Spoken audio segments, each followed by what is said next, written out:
At my 1/6-week ultrasound, the doctor saw my husband's name and froze in terror. She hid me in her office and told me to run. I am Clara Sterling, and I must introduce myself. When my grandfather passed away 6 years ago, he left me his estate, which included a trust fund with a value of $3.1 million and the historic Sterling family home in Westchester, which had been the residence of 4 generations of my family. I am 34 years old. I work as a vice president of marketing for a technology company in New York, and I come from what is considered to be quiet money. I have never once flaunted being wealthy, and I have never shown it off to anyone. I made the decision to drive a trusty Honda, buy my clothes off the rack, and work 50-hour weeks because I wanted to have my own profession. I also elected to work 50 hours per week. The bequest I received was not the entirety of who I am. Rather, it provided a safety net for me personally. However, in the eyes of the wrong person, it transformed me into a walking ATM right there and there. Or, to put it another way, I was not aware of it at the time. When I was attending the annual summer charity event that my family organizes every year, that is when I first became acquainted with Julie and Vance. They, the Sterlings, had been the hosts for a considerable amount of time. I was attempting to avoid a man who had asked me immediately after shaking my hand what the makeup of my stock portfolio was. He had asked me this question within 2 minutes. While I was attempting to escape him, I did my best to conceal myself near the patio and drink sparkling water. After then, Julian started to make his appearance. The manner in which he smiled was one that was simple and reassuring. There was no inquiry made by him regarding my family or my current financial status. In addition to making a witty joke about the unfortunate string quartet, he inquired about the novels that I enjoy reading, and he declared that he was only a mid-level financial consultant who had received an invitation at the 11th hour. He took an oath, proclaiming that he had no knowledge whatsoever of the Sterling family in any manner, shape, or form. In hindsight, there must have been a significant and unmistakable indication of impending danger. Someone who works as a financial advisor but does not perform research on the family that is presenting the most prominent charity event in Westchester County as part of their job responsibilities? To put that into perspective, that would be the same as a real estate agent being clueless of who the owner of the Empire State Building is. The other side of the coin is that I was so exhausted by the obvious cases of gold diggers that I fell for the charm. They were together for an entire year. Julian possessed an exceptional level of knowledge and attentiveness. Additionally, he insisted on paying for our dinners, despite the fact that I could have purchased the entire restaurant on my own to cover the cost of our meals. In addition to that, he remembered my coffee order, went out of his way to purchase me meaningful tiny things, and purchased me gifts. My mother, Beatrice, had the ability to see straight through his outward displays of behavior. She asked me to join her in the kitchen as soon as they had finished their very first meal together once they had finished eating together. To my apprehension, she advised me, "Clara, his smile never reaches his eyes," while keeping her voice low and anxious throughout the entire conversation. "He's performing. He's studying you. Something is deeply wrong with that man." I was furious. I was the one who characterized her as being exceedingly neurotic, elitist, and excessively protective. Every time we discussed him, we got into a heated argument. After the fights had reached a point where they were so toxic that they eventually became toxic, I simply stopped calling her. Over the span of 2 years, the only communication that took place between me and the woman who brought me up was a handful of cold birthday texts. The choice to go with a con artist rather than my own mother was one that I deliberated over. When Julian and I decided to get married, we chose to do so on the lawn of my beautiful estate. While he was in the middle of making his vows, he started crying. I could tell that the tears that were streaming down his cheeks were genuine and deep, and he made a promise to safeguard me. Upon more reflection, I see that those tears were not tears of joy. These were tears of pure, unadulterated relaxation that were shed that day. He had been lying for a very long time, and it was finally starting to pay off. After 1 year of trying to conceive naturally, we made the decision to consult with a fertility doctor in order to increase our chances of having a child. In a disappointing turn of events, Julian was diagnosed with a severe case of infertility that was brought on by male factors. It was getting close to zero when he reached that point. It was impossible to have a natural conception because of the limits imposed by biology. Julian sobbed quietly in the car for an entire hour while he was there. It appeared as though his manhood had been taken away from him as he communicated his apologies in a manner that was abundant. During the time that I was hugging him, I gave him the assurance that we would get through this together. Due to my lack of knowledge, I was under the impression that he was not crying out of sorrow. His magnificent plan to seize my fortune had just been confronted with a significant roadblock, and he was mentally recalculating his next step right at that time. He was in a state of panic because of this because he had just encountered a significant obstacle. We made the decision to go with the in vitro fertilization, ICSI method, which is a procedure in which a single sperm is injected directly into the egg. A sudden and significant increase in Julian's involvement occurred. He was responsible for all of the paperwork, as well as conducting research on the clinics, selecting a facility that was extremely exclusive, and selecting a facility. I was under the notion that he was merely being a supportive husband in order to allow me to deal with the uncomfortable hormone injections. This was the first effort, and it was unsuccessful. My heart burst into pieces. An overwhelming majority of people participated in the second round, which took place about 5 months ago. No more than 2 pink lines. I sobbed tears of joy and contentment. When Julian was talking about preschools and the colors that are used in nurseries, he held me and whirled me around while he engaged in conversation. Then, 2 days later, he casually added, "Now that we're a real family, we should really update your trust and the estate deeds. You know, just in case something happens during childbirth." Personally, I thought it was a bit dismal, but it was also reasonable. The fact that he was already measuring the draperies in my home while I was waiting for me to leave the photo was something that never occurred to me. That was something I was totally oblivious to. It wasn't until I was 4 months pregnant that I started to take off the mask that I had been wearing. His phone was always securely linked to his hand, and it was always looking down. Julian's phone was always looking down. An alteration was made to one of his passcodes. This started happening on a Saturday evening at 11:30 p.m. when he started receiving urgent client calls from consumers. Due to the fact that the financial markets were still closed, it was difficult for him to engage in Bitcoin trading with ghosts. Following that, there were the long hours that were spent working at the office. He would frequently show up at his house at 1 in the morning, 3, or even 4 times a week. This was not an unusual occurrence. Both a receipt for a dinner at a fine French cafe downtown that cost $350 and another receipt for a boutique hotel that was just 30 miles away from our home were found in his jacket. Both of these receipts were located in his jacket on the same day. He not only denied it when I challenged him, but he also weaponized my pregnancy for his own benefit. He did this in order to gain an advantage. A sigh came out of his mouth, and he glanced at me with a sad expression on his face. What he said to her was, "Clara, listen to yourself." As a result of his great use of gaslighting on me, I literally broke down in tears and apologized to him for coming into his personal space. "You are being completely paranoid. It's the pregnancy hormones. My mother warned me that you might get irrational and emotional. Please don't turn into one of those crazy, suffocating wives in the future." On the other hand, his demands for my money became more antagonistic as time went on. When I was in that situation, he started putting pressure on me to sell the estate in Westchester. "It's too big, Clara. We should sell it, and let me invest the $3 million. I can double it in 5 years. You need to give me power of attorney so that I can manage our family's assets properly." When I firmly told him no, making it clear that the property would remain in my trust for our child, he became quite chilly. The disappearance of the devoted husband was completely unexplained. When he first started sleeping, he would sleep on the very edge of the bed every night. It was a type of severe, punitive rejection that was intended to undermine my boundaries, and the fact that he stopped touching me was a manifestation of that rejection. An assertion that he made was that he didn't want to hurt the baby. To begin, there was the scheduled appointment for the ultrasound session. Although my main care physician was attending a medical conference, I was scheduled to see her partner, Dr. Emily Thorne. This was due to the fact that my primary care physician was absent. Due to the fact that Julian had a meeting that was unmissable, I traveled there on my own. At the time when Dr. Thorne opened my physical chart, it appeared that everything was proceeding in accordance with the plan. I was able to observe her eyes as they traveled around the page until they finally arrived at Julian's name, at which point they widened in surprise. She saw that her hands were shaking violently. When she left the room, she switched off the monitor, locked the door to her office, and then exited the room. That was the moment that my life started to fall apart. Dr. Thorne spoke in a tone that was barely heard above a whisper, and she said, "I am aware of what your husband did." It was her desk drawer that was locked, and she took a thick manila folder from the drawer. "My younger sister, Sarah, is a nurse at your fertility clinic. A month ago, she came to my apartment having a total mental breakdown. She confessed everything to me. When I saw your husband's name on your file today, Clara, I am so sorry." As she opened the folder, I took a quick look at the documents that provided evidence that my marriage had been a neatly staged crime scene.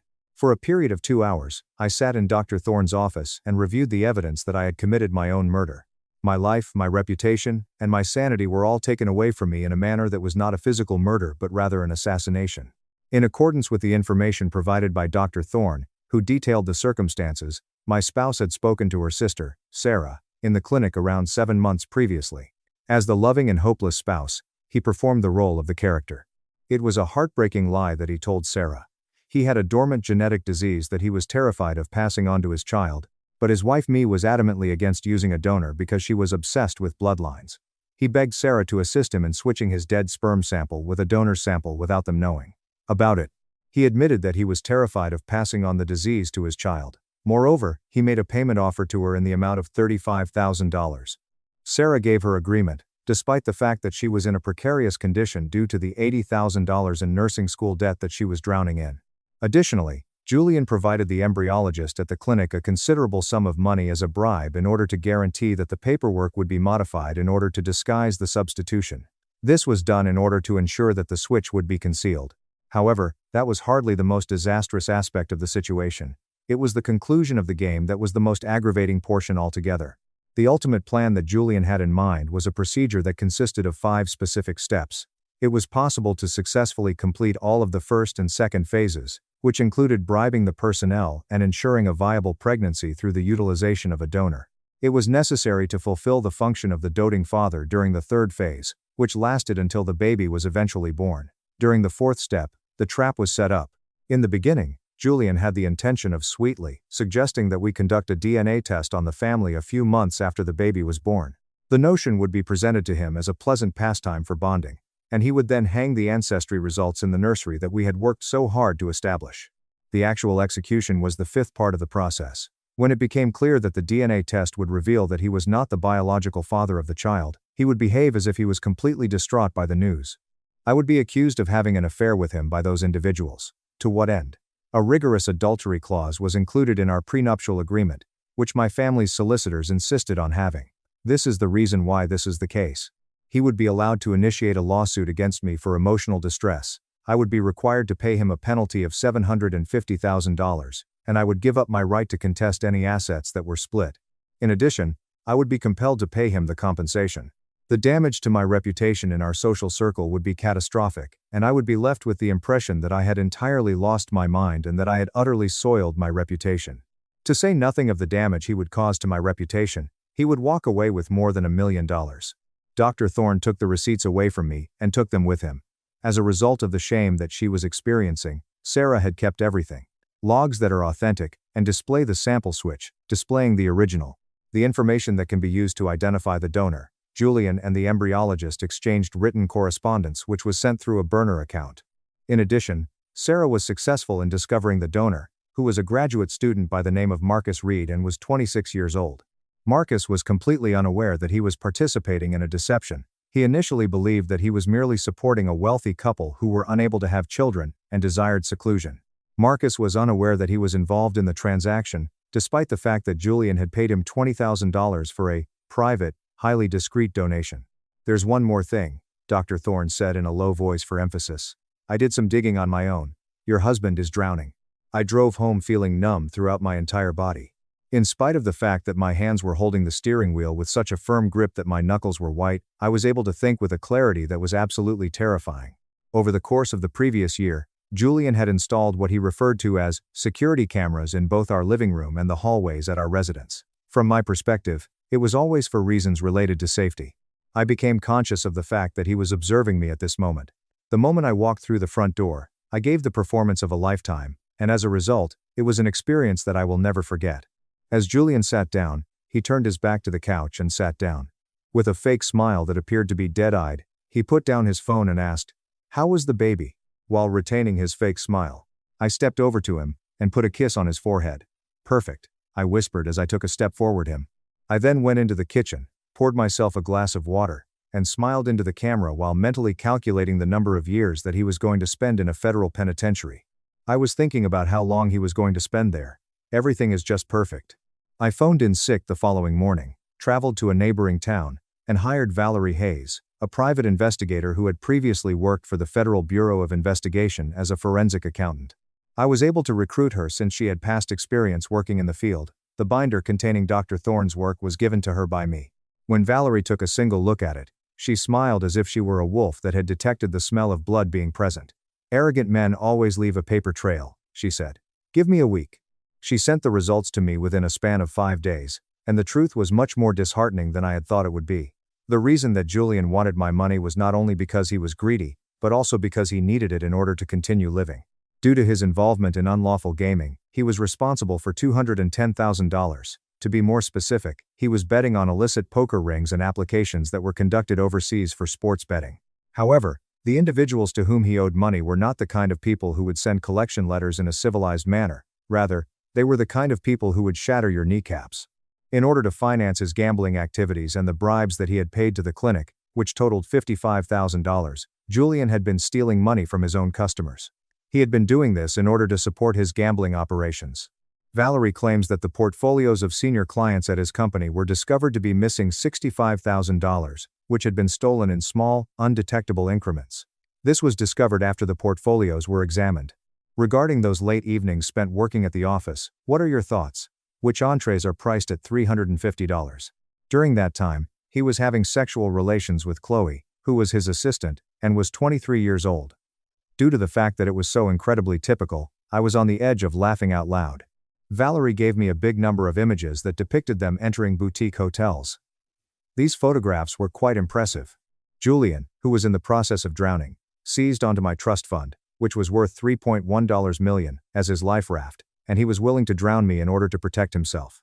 My trust fund was worth $3.1 million. Eleanor was yet another woman that Valerie found out about on her own when she was in Chicago.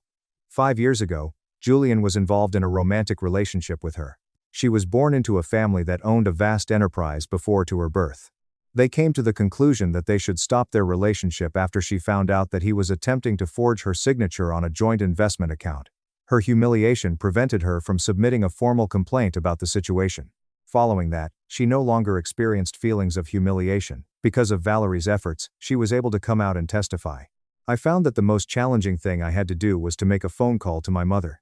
At last, I dialed her number as I was sitting in my car in the parking lot of a Target store. I had been staring at her contact name for 20 minutes before I finally made the decision to call her. It was on the very first ring that she gave her response. The question, "Clara?" was asked by her with a tone of caution in her voice. I held back a sigh of relief and said, "Mom," as the tears finally started to make their way through my eyes. "You were right. You were right about everything. I am so sorry." My mind was prepared for the lecture that I was going to give. I was expecting the "I told you so," but instead, there was a little pause, and then the voice of the woman who had brought me up came through the speaker. I was prepared for the truth. Her tone was ferocious and unyielding in its opposition. "Where are you, sweetheart, and what do we need to do to destroy him?" There was a time when my mother worked as a corporate litigator, but she is now retired. Margaret, a cutthroat divorce attorney, and a criminal prosecutor who owed my family a favor were all members of her war council. Her war council also included herself, Valerie, a private investigator, and Margaret. Within 48 hours, she had put together this gathering of war council members. When it came to designing the trap, we took a lot of care. Sarah, the nurse, was required to furnish the authorities with a confession that was made under oath, in order to be eligible for amnesty. The embryologist, who was terrified of being shipped off to a federal prison, promptly turned around and handed over all of Julian's financial transfers. It was a covert operation that brought the embezzlement to the attention of Julian's firm. They made the choice to freeze his accounts and begin an internal audit without alerting him of their decision. In order to ensure that the perpetrators of the crimes of felony fraud, embezzlement, and conspiracy are brought to justice, the police have secretly obtained an arrest warrant. The only thing that was required of me was to bring him to visit them. I found myself sitting on the couch with Julian after a period of 3 weeks, with my palm resting on my expanding abdomen. I was aware that my belly was increasing.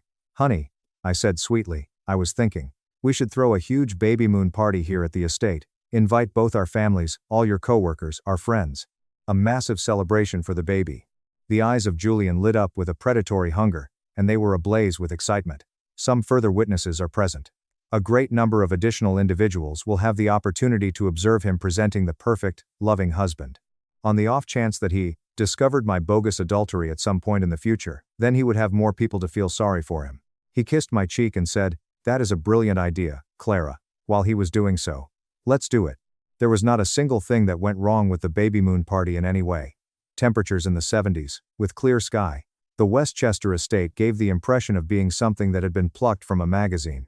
Not only did we have a champagne tower and catered food, but we also had 60 visitors engaging in conversation in the backyard.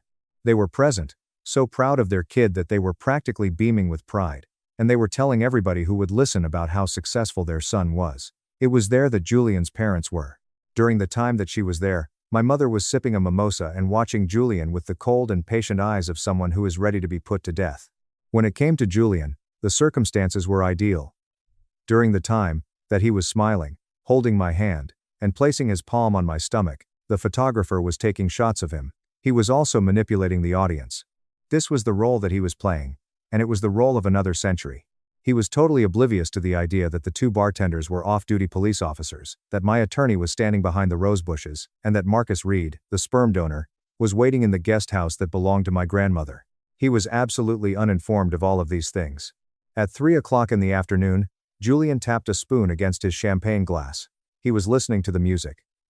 The gathering became increasingly subdued as time went on. During the time that he was leading me to the middle of the patio, he put his arm around my waist in a position that was both close and secure. Julian was the one who made the news, and he made sure that his voice was loud enough for everyone to clearly hear it. He expressed his gratitude to everyone who had come. This baby is the greatest blessing of my life, and Clara, I love you so much. In fact, I wanted to do something special today. I was thinking, we should order one of those family DNA kits. We can frame the ancestry results in the nursery. Proof of our bond. What do you say, honey? We could even order it right now, in front of everyone.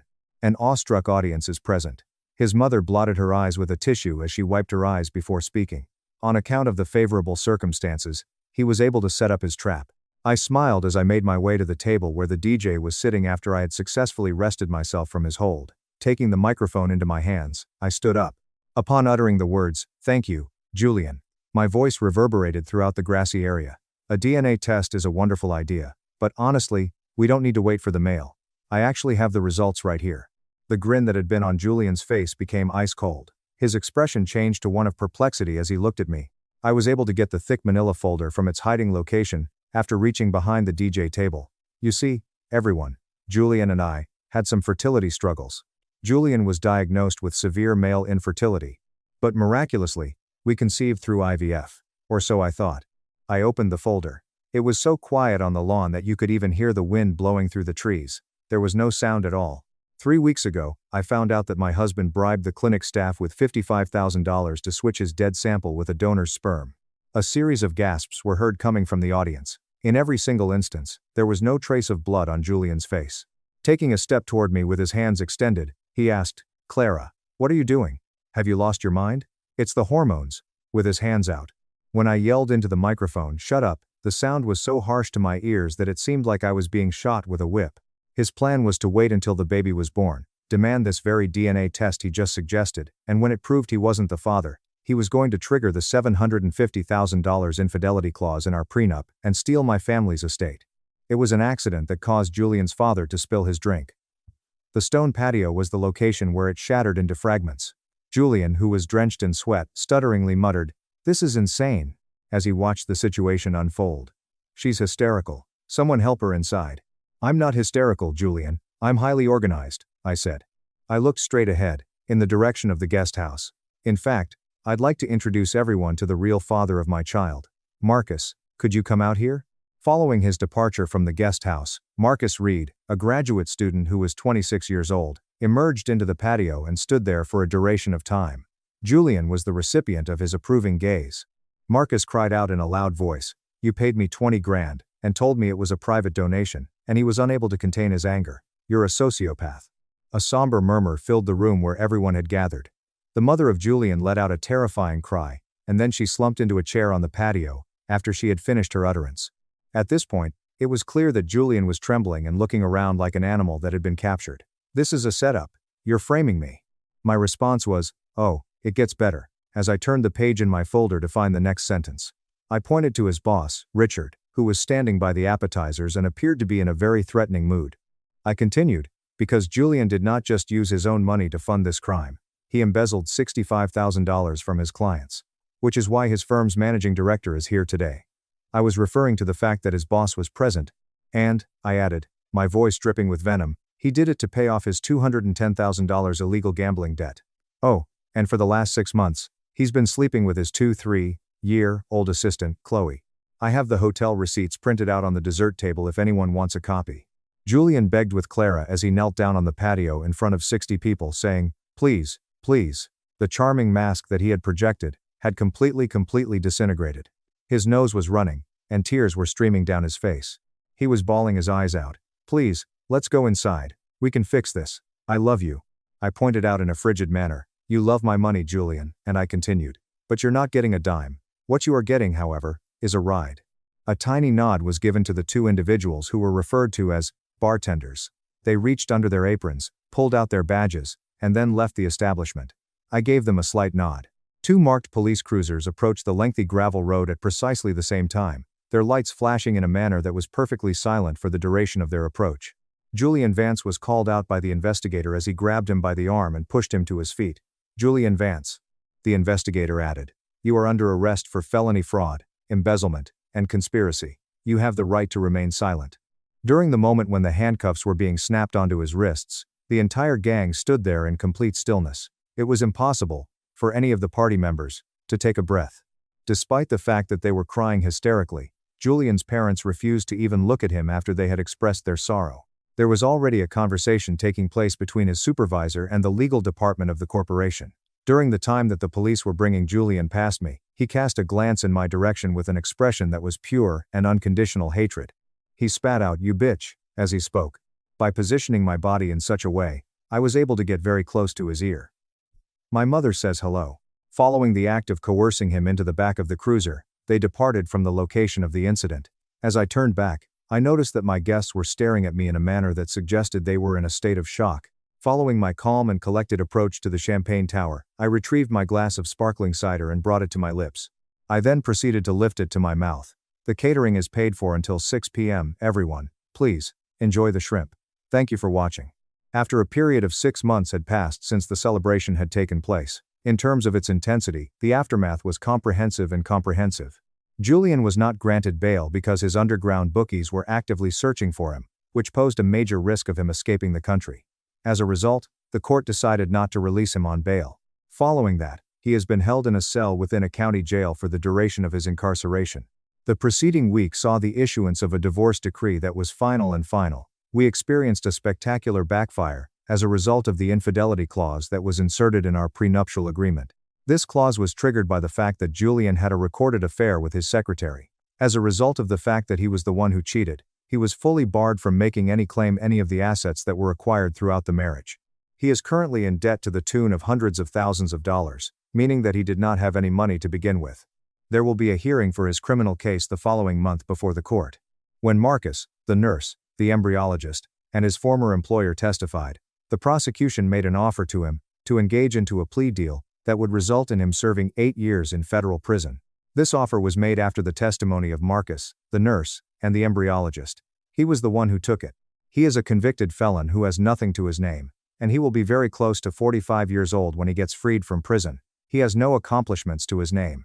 Bringing his parents back to Ohio was a really embarrassing experience for him. Chloe, who was working as his assistant, was fired from her position at the company and ghosted him as soon as he was hauled into custody. What about me then? After giving birth to a beautiful and healthy baby girl whom I named, it has been 3 weeks since I last gave birth to her.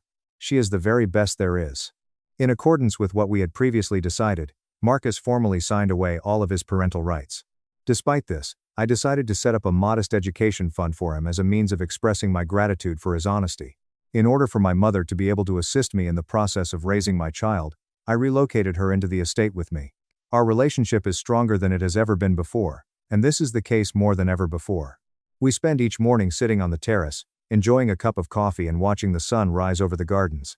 This is something that we do again and over again. I was taught a difficult lesson about trust, but I also learned that the women in my family are resilient and do not give up lightly. This was a lesson that I learned. In the event that someone makes an attempt to set fire to our house, we do not experience any feelings of fear. Using the matches, we just conceal them within the confines of the flat. I was born to be my brother's lifeline. When I said no to the transplant, they turned on me. But one camera changed everything. I'm 24 years old and have always believed my family was rather regular. They weren't very affectionate, but they were also not cruel. They always made sure we had all we needed, celebrated birthdays, and went through the "we're a good family" routine when other people were present. Nothing screamed dysfunction. My oldest brother, Arthur, is 28. If you had asked me a year ago, I would have responded that we were treated fairly. Not exactly the same, but nothing unusual. But now I see my parents had me believe a lie. Growing up, I noticed a few things that seemed wrong. Nothing major, just minor moments that made me wonder whether I was imagining things. When Arthur and I got into a fight, they always had me apologize first, even if we were both wrong or he initiated it. If I tried to explain my point, they'd say I was being difficult, emotional, or overly sensitive. When Arthur got into trouble at school, my parents supported him, claiming that the teachers were harsh or that he was simply stressed out. When I got in trouble, I was lectured on how I should make better decisions. When Arthur forgot something, my parents dropped everything to help. When I forgot something, they would sigh and tell me that I needed to take responsibility. It was like that my entire life. Little things I overlooked because, well, what else was I meant to do?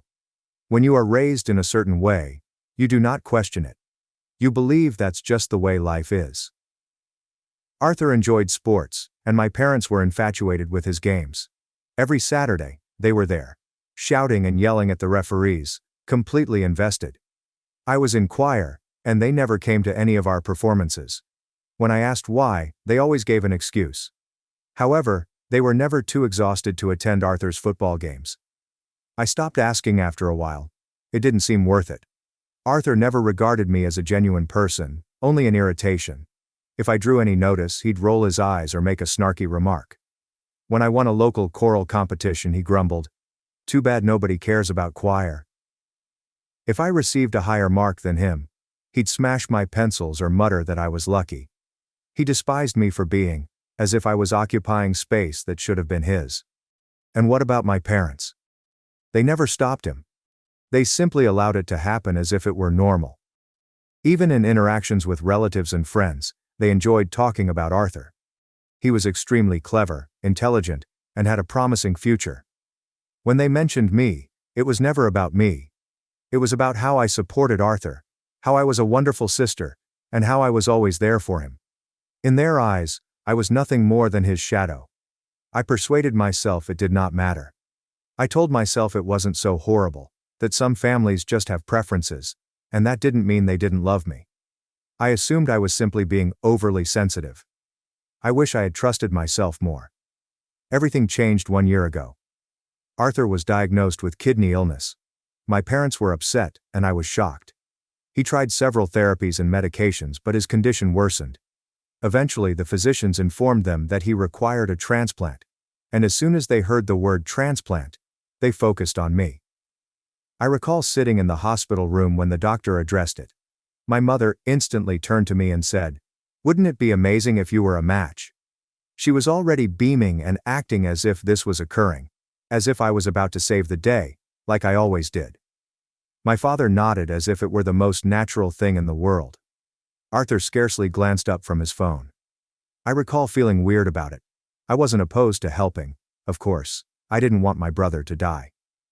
But something about how swiftly they determined this was my responsibility made my stomach flip. It was not even a conversation. They did not ask if I was comfortable with it. They didn't inquire how I was feeling. It was expected. I went along with the tests since I did not want to start a conflict. And to be honest, I prayed I wasn't a match. I persuaded myself that if I wasn't, I'd at least avoid the consequences. However, that is not how life works. I was a match. And the instant the results arrived, it was as if I had already committed to the procedure. My mother sobbed tears of delight. My father patted my back and said, "We knew you wouldn't let us down." Arthur said nothing at first. He merely nodded and said, "Yeah, that's what's supposed to happen." I felt sick. I attempted to bring it up lightly, saying that this was a huge decision, and that I needed time to think about it. I wasn't sure yet. My mother quickly shut it down. "Elysia, this is your brother. You don't think twice about family." It wasn't a question, it was a command. My father scoffed, shaking his head as if I had spoken the silliest thing possible. "What do you mean you're not sure? What kind of person hesitates when their own blood needs them?" That's when I began to realize how imprisoned I was. I began conducting my own study, looking into what kidney donation actually entailed. I knew it was serious surgery, but I had no idea how much risk was involved, especially for me. I had some underlying health conditions, which complicated the procedure. My doctor stated that my recuperation would be different from that of most other donors. I wouldn't just recover in a few weeks. I could be out for months, and my body would never be the same. I'd be more susceptible to kidney disease myself. My chance of long-term problems was increased. And God forbid, if my remaining kidney failed in the future, I'd be screwed. Then there was the money aspect. I have college loans and a job that does not provide paid medical leave.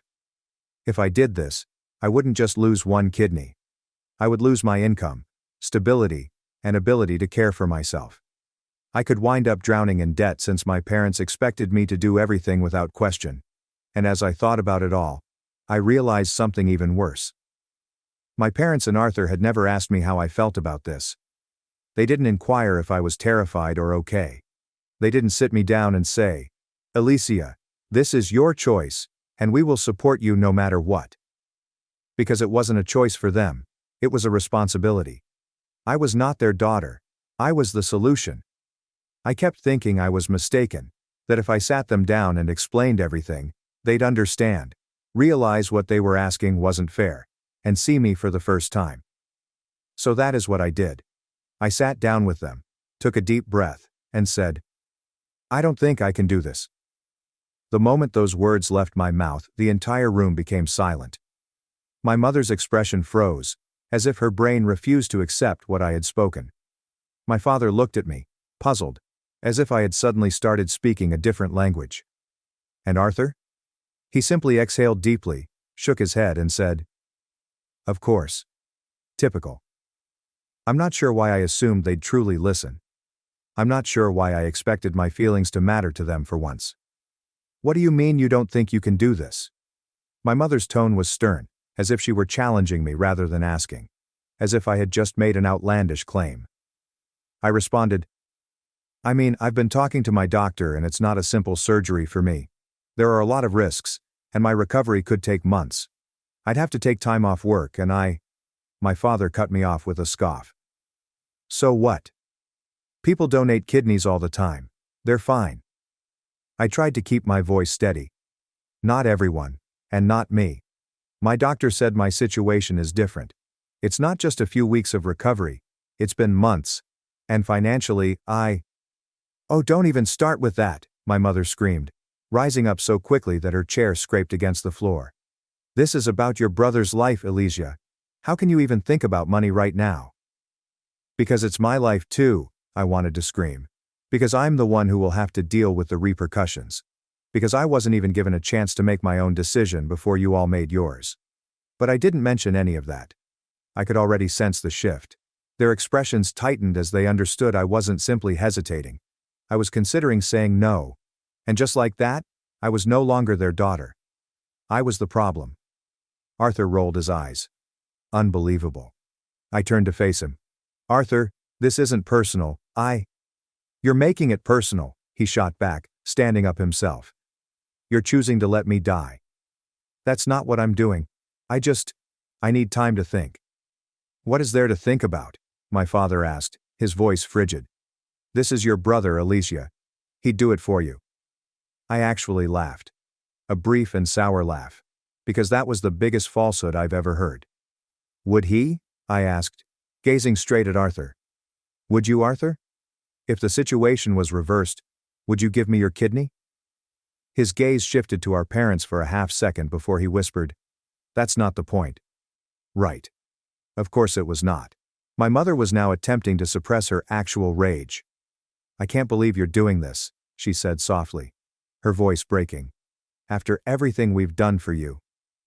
That's when the guilt trip began.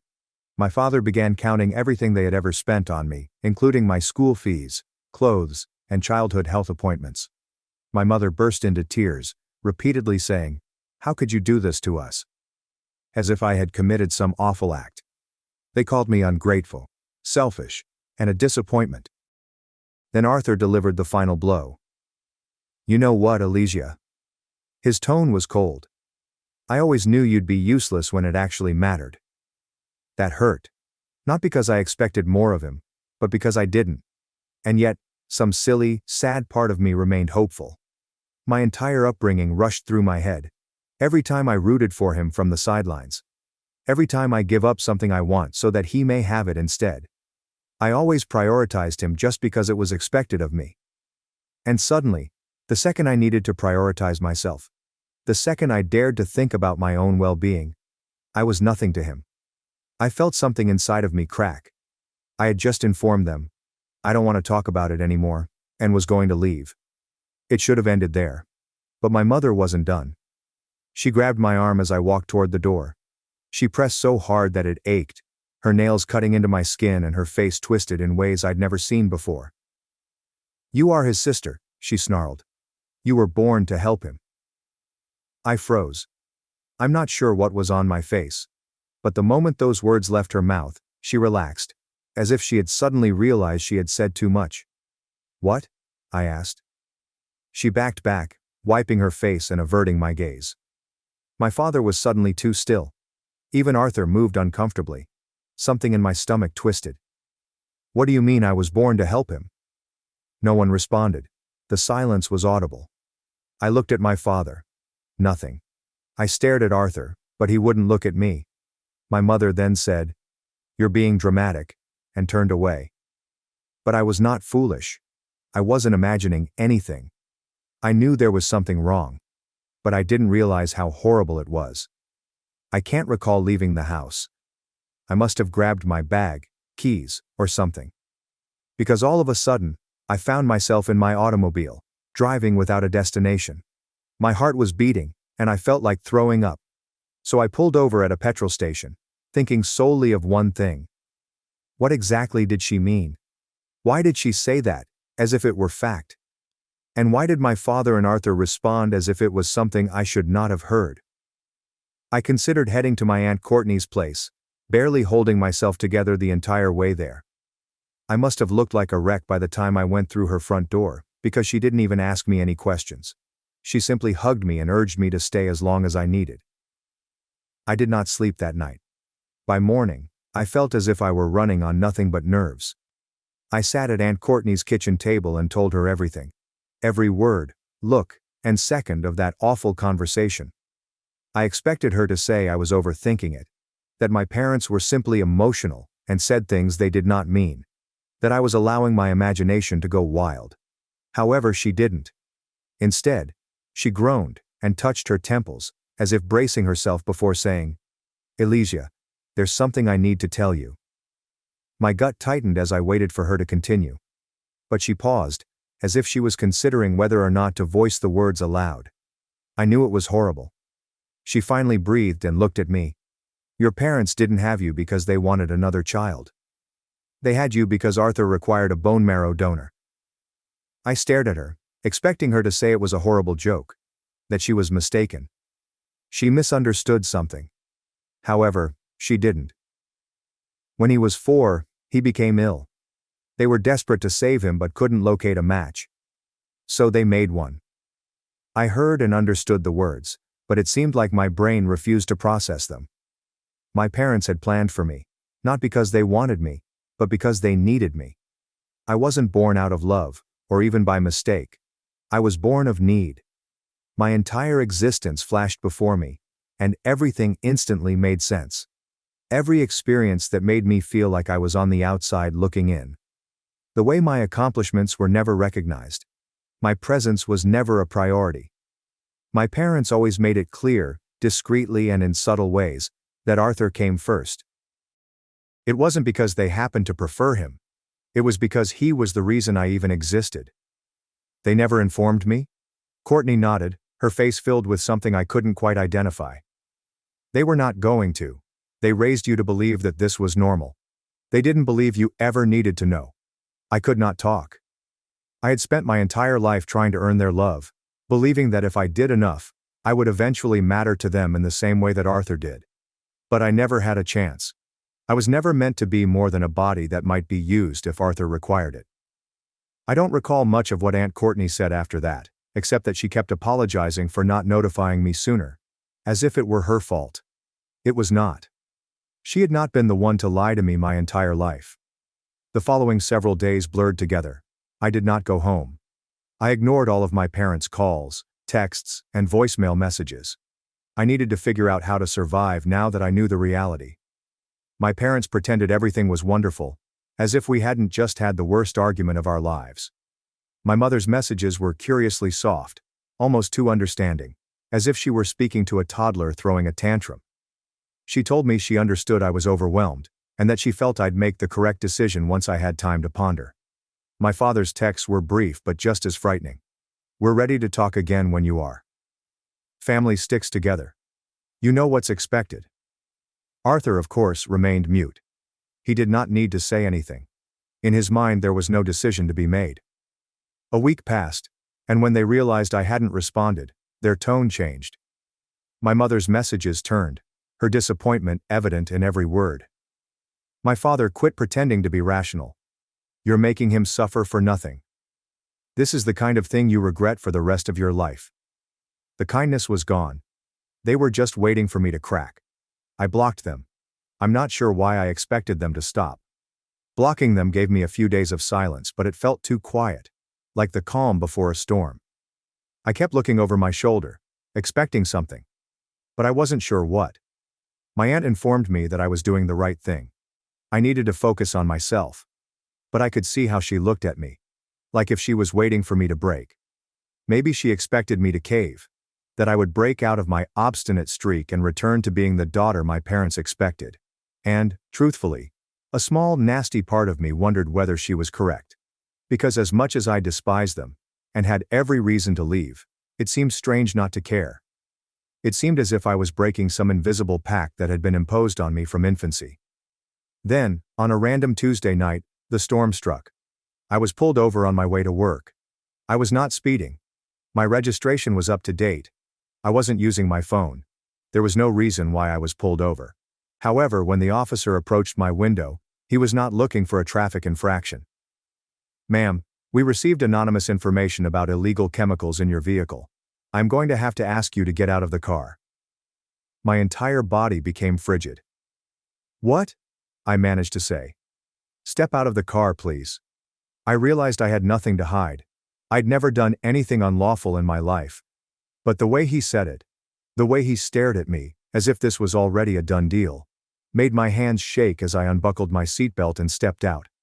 They inspected my car, and behind the driver's seat, they discovered a small plastic bag containing drugs. I'd never seen that bag before. I wasn't sure where it had come from, but the moment I saw it, I knew. I knew exactly what had occurred. I hardly heard the officer mention that they needed to bring me in for questioning. I was too preoccupied trying to figure out how they had done it. It had to have been my parents. But I was unsure. They escorted me to the station, but I wasn't arrested, yet. I told them the same thing again and over. "It's not mine. I've never seen it before. I'm sure someone set me up." After what seemed like an age, the officer sighed and remarked, "There are security cameras in that parking lot, correct?"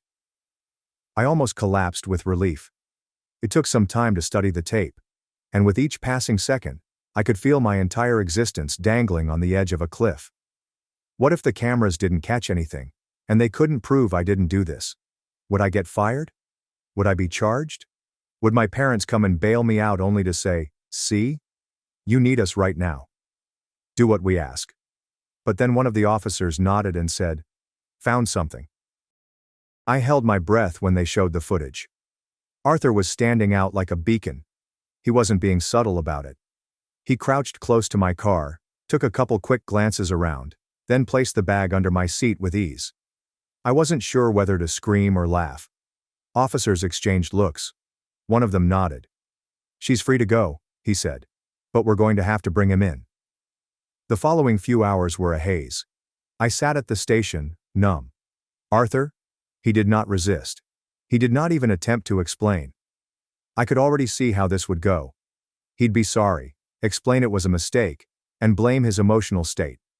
And somehow my parents would ensure that he received the least amount of punishment possible. And what about my parents? They showed up within an hour, enraged. Not aimed at him. At me. My mother was in full hysterics, screaming into a tissue, her voice excessively loud, ensuring that everyone in the station heard her pain. "He's sick," she kept repeating. "He is unwell. He wasn't sure what he was doing. You need to understand." My father raged at me. You forced him into this. And his eyes were filled with something I couldn't place. You made him desperate. I stared at them. Are you kidding me? My voice came out as too low, controlled and dangerous. You watched the footage. He wanted to have me arrested. Are you really blaming me for that? He wouldn't have done this if you had just done what you were supposed to do, my mother screamed, wiping away her fake tears. You drove him into this, Elysia. You left him with no other options. At that point, seeing everybody go crazy about Arthur made something in me break. For years, I allowed them to make me feel inadequate. I felt selfish for desiring things for myself. They'd love me the same way they liked Arthur if I simply tried harder and improved a little. But there I was, standing in a police station, gazing at irrefutable evidence that my brother had just attempted to wreck my life. And they still selected him. There was no version of this in which they would choose me. And I was beyond pretending differently. I looked to my mother, barely recognizing my own voice as I spoke. You've done this to me. You made him this way. She blinked at me, still playing the distraught mother role. What are you talking about? She sniffled and shook her head as if I were saying gibberish. I stepped forward. Aunt Courtney told me, I explained. She told me why you had me. My mother's face transformed quickly. The sobbing stopped, as if she had switched a switch. My father, who had been standing stiffly alongside her, now appeared to still. I don't know what she told you, but she's always wanted to turn you against us. I gave a short, bitter laugh. Are you going with that? I asked. Did she lie? I took another step forward, forcing them to look at me. Tell me the truth, I asked. Did you have me, just so I could donate to Arthur? My mother glanced at my father, but neither of them said anything. I felt a scorching, suffocating wrath swelling in my chest. Say it. My mother looked at me for a long time before finally tilting her chin up. We did what we had to do, she said, her tone stern. You wouldn't be here if it weren't for Arthur. The words impacted harder than I expected. I already knew, Aunt Courtney had informed me. And deep down, it made sense. It explained everything. But hearing my mother say it so casually, as if it were just a fact, and I was foolish for even questioning it, still hurt. I'd spent my entire life trying to figure out why I always felt like I was present, but not actually a part of things. And now I had an answer. I looked at my father, half expecting him to lessen the shock. Perhaps say, that's not how it was, or, you're misunderstanding. But he did not. Without hesitation. There is no guilt. Simply said, we saved his life. That was the priority. Not me. Never me. Is that it? I asked myself, rather than them. Was that all I ever was to you? A backup plan? My mother seems unfazed. If anything, she appeared annoyed, as if she was weary of the chat and wanted to go on. We raised you. We provided you with everything you needed. You had a home, food, and an education. And now that it's your turn to support this family, you're abandoning us? That was really funny. So now I'm part of the family? I shook my head. You did not want me. You just needed me. One of the officers cleared his throat to remind everyone where we were. If you're done, we have charges to process. My mother went to them so quickly that she seemed to forget I was there. You do not comprehend. My son. He was simply desperate. He was not thinking clearly. I looked at the officer. He did not even blink. The security footage speaks for itself, ma'am. That's when my father changed tactics. Instead of defending Arthur, he moved toward the officer.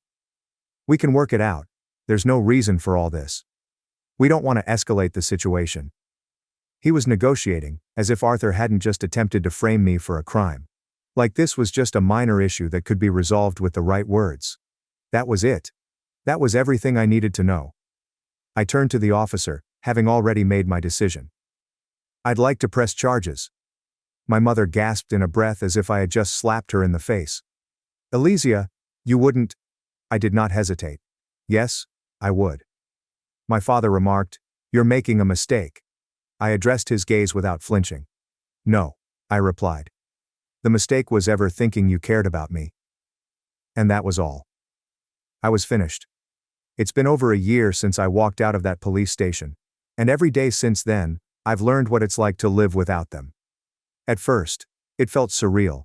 As if I was waiting for the inevitable, for them to appear and push me back into the part I was meant to play. But the longer I stayed away, the more I realized something terrifying. They would never change. They have always behaved like this. I was now seeing it for what it was. Arthur remained in prison. My parents did everything they could to get him out, but money can only go so far when you've already mortgaged your home to save your golden child. I assumed that once they realized the gravity of the situation, they'd back off and leave me alone. However, they didn't. Instead, they set up a GoFundMe. I wish I were joking. My mother cooked up an entire sob tale about how I abandoned them, and how Arthur was wrongly accused. She portrayed herself as a distraught mother of a sick child, fighting to keep the family together, while her selfish daughter ruined everything. Of course, folks ate it up. Distant relatives, family friends, and even complete strangers donated, commenting on how bad I was and how family should come first. I could have just let them dig their own graves and carried on with my life. But then one night, as I sat at my Aunt Courtney's kitchen table, she sighed and glanced at me, as if she had an idea she wasn't sure I'd like. "We should talk to your old doctor." I frowned. "What doctor?" "The one you were taken to as a child. The family doctor. He might have records as proof." I didn't require proof. I already knew what they'd done. But if there were documentation, anything incontrovertible, that revealed them, I might be able to stop them from doing this again. So we traced him down. Dr. Evans had retired years ago, but after we explained why we wanted to speak with him, he consented to meet. I was not expecting much, perhaps a few verifying information. Perhaps simply validation that I wasn't crazy. But what he told me was worse than I could have ever imagined. I was not their second child. This was their fourth effort. They had 3 pregnancies and 3 abortions before I was born. When genetic tests revealed that the fetus was not a perfect match for Arthur, they terminated the pregnancy. They were not trying for a second child. They were attempting to build one. I felt nauseous. My entire life, I had believed, hoped, that somewhere deep below, there was love. That if I had only been more, done more, and tried harder, they might have loved me as much as they loved him. But I never had a chance. I wasn't born because they wanted me. I was born because I was the first successful person. Courtney grabbed my hand as I sat there unable to breathe while Dr. Evans handed me old records, medical docs that my parents undoubtedly assumed I'd never read. I took them and made my selection. I submitted everything to the authorities. Once the probe began, it quickly escalated. The fertility doctor with whom they worked lost his license immediately. It turned out that my parents weren't the only ones who had done this. There were more families. Other donor kids were created under the same conditions. The controversy erupted. And what about my parents? They lost everything. GoFundMe donations dried up. Family members who had helped them disappeared. Their names got dragged through the mud. Instead of admitting what they had done, they simply doubled down. My father termed it fake news. My mother claimed they were being persecuted for being wonderful parents. And Arthur? Arthur sat in prison, acting as if nothing was his fault. For the longest time, I assumed they'd vanish into the chaos they'd caused and leave me alone. But my parents had one final trick in them. One night, my cousin Jenna contacted me, her voice worried. "Elysia, I'm not sure whether you have heard, but Arthur attempted suicide." I felt a huge plummet in my chest. "What?" "I just saw your mother's article. She said he couldn't handle it anymore. That he is in critical condition. That if you still loved your family, you'd come visit him." For a second I wasn't sure what to say. I wanted to believe that it wasn't real. But what if it were? What if, despite everything, he had reached rock bottom? So I checked. I contacted the prison.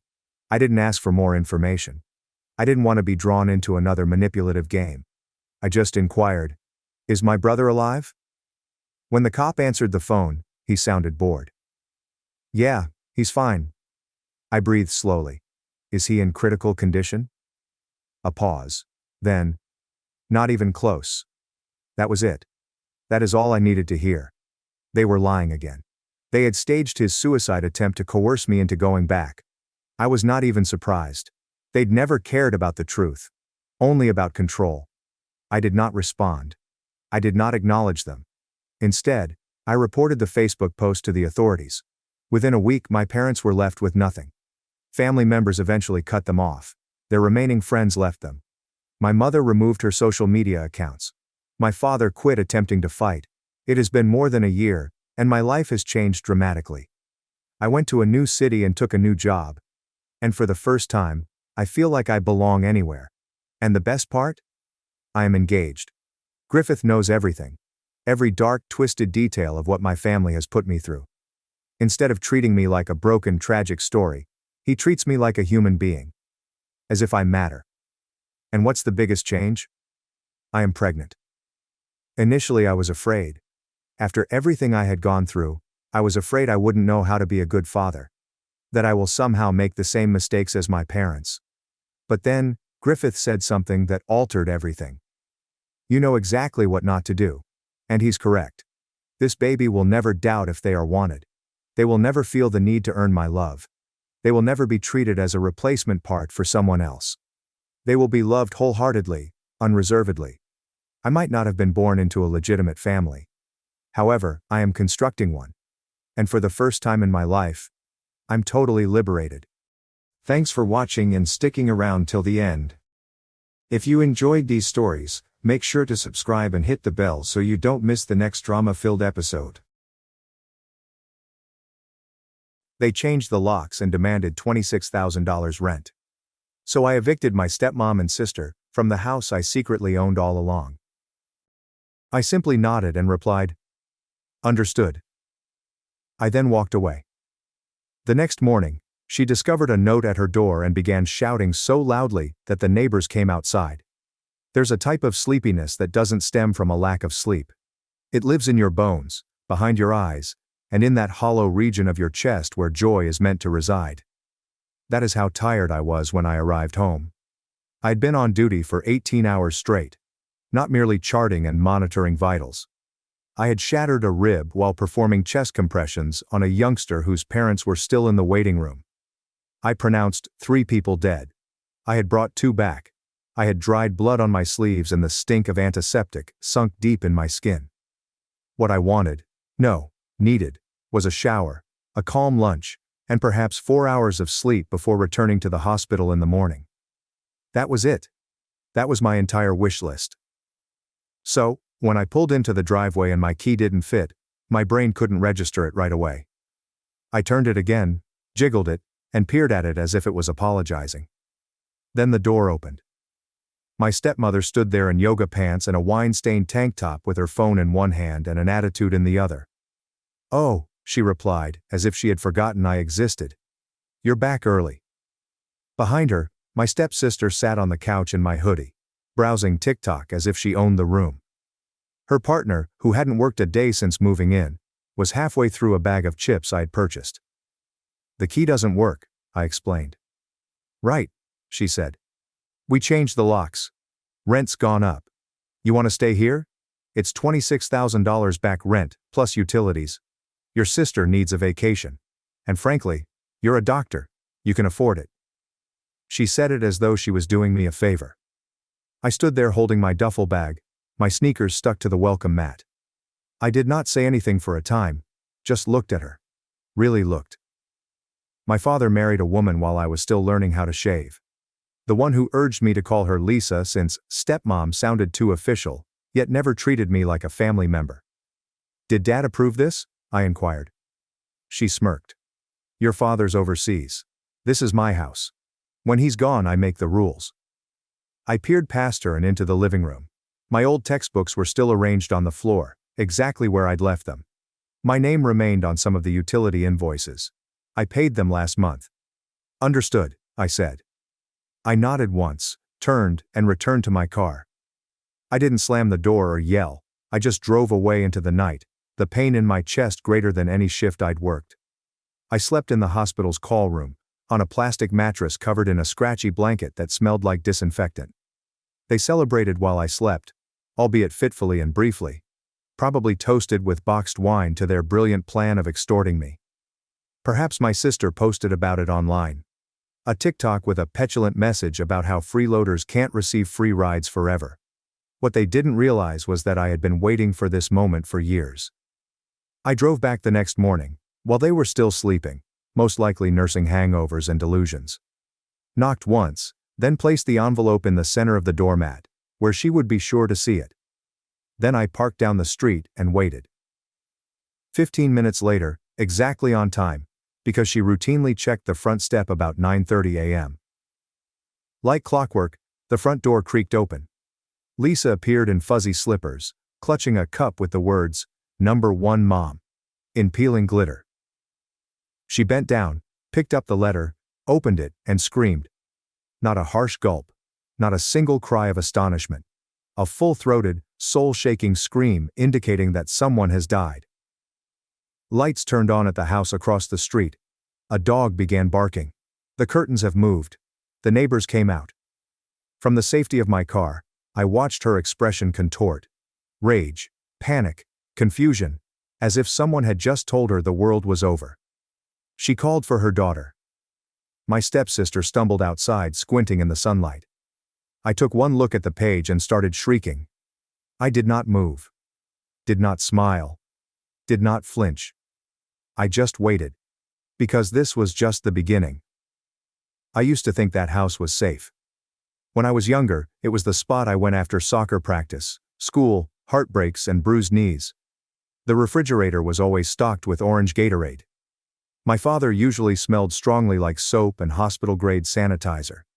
He'd arrived home late but still managed to sit next to me while I finished my schoolwork, dozing off with a medical journal in his lap. My mother kept the house warm, literally and figuratively. She enjoyed throwing blankets, cinnamon candles, and cuddling for too long. Then she died. I was 12 when the vehicle accident occurred. She went from picking up party favors for my birthday to disappearing. My father did not cry at the funeral. He kept it together for me.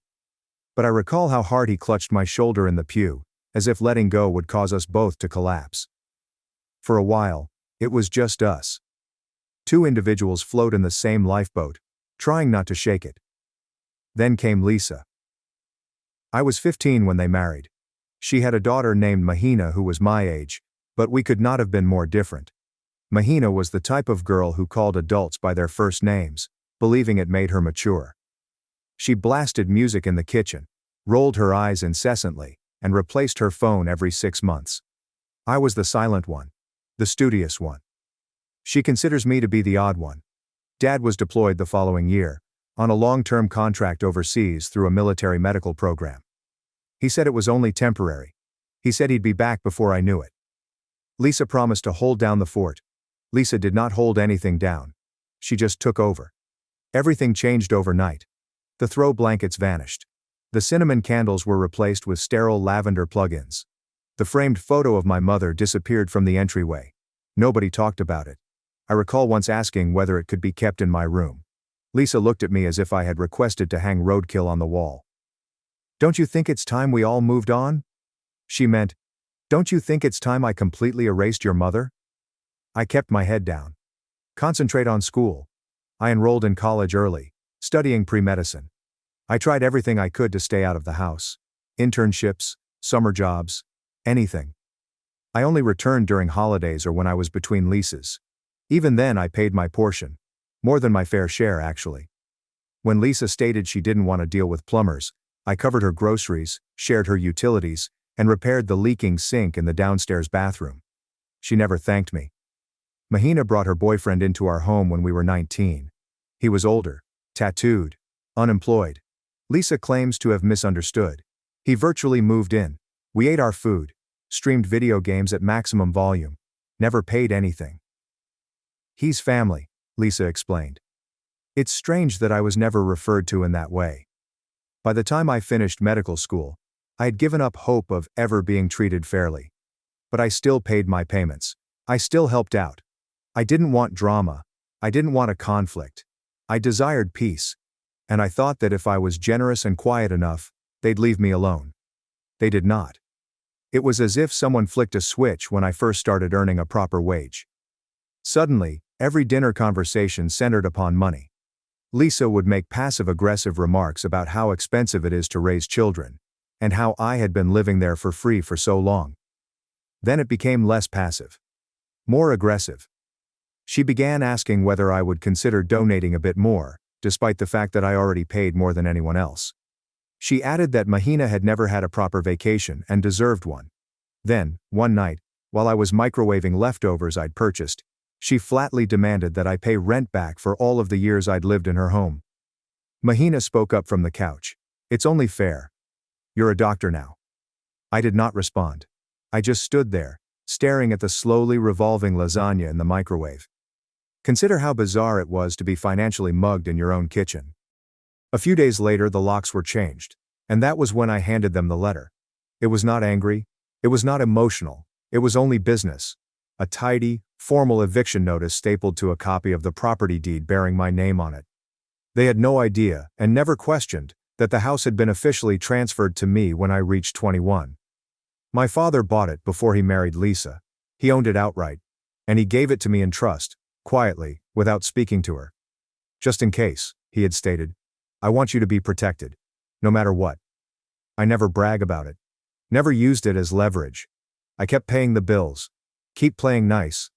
I hoped that one day they would treat me like family. Instead, they replaced the locks and wanted $26,000. So I gave them 30 days to go. They did not take it well. Lisa screamed down the street as soon as she spotted the letter. Mahina dashed in, grabbed the papers out of her grasp, and yelled something I couldn't hear from the car. But, based on the expression on her face, it was hardly "thank you." They did not believe it. "We're going to call a lawyer," she told me later in a voicemail. "This is fake. You had this forged. You think you're clever, but you're not." Then followed the texts. "How could you do this to us? This is betrayal. After everything we gave you. Your father will hear about this." I didn't respond. Because the house was never theirs. They just never imagined the day when I'd quit pretending. Meanwhile, I crashed with Jordan, a friend from medical school. The type of guy who always keeps protein powder in the blender and never asks too many questions. I told him the fundamentals. Family problems. This is a temporary issue. He offered me the spare room, gave me a blanket, and said, "Cool, just don't steal my socks." The calls did not stop. Lisa. Mahina. Including the lover. They all took turns on the guilt carousel. "You're really going to kick out your own family? We cared for you when no one else did. After everything we have given you." Which was funny since I strained my brain and couldn't think of a single time Lisa offered me something without strings attached, side-eye, or a backhanded comment, unless you count nervousness. She gave freely. I ignored the calls. I let the texts build up. I expected them to rage for a few days and then become silent. Wrong. Lisa changed tactics. She went online. A mysterious Facebook post appeared 2 days later. "It is a sad day when someone you have raised turns their back on you. Some individuals have forgotten who fed them all these years." Subtle. Truly Pulitzer-worthy content. Within hours, her high school buddies were leaving comments with prayer hands and wine emojis. Mahina chimed in with a TikTok saying, "POV. Your brother evicts you because you asked him to pay rent for once in his life." She added a sad face and a popular audio clip for added flavor. I received texts from extended family I hadn't heard from in years. "Is everything fine with Lisa? She says you're being aggressive. She mentioned the lawyers. What's happening?" I did not respond to those either. Instead, I mailed a folder to my lawyer, a copy of the trust deed, the transfer, the eviction notice, screenshots of Lisa's Facebook post, and Mahina's TikTok. Then I created a new folder called Proof, and began storing everything. They were out of control, and I was documenting everything. Lisa called back several days after receiving the letter. This time, I picked up. "Are you really doing this?" she said, skipping high. "I am. You're going to regret it. This house was a gift for this family. It was a gift for me. Literally. Check the deed." She blurted out something about moral rights and betrayal. She said she would talk to my father. I told her to go ahead. "He'll be home shortly. Please wait." I said, looking forward to it. And then hung up. The truth was, I had already spoken to him. Dad called me the night the eviction notice went out. He sounded exhausted. I'm not confused, not angry.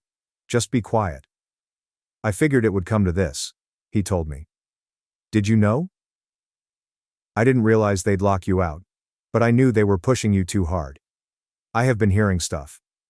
It turns out he had been hearing stuff through the grapevine. Mutual friends, neighbors. People who saw the posts online contacted him with worry. Initially, he refused to believe it. But the more he heard, the clearer things became. They weren't simply ungrateful. They were aggressively trying to push me away. He let me know he was by my side. He didn't say anything else over the phone. Please email me the documentation. I'll handle it. A few days later, the locks were changed, and that was when I handed them the letter. It was not angry. It was not emotional. It was only business. A tidy, formal eviction notice stapled to a copy of the property deed bearing my name on it. They had no idea, and never questioned, that the house had been officially transferred to me when I reached 21. My father bought it before he married Lisa. He owned it outright, and he gave it to me in trust, quietly, without speaking to her. Just in case, he had stated. I want you to be protected. No matter what. I never brag about it. Never used it as leverage. I kept paying the bills. Keep playing nice. I hoped that one day they would treat me like family. Instead, they replaced the locks and wanted $26,000. So I gave them 30 days to go. They did not take it well. Lisa screamed down the street as soon as she spotted the letter. Mahina dashed in, grabbed the papers out of her grasp, and yelled something I couldn't hear from the car. But, based on the expression on her face, it was hardly thank you. They did not believe it. We're going to call a lawyer, she told me later in a voicemail. This is fake. You had this forged. You think you're clever, but you're not. Then followed the texts. How could you do this to us? This is betrayal. After everything we gave you. Your father will hear about this. I didn't respond. Because the house was never theirs. They just never imagined the day when I'd quit pretending. Meanwhile, I crashed with Jordan, a friend from medical school. The type of guy who always keeps protein powder in the blender and never asks too many questions. I told him the fundamentals. Family problems. This is a temporary issue. He offered me the spare room, gave me a blanket, and said, cool, just don't steal my socks. The calls did not stop. Lisa. Mahina. Including the lover. They all took turns on the guilt carousel. You're really going to kick out your own family? We cared for you when no one else did. After everything we have given you. Which was funny since I strained my brain and couldn't think of a single time Lisa offered me something without strings attached, side-eye, or a backhanded comment, unless you count nervousness. She gave freely. I ignored the calls. I let the texts build up. I expected them to rage for a few days and then become silent. Wrong. Lisa changed tactics. She went online. A mysterious Facebook post appeared 2 days later. It is a sad day when someone you have raised turns their back on you. Some individuals have forgotten who fed them all these years. Subtle, truly Pulitzer-worthy content. Within hours, her high school buddies were leaving comments with prayer hands and wine emojis. Mahina chimed in with a TikTok saying, POV. Your brother evicts you because you asked him to pay rent for once in his life. She added a sad face and a popular audio clip for added flavor. I received texts from extended family I hadn't heard from in years. Is everything fine with Lisa? She says you're being aggressive. She mentioned the lawyers. What's happening? I did not respond to those either. Instead, I mailed a folder to my lawyer, a copy of the trust deed, the transfer, the eviction notice, screenshots of Lisa's Facebook post, and Mahina's TikTok. Then I created a new folder called Proof, and began storing everything. They were out of control. And I was documenting everything. Lisa called back several days after receiving the letter. This time, I picked up. Are you really doing this? She said, skipping high. I am. You're going to regret it. This house was a gift for this family. It was a gift for me. Literally. Check the deed. She blurted out something about moral rights and betrayal. She said she would talk to my father. I told her to go ahead. He'll be home shortly. Please wait. I said, looking forward to it. And then hung up. The truth was, I had already spoken to him. Dad called me the night the eviction notice went out. He sounded exhausted. I'm not confused, not angry. Just be quiet. I figured it would come to this, he told me. Did you know? I didn't realize they'd lock you out, but I knew they were pushing you too hard. I have been hearing stuff. It turns out he had been hearing stuff through the grapevine. Mutual friends, neighbors. People who saw the posts online contacted him with worry. Initially, he refused to believe it. But the more he heard, the clearer things became. They weren't simply ungrateful. They were aggressively trying to push me away. He let me know he was by my side. He didn't say anything else over the phone. Please email me the documentation. I'll handle it. I believed him. But Lisa did not. She assumed she could still lie her way through this. A week before the eviction deadline, I received another text. We aren't leaving. This is not legal. I'm his wife. That house is half mine. That was when I sent the second official letter, via my lawyer. Certified mail. It explained the trust. It clarified that the house was my father's distinct property, purchased prior to marriage, and that he had complete legal authority to give it to me. The documents were clean. The trust is airtight. There are no loopholes, no errors, just facts.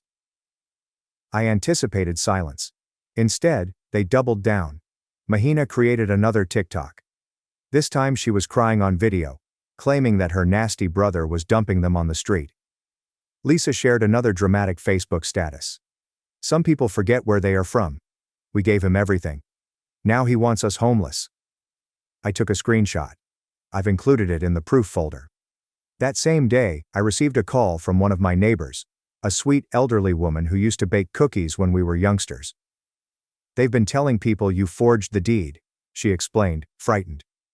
That's fine, I responded. I'm not here to win Facebook. I'm here to recover my home. Then came the cherry on top. 3 days before the deadline, I returned to my car after a long shift and discovered a piece of paper glued to the windshield. A printed note, sloppy typed. If you go through with this, we will make sure everyone knows who you truly are. Don't test us. No signature. Only cowardice and desperation. I smiled. I took a photograph. I added it to the folder. Because that's the thing about threats. When you've lost your patience, tranquility and tolerance, there's nothing else to threaten. Allow them to talk. Let them post. Let them yell. I had the deed. I had the law. And most significantly, I'd had enough. The deadline was approaching. So was my father. The eviction deadline was on a Thursday. I did not sleep the night before. Not because I was nervous, but because I was ready. That state of readiness in which your chest tightens, and your thoughts are laser-focused. I had the documents printed. I had an attorney on standby. And my patience was buried deep beneath 6 years of stillness. They had not packed, of course. They had not. The drapes were still drawn. Mahina's boyfriend's automobile remained in the driveway. Someone had placed a pizza box on the porch, as if that would scare me away. At precisely 10 a.m., I arrived. Not wearing scrubs. Not right after a shift. I took a day off, wore a button-down shirt, even combed my hair. If they're going to regard me as the villain, I might as well look presentable. I knocked once. Lisa answered. No makeup. Arms crossed. She didn't seem surprised to see me, just arrogant. We're not leaving. Then this will be the last time I ask nicely. Do you believe you can bully your way into your father's house? I held up a copy of the deed. It's not his house, it is mine. You have 30 minutes. She laughed. Actually, I laughed. Do you really believe you can kick out your own family? It's already done. The documents were submitted many weeks ago. You've ignored every deadline. Mahina approached the door next, her eyes swollen as if she hadn't slept, or had just ended her third tantrum of the morning. It's illegal. You're throwing us into the street. No, I replied. You decided not to leave. I gave you every chance. She looked behind her. We called Dad. He is on his way. Good, I hope he arrives before the sheriff does. Right on cue, an automobile drew up to the curb. My father strolled out, tanned and slower than I remembered, but his presence remained dominating. Even when wearing a cardigan, a man's military history remains. He started up the path and looked at me first. Not Lisa. Not Mahina. Me. Have you got a minute? He started up the path and looked at me first. Not Lisa. Not Mahina. Me. Have you got a minute? We took a step back, just enough so that the others couldn't hear. I read everything, he explained. All documents. Each message you forwarded. I am sorry it came to this. I should have arrived home sooner. It is handled, mostly. He nodded and handed me an envelope. What is this? Divorce papers. I filed them overseas. This is only a notarized confirmation. I looked at the envelope and then back at him. She never cared about this family, he told me. She valued control. About appearances. About bleeding you dry. I noticed it too late, but I see it now. I did not say anything. I did not need to. Then he said softly, almost sheepish, I met someone overseas. She is kind. Gentle. She reminds me of your mother in ways that make me feel like myself again. I blinked hard. I'm not replacing her, he clarified hastily. But I think I deserve happiness too. You do. We turned back to the house. Lisa and Mahina were now on the porch, eyeing us like hawks circling their final line of protection. My father walked up first, calmly. I know everything, he stated. Lisa blinked. Everything? The lies, the posts, the threats. How you treated my son. I have nothing more to say to you. Mahina opened her mouth, perhaps about to say something dramatic, but he cut her short. This is not your house. It never was. Pack your belongings, now. Lisa grabbed his arm. Are you going to toss us away after all these years? He shook her off gently. You threw yourself away. Mahina turned to me, desperate. You can't just. I can. And I did. I did not raise my voice. I did not flinch. I just stood there, while two people who had before scoffed at my tiredness and termed it weakness, realized I wasn't tired any longer. I was finished. They attempted to stall, attempted to protest. They said they needed more time. That was unfair, that I had ruined everything. But in the end, they packed. Lisa went first, tossing items into garbage bags and muttering about lawyers and revenge. Mahina stormed around the house for hours, banging cabinets and crying on phone calls that never seemed to go her way. By sundown, the home was silent. By midnight, it was mine again. I moved from room to room barefoot, all lights on. Not because I had to see, but I could. For the first time in years, the space did not feel like a trap. It felt like home. There is no stress in the walls. No phony grins at the dinner table. There is no guilt for simply existing. Just silent. Just peace. I brewed coffee at 2 a.m. Nobody could complain about the noise. I stood on the porch, a shawl around my shoulders, and observed the street Lisa used to call her kingdom. It appeared smaller now. Less menacing. Like something I'd finally outgrown. And when I looked back, I didn't see any ghosts of old arguments or half-swallowed wrath. I saw possibilities. Clean the floors. The walls are empty. There is space to breathe. My residence. My rules. My tranquility. It's been 6 months. Mahina has moved in with her boyfriend's parents. That did not last long. According to what I've heard, they kicked them both out after a few weeks due to bills, attitude, and staying up all night yelling at Xbox gamers via headset. Lisa attempted to sue. She lost. Then she tried to guilt-trip my father. That did not work either. He now lives full-time overseas. Happier. Healthier. With someone who truly respects him. He informed me last month that he hasn't felt so serene in decades. As for me, I still work lengthy shifts. But now when I get home, the key works. The refrigerator is mine. The quiet is mine. Nobody begs for money. No one slams the doors. Nobody thinks I owe them anything just for being alive. Some evenings I find myself waiting for the next demand. As if I'm still programmed to expect it. But it never arrives. They are gone. And I am free. But be honest. Have I gone too far? Would you have done the same? Please let me know in the comments. Thanks for watching and sticking around till the end. If you enjoyed these stories, make sure to subscribe and hit the bell so you don't miss the next drama-filled episode. My stepbrother mocked me at Thanksgiving after I offered him $15,000 and a $60,000 job. Now, he's jobless, blaming me for his life falling apart. Growing up, my stepbrother was the golden child, and I liked it that way.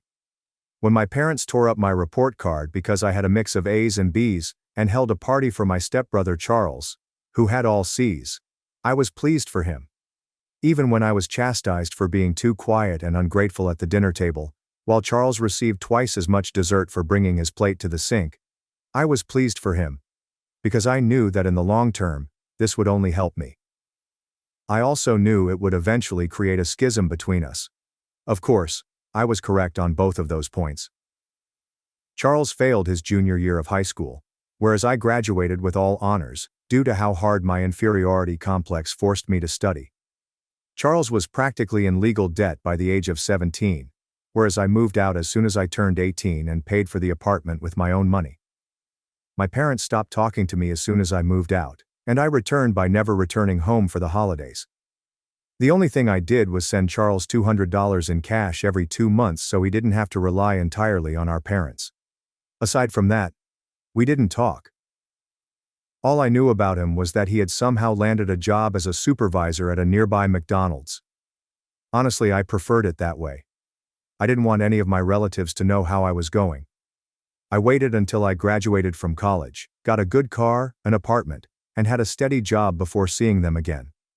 I expected this to be the final demonstration. Instead, I had an unforgettable Thanksgiving. I arrived wearing an Old Navy outfit and holding a huge check and a job offer for Charles. My stepfather was the one who opened the door. I almost gasped when I realized how much older he appeared. Meanwhile, my mother's face was injected with Botox. To my astonishment, they genuinely invited me in. But I never let my guard down, and it wasn't until we all sat down in the living room, stepbrother, stepdad, and mom, that their facade of compassion came undone. We started off by updating each other, and I discovered Charles had been fired from McDonald's after only a year and had been unemployed ever since. I saw this as an opportunity to tell him about the job. Well, I told myself, I work at a bank, and we're currently looking for— Oh, look at me, I get paid for using a calculator and wearing a suit, interrupted the man. I stared at him blankly as my parents laughed their heads off. It had been nearly 8 years since I last saw him. He wasn't still a man-child, right? I dismissed it as a silly joke and attempted to continue, but every time I did, he'd start making strange faces or calling me a desk monkey under his breath.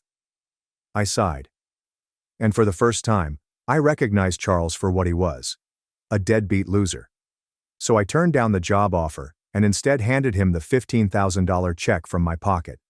But instead of thanking me or simply nodding in my direction, he went too far. Bet your dead daddy's real pride you turned out to be a money parasite, huh? My face sank. I was so angry that my neck and cheeks began to burn. I rose up and walked towards him, fists clasped at my side. In answer, he stood up, but instead of addressing me, he ran away and locked himself in the restroom. My parents sat motionless on the couch, refusing to participate. I simply stepped up to Charles and began gently unlocking the door from the outside, tormenting him. Hey Charles, did you know I was going to offer you a job that had a starting pay of $60,000 today? Silence. But hey, if you'd rather beat your hot dog all day while watching girls who will never want you, all from the childhood bedroom that you never moved out of, then more power to you. Silence. I didn't even bother to open the door after that. I've just departed. A little part of me was irritated that I let him retain the check, but I was more relieved that I could help him out. However, Charles did not necessarily want the check. He did not want the job either. Instead, he intended to wreck my life. I hadn't realized it at the time, but Charles had been so offended by my statements that he was determined to use them to wreck all I had ever worked for. About a week later, I began receiving strange calls at work. Someone would ask for my name and then hang up when I answered. Then my email inbox was swamped with subscription confirmations. Someone had joined me up for every pornographic site mailing imaginable. My business email address, not my personal one. I updated my passwords and moved on, assuming it was a one-time occurrence. Then my neighbors began giving me odd stares in the corridor. Someone had posted leaflets throughout my condo complex, stating I was running an unlawful company from my apartment. The flyers included my entire name and unit number. I recognized Charles right away. But how did he know where I lived? The check I handed him had my bank's address rather than my home address. After a few days of anxious thinking, I remembered my mother had requested my address last year, in order to send me a Christmas card. She never sent anything, but Charles had certainly received the information. The situation immediately deteriorated from there. I began receiving goods that I had never ordered. Expensive items that would arrive COD, meaning I had to pay for them or deny delivery. My car was keyed in my building's parking garage. Someone reported a noise complaint to my condo association 3 nights in a row. These were all bothersome, but tolerable. What pushed me over the line was receiving a call from my supervisor asking whether everything was fine. Apparently, someone claiming to be my stepbrother called HR to say I was experiencing a mental health crisis and needed to be evaluated. That may have significantly harmed my professional reputation if my boss hadn't known me well. I was done playing defense. It's time to find out what Charles was up to and put an end to it. I contacted my mother for the first time in years and asked how Charles was doing. She began a 20-minute rant on how he was between opportunities but had huge plans. The key element was that he was still living at home, in his childhood bedroom. Just as I had suspected. I needed to know exactly how far he was willing to go. More importantly, I needed to ensure he was aware that messing with me would have disastrous consequences. My days of being the quiet, compliant stepsister were over. If Charles wanted a war, he had no idea what he was getting himself into. I decided if Charles was going to interfere with my life, I had to be clever about how I responded. Simply confronting him would only make matters worse. The jerk undoubtedly anticipated me to barge into my mother's house and shout at him, which would further add to their "she's unstable" storyline. No. I needed to be more strategic.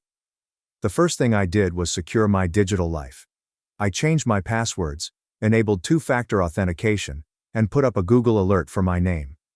I contacted my bank, credit card providers, and all 3 credit bureaus to place fraud warnings on everything.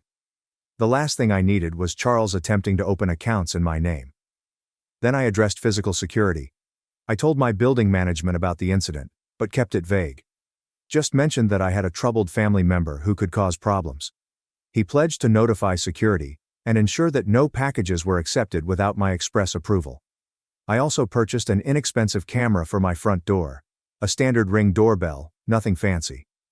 Throughout everything, I was attempting to figure out my next step. I wasn't going to sit back and accept Charles's nonsense, but I also didn't want to descend to his level. I decided to take a little trip to my hometown that weekend. Not to confront Charles, but to gather intelligence. I drove down Saturday morning and parked a few blocks away from my parents' house. Their neighborhood had not changed much. Same old houses and broken sidewalks. I was sitting in my car wondering what the heck I was doing, when I noticed Charles walking out the front door. He was dressed in the same dirty sweatpants from Thanksgiving, but with a grimy hoodie. Real fashion icon. I sunk in my seat as he walked past without looking at me. He walked toward the convenience store on the corner. I chose to follow him. Not too close, but enough to see what he was up to. He went out and bought cigarettes and a case of cheap beer before returning home. But he did not go inside. Instead, he walked to the side yard, where there was an old shed. My parents never utilized the shed for anything other than storing their lawnmower. But Charles unlocked it and went inside, where he stayed for around 20 minutes before returning to the house. Interesting. I waited until both my mother's and Timothy's automobiles had left the next day before making my move. Sunday mornings, they always went to the diner for breakfast, which has been a tradition since I was a child. Charles, I assumed, would be either sleeping or engrossed in his video games. I was interested in checking out the shed. The lock was inexpensive and simple to pick. Thank you. YouTube videos. Inside was, well, it wasn't what I expected. Charles had created a small office of sorts. There was a desk with an outdated laptop, a printer, and piles of paper. Pictures of me hung on the wall, including photos from my social media before I locked everything down, printouts of my job profile, and even a map with my condo circled in red. It seemed like something out of a horrible suspense film. What truly piqued my interest was a notebook titled Operation Payback. Charles, you are truly original. I looked through it and discovered a complete record of everything he'd already done to me, as well as a slew of new things he planned to do. Some were childish, ordering pizzas to my house at 3 a.m. Others were more concerned. He had jotted down the names of several of my coworkers, as well as instructions about how to reach them. I photographed everything using my phone. This wasn't simply some bothersome sibling rivalry. This was straight-up harassment. I gently returned everything exactly as I had found it and snuck out, making sure to lock the shed behind me. On the way home, I called my friend Barbara, who works in information security. She has always been my go-to person for technical guidance. I addressed the matter without delving too far into the family strife. "This guy sounds like a total loser," she commented. "However, even losers can wreak damage. You must protect yourself." Barbara came over that evening and helped me improve the security on all of my gadgets. She also had some thoughts regarding how to identify the source of any future digital harassment. We got takeout and spent the entire evening locking things down. "You know," Barbara continued between pieces of pad thai, "you could just report him to the police for harassment." I shake my head. "Not yet. I'd like to see what he does next." "Do you play with fire a lot?" Barbara lifted her brow. Perhaps I was. But something inside me wanted to handle this on my own. Plus, involving the police meant potentially dealing with my parents, which I wasn't prepared for. The next few weeks were quiet. Perhaps too quiet. I watched my camera footage every day, but there was no evidence of Charles. No strange calls, no packages, nothing. I almost thought he had given up. Then I received a call from an unknown number while at work. Against my better judgment, I responded. "Hello, is this Giselle?" A woman's voice inquired. "Yes, who is this?" "This is Karen with Credit Secure. We found some odd behavior on your accounts. It looks like someone attempted to open 3 credit cards in your name yesterday." My stomach sank. I spent my lunch break dealing with an attempted identity theft. Fortunately, the fraud alarms I'd set up had avoided any serious damage, but Charles's actions were clearly rising. This wasn't simply bothersome, it was potentially unlawful. That evening my phone buzzed with a message from a number I didn't recognize. "Do you have credit problems? Perhaps you should be more careful about who you piss off." I did not respond. I just stored the number as evidence. But now I'm actually angry. It had gone too far. The next day at work I couldn't concentrate. My thoughts kept returning to Charles and his idiotic retribution ideas. During my afternoon break, I decided to check my personal emails. And there it was, an email from my mother with the subject line, "We need to talk about Charles." I opened it with feverish fingers. It was brief. "Giselle, I'm not sure what is going on between you and your stepbrother, but he has been acting strangely since your arrival. Could you kindly call me?" Mom. At least she used her stepbrother this time. Some things change. I did not call her. But I did have a plan. If Charles wanted to play nasty, I could too, but smarter. First step, I called the McDonald's where he used to work and requested to talk with the manager. I introduced myself as a possible employer conducting a reference check on Charles. The manager, a man named Richard, laughed. "Reference for Charles? Lady, the only advice I would give that person is to remain far away. He was the worst employee I have ever had. Showed up late, departed early, stole from the register, and harassed female coworkers. We didn't fire him. He was arrested in the parking lot for selling marijuana. We never got him back on schedule after that." Interesting. Quite different from the "manager was jealous" scenario my mother had recounted. I thanked Richard before hanging up, then proceeded to step 2. I called Charles from a burner number I had set up. "Yo," he replied. I tried to disguise my voice slightly. "Hello, is this Charles? I heard you might be able to set me up." I was taking a chance here, but Richard's remark about selling marijuana made me think Charles might still be dealing. "Who is this?" He sounded suspicious but curious. "My name is Quinn. Jason at the motor shop gave me your number. You said you could help me with some party supplies." There was a pause. "Sure, I can help you out. What are you searching for?" We decided to meet at a convenience shop near my parents' house that weekend. I hung up, feeling both triumphant and terrified. I had no intention of purchasing narcotics from my loser stepbrother. I simply wanted proof of what he was up to. The remainder of the week went without incident. I took Friday off work and drove down to my hometown, staying in a cheap motel under a fictitious name. Paranoid? Maybe. But it's better to be safe than sorry. On Saturday morning, I parked across from the convenience shop and waited. Charles arrived on time, gazing around uneasily. I wore a baseball cap and sunglasses while sitting in my car with the window cracked so I could hear.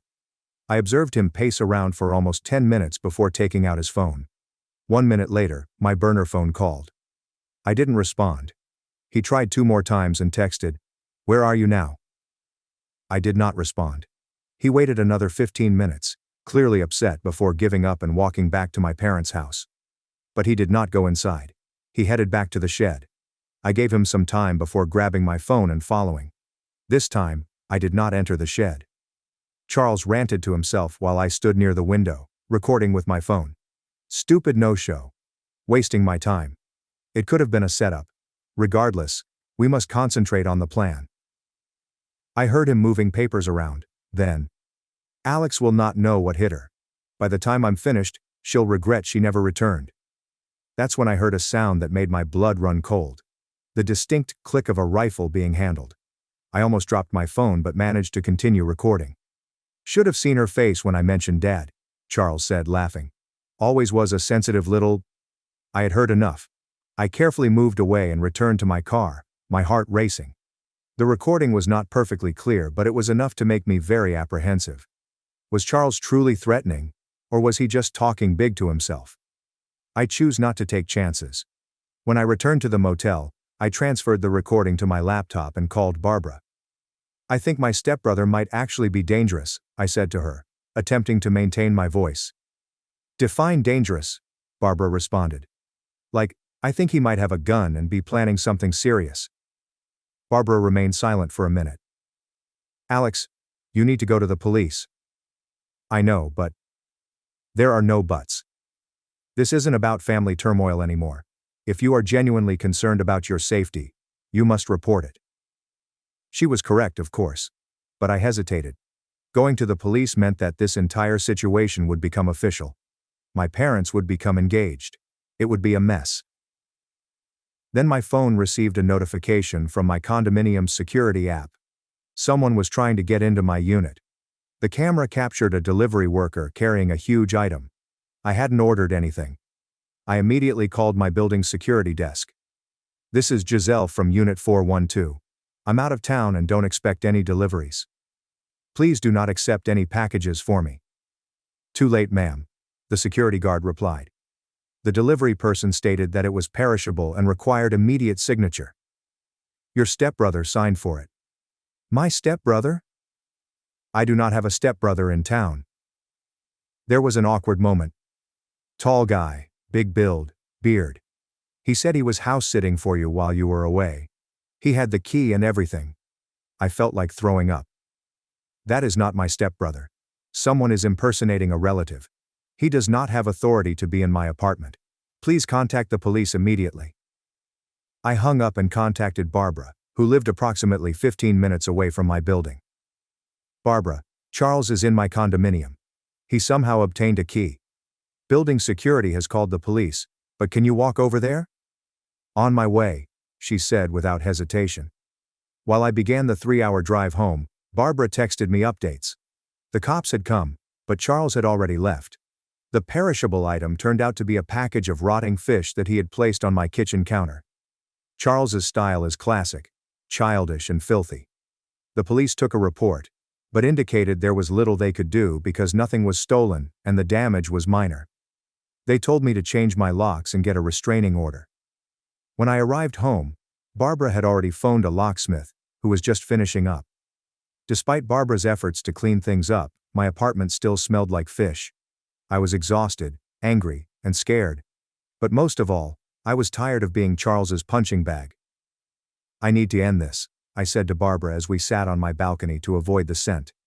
"Not just stop him, but make sure he can never pull this kind of crap again." "What are your thoughts?" Barbara seemed concerned. "Something legal," I told her, "but effective." The following day was Sunday. I knew my parents would be having their customary diner breakfast, and Charles would most likely be sleeping in. It's perfect timing for me to make some phone calls. First, I called a friend who worked at the DMV. I wasn't seeking anything unlawful, simply confirmation of my suspicions. Charles's driver's license was suspended 6 months ago due to unpaid citations and driving without insurance. Nevertheless, I had seen him driving my mother's automobile only yesterday. Next, I called a college friend who had become a paralegal. She helped me grasp what constituted harassment and identity theft in our state, as well as the evidence required for a restraining order. I had plenty. I then called my boss. I described the situation briefly, and requested Monday off to deal with some family concerns. He was understanding. Finally, I called my mother. She responded on the third ring, sounding astonished to hear from me. "Giselle, are you okay?" "Not really, Mom. We need to talk about Charles. In person. Can I come over tomorrow morning?" There was a prolonged pause. "I suppose that's all right. Timothy will be at work, but..." "Good. I would rather chat to you alone initially. I'll be there at 10 o'clock. I spent the remainder of Sunday prepping. I organized all of my proof, including images of Charles's Operation Payback shed, recordings, and credit fraud efforts. I backed everything up to the cloud and made physical copies. If Charles taught me anything, it was to be thorough. Monday morning, I dressed conservatively in a basic blouse and slacks, professional but not threatening. I didn't want my mother to think I was coming to attack her, even though a part of me resented her for enabling Charles all these years. When I arrived, my mother appeared apprehensive. She had clearly made an effort. Her hair was done, and she was dressed better than her regular loungewear. The house was also spotless. It reminded me of how she used to feverishly clean before my stepfather returned home from work. "Is Charles here?" I inquired as I stepped inside. She shakes her head. "He went out early. He said he had some business to take care of." "Great. That could be anything, from selling narcotics to vandalizing my car again." I'd parked a block away, just in case. We sat in the living room, awkwardly positioned at opposite ends of the couch. My mother kept fumbling with her wedding band, an anxious habit she'd had for as long as I could remember. "Mom, I need to show you something," I explained, pulling out my evidence folder. "Charles has harassed me since Thanksgiving. It began with pranks but has progressed to identity theft and breaking into my home." My mother's face changed through a variety of expressions, including astonishment, incredulity, defensiveness, and then a kind of resigned acknowledgement. "He's been troubled," she murmured softly. "Ever since you came back, he feels like you're showing off, making him look bad." "Mom, I paid him $15,000 and offered him a job. How does this make him look bad?" She did not have an explanation for that. I showed her everything: photos of Charles's shed, screenshots of credit card fraud attempts, and building security footage of him walking into my unit. With each piece of evidence, she appeared to retreat a little deeper into the couch. "I don't know what you expect me to do," she finally answered quietly. "I expect you to cease enabling him. He is not a child anymore, Mom. He's an adult who chooses to injure others, including me. And I've had enough." I took out the final document, a restraining order application that I had completed earlier that day. "I am filing this today. Charles will be legally forbidden from contacting me or approaching my home or office. If he violates it, he will be arrested." My mother started to cry. Not theatrical sobs, just quiet tears streaming down her cheeks. "He's my son. And I'm your daughter," I said, shocked at how calm my voice was. "But you have never protected me from him. So now I'm protecting myself." The front door banged, making both of us jump. Charles raced into the living room, face flushed with rage. "What the hell are you doing here?" he demanded, looking at me. I rose up and kept the coffee table between us. "I'm talking to Mom about your little hobby of harassing me." Charles gazed at the documents strewn out on the table, then at our mother's tear-stained face. Something seems to snap in him. "Do you think you can just come in here and turn her against me after ignoring the family for years? You don't know what we've been through," my mother whispered. "Charles, calm down." But her voice was hardly audible. "No. I'm sick of her thinking she's superior to everyone. Coming back with her beautiful job and condo, gazing down at us." I maintained my voice level. "I've never looked down on you, Charles. I attempted to help you." "Can you help me?" He laughed bitterly. You left me here with them, he said, gesturing toward our mother. What has it been like for you? Being the only one on whom they could focus, criticize, and exert control. You escaped, and I felt double the pressure. That was not what I was expecting him to say. I almost felt sorry for him. Almost. That doesn't justify what you've done, I stated firmly. It's harassment, identity theft, breaking into my house. Charles's face altered, as a smirk replaced his rage. Prove it was me. I pointed at the evidence on the table. Already did. The sneer wavered. He looked down at the papers and then back at me. So, are you going to call the cops on me now? If I have to. He made a step toward me, and I automatically moved back. That's when I saw the bulge in his jacket pocket. Is that the gun I heard him handling? My mother also witnessed it. Charles, what is in your pocket? He ignored her, focusing his attention on me. You always think you're really brilliant, don't you? Little Miss Perfect has the perfect life. My life is not perfect, Charles. I simply worked for what I have, rather than trying to bring others down. Did you work for it? He exclaimed, making both myself and my mother flinch. You had every edge. Dad always liked you more. Teachers were always more helpful. Even when you departed, it was simpler because no one expected anything from you. I was perplexed. Timothy never liked me more. He barely tolerated me. I had always imagined that Timothy disliked me. He was chilly, critical, and seemed irritated by my very existence throughout my youth. It never occurred to me that his feelings toward me might have altered since I left. Not Timothy, Charles said angrily. My father, your stepfather. You were not the only one who had to meet unattainable standards. You weren't the one who was constantly compared to his brilliant stepdaughter after you left. Well, that was an unexpected story twist. I looked at my mother, who was gazing anywhere but at us. Is this true? I asked her. She sighed heavily. Timothy has changed since you left. He was pleased with your independence. I started wondering why Charles couldn't be more like that. I nearly laughed at the irony. Charles was the golden child all those years, and he seems to have been living in my shadow ever since I left. But that didn't excuse his actions. Charles, I continued gently, noting his hand returning to his pocket. Whatever occurred in the past doesn't explain what you're doing today. This has to stop. Or what? He challenged me. Or I'll file a restraining order today. And I will file charges for identity theft and breaking and entering. Charles, that's some serious jail time. He took his hand from his pocket, but instead of a pistol, he held my mother's car keys. Best of luck proving anything. I'm out of here. Charles, please wait. My mother called, but he was already walking for the door. I remembered what my DMV friend had said. If you drive while your license is suspended, you will face further charges. He froze, his hand on the doorknob. What are you talking about? Your license was suspended 6 months ago. I checked. Charles turned slowly, his face full with fury and disbelief. Did you verify my license? What gives you the right? The same right you had to check my credit history, I guess, I said quietly. Difference is, I didn't try to ruin your financial future. He looked at the keys in his palm, then at me, and finally at our mother. For a brief moment, I thought he might throw the keys at me. Instead, he slapped them down on the foyer table before storming out the front door on foot. My mother and I sat in silence for a long time after he went. He needs help, I finally said. Professional help that you and Timothy can't provide. She nodded slowly.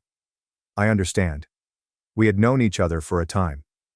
Every time we suggest it, he threatens to leave and I can't lose another child. Her remark struck me unexpectedly hard. Had she considered me lost? I dismissed the concept for the time being. You are not helping him by allowing him to continue like this. He is wrecking his life, and attempting to destroy mine. What are you planning to do? She asked gently. I gathered my proof and placed it back in the folder. Charles has to make that decision. If he stops harassing me totally, I will not seek a restraining order or press charges. But if there is another incident, I will go to the police with everything I have. I stepped up to leave, but my mother grabbed my hand. Giselle, I'm sorry for everything. For not protecting you when you were younger. For letting things get this bad with Charles. It was the first genuine apology I'd ever received from her.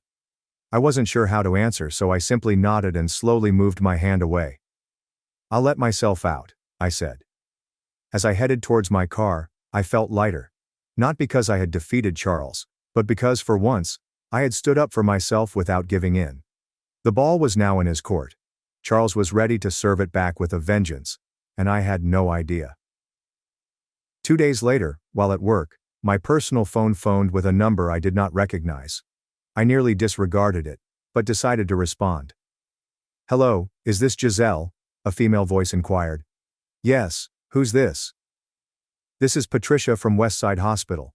We have your stepbrother Charles here in the emergency room. You're listed as his emergency contact." My heart skips a beat. "Is he okay? What happened?" "He's stable, but he's been in an accident. He's asking for you." I informed my supervisor that I had a family emergency, and drove to the hospital, my mind racing. Was this a legitimate operation, or one of Charles's schemes? There is only one way to find out. When I arrived at the ER, I was shown to a curtained bed where Charles lay, pallid and drawn. His right arm was in a cast, and he had a deep cut on his forehead. "You came," he replied, surprised to see me. "What happened?" I inquired, remaining near the foot of the bed. "Tried to cross the highway on foot. Wasn't paying attention." He glanced away. "Clipped by a truck." "Why were you crossing the highway?" He shrugged his good shoulder. "Going to a friend's place." The nurse then entered and checked Charles's vitals. "The doctor wants to keep him overnight for observation because of the concussion. Do you have his insurance information?" Charles appeared to be panicked. "I told you I don't have insurance." The nurse glanced at me hopefully. I felt conflicted. Despite everything Charles had done, seeing him injured and vulnerable moved me. A sense of obligation that I couldn't shake. This was the same boy I'd grown up with. The child who had been influenced by the same dysfunctional family from which I had escaped. I could have gone away. I sort of wanted to. But instead I took out my wallet. "I'll handle the paperwork," I assured her. "Can you give us a minute?" Charles refused to look at me after she left. "You don't have to pay for this." "I know. I can't pay you back." "I know that too." We sat in awkward silence for a moment. "Why'd you come?" he finally inquired. "After everything I did." I considered the question. "Because despite everything you're still family, and I wanted to make sure you were actually hurt, and not just luring me into another trap." He nearly smiled at that. "Fair enough." I leaned forward to ensure he was staring at me. "This is it though, Charles, my last act of goodwill. If you ever try to mess with my life again, I won't hesitate to use everything I have against you. Understand?" He nodded slowly. "Yeah. I get it." "Good. Now I'm going to pay your hospital bill and give you one more chance to turn things around. What you do with it is up to you." As I stood to leave, he said, "Alex." I turned. "What?"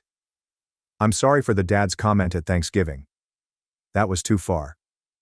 It was not a complete apology, but it was something. I nodded and went to find the billing department.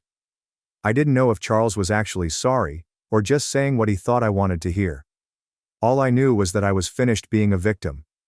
Whether Charles changed or not, I would be fine. I had made a life for myself that no one, not Charles, my mother, or Timothy, could take away. I paid Charles' hospital bill, gave the physicians my contact information, and went out into the sunshine, feeling for the first time, entirely free of my family's dysfunction. Whether this marked the end of Charles's vengeance, or simply a brief truce, I was prepared for whatever came next. When I left the hospital that day, I had no idea if I had made the biggest mistake of my life, or had finally broken through to Charles.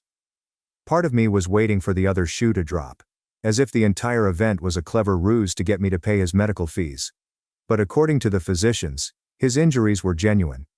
The concussion was minor, but the broken arm would require weeks to recover correctly. I tried to push Charles out of my mind and concentrate on work for the following few days. I'd done everything I could, paid his medical bills, given him another chance, and made it obvious that there would be no more opportunities after this one. The ball was in his court now. A week after the hospital appointment, I received a notification. My mom texted me inquiring if I had heard from Charles. Apparently he had not returned home after being discharged. I told her I hadn't heard anything and suggested he might be staying with a friend. She didn't appear convinced, but thanked me nonetheless. 2 more weeks passed. No Charles drama. There was no harassment. There are no unusual packages. There were no credit card fraud attempts. I began to relax a little, hoping that the hospital fright had finally brought him to his senses. My doorbell rang on Saturday afternoon. I checked my security camera, and then froze. Charles stood outside my door, looking uneasy in clean jeans and a button-up shirt I had never seen before. His arm was still in a cast, and he had heavy circles beneath his eyes. I debated not responding, but curiosity got the better of me. I opened the door but left the security chain on. "What are you doing here?" "Can I come in?" he asked, avoiding my gaze. "I just want to talk." "Last time you were here you left rotting fish on my counter." He grimaced. "Yeah, I know. I'm sorry about that. And everything else." I looked at him for a second. He looked awful. Thinner, exhausted and strangely nervous. Not the arrogant jerk who had been tormenting me for months. "Closing the door to undo the chain, and I'm recording this conversation on my phone," I said as I let him in. Charles nodded and followed me into the living room, but did not sit down. He simply stood there awkwardly, fumbling with the edge of his cast. "So?" I asked after an awkward silence. I wanted to tell you I won't be bothering you anymore. I got a job. Well, 2 jobs actually. Morning shift at a warehouse and evening shift at a gas station. It was unexpected." "Okay, good for you." "And I'm paying back Mom for all the money she's loaned me over the years, starting with the car insurance I let lapse." I raised an eyebrow. "What brought this on?" He shrugged. "The accident, I guess." He paused. "I had to sleep in my car for a few nights after the hospital.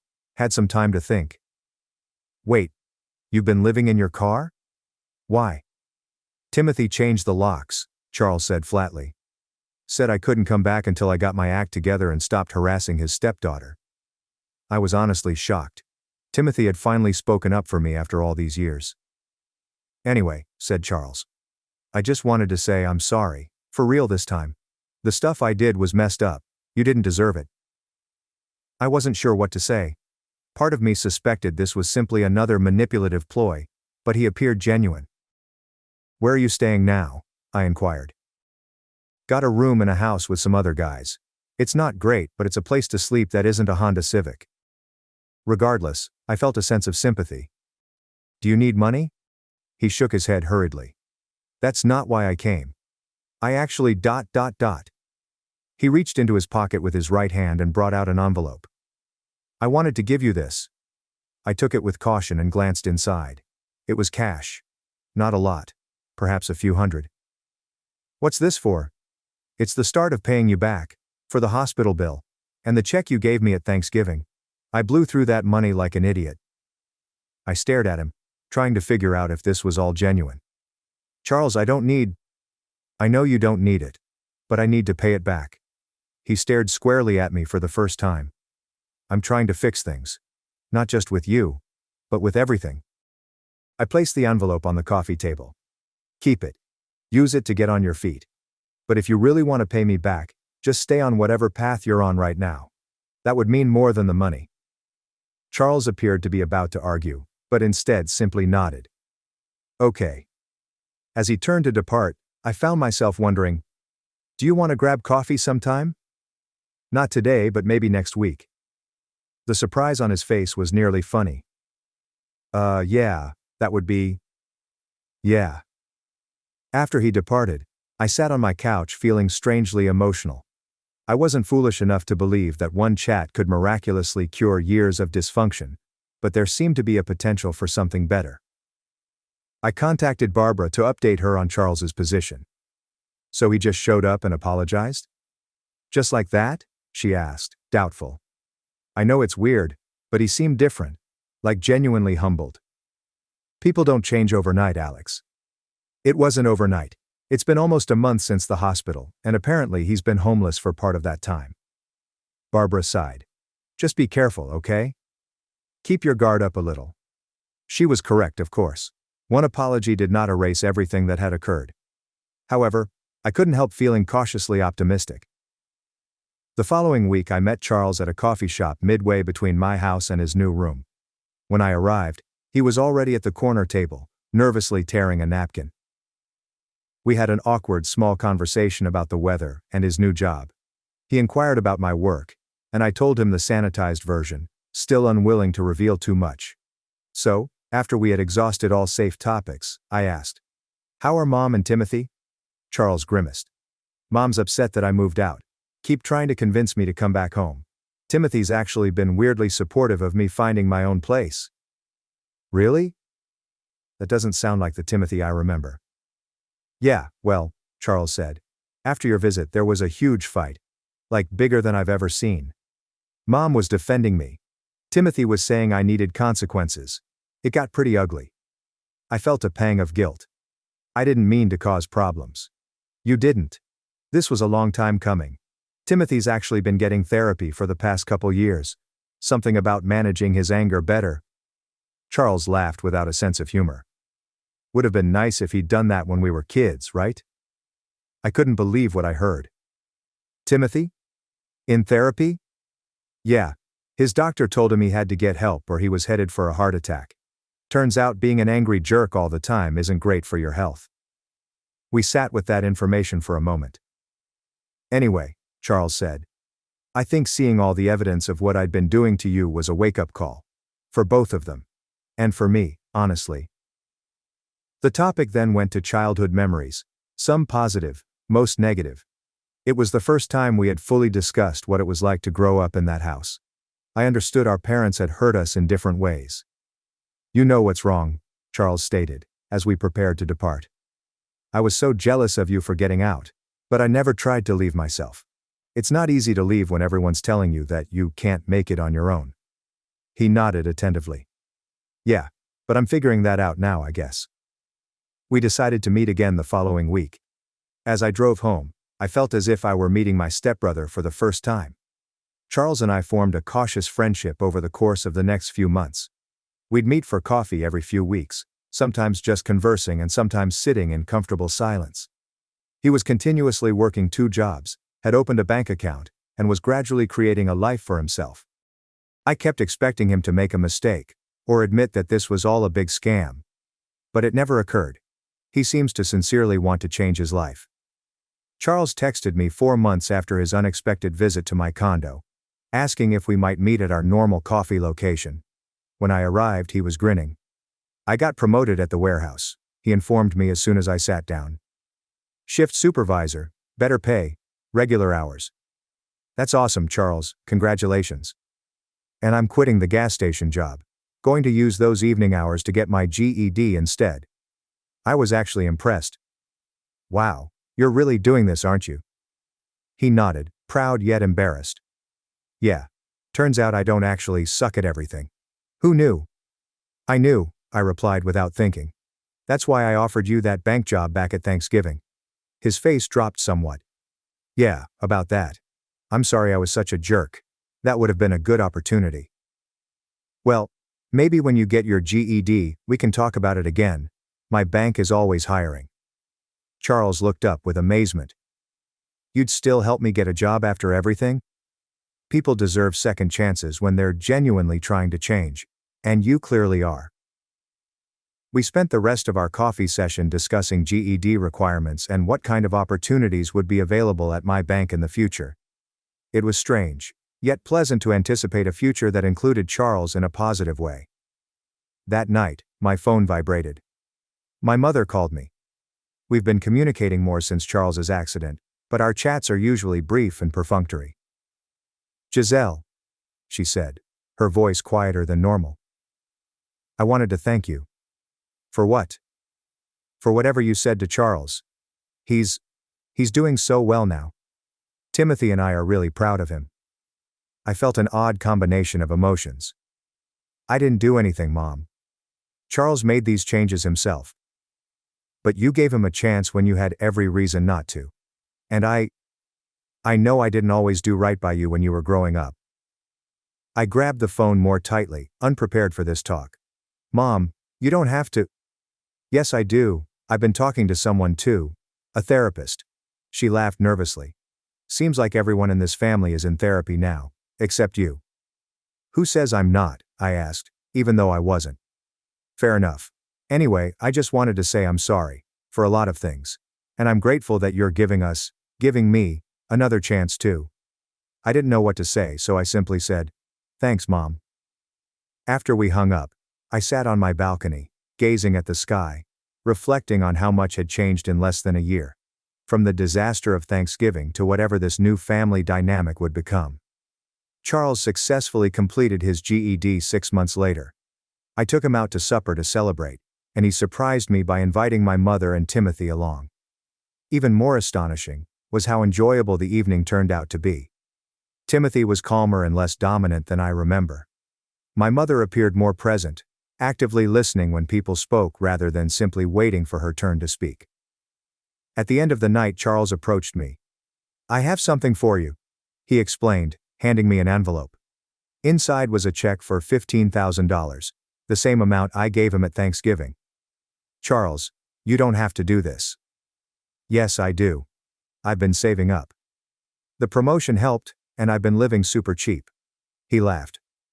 Plus, I got that entry-level position at your bank's downtown branch. Thanks for putting in a good word. You earned that job on your own merits, I told him candidly. Your interview scores were excellent. Still, I wouldn't be here without your help. He pointed to the check. And that's just the beginning.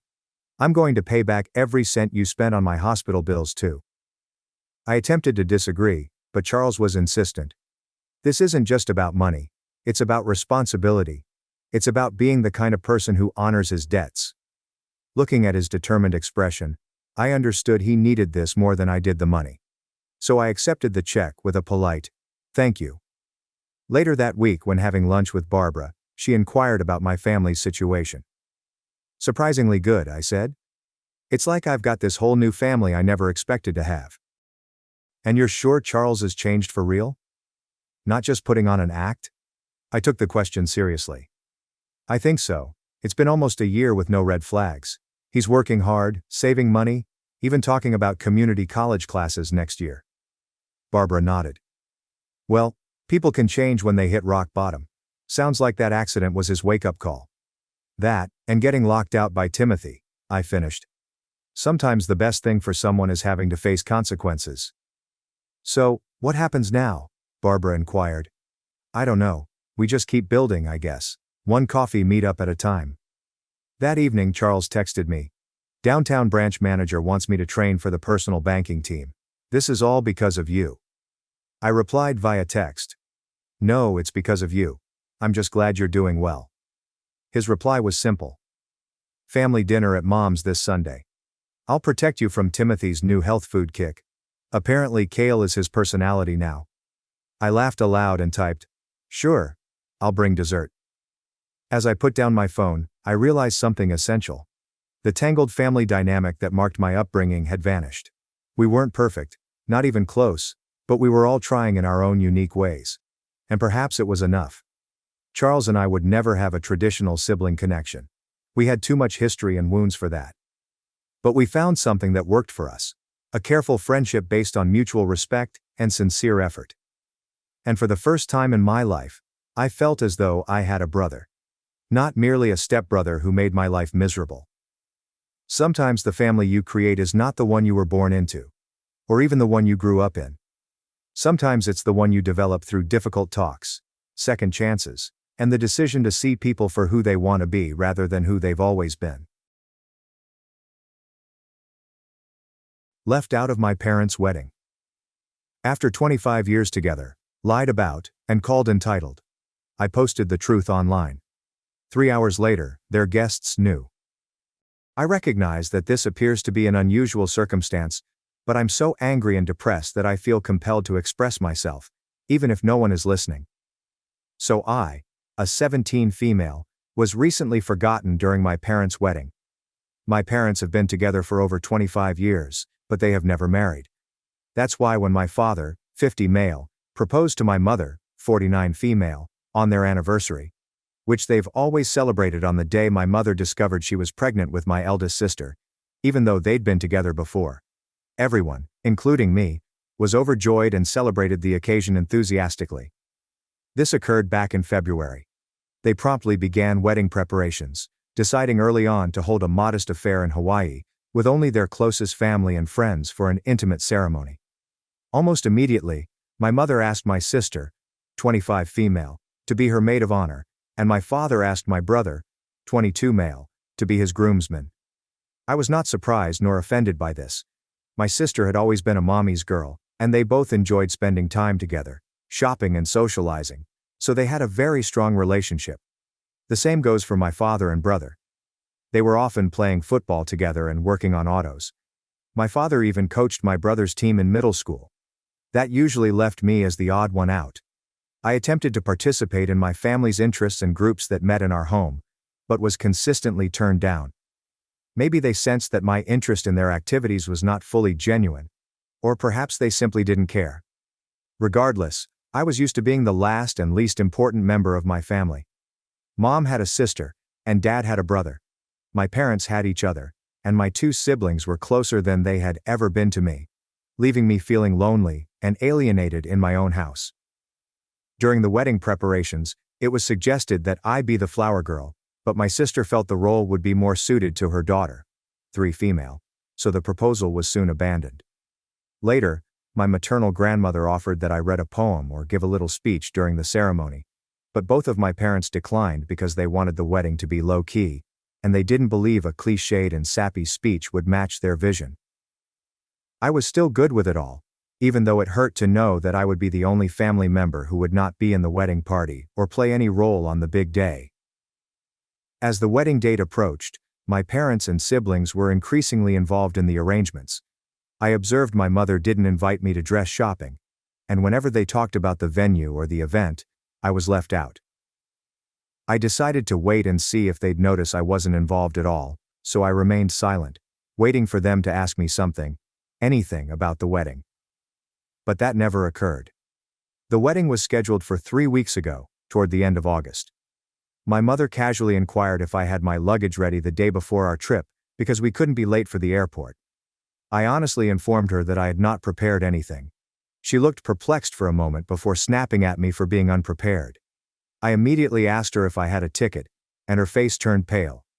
Yep. They hadn't even purchased my ticket, and I'm not sure if I had a room or other arrangements once there. Even though I was the only member in my family without a steady income, I work as a part-time babysitter. My parents had purchased first-class tickets for my siblings and a couple of other friends attending the wedding, but had forgotten about me. My mother told me not to worry about it, and that they could just find me a cheap airline ticket at the last minute. But I merely responded by asking her, "So, do I even have a dress for the ceremony?" She went with my sister to buy hers and all of the other female guests months ago, but I was not included. That's when my father stepped in and encouraged me to suck it up, saying I'd never been a girly girl and could wear whatever I wanted. This irritated me because, while I'm not the most feminine girl on the earth, I would have liked to be a part of my parents' wedding. And it was about how I'd been excluded from virtually everything for months.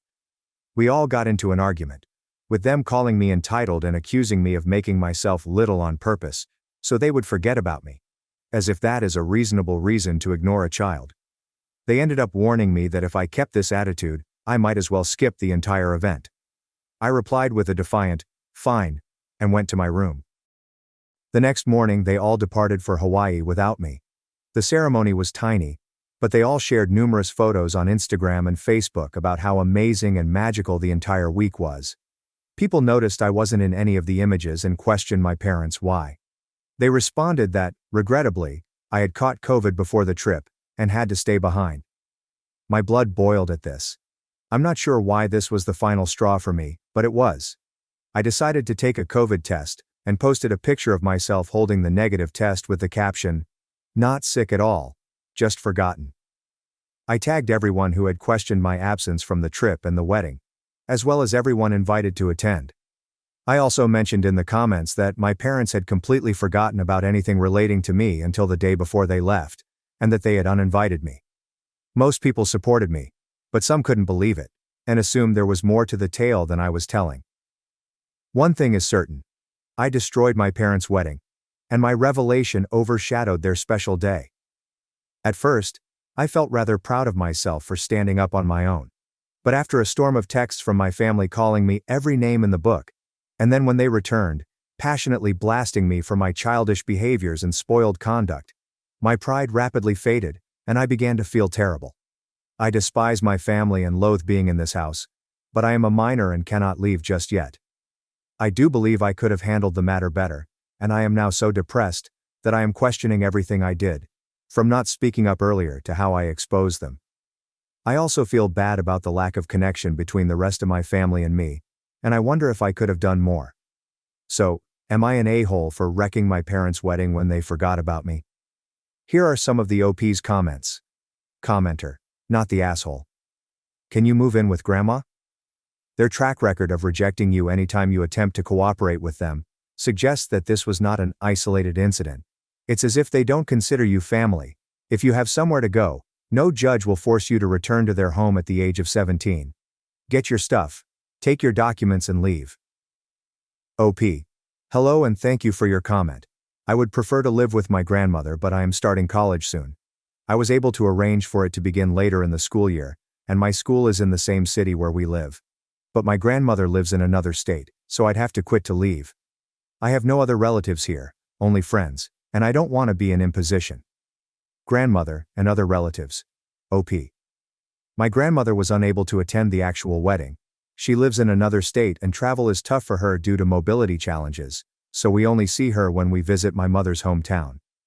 I know she read my Facebook post and phoned to inquire how I was doing, but I put on a brave front for her and haven't contacted her since, though we've texted. I'm not sure if she has a better understanding of what happened, or if my parents have told her a different version of the tale, but she is extremely nice to me and has always called out my parents for favoritism. I'm really fatigued from everything lately, and the last thing I want to do is burden her, so I haven't called her since shortly after the wedding. To another commenter: no, my extended family wasn't present. My grandmother has trouble traveling, and my uncles live in the same town as her, but they were not invited. When I mentioned they bought tickets for the family, I referred to my siblings, their significant others, and my niece. They also took a handful of pals along with their partners. In total, I believe there were 13 people. Any idea why they ignore you? OP: I have no idea, except that they are incredibly close-knit amongst themselves, and I don't appear to fit in. I've never enjoyed the same hobbies or activities as them. I'm an introvert that enjoys being at home, watching movies, and reading books. Meanwhile, both of my parents enjoy being the life of the party, and frequently arrange gatherings at our home for their friends, which my siblings also enjoy. I was shy as a child and would always hide in my bedroom or basement to avoid people. Although as I grew older, I became more involved in these events, although my parents didn't seem to mind. That is the only explanation I can think of for their actions, but I still don't think it's adequate. Responds: if it's real, could OP be an affair child? She is quite a few years younger than her siblings, and it would explain a lot. OP: I have no idea about that. It's something I've never considered. I believe my parents have always been a close couple who spend a lot of time together and appear to be quite happy. Therefore, I doubt my mother would cheat. Responds: first-class tickets for the wedding party and other guests but not their youngest child? How is this even possible? Then they don't fix it by getting you a first-class ticket, but an economy ticket because it is cheaper. Did she even have accommodations? No dress either. Just wear whatever? Now it's your fault that they are thoughtless? Hell no. FFS. These parents suck. OP: I believe she meant cheaper airline, because it was more likely that way for me to arrive on time, given that their aircraft was apparently fully booked. Again, I'm not sure about the accommodations. They made no mention of it. I just know that they all stayed at the same hotel where the ceremony took place. Update 1. Hello everyone. I meant to post an update earlier, but I'm still a bit of a mess right now. I decided because my post received such a large response, and so many people commented and messaged me, I should write about the most recent developments. First and foremost, I'd like to thank everyone who left comments on my post and gave their own experiences or perspectives on my issue. Thank you very much. A few days earlier, I couldn't get out of bed, and my family's comments had convinced me that I was to blame for all that had happened. However, after seeing the answers to my article and all of your support, I felt reassured with my acts and thoughts toward my family. I'm still fighting feelings of guilt and melancholy, but anytime I start to spiral, I remember how much this community of strangers has supported me, and I try to calm myself down with your comments. Thanks to your suggestions and guidance, I eventually decided to phone my grandmother and tell her the whole thing. Just to clarify one point before continuing on, I noted it in the comments, but I think I should post it here as well. My grandmother, 77 female, did not attend the wedding. She lives a few states away and has mobility concerns, so she no longer travels. We went to see her around Easter and she mentioned that I might read a poem at the wedding, but it was the last time I saw her in person before everything happened. She has always been very affectionate to me, and has previously chastised my parents for their favoritism, but she is unable to play a more active role in my upbringing because she lives so far away. I'm constantly concerned about troubling her because of her age and health. She had a mild stroke a few years ago and is now back to normal, but I'm still worried. Anyway, I contacted her and told her everything that had transpired during the wedding, including how my parents didn't even purchase me a ticket to accompany them. When I told her, she came to the same conclusion as the majority of the commenters. It was simply impossible that they had forgotten, and they did so on purpose. I cried on the phone with her, explaining how I was feeling, how this has been going on forever, how I feel in the aftermath, and most importantly, my need to go. She was really lovely and soothing to me, telling me that I didn't have anything else to worry about because she had my back completely. She encouraged me to take it easy, but to make preparations for the future, and that she would assist me. After that 2-hour chat, I felt better, and I decided to listen to her and get started on planning for the upcoming school year. I have a friend who is going to rent a studio near our future campus. She has a wonderful relationship with her parents, but she has 5 younger siblings and wishes to be more independent, which is why she opted to move out. I asked if I might move in with her temporarily, and promised to pay her rent as soon as I obtained a job. She immediately agreed and advised me not to worry about rent or anything else until I was in a better situation. We had a good cry together when I told her about my parents' wedding incident. So, this happened a few days ago. I had planned to do the update then, but my grandmother called my dad and siblings to scold them on how they were treating me. My brother just texted me a half-hearted apology, stating he didn't realize I wasn't included. He just assumed I wouldn't enjoy the vacation, and tweeted the picture to cause drama.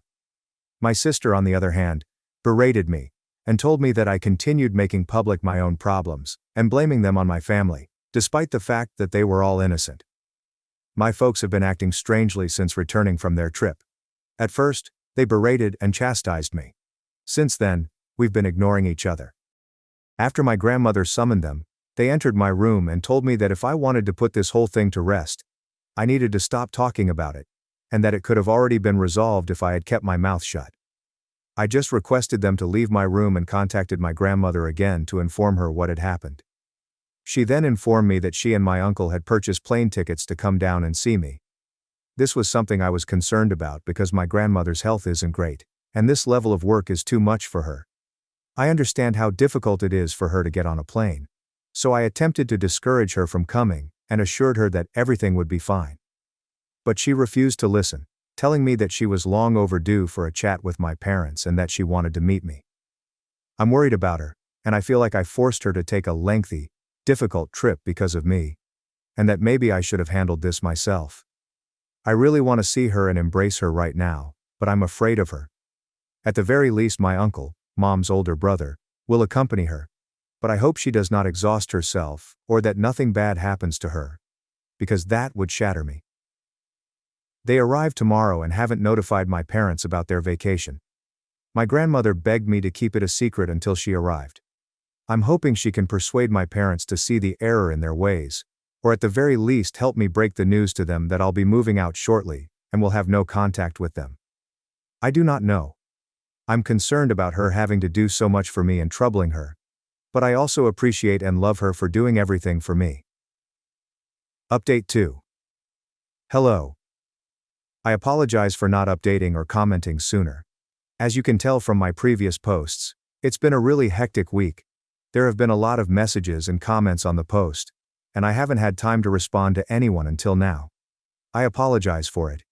You've all been so supportive and compassionate about me and my story, and it's been both eye-opening and horrifying to realize how many other people have had similar stories of neglect and abuse.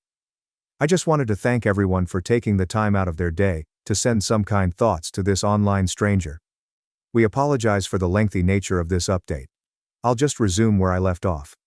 So my grandmother called to say she was going to see me and help me out. I was quite concerned since my grandmother has a difficult time traveling, so taking this trip would put her under a lot of stress, and I felt responsible for her, because I was the one who contacted her. She came early Monday morning with my uncle, and I went to pick her up at the airport. And that was a very powerful and emotional experience. As soon as I saw her, I went to her arms and burst into tears. I'm not sure if I was able to tell her anything at the time because I was crying so hard, and I had so many things to say. Thank you for coming, for being so good to me, for having my back. I'm sorry for forcing you to take this trip. I feel terrible at home.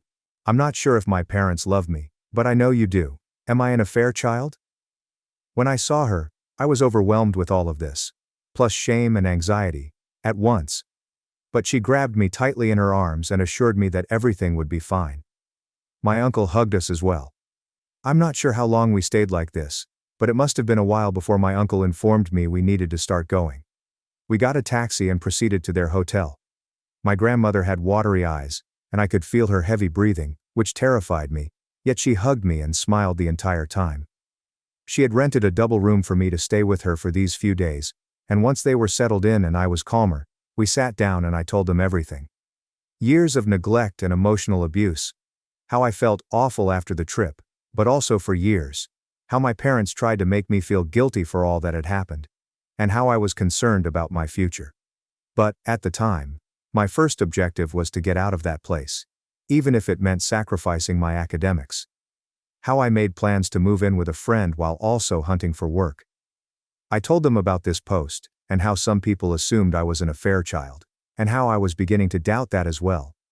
It was a lot, and I could tell they were both deeply moved by what I was saying. But they kept soothing me and making me feel safe enough to open up to them. After I shared all of my fears with them, my grandmother assured me that I had nothing to worry about, and that she would always be there for me. First and foremost, she informed me that I was not an affair child, and that both my parents were overjoyed when my mother became pregnant with me. She knew that adultery was the ultimate deal breaker for my mother, and she assumed the same was true for my father. Apparently, favoritism began when I was about 3 or 4 years old. My parents were often moaning about having a young child in the house. They were worried that they could accompany my older siblings to their activities, but not me. I was also quite shy, and a bit of a crybaby, which they could not tolerate, setting me apart from my siblings. She informed me that she knew my parents had saved more than enough for my education. They're quite wealthy, so it had never occurred to me until now, that they may take the money I needed for my schooling. However, if they tried not to pay for my education, Mom would take care of it, and would not allow me to drop out due to financial constraints. She also promised to help me with rent, and an allowance to move out. She was incredibly generous, and I thanked her for everything. However, I also said that this experience had been eye-opening in the sense that I had never recognized how financially fortunate I had been my entire life. Despite their flaws, my parents have always treated me well financially. I went to private school, have a significant monthly stipend, and have had a card for years. They have never complained about any of my purchases.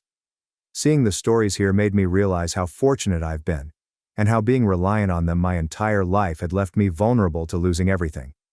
I want to be independent, not just from my parents, but from everyone. I feel as if I need to learn to stand on my own. To be honest, writing this, and reading all of the stories of individuals in truly bad situations, makes me feel like a spoiled brat my entire life. She demanded that I accept her assistance until I no longer required it, and I consented. But I would continue to hunt for work, and try to manage on my own. We rested for a bit at the motel because we were all fatigued from the morning.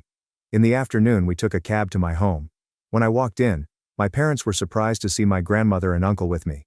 But before they could say anything, my grandmother instructed me to go pack all of my essentials while they talked. I rushed upstairs where I could hear my grandmother and uncle berating my parents for everything they had put me through.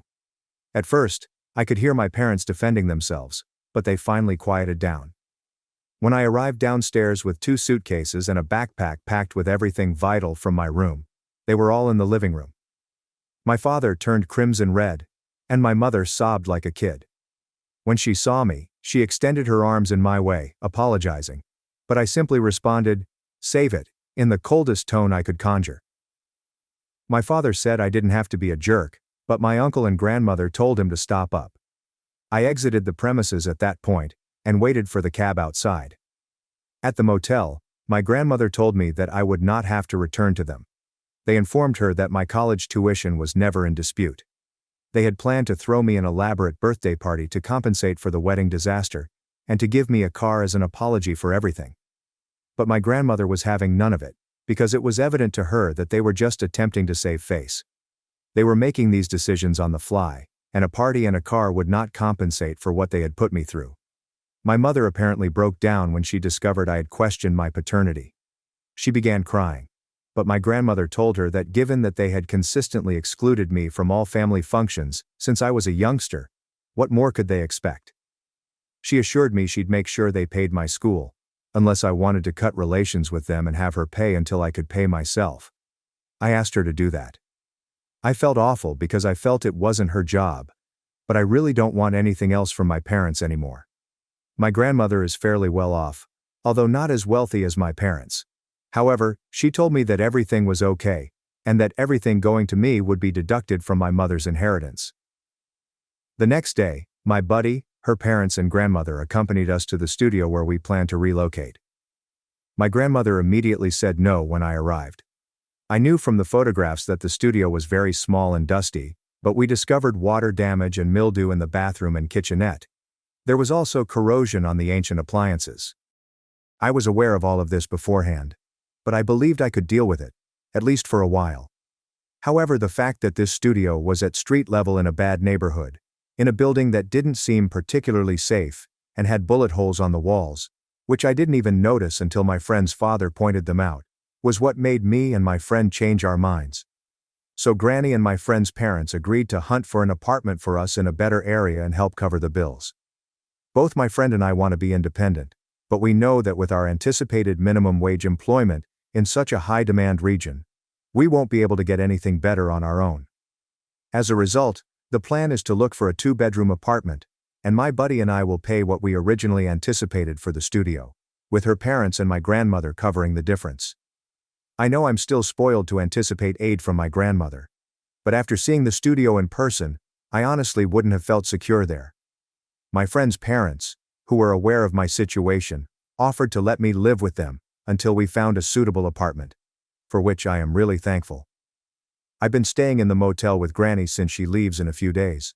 Apparently, my friend, her parents, and my grandmother discussed this before approaching me to ensure I had a safe place to stay until we moved into the apartment, which is yet to be discovered. I teared up as I thanked them, seeing how many people had rallied around me to give assistance. Since then, I've been transferring some of the belongings I left at my parents' house and setting up my space at a friend's. Every time I return, my mother cries and apologizes, and my father has also expressed regret. But I remain distant and frigid towards them. My sister called and told me that our mother was a mess and that I was a dick for what I had done, but before she could finish, I hung up and blocked her. I was about to block my brother as well, but then I noticed he had sent me a very long message apologizing repeatedly for all he had done to me, and for not recognizing our parents were treating me so badly. He says he's been doing a lot of self-reflection in the days after Grandma called, and he realizes he was wrong for presuming I wasn't on the trip because I didn't want to attend, and for simply allowing our parents to exclude me for years. I replied briefly, thanking him for his remarks but stating that I needed space and was not ready to accept his apology. I believe he is sincere because he has never been mean to me in the same way that my sister has. He has simply been distant. But I also feel like I need to keep him away for the time being. Also, since everything is so new, it feels proper to maintain contact with my family. Maybe in the future he will show me that he is just as vicious as everyone else, and I will block him. However, as long as he respects my boundaries, I feel better not cutting him off totally.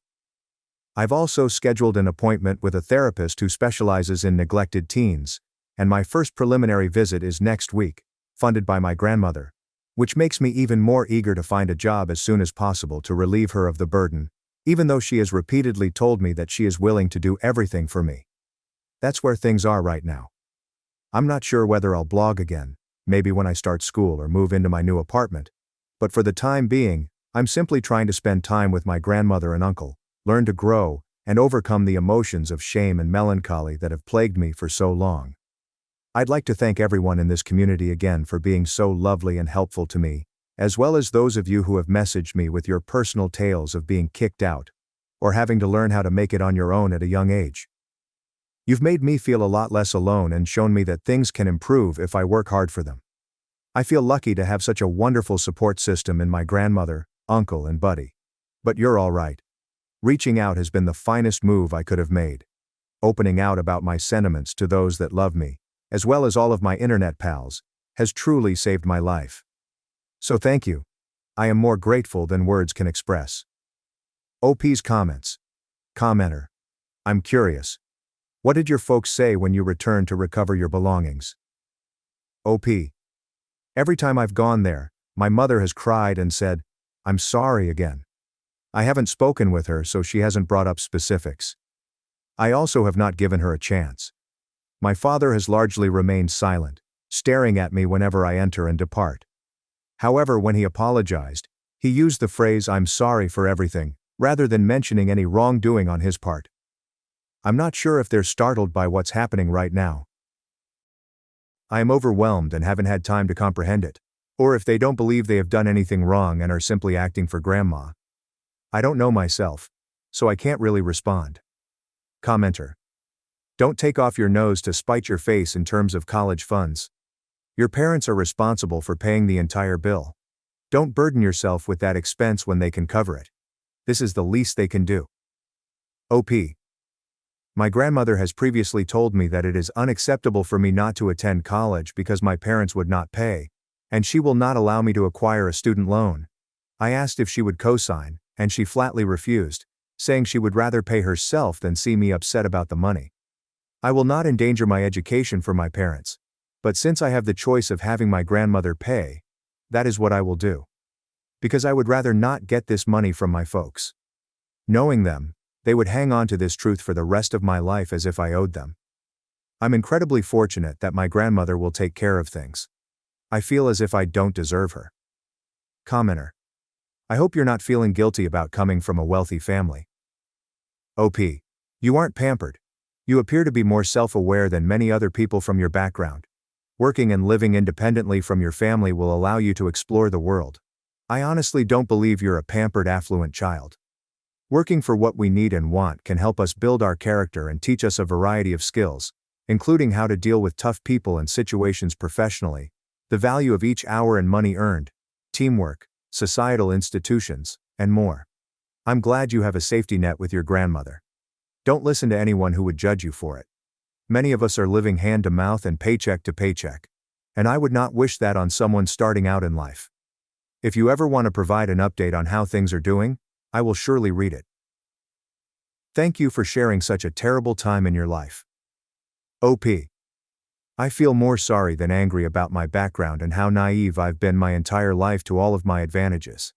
This self-awareness that you mention is something I've learned in the previous few weeks. Because when I first battled with my parents, I didn't think about money or how I'd support myself. That has always been a given for me, which is good since I am not yet 18. But after posting here and seeing posts from people who have had to deal with the financial consequences of being neglected, cutting off their family, or leaving home at a young age, I realized how out of touch I was. I'm angry for all the other Redditors who haven't had the same opportunities as I did, and I'm angry at myself for being so casual about money and privileges that I believe most people do not have. I want to be self-aware enough to, 1. Thank those who are assisting me and appreciate what they are giving me. And 2. In the future, I want to be independent while also being aware of how difficult it is for other people who did not grow up in a 5-bedroom house in an expensive neighborhood with private school and all of the other benefits I've received. Update 3. Hello everyone. It's been a while, and I apologize for not responding to messages or providing an update sooner. I've been quite busy, and I'm trying to detach myself from everything that has occurred to me. but I'm back with an update on how things are going, in case anyone is interested. To continue where I left off, I relocated to a friend's house when my grandmother visited me, and we were able to stand up to my neglectful parents. My grandmother and uncle left just a few days after I last provided an update, and it was a very sad time for us both. For the first time in my life, I felt safe and loved by someone in my family. I'm sure there have been times in my life when I didn't feel so sad and alone, but that week with my grandmother made me feel as if someone was always in my corner. I will be eternally grateful to her for being there for me. After she returned to her hometown, I moved into my friend's parents' home while we looked for an apartment.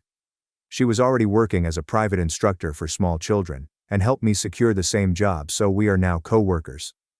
The position is fantastic, and the income is reasonable for a first job, so I was overjoyed to be hired. We also located an apartment. It is close to campus and has 2 bedrooms, a large living room, and a kitchen. It's not big, but it's clean, and in a neighborhood primarily populated by college students, so it's fairly lovely. Plus there are plenty of great places to hang out and meet new people. We're now in the midst of relocating, and I'm writing this post from my new bedroom. I had my 18th birthday a few weeks ago, and it was fantastic.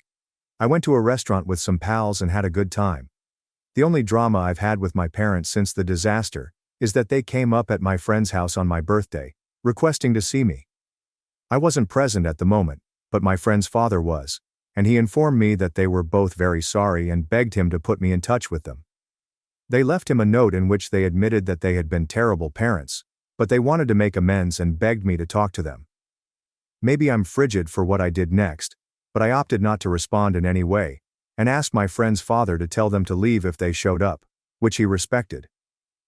A part of me wanted to approach them and attempt to repair our connection, but I also felt like it had taken all of this effort simply to show them I existed, and how much they had harmed me throughout my life. If I go back now, I'll be betraying myself and all of my efforts to grow and become independent. After my birthday, I had a few weeks until we could begin moving into the new apartment, so I went to see my grandmother at her home. I showed her the many photos I took of the new apartment, informed her about my new work and the classes I'm about to begin after New Year's, and she was overjoyed for me. We also had a family gathering to commemorate my birthday, and my uncles and cousins joined us at Grandma's for a party. My brother also arrived. I've been communicating more and more to my brother. Of all my close family members, he is the only one who has never mistreated me. Although he was inattentive of me, and relished my parents' favoritism, he never mistreated me, and I believe he was also a victim of the toxic environment that was our home. I don't completely trust him, but he has really apologized. And because he lives nearby, he wants me to feel like I can count on him if I ever need anything.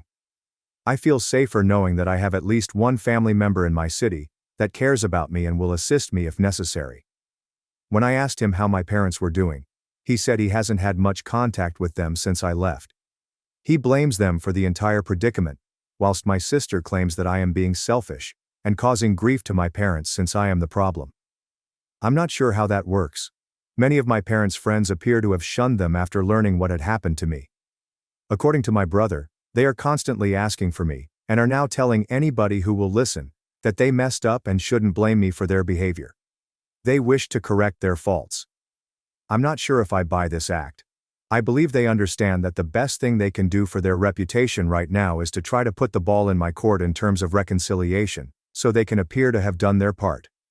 I'm more focused than ever on my future, and I don't want to think about it.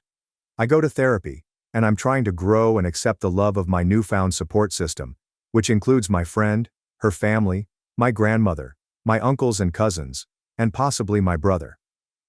I hope this is my final update since I want to conclude this chapter of my life. If I come back here, it will most likely indicate that something has happened. But I wanted to share the good news with everyone, because you genuinely saved my life in a terrible situation. I was so down in the days following the wedding that I wanted to curl up on my bed and disappear. You all helped me get up and face the music, and I'm happier than I ever imagined I'd be. I'm looking forward to all of the good things that will happen in my life. So thanks to everyone. Caught on camera, my drunk brother tried to force himself on my wife at our cousin's wedding. My mom still says he deserves forgiveness. My brother pursued and followed my girlfriend during a wedding. My parents defended him. He's currently in prison for domestic violence. Anuran began acting improperly as soon as Victoria, 25 female, my girlfriend, arrived, making her quite uncomfortable. He virtually pushed our mother out of the way to be the first to hug Victoria, clinging on far too long until she had to physically move away. Throughout dinner, he kept finding excuses to touch her arm or shoulder, cracking fake inside jokes that made no sense because they had only recently met, and actually pressing past me several times to sit next to her. Until he absolutely crossed the line and attempted to feed her with his own fork while maintaining intense eye contact. Victoria was clearly uncomfortable, but she remained courteous because it was our first family meeting, and she wanted to make a good impression. Anuran spent the entire evening telling me embarrassing memories from my youth, twisting them to make me appear like a miserable fool. He told a wholly made story about having to safeguard my high school girlfriend from my alleged emotional abuse, which never occurred. Victoria knew these things weren't genuine because I'd already told her about my teenage years, but my parents just nodded along as if Anuran was telling the truth. After dinner, things worsened. Victoria offered to assist in the cleanup, hoping to be helpful. I was helping my father move some boxes in the garage when I remembered I hadn't seen Victoria in a while. I found her in the kitchen with Anuran, blocking her way to the door. He had her cornered by the sink, telling her that she deserved someone more fascinating than his boring, unstable elder brother.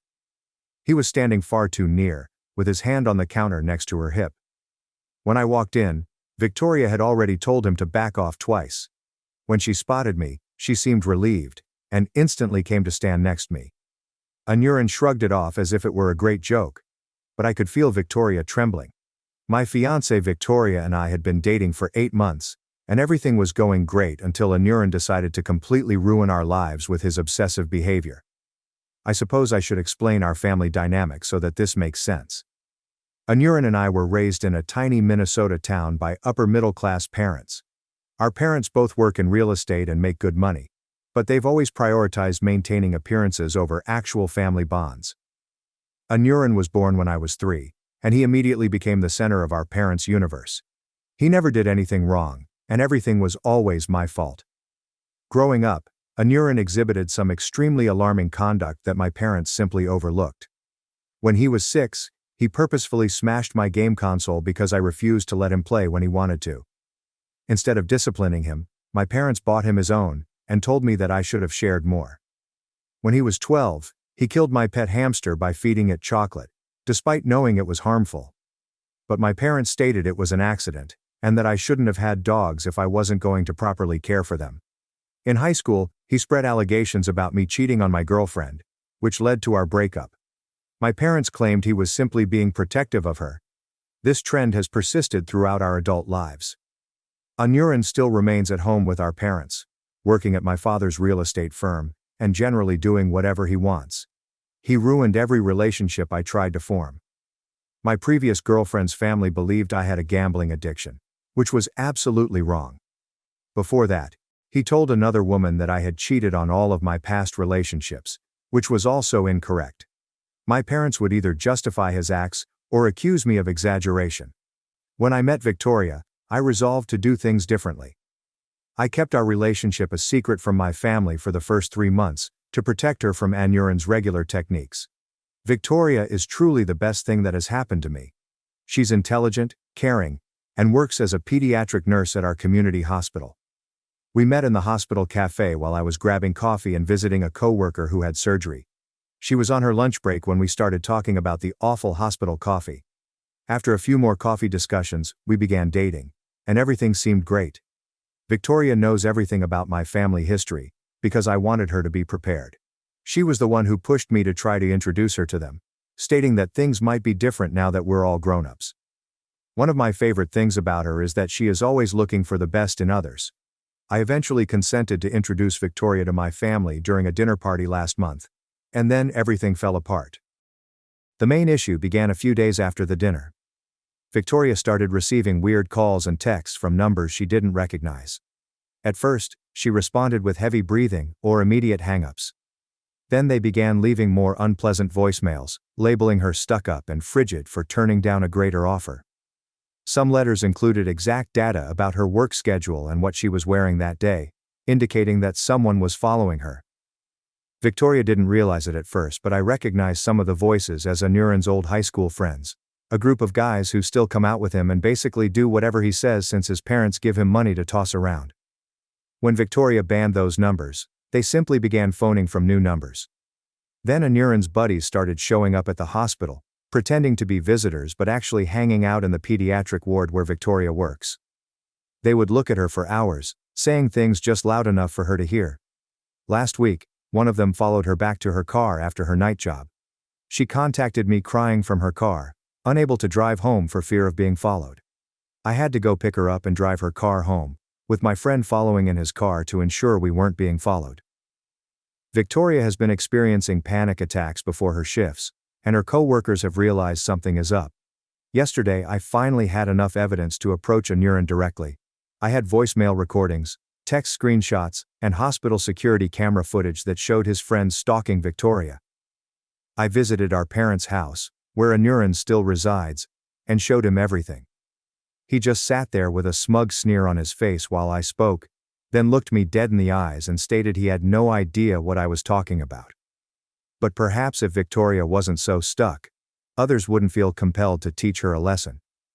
Something inside of me snapped when he said that, and I hit him in the face. Anuran began crying as if I had tried to kill him, despite the fact that his nose was just slightly bloody. Our parents rushed in, and of course they were furious with me, not Anuran.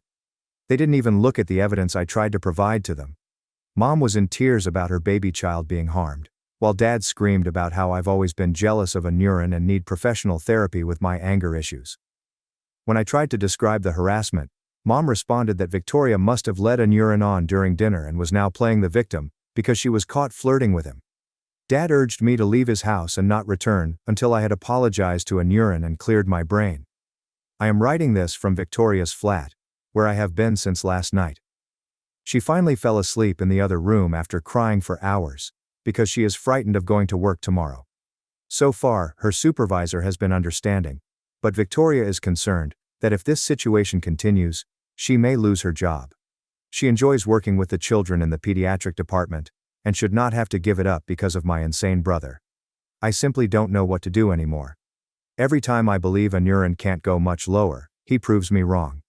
Our parents are absolutely encouraging his actions and deceiving both me and Victoria about what is happening. The authorities will not take action unless they have more clear evidence linking Anuran directly to the harassment. Victoria is terrified, her job is at stake, and my family is acting as if we are the ones causing difficulties. Has anyone dealt with a situation like this? How do I keep Victoria safe while dealing with my toxic family? Should I do more to capture everything that happens? Any advice would be greatly appreciated, as I'm at my wits' end here. Update 1. First and foremost, I'd like to thank everyone who left comments on my first post. Reading all of your replies made me realize how serious the problem is, and Victoria and I have been attempting to follow the advice many of you gave about documenting everything and pursuing legal action. Unfortunately, things have become worse in the last 2 weeks, and I need to rant about it. We followed the recommendation to go to the police. Victoria and I spent hours gathering proof, including screenshots of all the threatening texts, voicemail recordings, and hospital surveillance footage that showed Anuran's buddies loitering around. We also received written testimonies from 3 of Victoria's co-workers who witnessed the stalking conduct. The police officer we spoke with was concerned at first, particularly about workplace harassment. But then everything became tricky. Tyler, Anuran's best buddy and one of the major guys participating in Victoria's harassment, happens to be the son of a local police sergeant. When we stated Tyler's name, the officer's entire demeanor shifted. He began to argue that without solid proof that Anuran was coordinating things, there was little they could do. He noted that Victoria was misinterpreting pleasant attention from men who were simply hanging out at the hospital for valid reasons. He even had the guts to inquire whether Victoria had somehow piqued their interest. We wanted to talk with another police officer, ideally a female cop, but they gave us the runaround. They eventually indicated they would issue warnings to the people we could identify from the security film, but that was all they could do in the absence of specific evidence of real threats. It felt like an absolute waste of time. My parents' reaction was far worse than I anticipated. The day after we went to the police, Anuran arrived at their house with a black eye. claiming I had struck him again. I had not seen him since the night I punched him. 2 weeks ago. Of course, my parents immediately believed him. My mother contacted me, weeping frantically about how I was out of control and attempting to wreck Anuran's life. She said that going to the police demonstrated that I was intentionally attempting to damage his future over a foolish mistake. Then my father called. He was infuriated. He threatened to cut me off financially, which would have been terrifying if I were still reliant on them. Fortunately, I have a solid career in software development and my own apartment. He also threatened to fire me from the family real estate business, despite the fact that I'd never worked there. That was Anuran's job.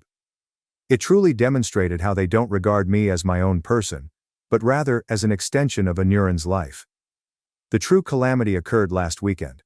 My mom kept phoning and messaging, stating they wanted to work things out as a family. She assured me that Anuran was sorry about everything, and wished to apologize to both me and Victoria. She stated that they had discussed limits with him, and that he was aware of his inappropriate behavior. After discussing it with Victoria, we agreed to give them one chance to make things right. That was an enormous error. We arrived at my parents' place for what was supposed to be a family meal to sort things out. I knew there was something wrong from the moment we walked in. The house was packed with people. My parents, Anuran, our aunt and uncle, who always support Anuran, and worst of all, Tyler and 2 other men who had been stalking Victoria at work. My mother called it a family intervention. They all attacked Victoria's character in turn for 2 hours, while Anuran sat there looking smug. My mother went on a long rant about how Victoria was clearly envious of Anuran's good looks and success. What success? And had flirted with him at dinner that first night. She claimed Victoria made up the harassment because she felt sorry about leading Anuran on and wanted to cover her tracks. My aunt stated that Victoria was probably used to getting attention from guys at work, and had misconstrued nice conduct as stalking because she felt bad. Anuran played his role flawlessly, seeming heartbroken and perplexed as to why Victoria would fabricate such nasty things about him. He kept stating how much he had looked forward to having a sister-in-law, and how saddened he was that she was attempting to turn me against him. Tyler and his buddies backed him up, claiming they had simply gone to the hospital to see Tyler's ailing grandma, who supposedly transfers between floors and apartments every day. The worst thing was when they began questioning Victoria's mental state. They mentioned how she sometimes works night shifts, implying that sleep deprivation was making her crazy. They discussed how hard it must be to deal with sick children, hinting that she might be transferring her work stress into harmless interactions with Anuran and his buddies. My mother even had the guts to recommend a therapist who could help Victoria overcome her inclination to generate drama. Victoria attempted to defend herself at first, politely detailing the harassment and giving them the messages and voicemails again. But they talked over her, disregarded her proof as misunderstandings, or said she had somehow triggered things. Tyler began outlining in detail what Victoria had been wearing on specific days at work, demonstrating he had been following her, and my parents behaved as if this was evidence that Victoria was attempting to attract attention. It all became too much when they invited Tyler and his pals to join us for dessert, claiming they wanted to demonstrate how nice young men they were. Victoria was having problems breathing and had to leave the room. When I tried to pursue her, my mother grabbed my arm and told me it was time to choose between my true family and a girl who was clearly unstable and trying to cause trouble. I decided on Victoria. We left quickly, and I haven't spoken to my family since that night. Anuran's buddies have escalated their harassment, spreading stories at Victoria's workplace about her mental instability and a history of false allegations. Her supervisor summoned her to a meeting yesterday to discuss concerns about workplace drama. Even while he appeared empathetic, he warned her that the interruption was beginning to damage her job performance and advised her to consider transferring to another department or hospital. We've engaged a lawyer to assist us in obtaining restraining orders, but the procedure is slow. Victoria has been looking into employment at other hospitals, and one of her old co-workers has volunteered to assist her in getting a job at a hospital in a city some 300 miles away. I hate that we're being forced to take such harsh measures, but I can't stomach seeing Victoria constantly terrified and stressed. She now sobs before every shift, and has lost weight because she is too anxious to eat properly. I simply don't know what to do anymore. Every attempt to address this reasonably has failed. My family is absolutely crazy, the cops are ineffective, and it appears that Anuran is winning. How can you fight back when everyone is so willing to think the worst about you and the best about your abuser? Update 2. I wish I could bring better news, but everything has completely gone apart after what happened at my cousin Holly's wedding last weekend. I've been trying to comprehend everything over the last few days before posting this update. What was supposed to be a pleasant family celebration turned into an utter horror, with Anuran handcuffed and our family permanently divided. Let me start with some context. Holly has always been the one family member, aside from my grandfather, who saw through Anuran's deception.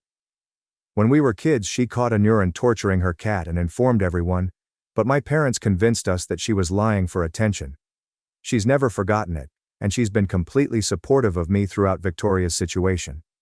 She even drafted a lengthy statement for our lawyer describing Anuran's history of inappropriate behavior. When Holly issued us the wedding invitation, Victoria and I were hesitant to go.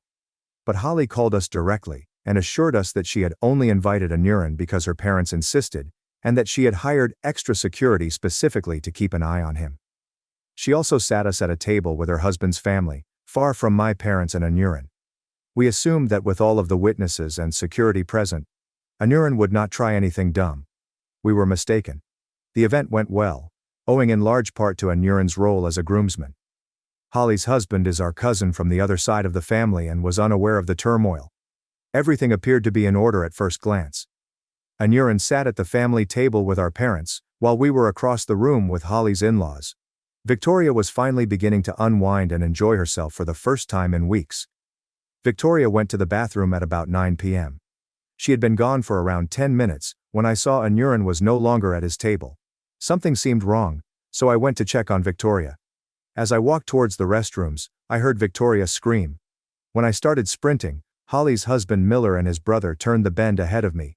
They discovered Anuran pushing Victoria against the wall in the hallway outside the restrooms, attempting to force himself on her while she struggled. He had one hand over her mouth, and the other tightly gripping her arm, causing bruises. Miller and his brother pulled Anuran off Victoria soon as I arrived. Victoria shook and cried. Her dress was torn at the shoulder, and obvious bruises appeared on her arms.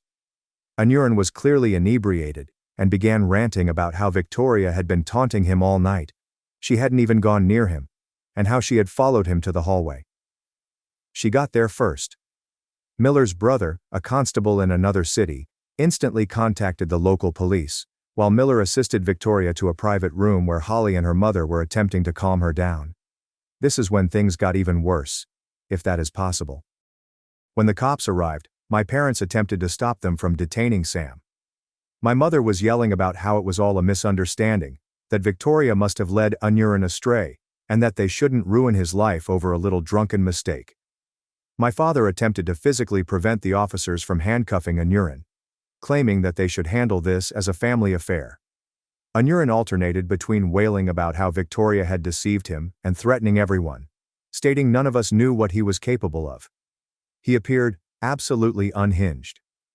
When they eventually got him into the police car, he began ranting that Victoria was a whore who had been asking for it since they first met. Several guests captured the entire outburst on their phones. The fallout has been harsh. My parents are on a frenzy, calling everyone in the family and spreading their version of events. According to them, Victoria took Anuran to a remote location, made advances on him, and then shouted assault when he rebuffed her. They claim she staged the entire incident to exact revenge on Anuran for revealing her falsehoods about the harassment. They even say Miller and his brother beat Anuran up before the cops arrived, which they did not, and that Victoria caused the bruises herself. The one bright spot is that Holly's wedding film captured Anuran following Victoria to the restroom on camera. With the injuries, several witnesses, and footage of Anuran's meltdown during the arrest, our lawyer believes we have a strong case. Several relatives who attended the wedding have spoken out about Anuran's actions throughout the night, which included him making obscene comments about Victoria and following her around the reception. My parents are now threatening to disown me unless Victoria drops the allegations. They have been phoning and messaging non-stop, alternating between guilt trips for destroying the family and threatening to damage my inheritance. They even showed up at my apartment yesterday, generating a disturbance that prompted my neighbors to contact the police. My mother was screaming about how I was sending her kid to jail, and my father promised to ensure that I never worked in this state again. Victoria and I have reached a decision. She accepted a job offer at a hospital 300 miles away, and I've planned to work remotely for my firm. We're moving at the end of next month. Many people may believe we are fleeing, but we simply need to escape the toxicity and start over somewhere else. Holly understands and has agreed to keep us posted on any family developments that we should be aware of. The most difficult aspect of all of this is knowing that my family will never accept Anuran needs help. Even after seeing him abuse someone at a wedding in front of witnesses, they continue to defend him and blame the victim. I've often wondered if things would have been different if someone had intervened when we were youngsters, but I guess we will never know. Right now, all I need to do is protect Victoria and construct our new life together, away from Anuran and my parents' supporting behavior. Update 3. I hadn't planned to submit another update, but something happened yesterday that I feel compelled to relate. After 4 years of fortunate silence from my family, I received a hysterical phone call from my mother that left me feeling both vindicated and profoundly sad. First, a quick update on Victoria's and my current situation. We married 2 years ago in a small ceremony attended by Holly's family and Victoria's relatives. We purchased a home in our new location, and Victoria is now the top pediatric nurse at her hospital. I am currently working remotely for the same company, but was promoted to senior developer last year. We're expecting our first kid, a beautiful girl, in 3 months. Life has been serene and cheerful, which makes what I'm about to say much more frightening. Yesterday afternoon, I was in a conference when my phone started ringing with calls from my mother. I generally disregard strange numbers because my family frequently purchases new phones to try to contact us, but this time she left a message that sounded quite frantic. When I called back, she was crying so hard that I couldn't understand her. Anuran married a woman named Lily last year.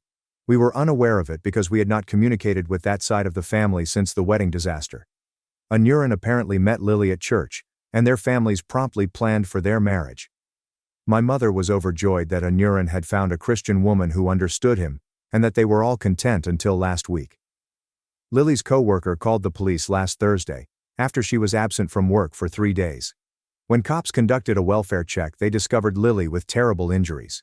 She had 2 broken ribs, a shattered wrist, and several bruises across her body. But here's what really got me. When the police investigated, they learned that my father had been assisting Anuran in concealing the abuse for months. Lily eventually broke down and told the police everything. Anuran had begun assaulting her only 2 months after their marriage. Every time she threatened to leave or inform someone, my father would intervene, using his real estate contacts to harass Lily's family about their mortgage, or threatening to fire her from her work at one of his friends' companies. He even persuaded Lily's parents that she was mentally unwell while fabricating stories about Anuran, employing the same tactics they employed against Victoria. The final event occurred when Lily received a promotion at work, which would have provided her with financial independence. Anuran lost it and beat her so hard that she was unable to work. When she called my father for aid, he advised her to apply ice and remember her wedding vows. That's when her co-worker became involved and phoned the police. Anuran and my father were both arrested, one for domestic abuse and the other for witness intimidation and conspiracy. Mom urged me to come back and help with everything. She kept stressing that family members should stick together in times of distress, that Anuran and Dad needed my help, and that Lily was clearly exaggerating things, just like Victoria had. I lost it. I informed her how I felt about her allowing Anuran's actions throughout his life. I reminded her of what they did to Victoria, how they continued to back Anuran despite witnessing him assault her at Holly's wedding.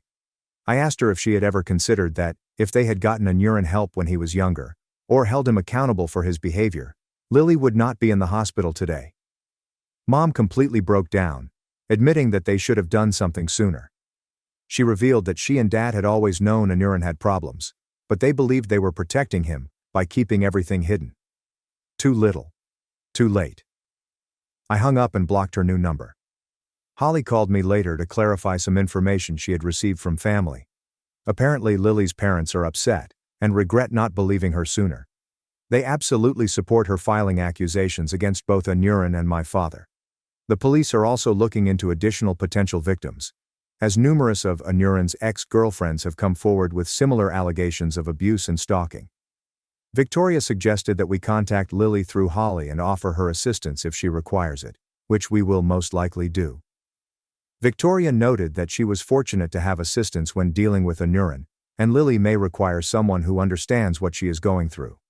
Some may believe I'm being cold toward my parents, but I've learned that encouraging toxic behavior simply creates more victims. My family had numerous opportunities to adapt, but decided not to. Now they can face the repercussions of their decisions without my assistance. My current task is to safeguard my own family, my wife, our unborn baby, and the quiet life we've made away from their toxicity. Update 4. Many individuals have messaged me asking for an update on the situation with Anuran, my father, and Lily.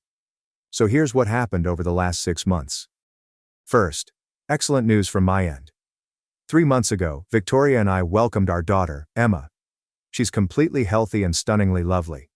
Being parents has been incredible, and it has strengthened our belief that breaking touch with my problematic family was the best decision.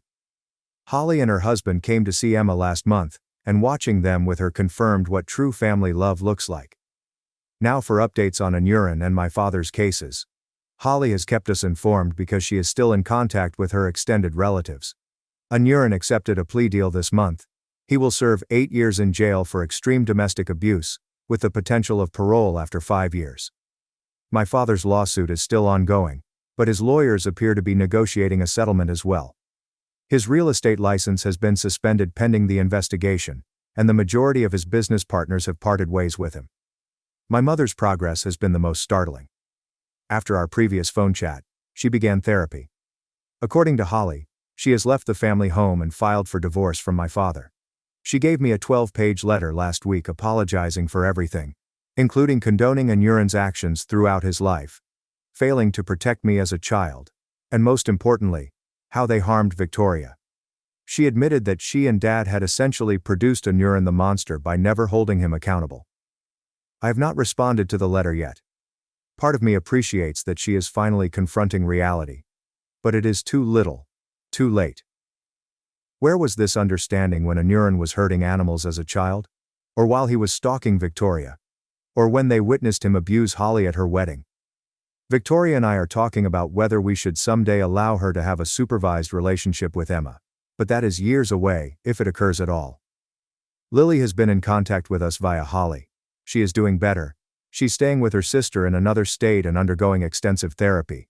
She has filed for divorce and is completely cooperating with the prosecutors. According to Holly, several other women have spoken up about Anuran abusing them in the past, including 2 from his church. The police are also examining these cases. Lily's parents have been wonderfully supportive once the truth was revealed.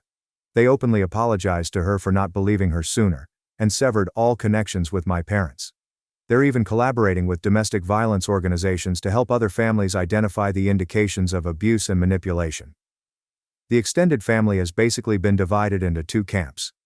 The majority of our younger relatives and cousins have supported us and Lily, while the older generation continues to make excuses for Anuran and my dad. Holly's mother, my aunt, founded a family therapy group for relatives who want to understand how things got so bad, and how to make things better for future generations. Victoria and I are focused on our daughter and our life here. Victoria returned to work part-time last week, and she has been elevated to Director of Pediatric Nursing. I'm currently working remotely, but I'm considering starting my own software consulting business soon. We've established a lovely community here, complete with great friends and chosen family. Sometimes I think about contacting my mother or responding to her letter. But then I look at Emma, and remember how my parents would have wanted me to let Anuran around her if we were still in contact, arguing he deserved a second chance.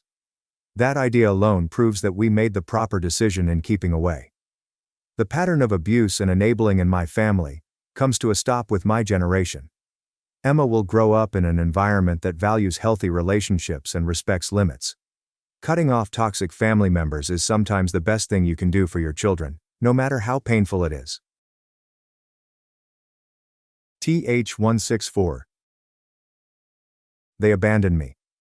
At a Colorado rest stop at 22, as a joke. 15 years later, they came to my restaurant begging for $20,000. I gave them $73.50.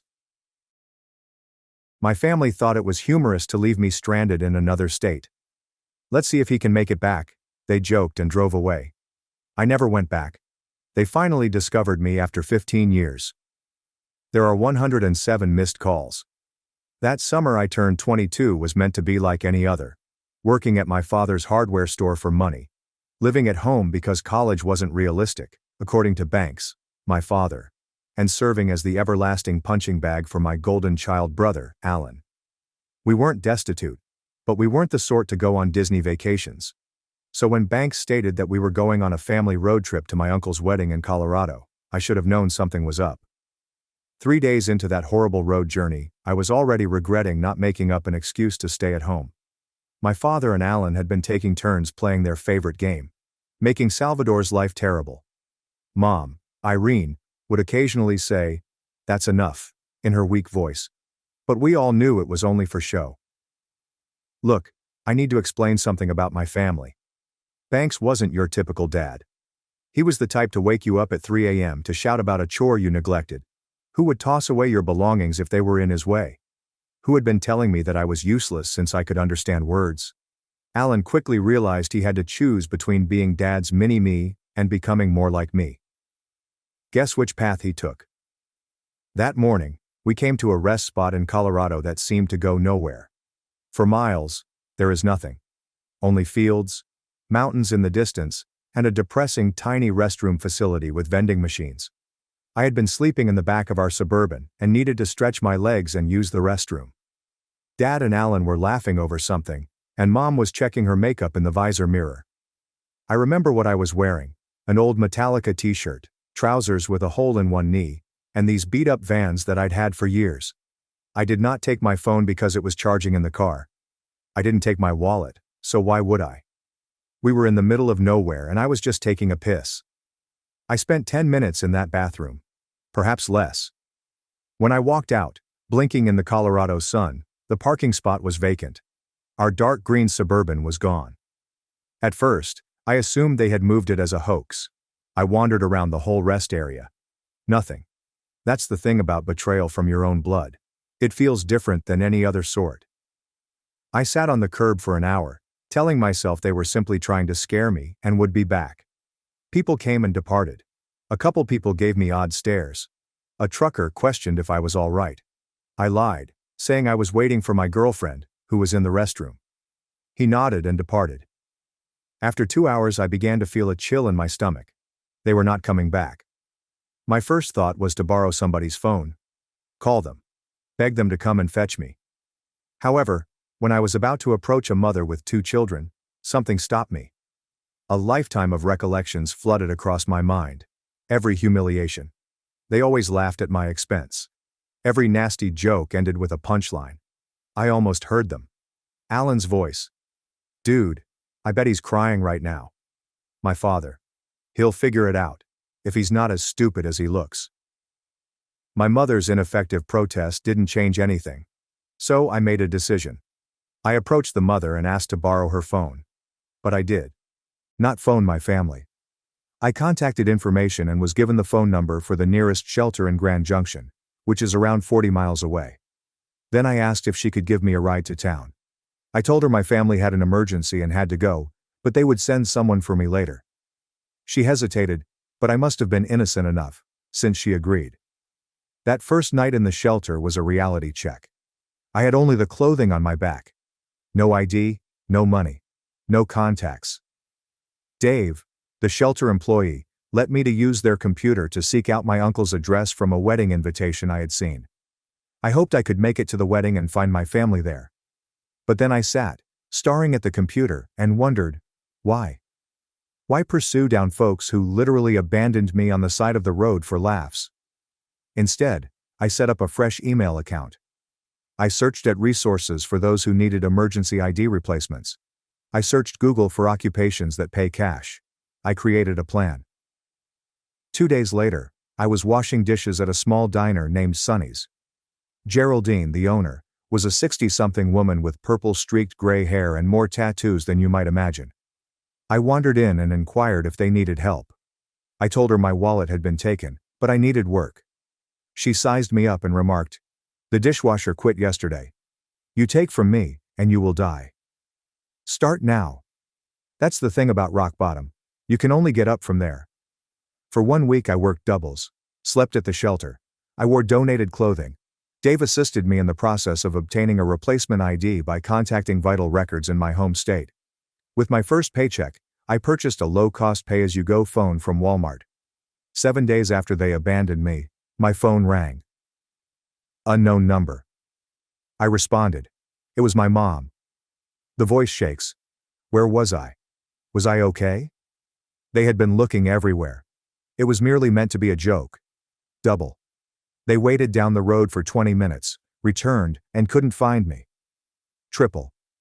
I heard her panic. Her fake worry. In the background, I could hear my father telling me to stop acting so theatrical and go to Uncle Rick's. I overheard Alan chuckling. Hello, Salvador. Are you there? Say something. We've been worried sick. That icy feeling in my gut was gone. Now there was just clarity. You wanted to see if I could manage on my own? I said, my voice firmer than it had ever been when speaking with them. So watch me. I hung up. I blocked the number. Then I blocked every family number I could recall. For good measure, I went to the Verizon store the next day and changed my phone number totally. I missed 27 calls before changing that number. I envisioned them becoming increasingly irritated as they realized their punching bag was not returning to be pummeled. 1 month later, I had my own studio apartment above a laundromat. It was small and always smelled like fabric softener. But it was mine. I worked my way up to prep cook at Sonny's, and Geraldine was showing me how to properly chop veggies without losing a finger. Sometimes I'd check my old email address, which my family knew. Messages build up. From Mom. Please return home. We apologize. From Dad. This foolish stunt must halt now. Alan responded, Dude, it was just a joke. Stop being such. I never replied. Not once. That's the thing about freedom. Once you've had it, there's no going back. I will not pretend it was easy. Sometimes I'd look through Instagram, see photographs of people with normal families who truly loved each other, and I'd feel an aching that no amount of them could satisfy. I experienced nights when loneliness threatened to take me whole. The holidays were the worst.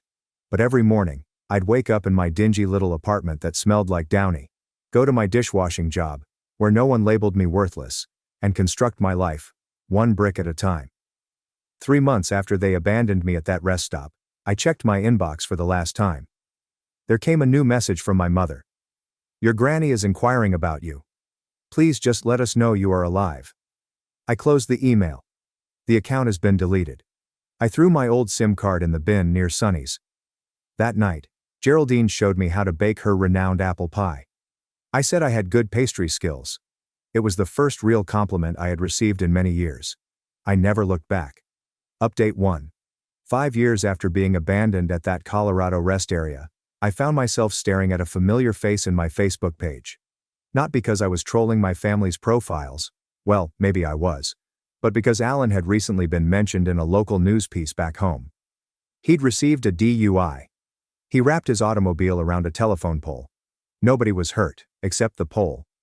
The publication had utilized one of his high school football photos. He appeared so young and smug. Nothing like the fat mugshot below. That's the thing with karma. It goes at its own pace and never forgets an address. By then, I had established something like a life in Colorado. My terrible studio above the laundromat was eventually exchanged for a 1-bedroom with actual windows. I had worked my way up from dishwasher to line cook to assistant manager at Sonny's. Geraldine still ran the house with an iron hand and a flour-dusted glove, but she'd stopped treating me like a charity case and more like, I'm not sure, a crazy nephew or something. My first major purchase, when I had actual savings, was a good laptop. Nothing spectacular, just enough to attend online community college classes in business management and basic accounting, which banks always maintained were for people who couldn't perform actual work. I'd spend my mornings at Sonny's, afternoons studying, and evenings at work. Rinse. Repeat. Look, I'm not going to pretend that what occurred didn't leave me messed up. Trust issues. More like trust subscriptions, which I could cancel whenever someone got too near. In 5 years I'd only made 2 friends.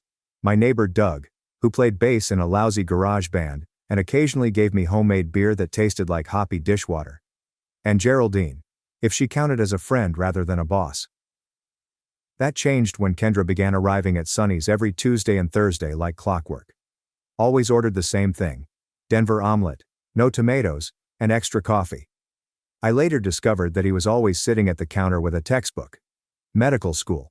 She had a habit of completely zoning out while studying, holding the fork halfway to her mouth for minutes at a time. I started timing her once. The record was 7 minutes and 23 seconds before she realized she was holding cold eggs. I'd been giving her coffee refills for 4 months before she saw me. I mean, you truly saw me. Her eyes widened slightly as she explained that my name tag was spelled incorrectly. It wasn't. But that became our strange little joke. Every Tuesday and Thursday, I would go by a different fictitious name: Salvador, Salvadore, or Salvatore. She would point it out. I would act startled.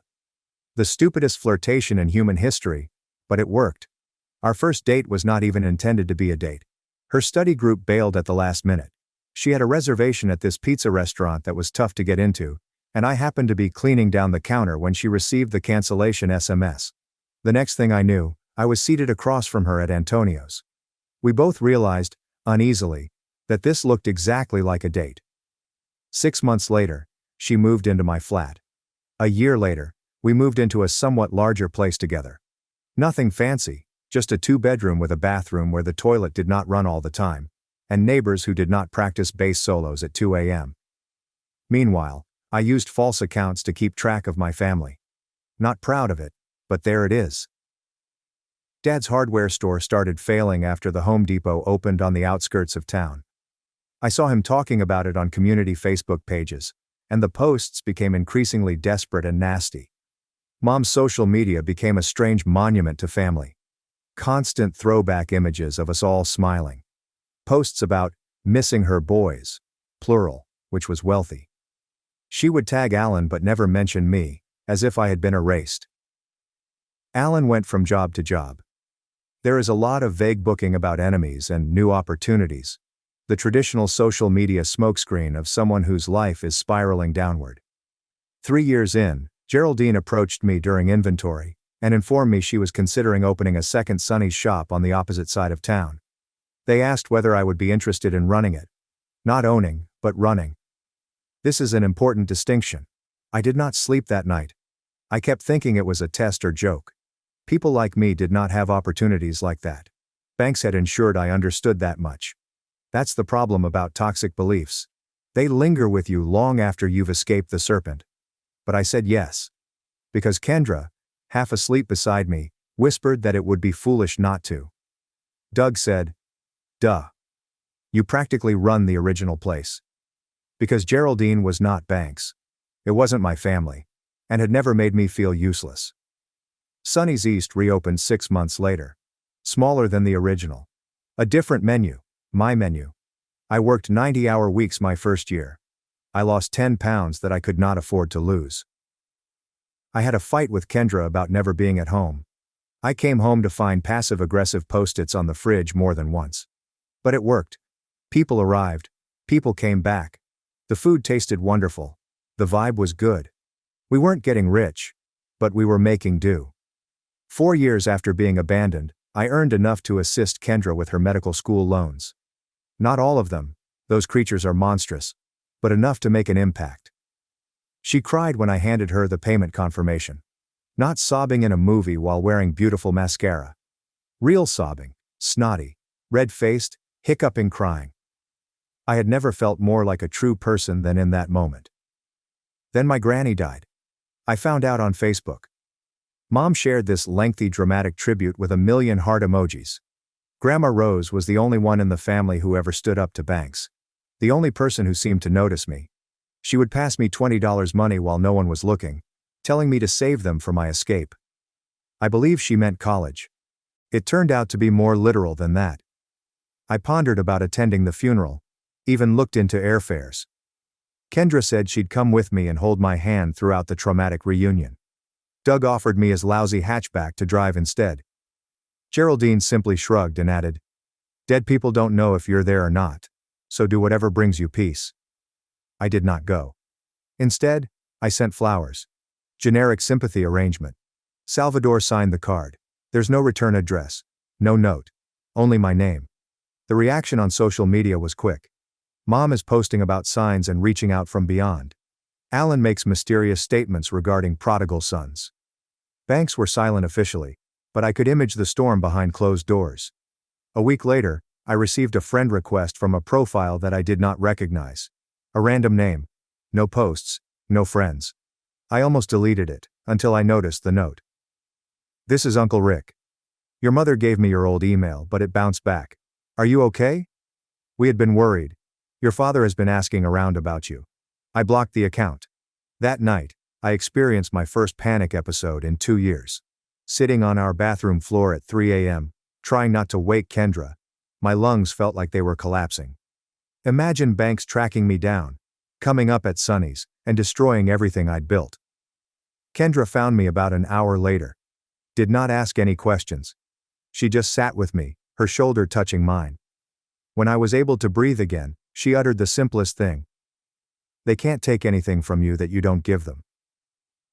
The next morning I contacted a lawyer. I received guidance on restraining orders, just in case. I tightened the privacy settings on everything. I asked Geraldine to notify workers not to disclose any information about me to anyone. Practical steps. Power what you have power over. I married Kendra exactly 5 years after being abandoned. A little ceremony in a state park. Doug was my best man. Geraldine cooked the cake and cried through it, mascara pouring down her wrinkled cheeks. Kendra's enormous, boisterous family embraced me immediately. Her father cracking dad jokes that didn't make me flinch. Her mother cuddling me did not set off any alarms in my thoughts. That's the issue about family. Sometimes it finds you after you've stopped seeking. A week after the wedding, I saw it while going through my dummy account late at night. A post by Banks on a community page. Looking for information on my son Salvador. The last known location is Grand Junction, Colorado. Family emergency. There was no emergency. I was already aware of this. What I didn't understand was why, after 5 years of nothing, they were now seeking for me. I dug deeper. I made another false account. I joined the community groups in my hometown. I pieced things together bit by bit. The hardware store was closed. Their home was under foreclosure. Mom had some medical difficulties which she was hazy about. Alan had returned home following his third DUI. They didn't look for me because they had missed me. They were searching for me because they needed something. And you know what? For the first time in 5 years, I smiled as I remembered them. Not because I was pleased with their tragedy, but I've realized something important. I didn't care anymore. I closed the laptop, went into bed beside my sleeping wife, and made a decision. I would continue to look from a distance. Not out of hatred, not out of love. But sometimes the best retribution isn't what you do, but what you create while they're busy destroying themselves. Final update. It began with a LinkedIn notification. 15 years after being abandoned at that Colorado rest station, my perfectly planned existence had a flaw. Someone saw my profile 27 times in a single day. It's not rare for LinkedIn recruiters to do crazy things like that. What was unusual was the name, Alan Matthew. My brother. The past is patient. It will linger in the tall grass for years before striking. By then, my life had changed drastically from my first year in Grand Junction. Kendra had finished medical school, completed her residency, and was now working 3 days a week at a local clinic to spend more time at home with our children. We had 2. Ellie, 7, and Marcus, 4. The apartment above the laundromat had given way to a modest 4-bedroom home on the outskirts of town. Nothing extravagant, but there was a yard where the kids could play, and I could grow tomatoes that never quite worked out. Sunny's had expanded to 3 locations. Still not a large franchise, but enough that I no longer had to run the line, except for when someone called in sick. Geraldine had semi-retired 2 years before, but she still turned up unexpectedly to criticize how we made her pie crust recipe. I had made peace with my past, or so I thought. I still kept an eye on the family from afar, but the frequent checks had dwindled to maybe once every few months. Banks and Irene had downsized after losing their home, as far as I understood. Alan has been married, divorced, and married again. They all seem to have gone on with their lives, just as I had. However, the LinkedIn issue bothered me. After 15 years of stillness, What is happening now? I mentioned it to Kendra as we were performing our usual Sunday night activity, folding laundry while half watching whatever Netflix show we were currently behind on. She paused, holding a mismatched sock in each hand, and asked whether I was all right. I nodded. So what else could I say? That I was suddenly 22 years old again, trapped at a rest stop. That I could hear Banks' voice in my thoughts, calling me useless.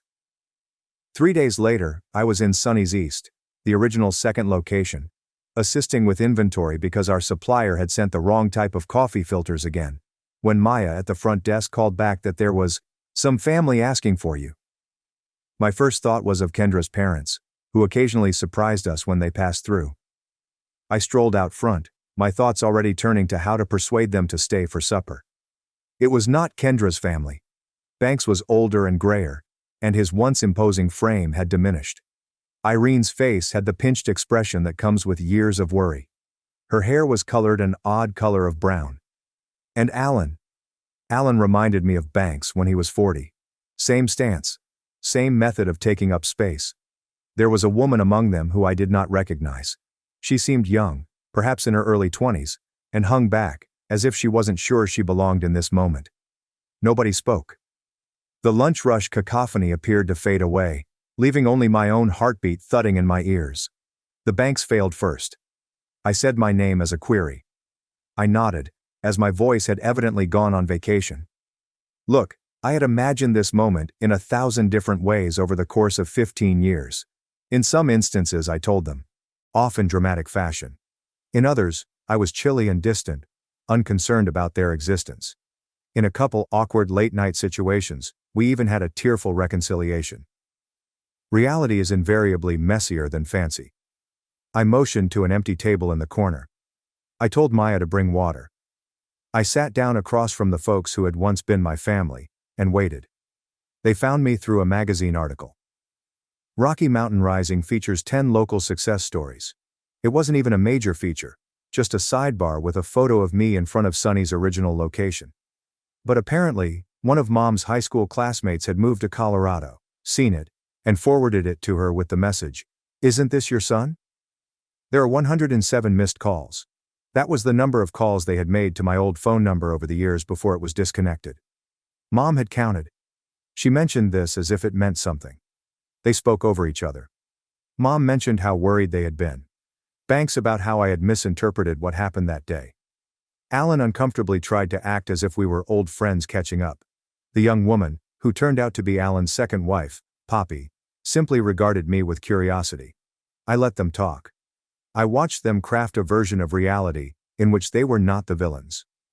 Banks kept studying the eatery, mentally calculating how much it would be worth. Mom's hand trembled slightly as she reached for the water.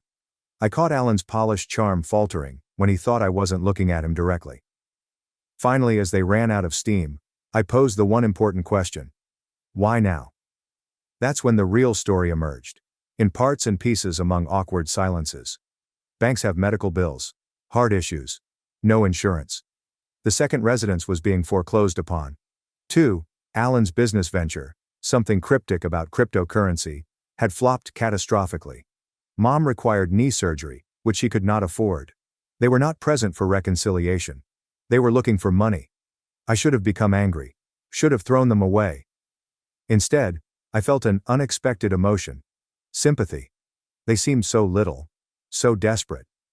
These giants who had formerly ruled my entire universe were simply, people are flawed and broken. I asked them to dine at my home that night. I said I needed to think and chat to Kendra. They enthusiastically agreed. Banks were already halfway through considering it a done deal. The afternoon was weird. I picked Ellie up after her dance class. I assisted Marcus with his preschool show and tell preparation. All while messaging Kendra with updates on who was coming to dinner. She volunteered to take the children to her sister's. I said no. I wanted them there.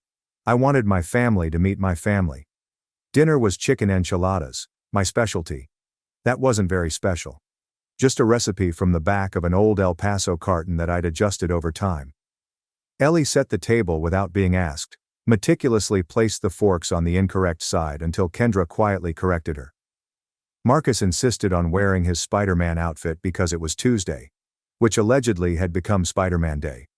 When the doorbell rang, I nearly dropped the dish I was bringing to the table. Kendra clutched my arm as she passed, saying she had my back no matter what. The children looked up with interest, realizing that something significant was happening.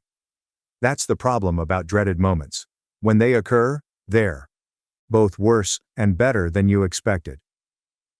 The introductions were awkward. Banks continued to call Kendra Karen despite corrections. Irene couldn't stop crying every time she looked at the kids, which terrified Marcus. Alan and Poppy were the least horrible, making genuine attempts at normal conversation, but Alan kept hinting about family helping family. After supper, Kendra brought the kids upstairs for baths and bedtime, giving me a look that said it all. Text if you need extraction. Then it was just me and them, sitting in a living room that seemed too small. Banks began on the pitch, talking about how family sticks together, how he'd always known I'd make a name for myself. False. And how they only needed a little assistance getting back on track. $20,000. Just a loan, of course. I let him finish. Then I inquired whether he remembered what he told me on my 18th birthday. He gave a blank gaze. I reminded him. At least you can't disappoint me anymore once you're not legally my problem. I asked Mom if she recalled what she did after Banks tossed away my acceptance letter to community college. Nothing. She had done nothing. I asked Alan if he remembered telling my first girlfriend I was probably. Anyway, she came to the house to seek for me. They squirmed, made excuses. Banks's voice began to take on a deadly edge, which used to make me shrink. But here's what happened. I stopped shrinking. I was 15 years and a million miles away from that person. I went to my office, returned with an envelope, and delivered it to Banks. The check was for $73.50. Banks glanced at it, puzzled. I asked what the hell this was meant to be. I informed him. In 2010, that was the exact cost of a Greyhound ticket from Grand Junction to our hometown. The precise amount it would have taken for me to return home from where they had abandoned me. The hush was absolute. Then Banks began shouting. They called me ungrateful. Selfish. Said I'd always been a disappointment. The greatest hits record of my childhood, playing for the last time. I did not argue. Did not respond with a yell.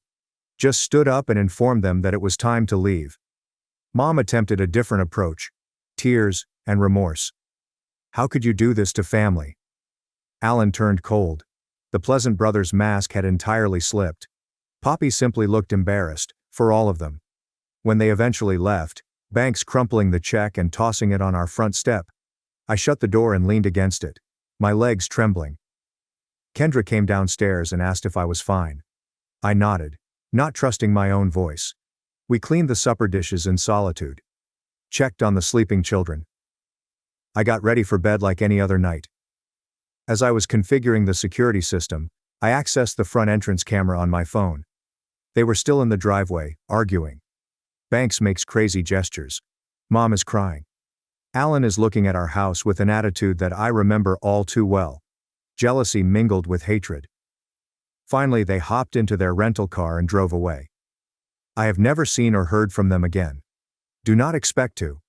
The chapter is finished. That's the thing about vengeance. The best type is something you don't do. It's something you experience. Every pleasant moment with my children. Every inside joke involving Kendra. Every quiet Sunday morning with nothing to fear. Every ordinary day in a life built on my own terms. I never got back home. I did something better. I constructed one. Tonutrare. He partied with his ex, while I had 3 broken ribs, a metal rod in my leg, so I dumped $12,000 of his gear in the trash, and ruined his job offer. While I was in the hospital with a fractured leg from a car accident, my boyfriend posted photos of himself at a party with his ex and captioned them. Finally free from the needy drama queen and her constant demands. We had been together for 4 years. I did not make a comment. This morning my phone would not stop vibrating with urgent messages from his mother pleading with me to reconsider. Okay.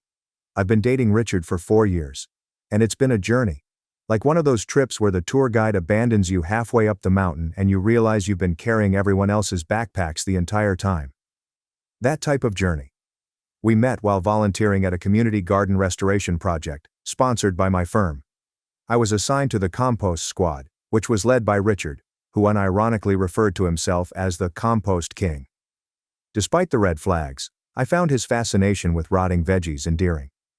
He gave this whole speech about how breaking down is only the first step toward creating something beautiful, and my plant-loving heart was like, sign me up for that metaphor. After 4 years, I understand that the only thing that was composted was my self-respect. Let me list the ways. Richard had helped with rent precisely 7 times in 4 years. My name is the only one on the lease because his credit is temporarily damaged. For the past 4 years he has been, between jobs, for roughly 60% of our time together.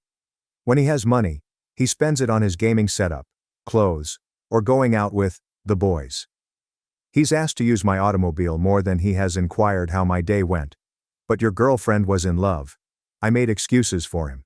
He was finding himself, and had potential, all of which we tell ourselves when dating a man-child. So I got into a horrible vehicle accident last week. Some fool ran a red light and T-boned my vehicle. I had a shattered leg, 3 damaged ribs, and a concussion. The doctor said I was lucky it wasn't worse, but to be honest, it felt quite bad. Richard came to see me in the hospital once, for 20 minutes. He explained that hospitals cause him anxiety, and that he needs to process this trauma in his own way. I experienced trauma. Not to make it too personal, but I was the one with metal pins in my leg. My dearest friend Anastasia stayed with me, however. She slept in an uncomfortable hospital chair for 3 nights. She assisted me to the restroom, brought me actual food, and even washed my hair in that tiny sink because I couldn't shower. That's friendship, folks. So there I am, drugged up on painkillers, and Anastasia gives me this strange look as she scrolls through her phone. I inquired what was wrong and she attempted to play it off, but I knew something was wrong. I grabbed her phone. Rude, I know, but painkillers make me aggressively low-key. So what do I see? Richard. Attending a party. He has his arm around his ex, Katie. The title says, finally free from the needy drama queen and her constant demands. I just froze. 4 years. 4 years of my life, supporting this man emotionally and financially, putting up with his finding himself stages, gaming addiction, and inability to clean a toilet properly. And this is what he writes while I'm actually broken in a hospital bed? The hardest part was seeing all of our friends' comments, saying stuff like, glad you're happy, bro. You deserve better. Where were the folks who asked, hey, isn't your girlfriend in the hospital right now? I did not make a comment. I did not text him. I did not call. I've just processed. And while I was processing, I remembered something really important. My name is the only one on the lease. So I made a few calls. I called my landlord to explain the situation. I called my brother. I called my cousin. And I devised a plan. Fast forward to yesterday. Richard had returned to the apartment a few times while I was staying with Anastasia throughout my rehabilitation, but he had no idea what was in store. My brother and 2 of his co-workers assisted me with phase 1 of my idea. We packed up every single item Richard owned, every crusty sock, every limited edition Funko Pop, every gaming console and special edition controller, his prized collection of craft beers, his signed baseball cards, everything. And we put everything in the dumpster behind our apartment complex. Not the recycle bin, the dumpster. The compost king can decompose beside his rubbish, where he belongs. That may appear harsh, but here's the thing. Richard hadn't paid rent in 3 months. The landlord had been sending notices, and I'd been hiding from him since I was humiliated that my boyfriend couldn't contribute.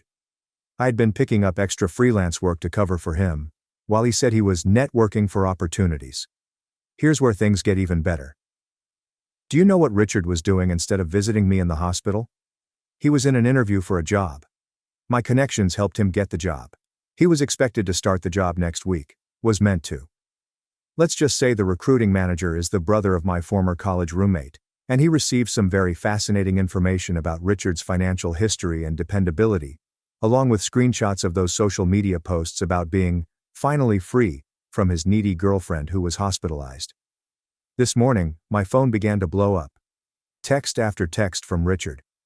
Where is my stuff? Are you serious right now? You can't do this to me. Everything I own was in that apartment. My collector's items are worth thousands. You're going to pay for this. And suddenly the tone changed. Baby, please. I'm sorry. I was just drunk and stupid. Katie doesn't mean anything to me. I was just dealing with the stress. Please call me back. I love you so much. We can work this out. You're the only one I want. But what are the finest messages? They come from his mother.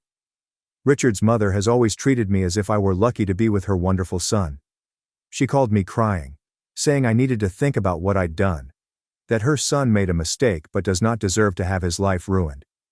She claimed he informed her about the other thing I did, the work situation, and that I was vengeful and cruel.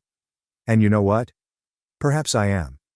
But 4 years of supporting someone who couldn't even be bothered to visit me more than once in the hospital, who publicly celebrated their freedom from me while I was learning to use crutches. The lease renewal is due next month. I am not renewing. I'm moving in with Anastasia until I can find a new place.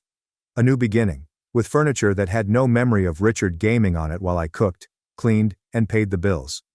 I do not regret what I did. Not a bit. Edit. No. I am not concerned about legal ramifications. My cousin stated that because his name is not on the lease and he has not made any financial contributions, he has very little recourse.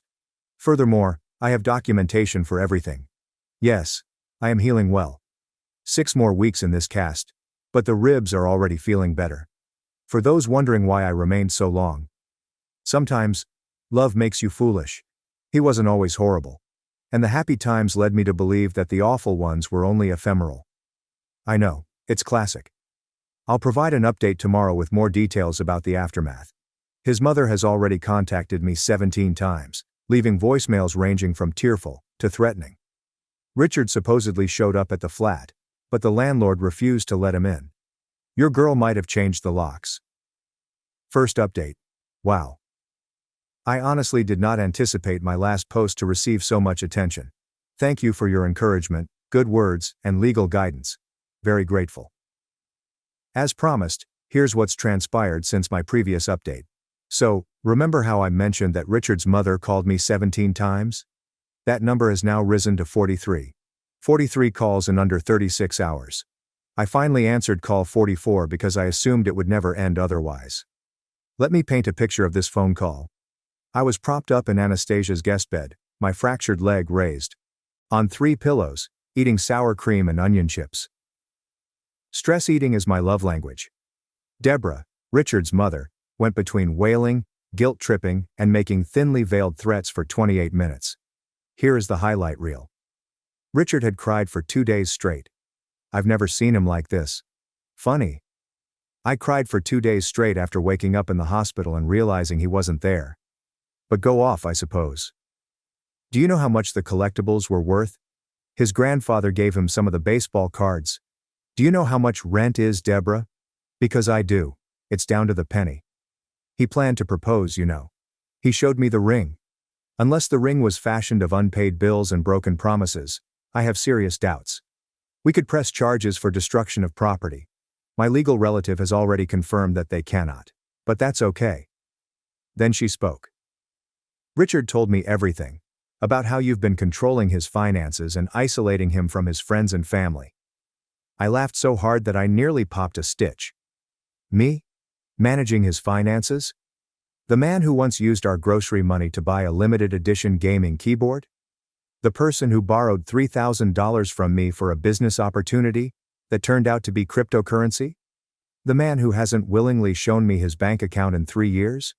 And separating him from his friends and family? I arranged his birthday celebrations. I bought his mother's Christmas gifts. When his car was repossessed, I drove him to various family occasions. But this is when things become really fascinating. I didn't hang up on Deborah right away, despite my strong want to. Instead, I asked her this simple question. Deborah, when was the last time Richard paid rent? She went silent for a moment, then said, he told me you two had an arrangement where you handled the household bills and he covered other expenses. What other expenses exactly? I asked. More silence. Then, well, I'm not privy to your financial arrangements. So I told her. I broke down Richard's financial contributions over the last 4 years. I told her about the $17,700 in credit card debt I accumulated while supporting half of his expenditures. I told her about working extra hours and weekends while he played video games and networked. I told her how I had to sell my grandmother's jewelry last year to pay rent. When Richard informed me that he had money coming in, it never arrived. You could almost hear her worldview crumbling over the phone. But he said he's been supporting you, she finally stated. He said you lost your job and he's been carrying you financially. Did I lose my job? I've been at the same work for 6 years, with 2 promotions. Meanwhile, Richard has worked 7 jobs in 4 years, with the longest lasting about 3 months. I didn't say any of this, though.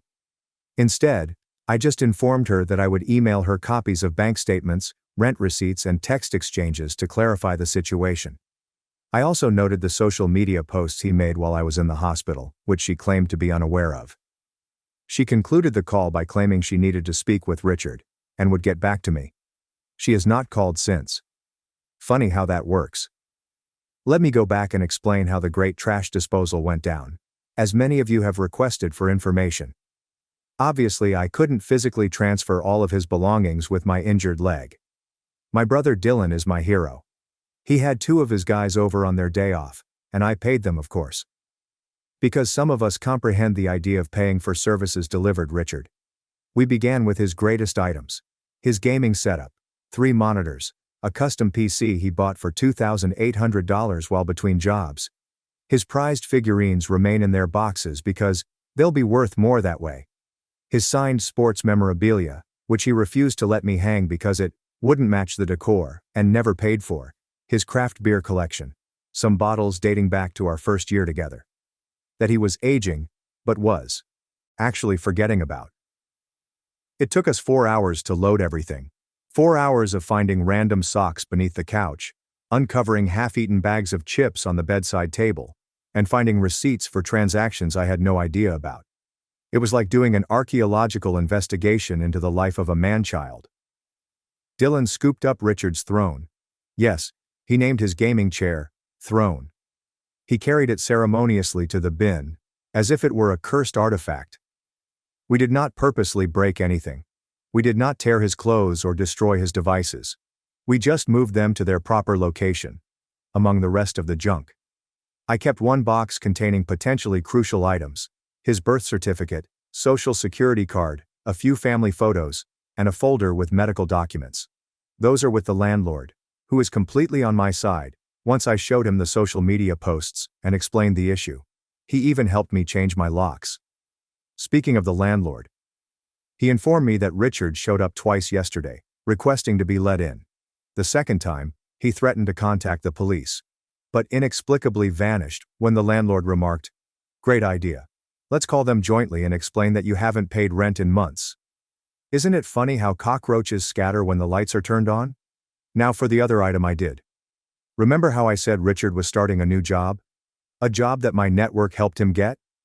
He worked for a financial services firm, where he was in charge of customer accounts and financial planning. What's the problem? Richard cannot even plan his own money. This is a man who once overdrafted his account to purchase a video game. He then overdrafted it again the next day, purchasing another video game because he had forgotten about the initial overdraft. So I contacted my friend's brother and simply gave some disturbing information. Screenshots of Richard's social media posts are unprofessional. His rental payment history is non-existent. And a few chosen text exchanges in which he boasted about working the system to avoid paying bills. Was this petty? Maybe. But consider this. Would you want someone to manage your retirement account who can't even remember to pay his electricity bill? I did not lie. I did not exaggerate. I only offered factual facts about his character and financial responsibility. It was up to them to decide what they did with that information. Spoiler alert, they canceled the employment offer. This takes us to today's developments. Richard has progressed from angry texts to mournful emails. Long, melancholy emails describing how he's been reflecting, recognizing his mistakes, and wanting to make things right. He argues that his posts with Katie were just for show. They are just friends. The man was acting out because he was scared of losing me after the accident. According to the emails, he has changed. He has realized the mistake of his ways. He's willing to commit, participate, and be a true partner. It only took. An automobile accident almost killed me. 4 years of financial exploitation. Public shaming on social media. He lost everything of his stuff. Having his job offer withdrawn. Being exposed to his mother. What a bargain for personal development. Remy, Richard's college friend, reached out to me. Richard has apparently been sitting on his couch and crying a lot, while simultaneously preparing to win me back. Remy wanted to warn me that Richard had been talking about making a great gesture to prove his devotion. I thanked Remy for the heads up and requested him to let me know if Richard said anything problematic. Remy agreed and apologized for failing to recognize Richard's true character. It turns out that Richard also owes Remy money. I'm shocked. I'm shocked, I tell you. I'm honestly tired. Physically, from the accident. Emotionally, from all the drama. But I am also experiencing something I have not felt in a long time. Light. It's as if I'd been wearing a big load for years, and now it's gone. My shoulders feel lighter. Tomorrow I have a follow-up visit for my leg. Then Anastasia and I will go apartment hunting online. My lease ends in 30 days, and I can't wait to start over. Thank you for listening to the marathon update.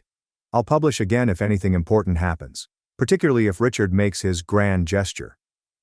According to his track record, it will either be outrageously inappropriate, surprisingly inexpensive, or perhaps make everything about him. Perhaps all three. Edit. A few individuals inquired about my automobile. The vehicle was totaled in the accident. Insurance is covering it, but I have yet to receive anything. For the time being, Anastasia and ride-sharing apps are my primary modes of transit. Edit 2. Don't be concerned that Richard may physically attack me. My apartment complex has security cameras. Anastasia's building has a doorman. And Richard is, above all, a coward. He talks large, but wilts in the face of actual confrontation. Second update. Hello, my vengeful internet family. Your gal has returned with another report, and wow. Chile, the drama just keeps on coming. Grab your popcorn, restock your wine, and relax. Because this narrative has more twists than my garden hose.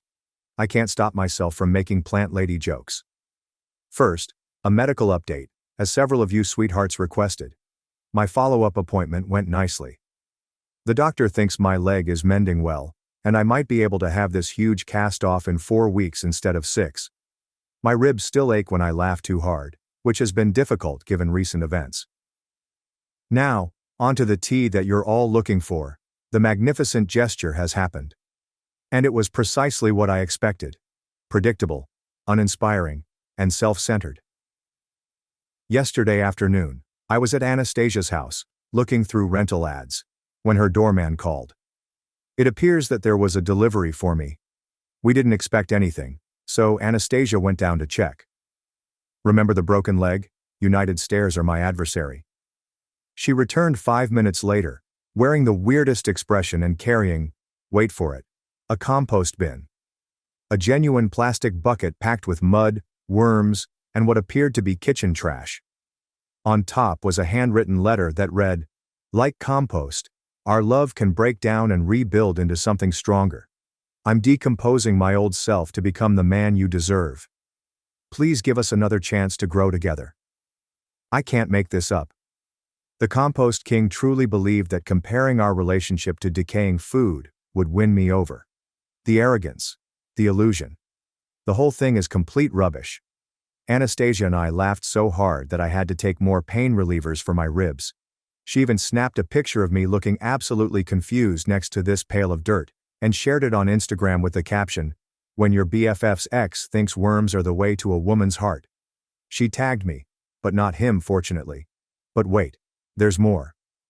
Inside the compost, yes, he placed objects in the real deteriorating material, was a small velvet box containing a ring. A composted ring.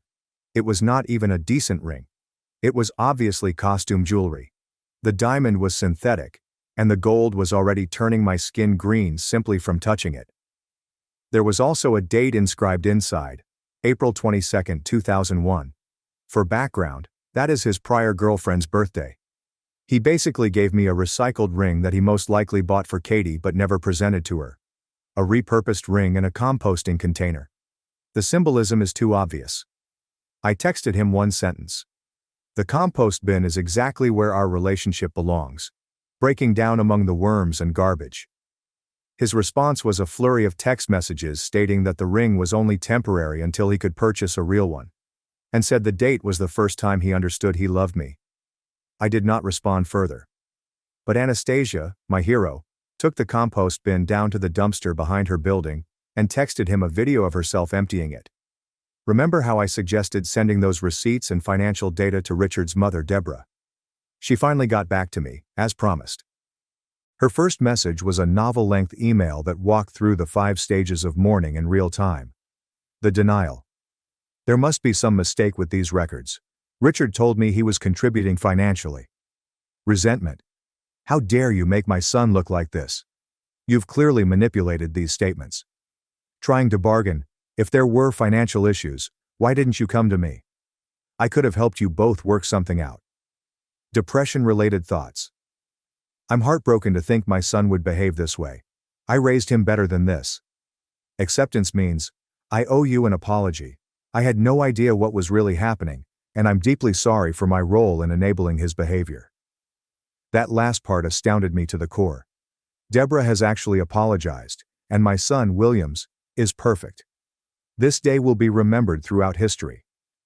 She followed up with a phone call, only one this time, not 43, in which she provided some intriguing facts. Richard has told his entire family that he has been financially supporting me for many years. He informed them that I was unstable and unable to hold a job. He said the apartment was his, and graciously allowed me to stay there. He informed them that the car that was totaled was his, which he let me borrow.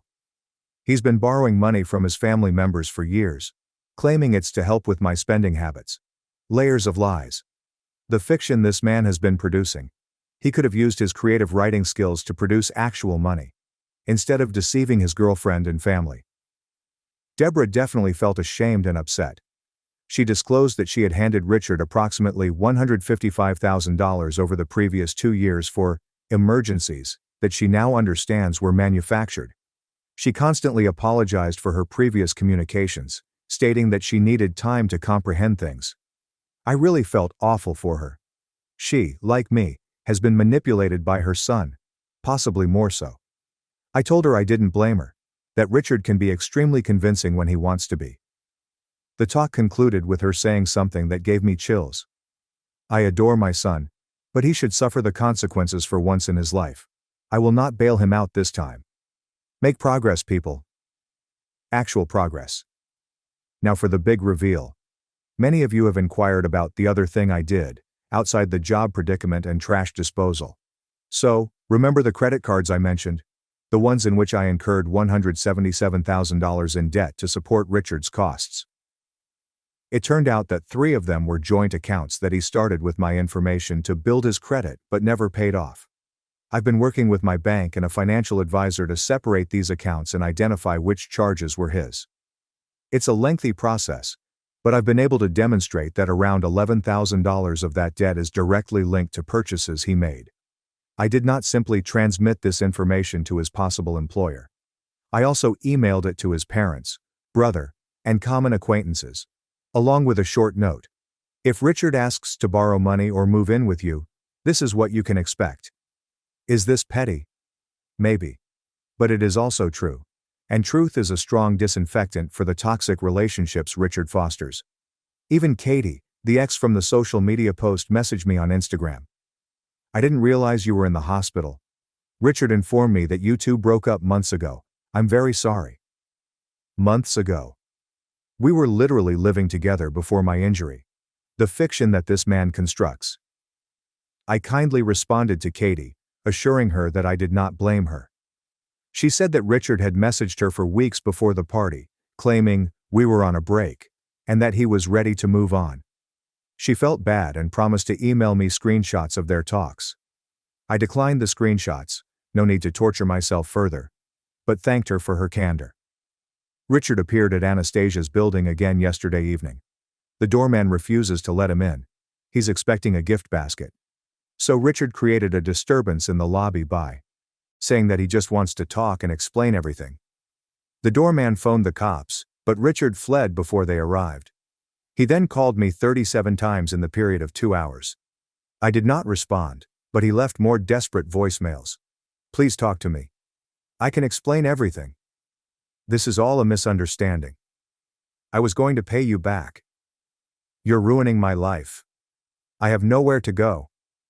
My mom won't even let me stay with her. I'm sleeping in my car. Which car? He was repossessed many months ago. Then, I might do something desperate if you don't call me back. The last one concerned me, so I scheduled a wellness check for him. I had Remy's address. The cops reported that he was fine, just emotional, and recommended that he seek mental health treatment. Later Remy texted me. For your knowledge, Richard will no longer be staying here. I found that he stole $200 from my wallet. We changed the locks. Wow. Just wow. Even in a crisis, this man is unable to quit taking what is not his. So where does this leave us? Richard is presumably couch surfing with increasingly distant pals. His family is not bailing him out. His friends are disappearing like flies. His work opportunities are limited. His belongings are gone. His reputation is in shambles. And me? I'm healing. My legs and my heart. I discovered a promising apartment across town that is actually less priced than my present one. Anastasia has been an amazing rock. My family has rallied around me. My employer has been quite understanding regarding my rehabilitation. I am still angry. I am still hurt. But ultimately, I am relieved. It's as if I'd been underwater for 4 years and had just surfaced. My next update will most likely be my last, since I want to focus on moving forward, rather than looking back. But I wanted to thank everyone for their encouragement, suggestions, and amusing comments. This community has been incredibly healing during one of the most difficult times in my life. Final update. Hello one last time, my internet support system. It's been precisely 1 month since my first post. And what a month it has been. I promised a last update, and here it is.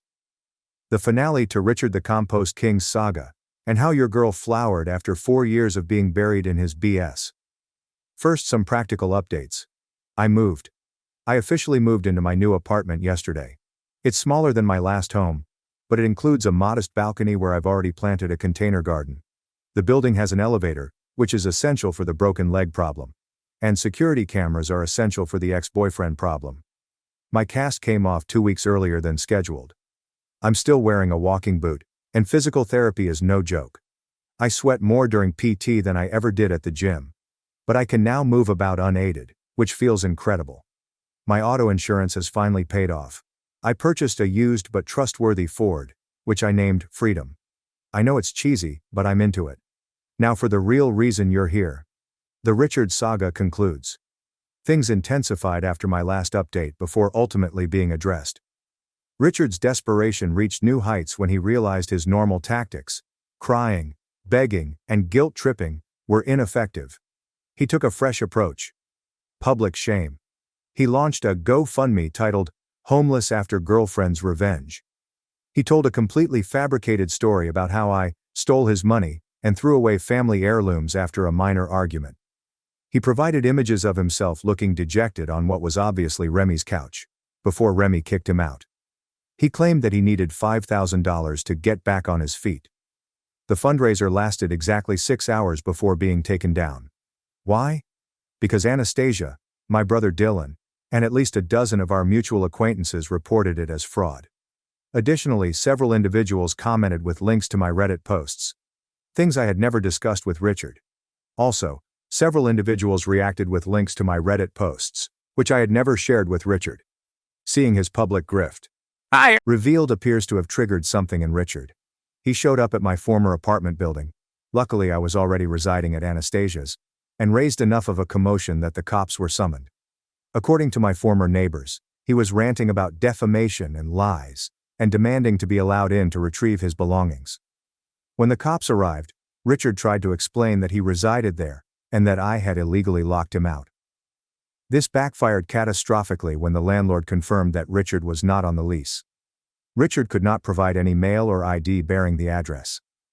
Multiple neighbors testified that they knew I lived alone. The cops checked his ID and learned that he had an outstanding warrant for unpaid traffic fines.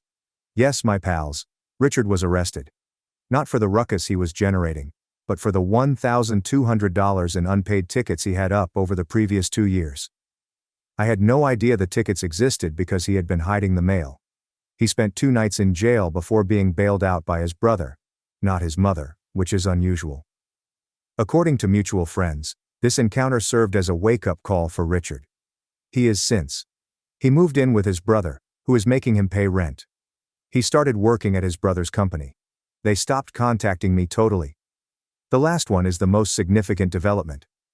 After weeks of frequent phone calls, texts, emails, and dramatic gestures, the silence was abrupt and complete. No more 3 a.m. voicemails. No more lengthy emails explaining how he has changed. No more compost-based metaphors for our relationship. Initially, I was suspicious. Was this a new tactic? Was he planning something larger? But shockingly, Richard's brother reached out to check on me, indicating that he is actually attempting to get his life together. Part of the process entails leaving the past behind. Translation. His therapist presumably advised him to cease bothering me. Which gets me to the most significant update. My current mental and emotional state. I've been seeing my own therapist, thanks to workplace insurance, and we've been working through some difficult issues. I stayed with Richard not just because I adored him, but also because resolving his issues gave me meaning and identity. I ignored red flags because I was frightened of being alone. I reinforced his behavior by continuously bailing him out. I had such low self-esteem that I thought his token affection was all I deserved. These realizations have not been simple to confront. There were times when I cried till my ribs hurt all over again. But identifying these behaviors is the first step toward breaking them. Regarding Richard's mother, Deborah, we had one final chat that provided unexpected closure. She invited me to lunch at a restaurant with ramp access for my leg.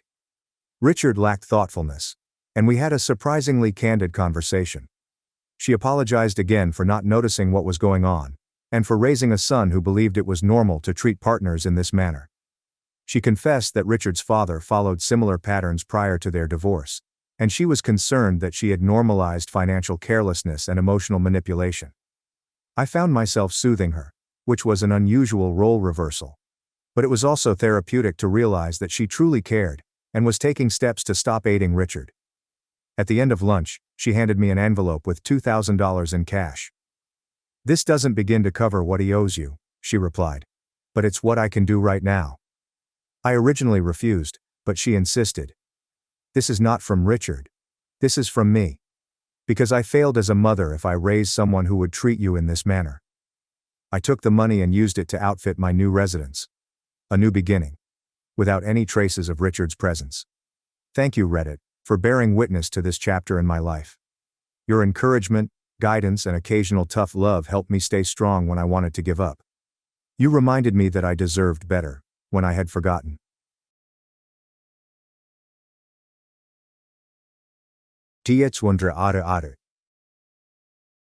My sister gave vodka to my infant son. Then blamed me for ruining her party, but the hospital report said everything. My sister and I have always had an okay connection at most. We never spoke, but we never fought either. We never exchanged clothes, chatted about boys, or did anything like that. When it was only us two, the air was filled with uneasy stillness that neither of us cared to disturb. But it all changed when she reached 21, since the moment she drank her first beer, everything changed. She increased her drinking frequency from monthly to weekly to daily. It was devastating to see her dig further and deeper. What was worse was that she sought to drag me down with her. I didn't enjoy booze and wanted to avoid it, but she intimidated and coerced me into it. On her 22nd birthday, she gave me a bottle of water that contained plain vodka. When I spat it out and coughed, I looked up to see her smiling and taping my reaction. I gave her one last chance after that. I informed her that if she tried to get me to drink again, I would cut her off. A month later, she and her partner celebrated their anniversary. They asked me out, and my sister swore not to ask me to join her for a drink. Of course she lied. Throughout the night she continued offering me incredibly diluted beverages that I had no idea included alcohol, vodka, whiskey, and even rum. After my third drink, I felt a light buzz, and the world began to spin. This was the first time I had been intoxicated. I clutched to her, asking what was wrong with me, but she only laughed and admitted what she had done because she was tipsy. I can't remember the specifics. I only remember being outraged. I called a cab right away, and when I got home, I left her a voice note saying I never wanted to see her again. What's even more insane is that she called me a week later, blaming me for ruining her party since everyone stared at her like she was an eye-hole after learning why I left. I didn't even react. I just hung up. Life continued without her. I quickly met the love of my life. We were engaged and married, but my sister was not invited, and she never attempted to contact us. But coincidentally, she messaged me while I was pregnant. She said she read my Facebook post about having a kid with my husband on one of her friends' pages, and it reminded her that nothing is more important than family. She apologized and pleaded for another opportunity. I was initially hesitant, but ultimately consented. We met for coffee at a little brunch location, and although she was sweet and apologized, she still had 3 glasses of wine, indicating that she was still drinking regularly. I inquired about it, and she stated that alcohol was a part of her life that she never wanted to give up. But she promised that if I let her back into my life, she would never lure me into drinking again. After much thinking, I agreed. I wasn't sure what to anticipate, but everything went well. She maintained my boundaries, never asked for a drink, and never became more than tipsy in front of me. But then, last week, she came over to my place, and I understood that restoring contact with her was the worst thing I could do. This was the first time I'd let her come over since my baby was born. I cautioned her that if she drank, she couldn't get near the kid, but she said it was fine. I still had a negative gut feeling about it, but the previous year had given me strong cause to trust her, so I pushed my concerns aside. But then she arrived with 2 bottles of wine. We all had a lovely conversation, and even my husband drank a glass. However, I did not consume alcohol. My sister was blasted after nearly finishing 2 complete bottles on her own.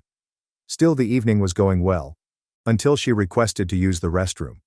I directed her upstairs, and after a few minutes, I went to check on her to ensure she wasn't becoming ill. But when I got up, she was not in the restroom. She was in our room, sitting on our bed, drunk out of her mind, and holding my baby. She was terrified the moment she spotted me and immediately rose up to hand him over to me. But as she stood up, she lost her equilibrium. She fell and dropped my baby. He slumped to the floor. I yelled and ran to check on him. Fortunately, he had not fallen from a significant height. He was weeping, but he didn't appear to have any severe injuries, which I was grateful for. My sister got up and began apologizing, but I simply called my husband. I ordered him to hold our kid and led my sister downstairs and outside to speak with her. I told her I had one rule. She could not be near the baby if she was inebriated. And while drunk, she decided to hold him before dropping him. She kept apologizing, but I called a taxi home and told her I never wanted to speak with her again. That, however, proved to be a mistake because it turned out she had done more than simply drop my baby. She had fed him the last of the wine bottle, and he was now upstairs, throwing up while my husband cried and called the hospital. The following several hours were a whirl of panic. The ambulance drove us to the emergency department, where specialists diagnosed my infant son with alcohol intoxication. They did tests to look for other issues while Ben and I paced the waiting area, fearing that we would lose our baby due to my sister's reckless behavior. The medical personnel worked quickly, but their serious looks did nothing to alleviate our concerns, as they watched our son's vital signs and collected blood samples. The hospital's social worker questioned us thoroughly, looking dubious when we recounted how our son had consumed alcohol. I could see in her eyes that she suspected we were hiding something. They launched an obligatory child welfare inquiry, treating us as criminals despite the fact that we were victims. We had to constantly answer the same questions, recounting the situation in great detail as our kid was treated in another room. I tried phoning Martha several times during this nightmare, but she didn't answer. Text messages went unopened, and voicemails were not heard. She immediately vanished after the ambulance drove us away. Ben had forced her to leave our house, but we expected at least a phone call to check on Jacob's safety. Her entire departure indicated that, deep down, she understood the significance of her actions. After an anxious night in the hospital, the doctors eventually assured us that Jacob would be okay. There was no permanent damage found, but doctors told us that even modest doses of alcohol could produce developmental abnormalities that are not immediately obvious. We would need to keep a careful eye on him and bring him in for follow-up appointments. The relief nearly buckled my knees, and Ben and I clutched to each other, sobbing with joy that our boy had avoided catastrophic injury. When we took Jacob home the next day, I was filled with both relief and wrath. My sister put my child's life in peril before fleeing without explanation. That afternoon, when Jacob napped under Ben's watchful supervision, I drove to Martha's apartment, high on adrenaline and without sleep. My knuckles were white on the driving wheel as I planned out what I would say, determined to make her understand the repercussions of her conduct. I hammered on the door until her boyfriend Thomas appeared looking hungover and perplexed. He stated Martha was not present and had not returned home last night after seeing us. I showed him images of Jacob at the hospital and described what had happened. His face lost its color. His disbelief appeared genuine, implying Martha had not yet told him what had happened. She's been getting worse, he confessed, drinking more than usual. I've tried to help, but you make excuses for her, I ended his statement. You're enabling her, and she almost killed my baby yesterday. The words pierced through any defense he could have been putting up. He disputed it, stating she had gone through difficult circumstances that I didn't comprehend. I lost it, telling him precisely how I felt about both of them. Before I left, I made it clear that if either of them came near my family again, they would be jailed. His mumbled apologies followed me down the corridor, but they were insignificant in comparison to the safety of my kid. I returned home and found Ben cuddling Jacob, who was thankfully sleeping soundly. We agreed right away. My sister was permanently removed from our life. We blocked her phone number, social media accounts, and emails. We set up a simple security camera at our front door. We documented everything that happened in case legal action was necessary. The decisions came readily. Our son's safety was unquestionable. We spent a week exclusively on Jacob's recuperation, taking turns observing him day and night. He appeared to be recovering well, with no lingering repercussions from the event. We had just begun to breathe easier when my phone flooded with texts from relatives. Martha had posted a sobbing, plainly intoxicated video online, saying that I was separating her from her nephew out of spite. She presented herself as a caring aunt who had made a minor mistake and was now being mercilessly punished. The video triggered a rush of family members to approach me, demanding to know why I was so harsh with my plainly sorry sister. Some even accused me of exploiting this incident as a pretext to continue our long-running rivalry, as if defending my child was a vengeful act. I could not believe it. She had endangered my child's life, left for a week, and then attempted to portray herself as the victim. When I tried to privately message key family members with the facts, I realized Martha had already told them that I was exaggerating, and Jacob had merely inadvertently sipped from her glass. Several family now believed I was overreacting to punish my sister. Their propensity to accept her version of events without hearing mine was very hurtful, revealing flaws in our family that I hadn't fully realized before. Martha sent us a formal letter yesterday, claiming she had entered rehab, and that her therapist had recommended family healing as part of her recovery. She wanted to have visiting rights with Jacob once she finished the program. Ben proposed that we investigate this sudden rehabilitation. So I called the facility she mentioned. It did not exist. I'm sitting here now, gazing at my lovely baby boy sleeping in his bed, wondering how my own sister could imperil his life and then lie so brazenly to get back into our lives. Ben seeks a restraining order, but some family members have already called us callous for not giving her another chance. The divide among our families has exacerbated an already stressful situation. Is it wrong for me to break off my sister permanently after what she has done? How do I safeguard my son from both her and the family members who appear to be unaware of the harm she poses? I never anticipated that becoming a mother would include defending my child from my own sister, yet here we are. Every parenting book I read braced me for restless nights and feeding issues. Nothing prepared me for having to conceal my infant from someone who should have loved and protected him as family. I called Jordan, a friend who worked as a detective and had previously assisted us with some minor concerns. I sought information on restraining orders and the evidence we would require. He came over during his lunch break and went over everything we had so far. Look, I'm going to be straight with you, Jordan remarked after reviewing our paperwork. Getting a restraining order isn't impossible, but judges typically need more than one incident to establish a pattern of behavior. I showed him Martha's bogus rehab letter, social media posts, and the intoxicated video she shared. His expression became more serious with each piece of evidence. Document everything, he recommended. Every text, every call, every social media post. Set up cameras if you can afford them, and most importantly, don't engage with her directly. After he left, I created a new email account specifically for documenting Martha's harassment. I forwarded all of the letters from family, screenshots of her social media posts, and wrote a detailed narrative of Jacob's situation while it was still fresh in my mind. Ben installed extra security cameras to monitor our backyard and driveway. That night, we received our first alarm from the front entrance camera. I reviewed the tape, expecting a package delivery or anything innocent. Instead, around 11:30 p.m., I noticed Martha stumble up our walkway, apparently intoxicated, with a bunch of flowers and a teddy bear. She frequently rang the doorbell, then stayed on our porch for about 20 minutes, leaving the items with a letter. Ben went out to get them while she was gone. The message stated as follows: "I'm so sorry for the misunderstanding. Please let me see my nephew. He needs his auntie in his life. Love, Meg." The flowers reeked of cigarette smoke and booze, as if she had brought them directly from a bar. I documented the incident, and then tossed everything away. The fact that she came to our house drunk demonstrated that she had not changed at all. The next morning I called our pediatrician to warn them that Martha might attempt to access Jacob's medical information. They included a note in his file requesting additional verification for any information requests. Later that day, I got a call from my pediatrician's office. "Mrs. Mitchell, this is Stacy from Dr. Peterson's office.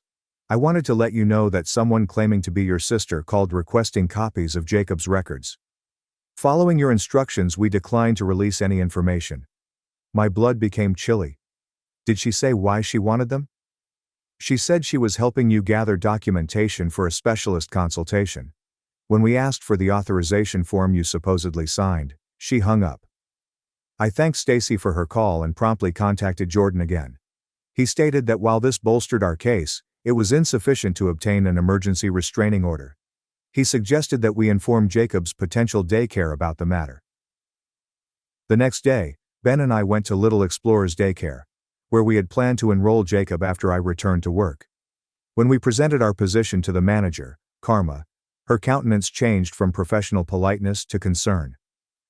"Actually," she murmured, "someone matching your sister's description was here yesterday, asking about enrollment procedures. She said she was thinking of registering her nephew and wanted to tour the facility."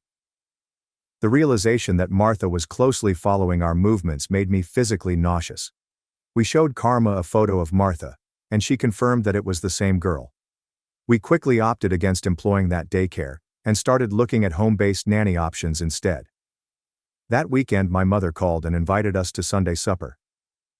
"Dad and I miss you all so much," she explained. "We promise Martha won't be there.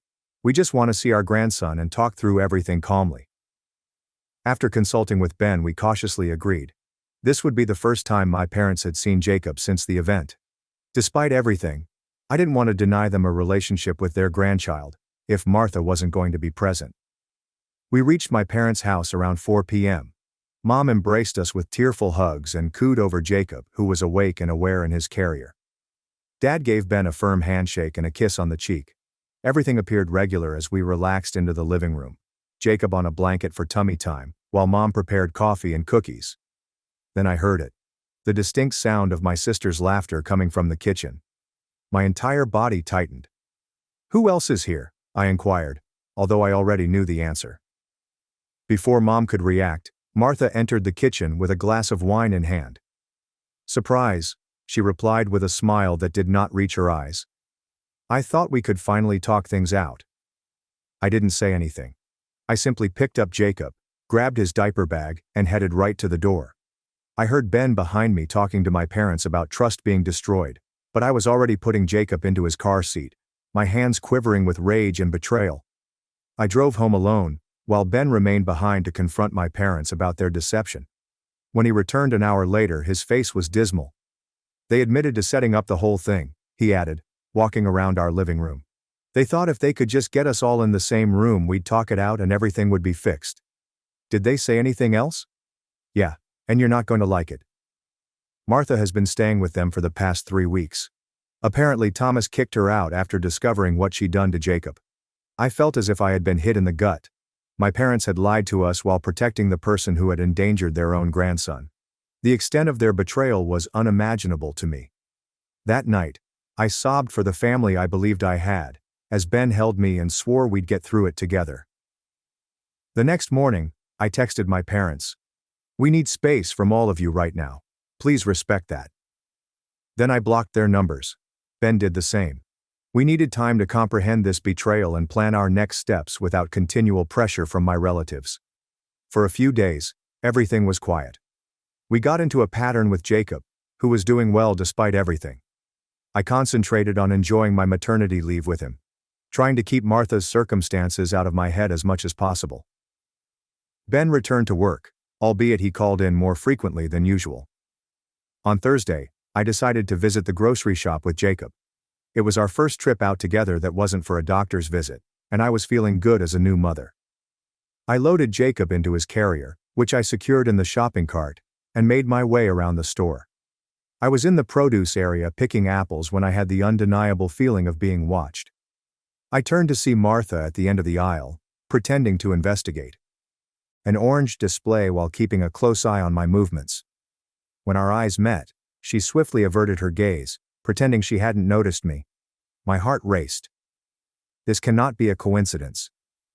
This was our neighborhood grocery, far from my parents' house where she was staying.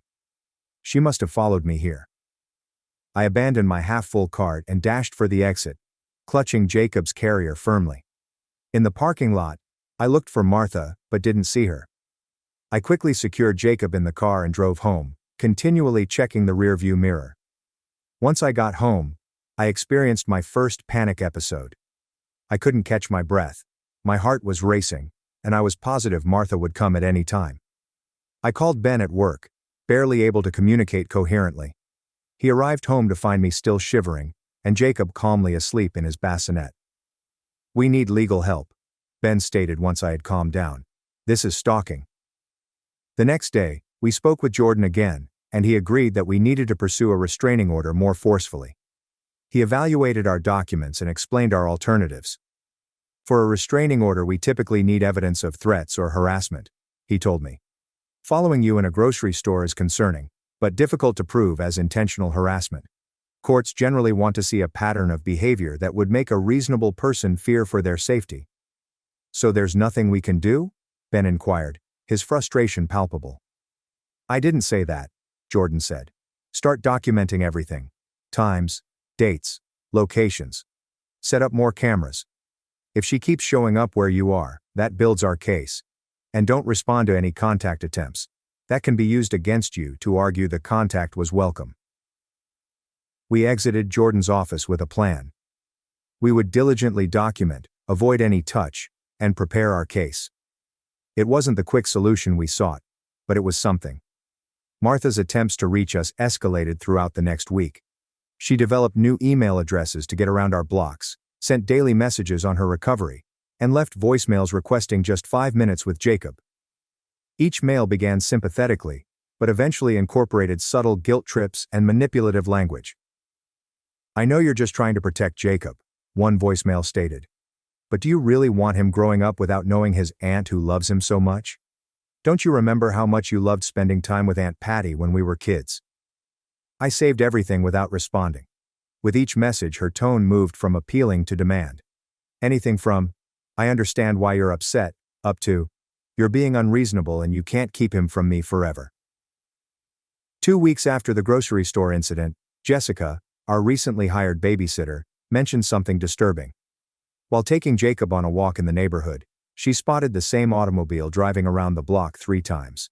She couldn't identify the driver, but the behavior was so disturbing that she stopped her walk short and returned to our house. "I'm probably being paranoid," Jessica explained. "But with everything you've told me about your sister, I didn't want to take any chances." We praised her for her attentiveness and decided to purchase a GPS tracking gadget for the stroller. It seemed ludicrous. What mom has to track their baby stroller because they have a sibling? But we weren't taking chances with Jacob's safety. The next day, I received a worrisome phone call from Dakota, a common childhood friend who still spoke with Martha on occasion. "I don't want to alarm you," Dakota added. "But Martha's been asking me some weird questions. She wanted to know what time you usually put the baby down for naps, and if you still keep a spare key under the planter like your parents used to." "What did you tell her?" I inquired, attempting to keep my voice steady. "Nothing. I told her I hadn't been to your new house and wouldn't know that stuff. She claimed she wanted to leave a special surprise for Jacob, but something felt off about it. I thought you should know." I thanked Dakota for the warning and promptly phoned a locksmith to replace all of our locks. We also altered our alarm codes and ensured that all windows were locked. That night, neither Ben nor I slept well, as we alternated checking on Jacob and listening for unexpected sounds. Around 2 a.m., Ben woke me up. "There's a car parked across the street," he said quietly. "It's been there for at least an hour." I looked through our bedroom blinds. Even in the darkness, I could see Martha's unique hatchback. A figure sat in the driver's seat, simply watching our house. Ben put on jeans and a sweatshirt. "I'm going out there." "Be careful," I cautioned, immediately grabbing for my phone in case I needed to dial 911. I observed from the window as Ben approached the car. The headlights flashed on, temporarily blinding him, but he continued forward. I could see him speaking with the driver, his demeanor stiff and defensive. Following a brief exchange, the automobile pulled away from the curb and drove away. "It was her," Ben verified upon his return. "She claimed she was just making sure we were safe. When I told her I was calling the police, she took off." The next morning, we presented Jordan with our fresh proof, and he agreed that we now had enough for a temporary restraining order. We submitted the paperwork that day, and the order was approved within hours. Martha was now legally barred from going within 500 feet of us, our home, or Jacob's doctor's office. For approximately a week, the restraining order appeared to operate. We did not spot Martha's automobile, received any messages from unfamiliar accounts, or noticed anyone following us. We began to relax slightly, assuming that the legal action had finally reached her. Then I noticed something horrific. While browsing Instagram one evening, I came across a mommy blog account that featured images of Jacob. The account was called Antim's Adventures, and it included dozens of my Facebook images of Jacob with remarks such, "My precious nephew growing so fast," and "Can't wait for our next cuddle session." I investigated deeper and discovered 3 more phony identities on other sites, all utilizing stolen images of my kid and claiming to be in a relationship with him. One even featured made-up stories about babysitting experiences and precious auntie and nephew moments that never occurred. I spent hours reporting these accounts and updating our privacy settings to protect all of our personal information. Ben informed Jordan of this new discovery, but because Martha had not contacted us directly or approached us physically, the false accounts did not technically violate the restraining order. The stress was taking its toll on both of us. Ben suggested we seek therapy to deal with our constant anxiety and hypervigilance. We chose a therapist who specializes in family trauma and planned our first session for the following week. During our first therapy appointment with Dr. William, we took turns explaining our issue. Dr. William was validating and encouraging throughout the incident with Jacob and the ongoing stalking behavior, helping us understand that our feelings were reasonable given the circumstances. Midway through the lesson, Ben's phone rang. He apologized and attempted to stop it, but then realized it was our neighbor phoning. He responded, listened for a bit, and then his face turned pale. "We need to go," he replied, already standing. "Someone broke into our house." We rushed home and discovered 2 police officers in our driveway. Our neighbor contacted TH1 My sister gave vodka to my infant son. Then blamed me for ruining her party, but the hospital report said everything. My sister and I have always had an okay connection at most. We never spoke, but we never fought either. We never exchanged clothes, chatted about boys, or did anything like that. When it was only us two, the air was filled with uneasy stillness that neither of us cared to disturb. But it all changed when she reached 21, since the moment she drank her first beer, everything changed. She increased her drinking frequency from monthly to weekly to daily. It was devastating to see her dig further and deeper. What was worse was that she sought to drag me down with her. I didn't enjoy booze and wanted to avoid it, but she intimidated and coerced me into it. On her 22nd birthday, she gave me a bottle of water that contained plain vodka. When I spat it out and coughed, I looked up to see her smiling and taping my reaction. I gave her one last chance after that. I informed her that if she tried to get me to drink again, I would cut her off. A month later, she and her partner celebrated their anniversary. They asked me out, and my sister swore not to ask me to join her for a drink. Of course she lied. Throughout the night she continued offering me incredibly diluted beverages that I had no idea included alcohol, vodka, whiskey, and even rum. After my third drink, I felt a light buzz, and the world began to spin.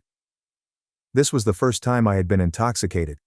I clutched to her, asking what was wrong with me, but she only laughed and admitted what she had done because she was tipsy. I can't remember the specifics. I only remember being outraged. I called a cab right away, and when I got home, I left her a voice note saying I never wanted to see her again. What's even more insane is that she called me a week later, blaming me for ruining her party since everyone stared at her like she was an eye-hole after learning why I left. I didn't even react. I just hung up. Life continued without her. I quickly met the love of my life. We were engaged and married, but my sister was not invited, and she never attempted to contact us. But coincidentally, she messaged me while I was pregnant. She said she read my Facebook post about having a kid with my husband on one of her friends' pages, and it reminded her that nothing is more important than family. She apologized and pleaded for another opportunity. I was initially hesitant, but ultimately consented. We met for coffee at a little brunch location, and although she was sweet and apologized, she still had 3 glasses of wine, indicating that she was still drinking regularly. I inquired about it, and she stated that alcohol was a part of her life that she never wanted to give up. But she promised that if I let her back into my life, she would never lure me into drinking again. After much thinking, I agreed. I wasn't sure what to anticipate, but everything went well. She maintained my boundaries, never asked for a drink, and never became more than tipsy in front of me. But then, last week, she came over to my place, and I understood that restoring contact with her was the worst thing I could do. This was the first time I'd let her come over since my baby was born. I cautioned her that if she drank, she couldn't get near the kid, but she said it was fine. I still had a negative gut feeling about it, but the previous year had given me strong cause to trust her, so I pushed my concerns aside. But then she arrived with 2 bottles of wine. We all had a lovely conversation, and even my husband drank a glass. However, I did not consume alcohol. My sister was blasted after nearly finishing 2 complete bottles on her own. Still, the evening was going well, until she requested to use the restroom. I directed her upstairs, and after a few minutes, I went to check on her to ensure she wasn't becoming ill. But when I got up, she was not in the restroom. She was in our room, sitting on our bed, drunk out of her mind, and holding my baby. She was terrified the moment she spotted me and immediately rose up to hand him over to me. But as she stood up, she lost her equilibrium. She fell and dropped my baby. He slumped to the floor. I yelled and ran to check on him. Fortunately, he had not fallen from a significant height. He was weeping, but he didn't appear to have any severe injuries, which I was grateful for. My sister got up and began apologizing, but I simply called my husband. I ordered him to hold our kid and led my sister downstairs and outside to speak with her. I told her I had one rule. She could not be near the baby if she was inebriated. And while drunk, she decided to hold him before dropping him. She kept apologizing, but I called a taxi home and told her I never wanted to speak with her again. That, however, proved to be a mistake because it turned out she had done more than simply drop my baby. She had fed him the last of the wine bottle, and he was now upstairs, throwing up while my husband cried and called the hospital. The following several hours were a whirl of panic. The ambulance drove us to the emergency department, where specialists diagnosed my infant son with alcohol intoxication. They did tests to look for other issues while Ben and I paced the waiting area, fearing that we would lose our baby due to my sister's reckless behavior. The medical personnel worked quickly, but their serious looks did nothing to alleviate our concerns, as they watched our son's vital signs and collected blood samples. The hospital social worker questioned us thoroughly, looking dubious when we recounted how our son had consumed alcohol. I could see in her eyes that she suspected we were hiding something. They launched an obligatory child welfare inquiry, treating us as criminals despite the fact that we were victims. We had to constantly answer the same questions, recounting the situation in great detail as our kid was treated in another room. I tried phoning Martha several times during this nightmare, but she didn't answer. Text messages went unopened, and voicemails were not heard. She immediately vanished after the ambulance drove us away. Ben had forced her to leave our house, but we expected at least a phone call to check on Jacob's safety. Her entire departure indicated that, deep down, she understood the significance of her actions. After an anxious night in the hospital, the doctors eventually assured us that Jacob would be okay.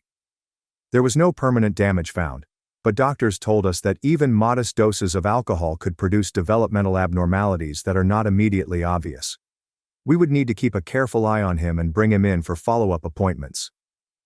The relief nearly buckled my knees, and Ben and I clutched to each other, sobbing with joy that our boy had avoided catastrophic injury.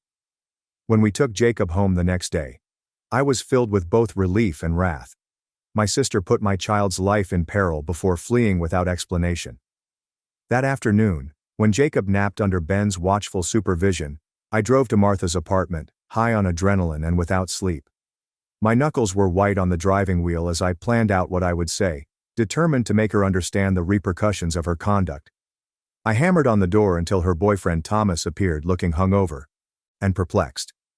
He stated Martha was not present and had not returned home last night after seeing us. I showed him images of Jacob at the hospital and described what had happened. His face lost its color. His disbelief appeared genuine, implying Martha had not yet told him what had happened. "She's been getting worse," he confessed, drinking more than usual. "I've tried to help, but you make excuses for her," I ended his statement. "You're enabling her, and she almost killed my baby yesterday." The words pierced through any defense he could have been putting up. He disputed it, stating she had gone through difficult circumstances that I didn't comprehend. I lost it, telling him precisely how I felt about both of them. Before I left, I made it clear that if either of them came near my family again, they would be jailed. His mumbled apologies followed me down the corridor, but they were insignificant in comparison to the safety of my kid. I returned home and found Ben cuddling Jacob, who was thankfully sleeping soundly. We agreed right away. My sister was permanently removed from our life.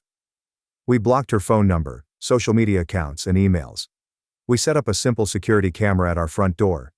We documented everything that happened in case legal action was necessary. The decisions came readily. Our son's safety was unquestionable.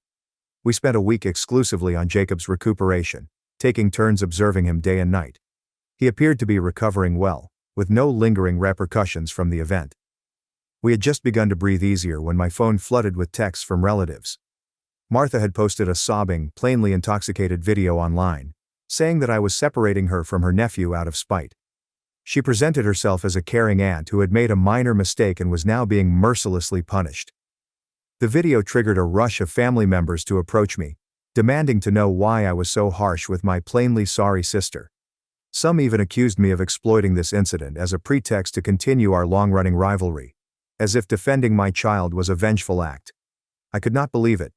She had endangered my child's life, left for a week, and then attempted to portray herself as the victim. When I tried to privately message key family members with the facts, I realized Martha had already told them that I was exaggerating, and Jacob had merely inadvertently sipped from her glass. Several family now believed I was overreacting to punish my sister. Their propensity to accept her version of events without hearing mine was very hurtful, revealing flaws in our family that I hadn't fully realized before. Martha sent us a formal letter yesterday, claiming she had entered rehab, and that her therapist had recommended family healing as part of her recovery. She wanted to have visiting rights with Jacob once she finished the program. Ben proposed that we investigate this sudden rehabilitation. So I called the facility she mentioned. It did not exist. I'm sitting here now, gazing at my lovely baby boy sleeping in his bed, wondering how my own sister could imperil his life and then lie so brazenly to get back into our lives. Ben seeks a restraining order, but some family members have already called us callous for not giving her another chance. The divide among our families has exacerbated an already stressful situation.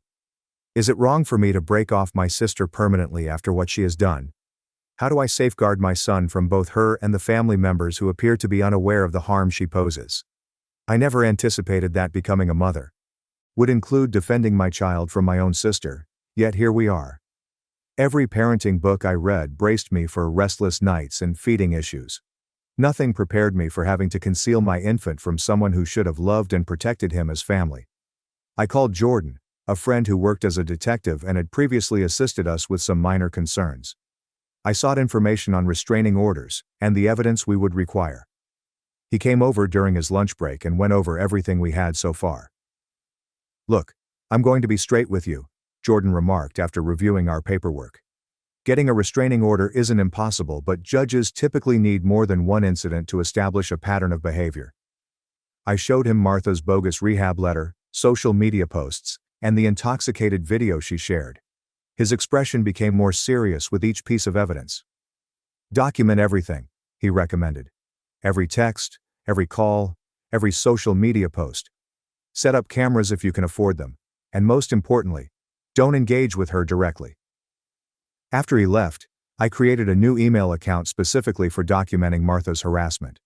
I forwarded all of the letters from family, screenshots of her social media posts, and wrote a detailed narrative of Jacob's situation while it was still fresh in my mind. Ben installed extra security cameras to monitor our backyard and driveway. That night, we received our first alarm from the front entrance camera. I reviewed the tape, expecting a package delivery or anything innocent. Instead, around 11:30 p.m., I noticed Martha stumble up our walkway, apparently intoxicated, with a bunch of flowers and a teddy bear. She frequently rang the doorbell, then stayed on our porch for about 20 minutes, leaving the items with a letter. Ben went out to get them while she was gone. The message stated as follows: "I'm so sorry for the misunderstanding. Please let me see my nephew. He needs his auntie in his life. Love, Meg." The flowers reeked of cigarette smoke and booze, as if she had brought them directly from a bar. I documented the incident, and then tossed everything away. The fact that she came to our house drunk demonstrated that she had not changed at all. The next morning I called our pediatrician to warn them that Martha might attempt to access Jacob's medical information. They included a note in his file requesting additional verification for any information requests. Later that day, I got a call from my pediatrician's office. "Mrs. Mitchell, this is Stacy from Dr. Peterson's office. I wanted to let you know that someone claiming to be your sister called requesting copies of Jacob's records. Following your instructions, we declined to release any information." My blood became chilly. "Did she say why she wanted them?" "She said she was helping you gather documentation for a specialist consultation. When we asked for the authorization form you supposedly signed, she hung up." I thanked Stacy for her call and promptly contacted Jordan again. He stated that while this bolstered our case, it was insufficient to obtain an emergency restraining order. He suggested that we inform Jacob's potential daycare about the matter. The next day, Ben and I went to Little Explorers Daycare, where we had planned to enroll Jacob after I returned to work. When we presented our position to the manager, Karma, her countenance changed from professional politeness to concern. "Actually," she murmured, "someone matching your sister's description was here yesterday, asking about enrollment procedures. She said she was thinking of registering her nephew and wanted to tour the facility." The realization that Martha was closely following our movements made me physically nauseous. We showed Karma a photo of Martha, and she confirmed that it was the same girl. We quickly opted against employing that daycare, and started looking at home-based nanny options instead. That weekend my mother called and invited us to Sunday supper. "Dad and I miss you all so much," she explained. "We promise Martha won't be there. We just want to see our grandson and talk through everything calmly." After consulting with Ben, we cautiously agreed. This would be the first time my parents had seen Jacob since the event. Despite everything, I didn't want to deny them a relationship with their grandchild, if Martha wasn't going to be present. We reached my parents' house around 4 p.m. Mom embraced us with tearful hugs and cooed over Jacob, who was awake and aware in his carrier. Dad gave Ben a firm handshake and a kiss on the cheek. Everything appeared regular as we relaxed into the living room, Jacob on a blanket for tummy time, while Mom prepared coffee and cookies. Then I heard it. The distinct sound of my sister's laughter coming from the kitchen. My entire body tightened. "Who else is here?" I inquired. although I already knew the answer. Before Mom could react, Martha entered the kitchen with a glass of wine in hand. "Surprise," she replied with a smile that did not reach her eyes. "I thought we could finally talk things out." I didn't say anything. I simply picked up Jacob, grabbed his diaper bag, and headed right to the door. I heard Ben behind me talking to my parents about trust being destroyed, but I was already putting Jacob into his car seat, my hands quivering with rage and betrayal. I drove home alone, while Ben remained behind to confront my parents about their deception. When he returned an hour later, his face was dismal. "They admitted to setting up the whole thing," he added, walking around our living room. "They thought if they could just get us all in the same room, we'd talk it out and everything would be fixed." "Did they say anything else?" "Yeah, and you're not going to like it." Martha has been staying with them for the past 3 weeks. Apparently Thomas kicked her out after discovering what she'd done to Jacob. I felt as if I had been hit in the gut. My parents had lied to us while protecting the person who had endangered their own grandson. The extent of their betrayal was unimaginable to me. That night, I sobbed for the family I believed I had, as Ben held me and swore we'd get through it together. The next morning, I texted my parents. "We need space from all of you right now. Please respect that." Then I blocked their numbers. Ben did the same. We needed time to comprehend this betrayal and plan our next steps without continual pressure from my relatives. For a few days, everything was quiet. We got into a pattern with Jacob, who was doing well despite everything. I concentrated on enjoying my maternity leave with him, trying to keep Martha's circumstances out of my head as much as possible. Ben returned to work, albeit he called in more frequently than usual. On Thursday, I decided to visit the grocery shop with Jacob. It was our first trip out together that wasn't for a doctor's visit, and I was feeling good as a new mother. I loaded Jacob into his carrier, which I secured in the shopping cart, and made my way around the store. I was in the produce area picking apples when I had the undeniable feeling of being watched. I turned to see Martha at the end of the aisle, pretending to investigate. An orange display while keeping a close eye on my movements. When our eyes met, she swiftly averted her gaze, pretending she hadn't noticed me.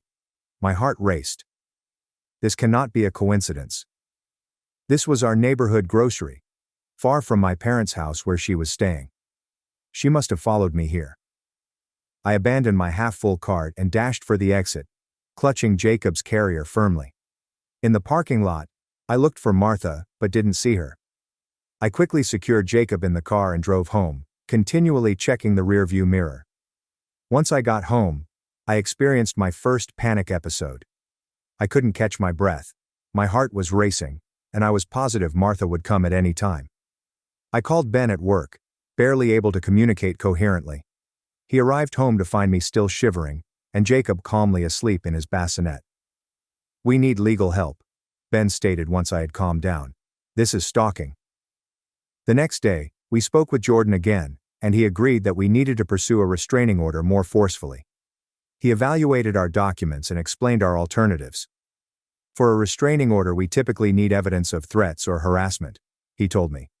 "Following you in a grocery store is concerning, but difficult to prove as intentional harassment. Courts generally want to see a pattern of behavior that would make a reasonable person fear for their safety." "So there's nothing we can do?"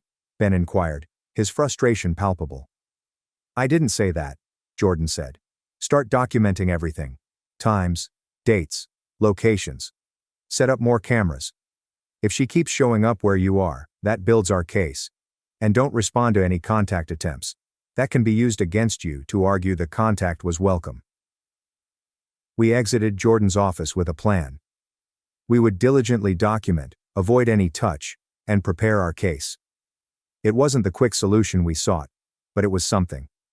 Martha's attempts to reach us escalated throughout the next week. She developed new email addresses to get around our blocks, sent daily messages on her recovery, and left voicemails requesting just 5 minutes with Jacob.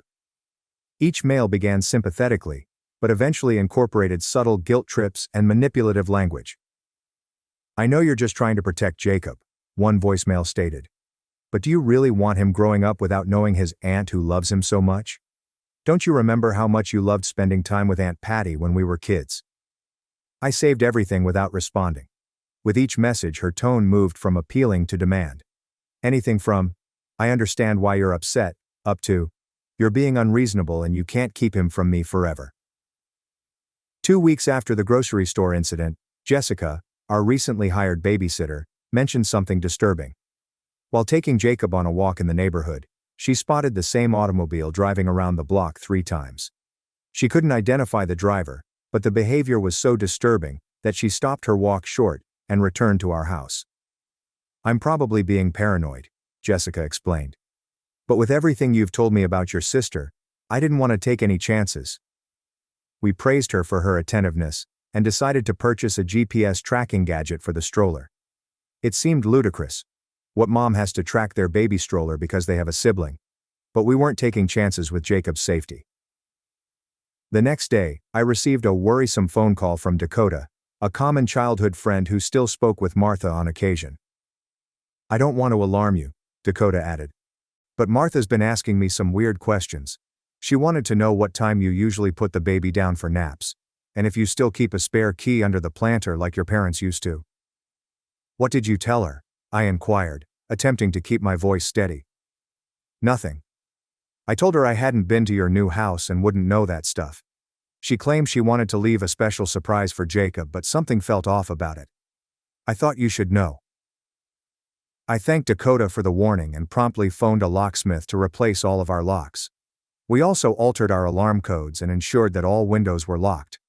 That night, neither Ben nor I slept well, as we alternated checking on Jacob and listening for unexpected sounds. Around 2 a.m., Ben woke me up. There's a car parked across the street, he said quietly. It's been there for at least an hour. I looked through our bedroom blinds. Even in the darkness, I could see Martha's unique hatchback. A figure sat in the driver's seat, simply watching our house. Ben put on jeans and a sweatshirt. I'm going out there. Be careful, I cautioned, immediately grabbing for my phone in case I needed to dial 911. I observed from the window as Ben approached the car. The headlights flashed on, temporarily blinding him, but he continued forward. I could see him speaking with the driver, his demeanor stiff and defensive. Following a brief exchange, the automobile pulled away from the curb and drove away. It was her, Ben verified upon his return. She claimed she was just making sure we were safe. When I told her I was calling the police, she took off. The next morning, we presented Jordan with our fresh proof, and he agreed that we now had enough for a temporary restraining order. We submitted the paperwork that day, and the order was approved within hours. Martha was now legally barred from going within 500 feet of us, our home, or Jacob's doctor's office. For approximately a week, the restraining order appeared to operate. We did not spot Martha's automobile, received any messages from unfamiliar accounts, or noticed anyone following us.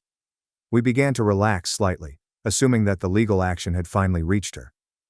Then I noticed something horrific. While browsing Instagram one evening, I came across a mommy blog account that featured images of Jacob.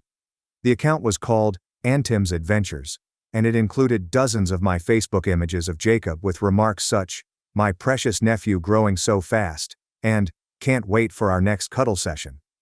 I investigated deeper and discovered 3 more phony identities on other sites, all utilizing stolen images of my kid and claiming to be in a relationship with him. One even featured made-up stories about babysitting experiences and precious auntie and nephew moments that never occurred. I spent hours reporting these accounts and updating our privacy settings to protect all of our personal information. Ben informed Jordan of this new discovery, but because Martha had not contacted us directly or approached us physically, the false accounts did not technically violate the restraining order. The stress was taking its toll on both of us. Ben suggested we seek therapy to deal with our constant anxiety and hypervigilance. We chose a therapist who specializes in family trauma and planned our first session for the following week. During our first therapy appointment with Dr. William, we took turns explaining our issue. Dr. William was validating and encouraging throughout the incident with Jacob and the ongoing stalking behavior, helping us understand that our feelings were reasonable given the circumstances. Midway through the lesson, Ben's phone rang. He apologized and attempted to stop it, but then realized it was our neighbor phoning. He responded, listened for a bit, and then his face turned pale. "We need to go," he replied, already standing. "Someone broke into our house." We rushed home and discovered 2 police officers in our driveway. Our neighbor contacted 911 after noting our side door was open. The authorities had cleared the house and discovered no one inside. But they welcomed us to see if anything was missing. Everything in the living room and kitchen appeared to be untouched. All of our electronics, jewelry, and other valuables were safely secured. But when we got to Jacob's nursery, I stopped dead in my tracks. On the changing table there was a large gift basket wrapped in cellophane and tied with a pink ribbon. Inside were baby clothes, toys, and a card signed with love by Auntie Martha. But something wasn't right. I approached the basket with caution and smelt a strong odor of wine. When Ben carefully opened it, we noticed that the baby garments had been soaked in red wine. The card inside reads, "Since you won't let me see him, I decided to send him something to remember me by. Blood is thicker than water, but wine leaves a deeper stain." The police documented everything and confiscated the basket as evidence. They said that because nothing was damaged or taken, and Martha had departed before they arrived, they could simply record this in our case file. The officer suggested we install more security cameras and possibly purchase a dog as an added deterrent. Following their departure, Ben and I sat on the couch in startled silence. The invasion of our home, specifically our baby's room, left me feeling violated and afraid. The wine-soaked garments were an obvious reference to the original incident, demonstrating Martha's lack of guilt, while intentionally teasing us about it. "We can't stay here," I finally stated. "She knows where we live, she can get in anytime she wants, and the police can't do anything until after she's already done something." Ben agreed. "My parents have been asking us to visit. Maybe we could go stay with them for a while. They live in Lakeside. She wouldn't think to look for us there." The next day, we packed for an extended trip, set up more security cameras that would send alerts to our phones, and traveled to Ben's parents' house in Lakeside. We didn't tell anyone where we were going, including our closest friends, for fear of Martha finding out. Ben's parents, Michael and Barbara, greeted us graciously and transformed their home office into a temporary nursery for Jacob. They were shocked by our condition, and pledged to help in any way they could. Their house was in a quiet, gated community with adequate security, so we had some peace of mind. For the first 3 days at his parents' place, I was finally able to sleep soundly. Being away from our home and constantly fearing Martha's appearance provided me space to breathe. Jacob seemed to notice the difference in the mood as well. He smiled more and fussed less. On the 4th day, my phone buzzed with a message from an unknown number. "Nice place. The garden looks peaceful." My blood became chilly. When I handed Ben the message, he immediately stepped outside to search the neighborhood. There was no evidence of Martha, but the message was clear. She had found us again. Ben's father, Michael, was a retired security professional who had worked for several organizations. When we showed him the text, he instantly went into professional gear, helping us protect the house even more, and teaching us on safety practices. "No established routines," he said. "Vary your schedules, the times you come and go, different routes if you drive anywhere, and absolutely no social media updates, not even private ones." We strictly followed his advice, but Martha still managed to expand her reach. She somehow got Ben's parents' phone numbers and started contacting them with intricate stories about how I was keeping her from her only nephew. When that didn't work, she moved on to his extended family, forcing us to have awkward conversations with aunts, uncles, and cousins about why a woman they'd never met was inquiring about our baby. Meanwhile, our court date for the permanent restraining order was coming. We gathered all of our evidence, including hospital documents, police reports, images of wine-soaked baby garments, records of bogus social media profiles, and testimonies from witnesses such as Dakota and Jessica. Jordan felt sure that we had a good case. The day before the hearing, we learned Martha had hired her own attorney, a remarkably well-known lawyer known for aggressive methods. I'm not sure how she could afford him, but his involvement elevated the stakes dramatically. Despite my nervousness, I presented our position in court as calmly and factually as possible. I described how Martha put Jacob in danger by offering him drink, her following stalking behavior, the break-in, and the continuous harassment. Our documentation was extensive and well organized, thanks to my meticulous documenting during the last few weeks. Martha's lawyer then stood up. He portrayed her as a struggling alcoholic who had made a terrible mistake and was being unfairly punished while she attempted to rehabilitate. He claimed I had a history of exaggerating Martha's actions out of jealousy as a youngster, and that I was exploiting this incident to permanently cut her off from the familial connection she sorely needed for her recovery. My client has enrolled in rehabilitation, Your Honor. He explained easily. She acknowledges her grave error in judgment, but is actively seeking help. Permanently severing family ties through this order would be detrimental to her recovery, and denies the possibility of supervised reconciliation in the future. The judge asked both sides pointed questions before announcing that he would grant a 30-day delay to evaluate all evidence before reaching a final decision. In the meanwhile, the temporary restraining order would be in effect. We left the courthouse feeling disappointed. We had hoped for a fast conclusion, but instead faced another month of uncertainty. As we walked towards our car, I noticed my mother waiting on the courthouse steps. She approached cautiously, appearing thinner and tireder than I remembered.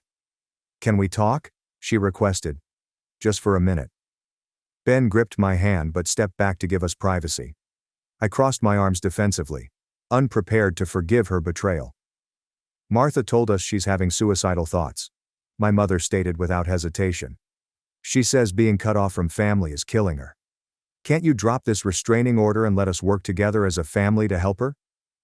I couldn't believe what I heard. "Diez wundre, yere." My parents kicked me out so my sister could have her own room. Now she's pregnant, and begging me to help her escape them. When I was 17, my parents kicked me out so that my older sister could have her own room. When I inquired where I should go, Mom smiled. "Figure it out." That happened 7 months ago. Today, they both beg for forgiveness. My father is black, and my mother is white. My older sister Susan appears more white, whilst I appear more black. This one characteristic has influenced my entire life. Despite being black, my father has tremendous colorism toward black people, whilst my mother is simply racist. My father is the one exception in her eyes. Susan and I are only 2 years apart, but our childhood experiences were completely different. Every birthday of hers was marked not just with a cake, but also with massive birthday blowouts every day for the entire birth week. Meanwhile, my birthday was like any other day of the year. Instead of hogging all of the limelight and despising me as much as our parents did, Susan was always kind to me when they weren't watching. Susan knew our parents were not going to do anything for me on my 9th birthday, so she asked them if she could celebrate her birthday on my birthday. Of course they agreed. When the time came, Mom let me decide who to invite. When it was time for the cake, Susan distracted my parents and led them into another room so that everyone could sing happy birthday to me. It was one of the best days of my life. Another time, when we got our report cards and she got all C's and I got B's, she knew my parents would be upset since I didn't get A's.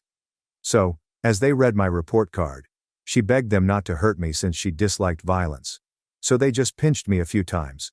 So, even though my parents referred to me as a cotton picker, I felt fortunate since Susan was always around, until one day, when she turned her back on me. It was her 17th birthday. I awoke to the sound of my entire family, not just my mother and father, tossing all of my stuff into boxes. "Your sister said all she wants for her birthday is her own room."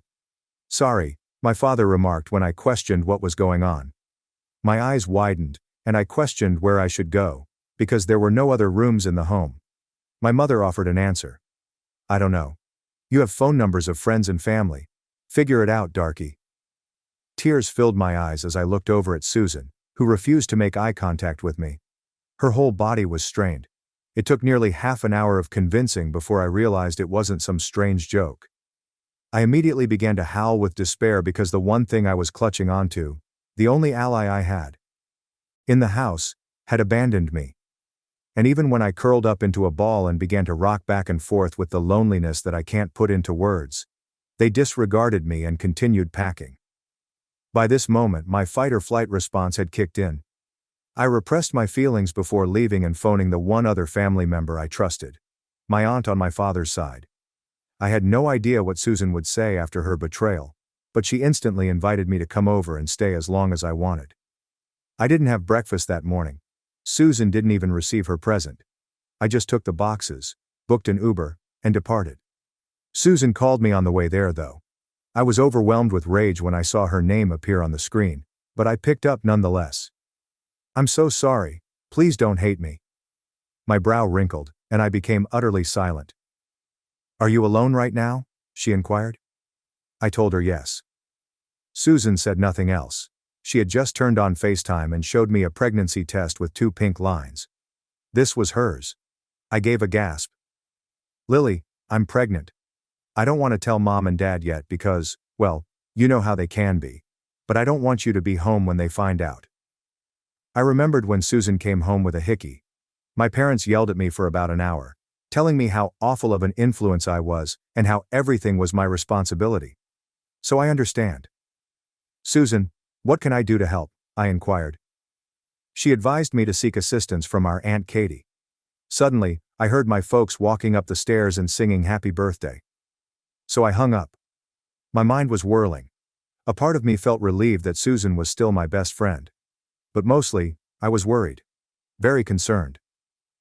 When I arrived at Aunt Katie's, my stomach twisted into a pretzel knot because she opened the door, smiled warmly, and hugged me tightly.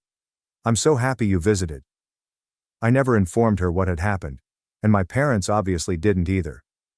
We were in the middle of polite, introductory small conversation when I suddenly blurted it out. "My parents are racist, and my sister is pregnant." She laughed the second I said it, believing it was a joke. And that's when I started crying my eyes out. We had already brought in the boxes at this time, so we stepped inside, and she listened as I spoke. I asked her not to tell my parents, and she said she would not. I spent the next hour absolutely unloading everything: prejudice, favoritism, and being kicked out. She assured me that I would be safe with her and held me as I wept myself to sleep. Aunt Katie was ready to make my parents pay, and I didn't realize it. My and Susan's lives were about to alter forever. When I woke up the next morning on Aunt Katie's couch, I had a brief period of uncertainty, in which I had no idea where I was.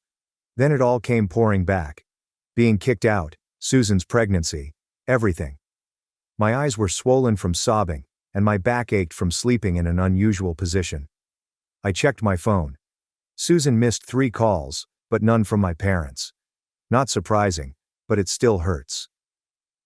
I could hear Aunt Katie in the kitchen preparing breakfast. The fragrance of bacon and eggs permeated the flat. My stomach rumbled loudly. I had not eaten since noon the day before. "Good morning, sleepyhead," Aunt Katie remarked as I walked into the kitchen. She seems to have been awake for several hours already. "I made you some breakfast. Eat up, we've got a lot to talk about." I sat down at her small kitchen table and began eating. The cuisine was excellent. Or maybe I was simply starving. Either way, I virtually inhaled it while Aunt Katie sipped her coffee across from me. "I've been thinking about everything you told me," she remarked after I had finished roughly half my meal. "And I need to ask you something important. Has your dad ever hit you?" I nearly choked on my orange juice. No one had ever asked me that explicitly before. "Not like they punched me or anything," I muttered. "Just some slaps, pinches, that kind of stuff." Aunt Katie's face clouded. "That's still abuse, Lily. And the emotional stuff, the way they treat you differently from Susan, that's abuse too." I simply stared at my plate. When someone speaks it aloud, it impacts you differently. I'd always known there was something wrong with how my parents treated me. But seeing someone name it abuse made me feel both vindicated and strangely humiliated. "I'm calling your parents after breakfast," she said. "First, to tell them you're staying with me for now. Second, to let them know I'm aware of how they've been treating you." My heart began racing. "But what about Susan? If you tell them you know everything, they'll realize I told you about the pregnancy." "I won't mention the pregnancy," my Aunt Katie told me. "That's Susan's news to share when she's ready. But the rest, they need to hear it." After breakfast, I called Susan back while Aunt Katie was cleaning up. Susan responded immediately, sounding completely agitated. "Are you okay? Where are you? Did Aunt Katie let you stay?" The queries came in rapid succession. I told her I was okay, and would be staying at Aunt Katie's apartment. She sounded relieved yet still concerned. I inquired as to her well-being, and whether our parents had any suspicions. "They don't suspect a thing," Susan explained. "They're too busy redecorating my room now that it's all mine." She sounded guilty while saying it. "Lily, I'm so sorry. I should have found another way." I wasn't over being upset, but I could see why she did it. "It's okay," I said. But Susan, what's your plan? You can't hide a pregnancy forever. Susan began crying gently. I don't know. I'm scared to tell them. You know how they'll react. I knew just how they would respond. They'd blame me in some way, despite the fact that I had no involvement. They would disgrace Susan, but eventually forgive her. They'd make things worse.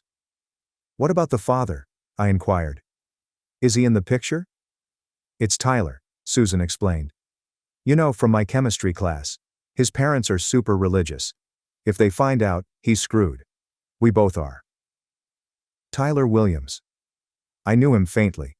Tall, quiet baseball player. Not someone I would have anticipated Susan to date in secret. Have you thought about what you want to do? I inquired. Like, do you want to keep it or? I don't know yet, Susan said. I need time to figure it out. Can you ask Aunt Katie if she'll help me? Maybe I can come over and we can talk. I vowed to ask Aunt Katie and begged Susan to hold tight. Right after we hung up, I heard Aunt Katie on the phone in the living room. Her voice was high, and even though I couldn't understand every word, I could tell she was yelling at someone. Probably my parents. I sat on the side of the bed in Aunt Katie's spare room, where she had relocated my boxes. Part of me wanted to eavesdrop, but the other part was afraid to hear what she was saying. After what felt like an eternity, the apartment became quiet. A minute later, Aunt Katie stood in the doorway. Well, I just had a nice chat with your father, she replied, her voice full of cynicism. He claims they didn't kick you out, just suggested you might want to stay with friends for a while. I snorted. Yeah, right. They literally packed all my stuff. I know, Aunt Katie said as she sat next to me. Your dad's always been good at rewriting history, but I made it clear you're staying with me for now, and we'll be having a family meeting soon to discuss how they've been treating you. My stomach sank. A family meeting with them. Do we have to? Eventually? Yes, she answered. But not right away. First, I want to get you settled here, and I get the feeling there's something you want to ask me. I nodded. Susan wants to know if she can come over to talk to you about, her situation. Aunt Katie smiled. Of course she can. Tell her to come over tomorrow after school. I'll make sure to be home early from work. The rest of the day was bizarre, yet enjoyable. Aunt Katie helped me unload my belongings in her extra room. It was modest, but much nicer than sharing with Susan. I had my own desk, a queen-size bed, and real solitude. Aunt Katie even went me shopping for some decorations to make the area feel more personal. While we were out, I was constantly checking my phone. No messages from my folks. Not even a, "Are you all right?" Or, "We miss you." Only stillness. Susan texted that she will come over tomorrow about 4 p.m. I want to chat to Aunt Katie. Aunt Katie ordered pizza that night, and we watched movies on her couch. It felt so normal, like something other families would do on a regular basis. No walking on eggshells. There is no sense of being burdened simply by your existence. Simply relax and enjoy each other's company. You know, Aunt Katie continued quietly, I always wanted kids of my own. It never worked out that way. But having you here, it's nice. I didn't know what to say, so I just smiled and continued watching the movie. But something warm settled into my chest. For the first time in ages, I fell asleep feeling secure. The next day was Tuesday. Aunt Katie had to work, but she left me a key and instructed me to make myself at home. I spent the morning exploring her place and the afternoon completing some schoolwork I had brought with me. At 3:30 I became concerned about Susan's visit. Susan arrived promptly at 4 o'clock, appearing worried yet relieved to see me. We hugged for a long time in the doorway before I brought her inside. This place is nice, she commented, gazing around. Aunt Katie's not home yet. She should be here any minute, I said. Want some water or something? Susan nodded and followed me into the kitchen. She appeared pale and exhausted, as if she had not slept properly. We sat at the kitchen table in awkward silence for a few minutes until she spoke. Mom and Dad think I'm at debate team practice, she told me. They don't suspect anything yet, but Mom made a comment about me gaining weight this morning. I almost had a panic attack. Before I could react, we heard keys in the door. Aunt Katie strolled in wearing her work clothes and holding a bag of groceries. Her face lit up when she saw Susan. There's my other niece, she added warmly, putting down the groceries to hug Susan. Susan burst into sobs the instant Aunt Katie wrapped her arms around her.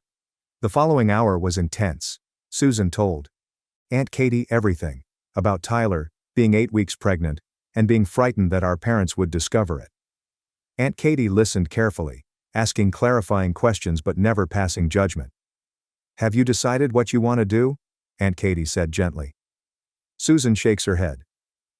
"I don't know. I'm only 16. I'm supposed to go to college next year, but I also don't know if I could go through with an abortion." She began crying again. "And adoption? I don't know." "You have options," Aunt Katie explained. "And time to decide. But first, you need to see a doctor. Make sure everything's okay. I can take you if you want." Susan nodded graciously. "Could you?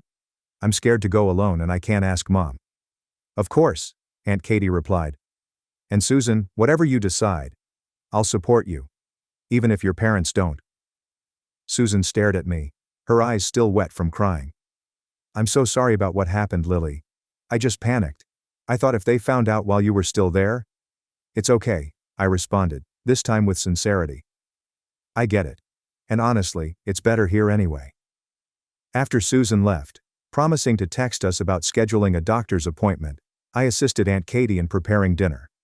My mind was racing with everything going on: Susan's pregnancy, my new living arrangement, and Aunt Katie's impending showdown with my parents. "Aunt Katie," I asked as we sliced vegetables, "what will happen when my parents learn about Susan?" She exhaled. "I don't know, honey, but we'll face it together. All three of us." My mind was racing with everything going on: Susan's pregnancy, my new living arrangement, and Aunt Katie's impending showdown with my parents. "Aunt Katie," I asked as we sliced vegetables, "what will happen when my parents learn about Susan?" She exhaled. "I don't know, honey, but we'll face it together, all three of us."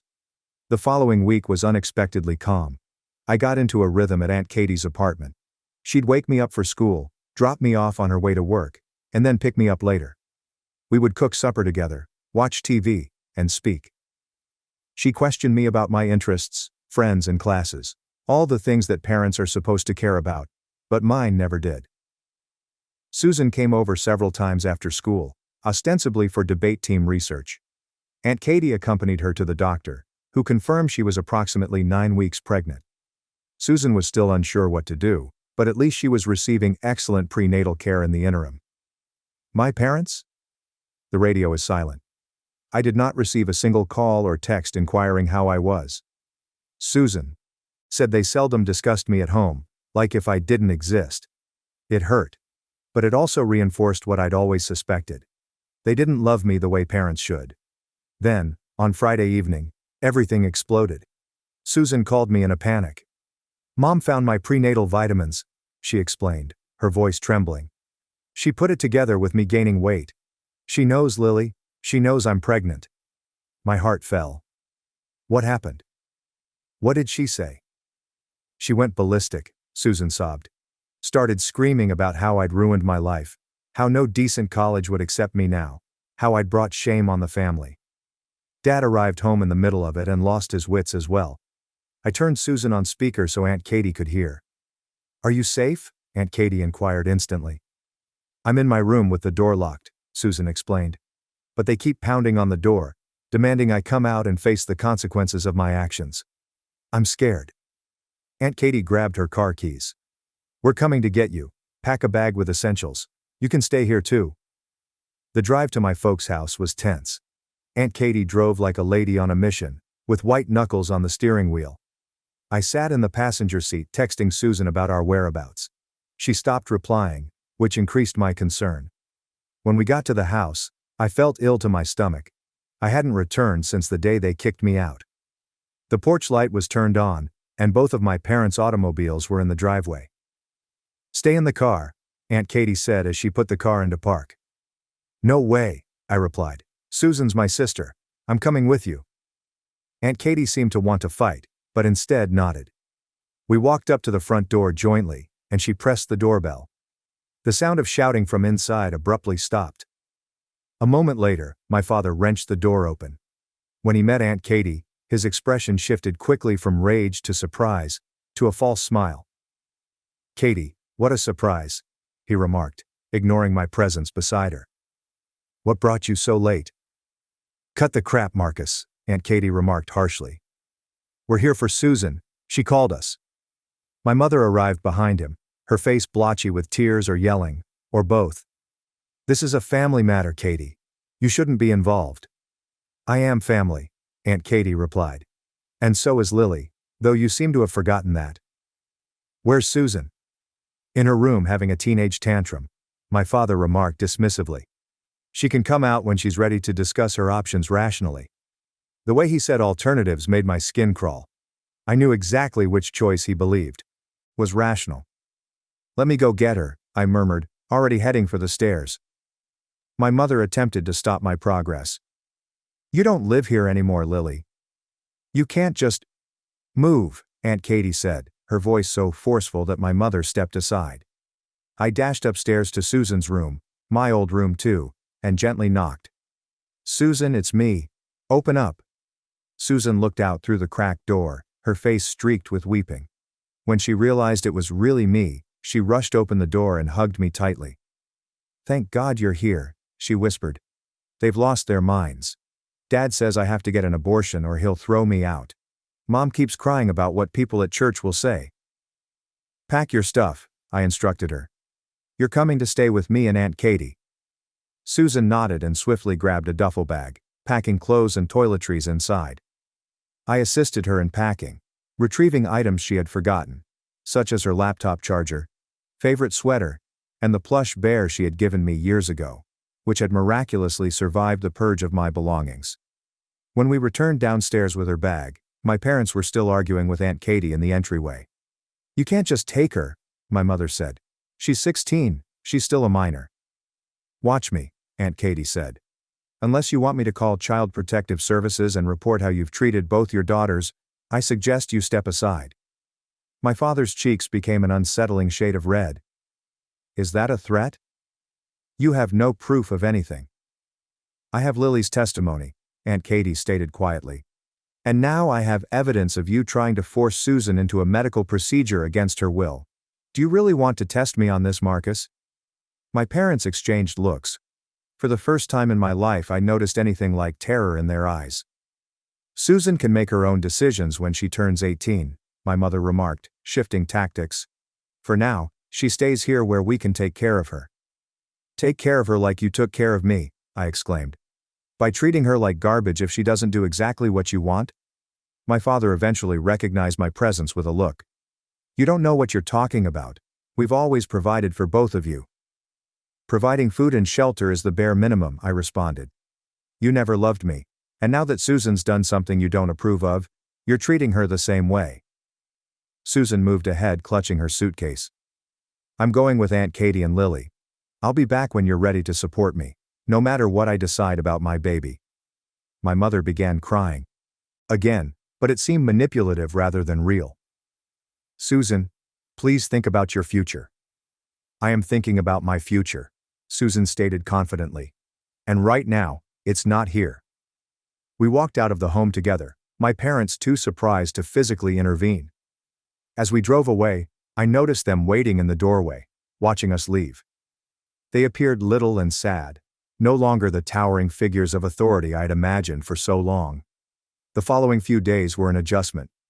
Susan took my bed, and I slept on the pull-out couch. Aunt Katie's modest apartment felt cramped with 3 people, but it was also warm and safe, unlike our parents' residence. My parents contacted Susan's phone repeatedly for the first 2 days, alternating between threats and heartbreaking pleadings for her to return home. She soon turned off her phone to have some solitude. They did not call me once. On the 3rd day, I was alone in the flat while Aunt Katie went to work and Susan had a follow-up doctor's appointment. The doorbell rang, and as I peeked through the peephole I nearly passed out. My parents stood there. I contacted Aunt Katie immediately.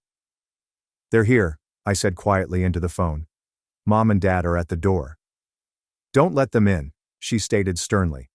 "I'm leaving work now. I'll be there in 20 minutes. The doorbell rang again, accompanied by banging. "Lily, we know you're in there," my father yelled. "Open this door right now." I remained quiet, hoping they would give up and leave. They did not. After a few minutes, I heard a key enter the lock. The door opened, revealing my parents. My father was carrying a key. "Aunt Katie gave us a spare key once when she went on vacation," he said, his voice calming down. "In case of an emergency, with her plants and mail." I backed away from them. "This isn't an emergency. You need to leave." My mother stepped inside and looked about the place. "Where's Susan? We need to talk to her." "She's not here," I stated frankly. "And I already called Aunt Katie. She's on her way home." My father sighed heavily. "Lily, this has gone far enough. You've made your point, but Susan needs to come home now. She's still a minor, and what Katie's doing could be considered kidnapping." "She didn't kidnap anyone," I exclaimed. "Susan chose to leave because you were forcing her to get an abortion." "We weren't forcing her," my mother answered, her gaze shifting away from mine. "We were just trying to help her see the right choice." "The right choice according to who? You?" I was outraged. "It's her body, her baby, her choice." My father took a step toward me, and I automatically backed back. Something flashed before his eyes. Perhaps I was terrified of him. Good. He should feel horrible. "This isn't about you, Lily," he said. "You always make everything about yourself." I couldn't believe what I heard. "Are you serious right now? You kicked me out of the house for Susan's birthday. You've treated me like I'm nothing my entire life, and now you have the nerve to say I make everything about myself?" Before they could reply, the apartment door swung open again. Aunt Katie stood there, enraged. Susan was behind her, shocked to see our parents. "Get out of my apartment," Aunt Katie told my parents, her voice dead calm. "Not without Susan," my father said, turning to face my sister. "Come on, Susan. This has gone on long enough. Come home where you belong." Susan walked to stand by Aunt Katie and me. "I'm not going anywhere with you, not until you accept that this is my decision to make." My mother started crying again. "Susan, please. We just want what's best for you." "No, you want what's easiest for you," Susan shot back. "What's best for your reputation. You don't care about what I want or need." "That's not true," my father argued. "Like you love Lily?" Susan inquired forcefully. That silenced them. They looked at me, then at each other, plainly unsure how to answer. Aunt Katie stepped forwards. "I think it's time we all had that family meeting I mentioned. Sit down, both of you." She motioned toward the couch. Surprisingly, my parents were seated. Perhaps they were taken aback by Aunt Katie's power. Or perhaps they finally recognized the gravity of the issue. We talked for the next 2 hours. Really chatted. Susan recounted how afraid she was when she discovered she was pregnant, and how she feared our parents would react negatively. I explained how their treatment had affected me throughout my life. Birthdays, report cards, and a persistent sense of inferiority. Aunt Katie gave her perspective as an outsider, who had observed their behavior for years, without speaking up. Something she now regretted. My parents largely listened, occasionally attempting to defend themselves but being immediately shut down. By the conclusion, my mother was truly crying, rather than the manipulative tears she had previously shed. My father looked like he had aged 10 years in one afternoon. "I didn't realize," he said finally. His voice sounded harsh. "I didn't see what we were doing." "Bull," Aunt Katie stated simply. "You saw. You just didn't care. The question is whether you care now." My mother glanced at me through tears. "Lily, I'm so sorry.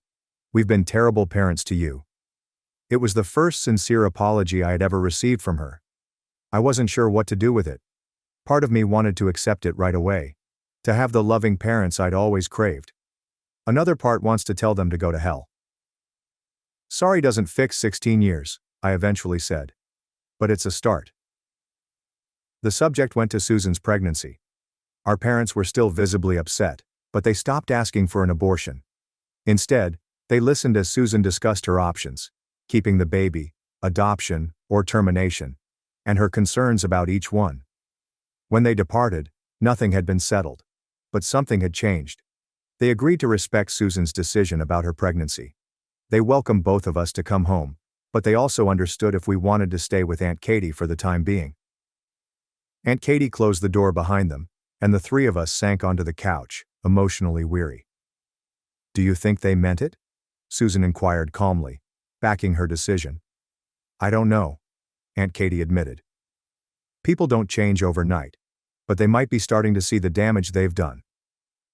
I was not convinced.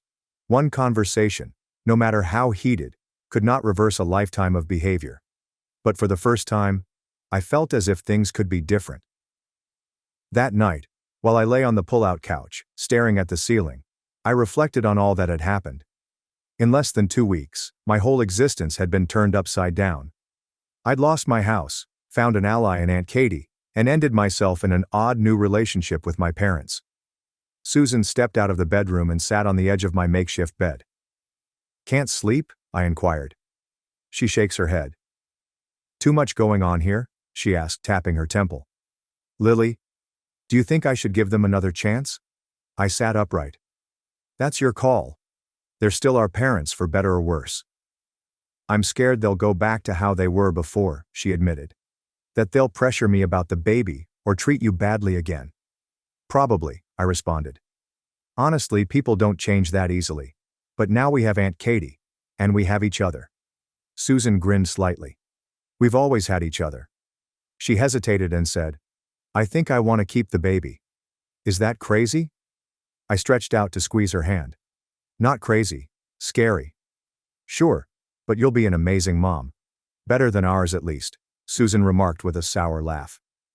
As we sat there in the darkness, I realized something significant. Susan and I would be fine regardless of what happened to our parents, whether they actually changed or pretended to. We had made it this far. We'd keep surviving together. The path ahead would be exacerbated by Susan's pregnancy, my uncertain living position, and our strained relationship with our parents. But for the first time, I felt like we weren't going through it alone. The next morning, I awoke with a strange mix of hope and doubt. Susan was curled up next to me on the pull-out couch, having fallen asleep after our late-night conversation. For once, she appeared calm, one palm resting protectively on her still flat stomach. I cautiously got up without waking her, and discovered Aunt Katie in the kitchen making pancakes. "Good morning," she murmured, placing a stack onto a plate for me. "How did you sleep?" "Okay, I guess," I answered, sprinkling the pancakes with syrup. "Susan told me she wants to keep the baby." Aunt Katie nodded without astonishment. "I figured she might. That girl's got a nurturing spirit. Always has." She sat across from me. "How do you feel about becoming an aunt?" I hadn't really considered it that way. Weird. Good weird, though. We ate in peaceful calm until Susan shuffled in, her hair sticking up in all directions. Aunt Katie silently brought her a plate of pancakes, which she happily accepted. "So, what happens now?" I inquired after we'd finished eating. Aunt Katie said, "Now we figure out a game plan. Susan needs to finish school. You both need stability. And your parents need to prove they're serious about changing." Susan gazed down at her empty plate. "I should probably talk to Tyler too. He deserves to know what I'm deciding." That conversation happened later in the day. Tyler approached, afraid, like if Aunt Katie was about to tear him apart. Instead, she brought him lemonade and gave them space to converse in the bedroom while I pretended not to listen from the corridor.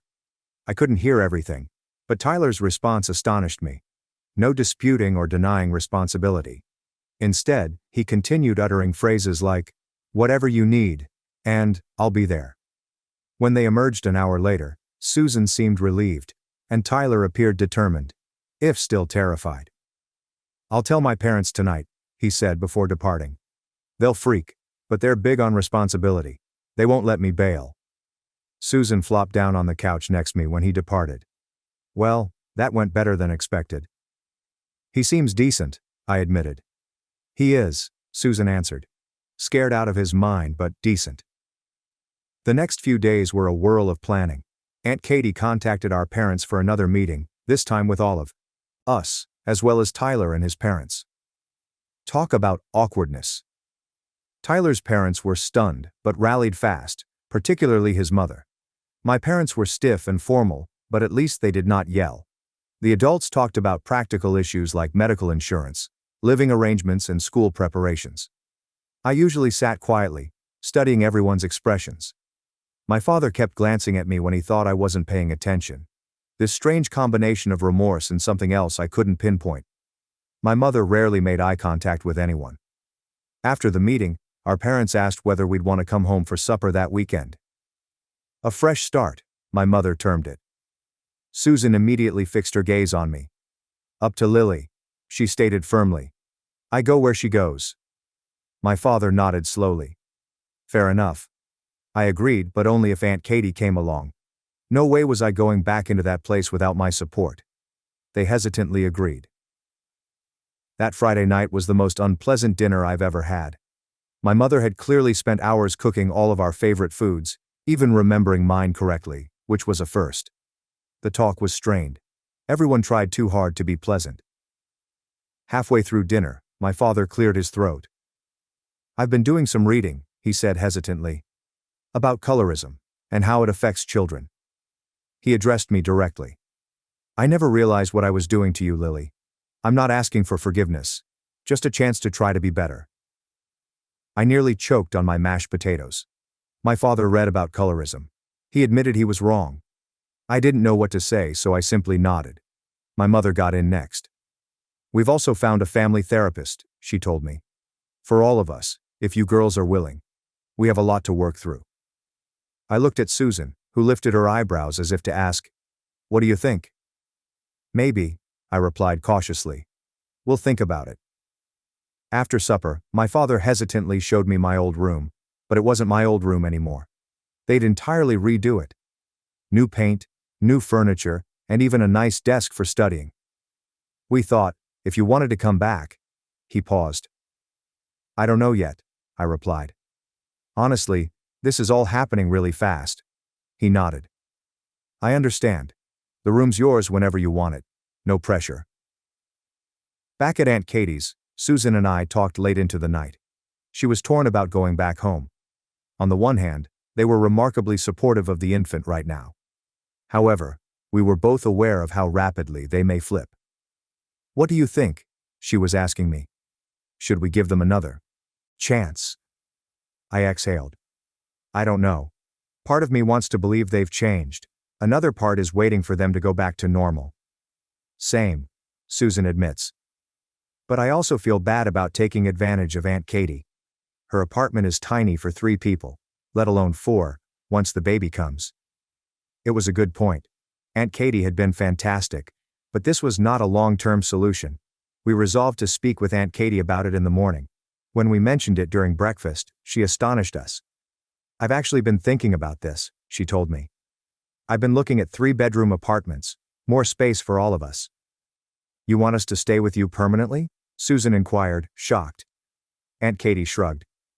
If that's what you want. Or you could try going home, with the understanding that my door is always open if things don't work out. We discussed it for hours. In the end, we had a plan. Susan and I would return home on a trial basis. We would go to family therapy. We would spend weekends with Aunt Katie. And the moment our parents reverted to their old ways, we'd leave. Moving back was strange. My parents were putting in so much effort that it made me uneasy. My father continued asking about my homework and offering to help. My mother suddenly inquired about my friends and interests. They both cared over Susan, making sure she ate correctly and slept enough. Family therapy was equally odd. Our therapist, Dr. Chen, would not let anyone get away with anything. When my father attempted to downplay some of the things he had done, she instantly called him out. When my mother grieved about how difficult it was for her, Dr. Chen reminded her of how much more difficult it had been for me. The breakthrough occurred around a month in. We were discussing birthdays. Specifically, how they had celebrated Susan's but disregarded mine. My mother began with her typical excuses of being busy or short on money. That doesn't explain the pattern, Dr. Chen replied calmly. Why was money always tight for Lily's birthday, but never for Susan's? My mother went silent. Then, to my full surprise, she turned to me, tears in her eyes. Because I'm racist, she explained plainly. I didn't want to admit it, even to myself. But I treated you differently because you look more black, and that's unforgivable. The room went dead silent. My dad appeared to have been punched. Susan reached over to squeeze my hand. I don't know if it's unforgivable, I finally said. But it really messed me up. My mother nodded, tears running down her cheeks. I know. And I'll spend the rest of my life trying to make it right, if you'll let me. It was not a quick fix. There were still unpleasant moments when they reverted to old habits and I had to call them out. But that confession was the first time I thought they could be changing. Meanwhile, Susan's pregnancy progressed. Her first ultrasound was a huge event. We all went, including Tyler. Seeing that small blob on the screen made everything seem more real. Susan cried. Tyler appeared afraid, yet he held her hand the entire time. My parents stood uneasily in the corner until the technician asked if they wanted to view their future grandchildren. After that, my mother couldn't stop talking about baby stuff. By the time Susan appeared, our family had settled into a new rhythm. It wasn't ideal, but it was better. My parents tried on a constant basis. I gently let them back inside. Susan was glowing, despite her morning sickness and swollen ankles. We continued to spend every other weekend with Aunt Katie. These weekends became my favorites. Just the three of us hanging out, watching movies, and discussing everything and nothing. Aunt Katie never pressed us about our parents. She simply listened and gave counsel when requested. Susan abruptly grasped her stomach when we were watching TV at Aunt Katie's one Saturday. My heart nearly stopped, until she chuckled. The baby's kicking, she exclaimed. Here, feel. She took my hand and placed it on her rounded stomach. Sure enough, I felt a small knock against my palm. It was the craziest, coolest thing I'd ever done. Hey, in there, I said to Susan's abdomen. I'm your Aunt Lily, can't wait to meet you. Susan smiled so big I feared her face would split. I found out yesterday, she explained. It's a girl, a niece. I was going to have a niece. Something about it made everything seem more real. Aunt Katie inquired, have you thought about names? Susan nodded. I like Katie Lily Williams, she murmured, glancing at us nervously. After my two favorite people. I did not cry. I definitely did not cry. Okay, perhaps I cried a little. When we told our parents the baby's name, my mother hugged me. Not a stiff, formal hug, a genuine one. She'll be lucky to have you as her aunt, she whispered quietly. Months flew by. Susan finished her first semester at community college with good grades despite everything. Tyler took a part-time job and saved every penny for the baby. My parents turned their home office into a nursery, painted it yellow because Susan did not want pink. Aunt Katie knitted enough baby blankets to make it through a nuclear winter. I also concentrated on my studies, graduating with all A's my senior year. My folks were truly pleased when college acceptance letters began to arrive. They even threw me a small party when I got into my first choice. It was the first time they had ever given me a proper celebration. It felt lovely, albeit slightly weird. Susan's water broke 2 weeks early, exactly before my graduation ceremony. 1 minute, I was walking across the stage to receive my diploma. The next moment, my father was furiously waving from the audience. We rushed to the hospital, still wearing my cap and gown. The labor was long. 16 hours of Susan wailing, screaming, and threatening Tyler with murder if he touched her again. We all took turns sitting with her, my parents, Tyler, his parents, and Aunt Katie. By hour 15, we were all exhausted. But then it happened. The doctor instructed Susan to push, and a few minutes later, a little weeping human was put on her chest. Katie Lily Williams was 6 pounds, 7 ounces of perfection. She had Susan's nose, Tyler's chin, and skin that was a shade between the two. My parents cried as they held her. Aunt Katie did as well. So did I. If I'm being honest, it was only me and Susan in the hospital room that night, after everyone else had left for home or the cafeteria. Susan was napping while I held baby Katie. Hey there, I said quietly to my niece. You caused quite a stir, you know that? Changed everything. And she had. Looking at her small face, I realized how much had changed in under a year. Susan and I had progressed from sisters surviving our parents to true family. My parents had transitioned from folks I feared and despised, to people I was gradually learning to trust. Aunt Katie had progressed from a distant cousin to one of my most essential relationships. None of it was ideal. My parents continued to make mistakes from time to time. Family therapy remained a weekly requirement. Susan and Tyler were still figuring out co-parenting as they finished high school. I still had doubts about forgiveness. But staring at baby Katie, I knew we'd work something out. All of us, united. As if sensing my thoughts, baby Katie opened her eyes and stared directly at me. I swear she smiled, even though the rational part of me knows babies don't actually grin. In that instant, I felt a powerful protectiveness rush over me.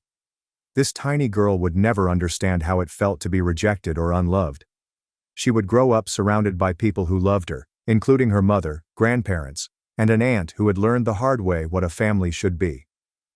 "You're going to be fine," I told her. "We all are."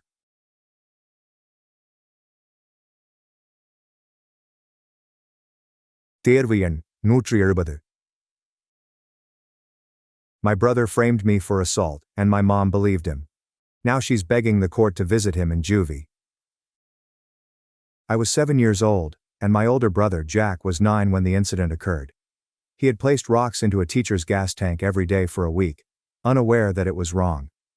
My mother received a phone call from the principal only after someone spotted him doing it.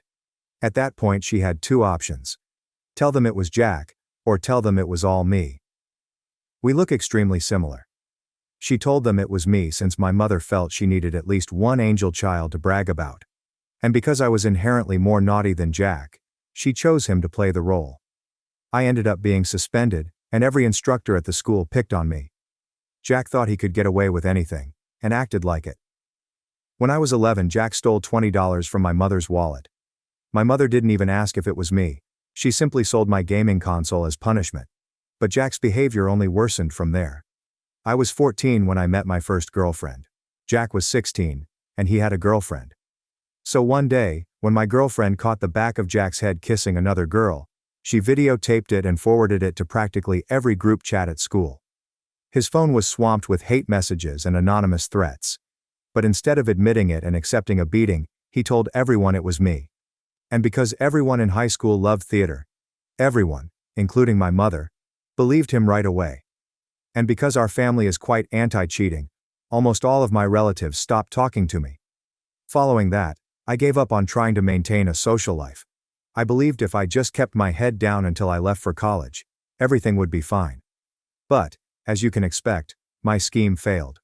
Because when I was in 11th grade, there was a rumor about Jack spreading throughout the school. Apparently he had R-worded a female at a party, and she awoke in bed beside him with no memory of what had happened. I had no notion if that was true or not. But as I listened to everyone's story, things started to make sense. I began to devise a strategy to force him to confess, but my preparations were thwarted when, a week after the report surfaced, individuals threatened to beat me up after school. Eggs were thrown at me as I walked home. It wasn't until one of the guys threw a punch at lunchtime that I grasped what was happening. Jack had convinced everyone that it was me. I went home early that day, unsure what to do. I remember being terrified and not wanting to leave the house. But when the weekend arrived, things took a bad turn.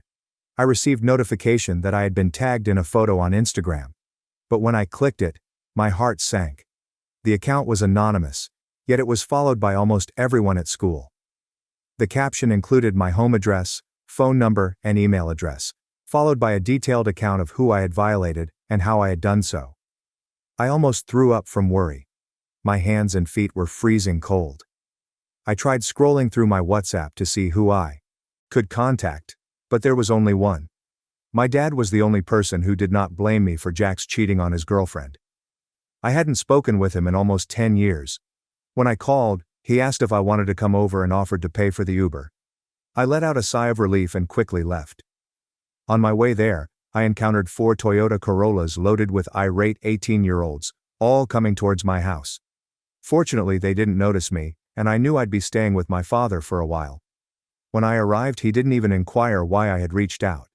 He just hugged me and turned on Polar Express, my favorite Christmas movie since I was 5 years old. But the moment Tom Hanks began narrating, I broke into tears. Tears quickly evolved to hyperventilation, and within 2 minutes, I was experiencing a full-fledged anxiety attack. I couldn't even speak, and only showed him the Instagram photo. "Son, I know you wouldn't do that," Dad told me. It was the first time someone noticed the good in me. I immediately calmed down, and he proceeded to speak.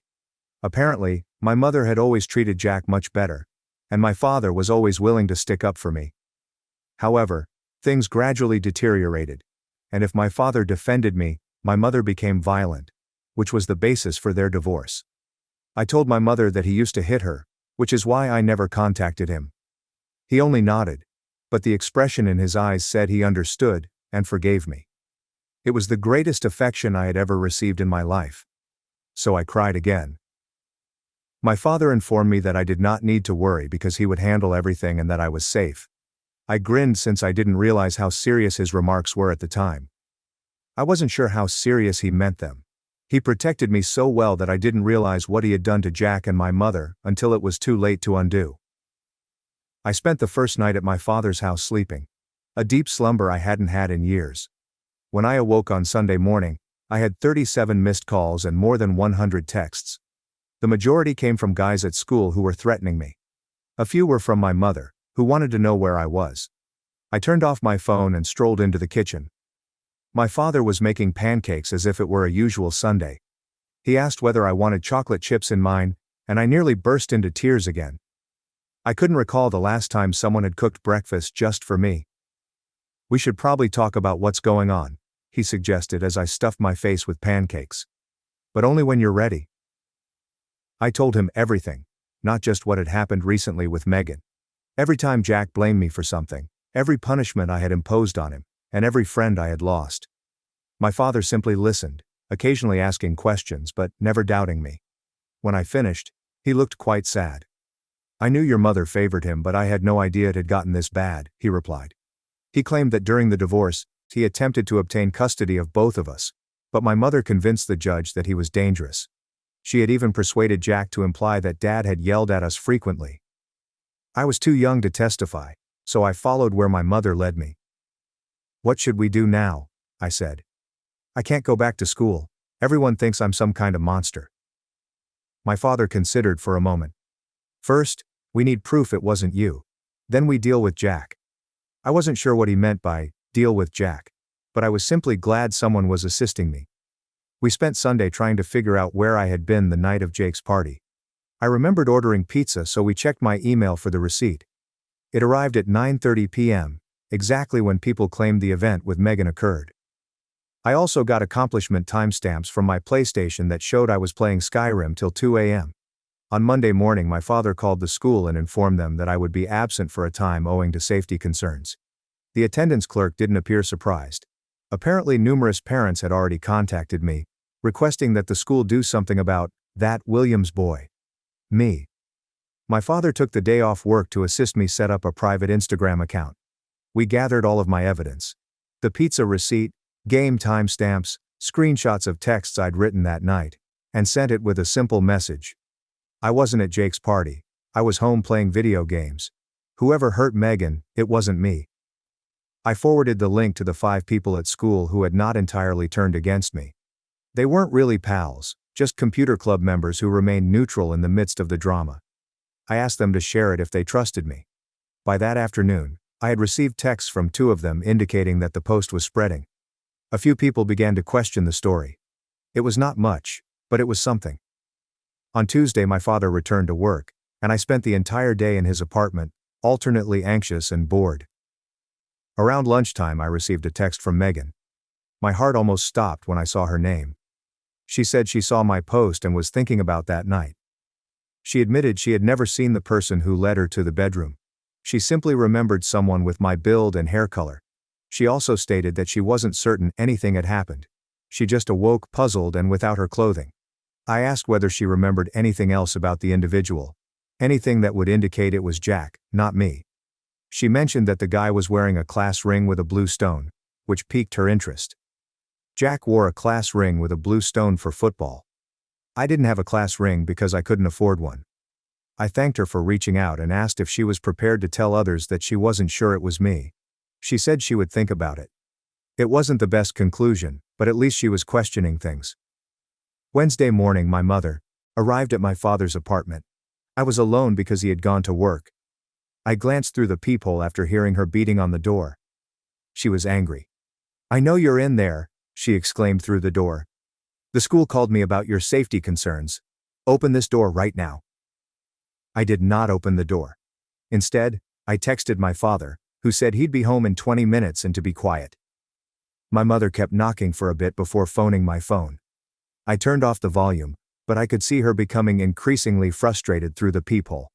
Finally, she put a message under the door, stating that I was hurting her heart by staying with my controlling father and that she would forgive me for the Megan problem if I returned home right now.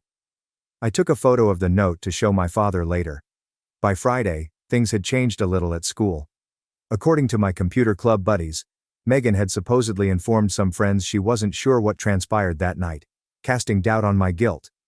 But Jack had doubled down, informing everyone that he had seen me at the party, which was simply impossible. The weekend passed peacefully. My father and I watched movies, got takeout and played cards. It was the most calm 2 days I'd had in years. Sunday night, however, I received a text message from Jake, the person whose house the party was held at. He asked if we could meet in private to chat. I showed my father, who suspected it was a trap. "Let's invite him here," Dad said. "I'll stay in my room so you two can talk, but I'll be close if anything goes wrong." Jake arrived Monday after school. He appeared nervous, looking about the flat as if he expected to be ambushed. We sat at the kitchen table and he fidgeted with his car keys the entire time. "Look, I need to tell you something, but you have to promise not to tell anyone it came from me," the man added. I just nodded. "I have a security camera in my living room. My parents put it in after the last time they went out of town and I had people over. Anyway, I checked the footage from the night of the party." Jake took out his phone and showed me a video. The video quality was poor, but Jack could clearly be seen guiding a tripping Megan up the steps. The timestamp indicated 9:37 p.m., just as I was at home ordering pizza. "Why didn't you show this to anyone before?"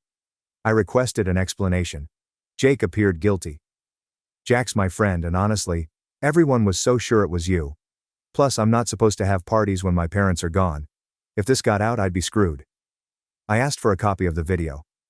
He paused, but then airdropped it to me. Before he went, he had me agree not to reveal where I obtained it. I agreed, even though I believed he was being cowardly. As soon as Jake left, my father and I watched the tape again. It was clear that Jack was the one with Megan that night, not me. "This changes everything," my father explained. "We need to be strategic about how we use this." The following day, Dad accompanied me to the police station. I was quite nervous, but he stated we needed to submit a report on the online harassment and threats. The officer who collected our statement did not appear very interested until we cited the fake assault charges. That caught her interest. We showed her the Instagram post with my address and the frightening texts I had received. We also gave her my alibi evidence and the video from Jake's house, which we said came from an anonymous source to protect Jake. Detective Palmer takes everything seriously. She stated that the internet post containing my personal information was clearly prohibited, and the false charges may be considered defamation. She asked whether I wanted to file charges against whoever posted the post. I wasn't sure what to say. The account was anonymous, and I was very certain Jack was behind it, but I couldn't prove it. My father jumped in, saying we just wanted the threats to stop so I could return to school safely. Detective Palmer said she'd look into it and notify the school of the matter. Before we departed, she suggested that I acquire a restraining order against the persons who had threatened me the most seriously. That night, my father and I discussed our next actions. He suggested that I transfer to another school to get a fresh start. The notion was appealing, but it also felt like allowing Jack to win again. "I want to clear my name," I explained. "I'm tired of taking the blame for his crap." My father nodded as if he had expected that response. "Then we need to be smart about this. If we just post that video publicly, it could backfire. Jack would claim it's doctored or find some other excuse." We chose to send the video to Megan first. She deserved to know the truth, and perhaps she could share it. I messaged her and asked if we could talk, and she agreed to meet at a coffee shop near my father's house the next day. Seeing Megan in person was weird. She appeared uneasy, keeping her distance and choosing a table in the most visible area of the cafe. I thanked her for meeting me and got straight to the point. "I have proof I wasn't at the party," I responded, sliding my phone across the table and pausing the video. She hesitated before accepting it. I observed her expression when she played the video. Her eyes grew big, and she covered her mouth with her palm. "That's your brother," she replied quietly. "I remember that hoodie." I nodded. "I was home ordering pizza and playing video games. I have receipts and timestamps to prove it." Megan looked like she was about to cry. "I'm so sorry. Everyone was so convinced it was you. Even Jack said." "Jack lies," I replied simply. "He's been doing this our whole lives, blaming me for his mistakes. I've just never had proof before." She requested a copy of the video, which I delivered to her phone before she departed. She pledged to tell everyone the truth. I was unsure if that would suffice, but it was a start. The following day, everything detonated. Megan had shared the video on Instagram, along with a lengthy statement explaining that she had made a mistake and that Jack, not me, was featured. She publicly apologized for believing rumors without evidence. My phone flooded with messages, some apologizing, some accusing me of manipulating Megan or doctoring the footage. Jack texted me too. "You're dead when I find you." I showed my father the threat, and he immediately contacted Detective Palmer. She said she'd handle it, and that I would remain away from school for another day. That evening, my mother showed up at my father's house again. This time with Jack.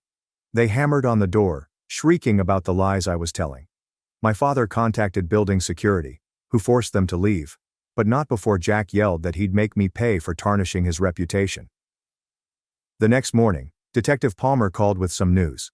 The school had suspended Jack pending an investigation, and they were looking into the situation with Megan for possible disciplinary punishment.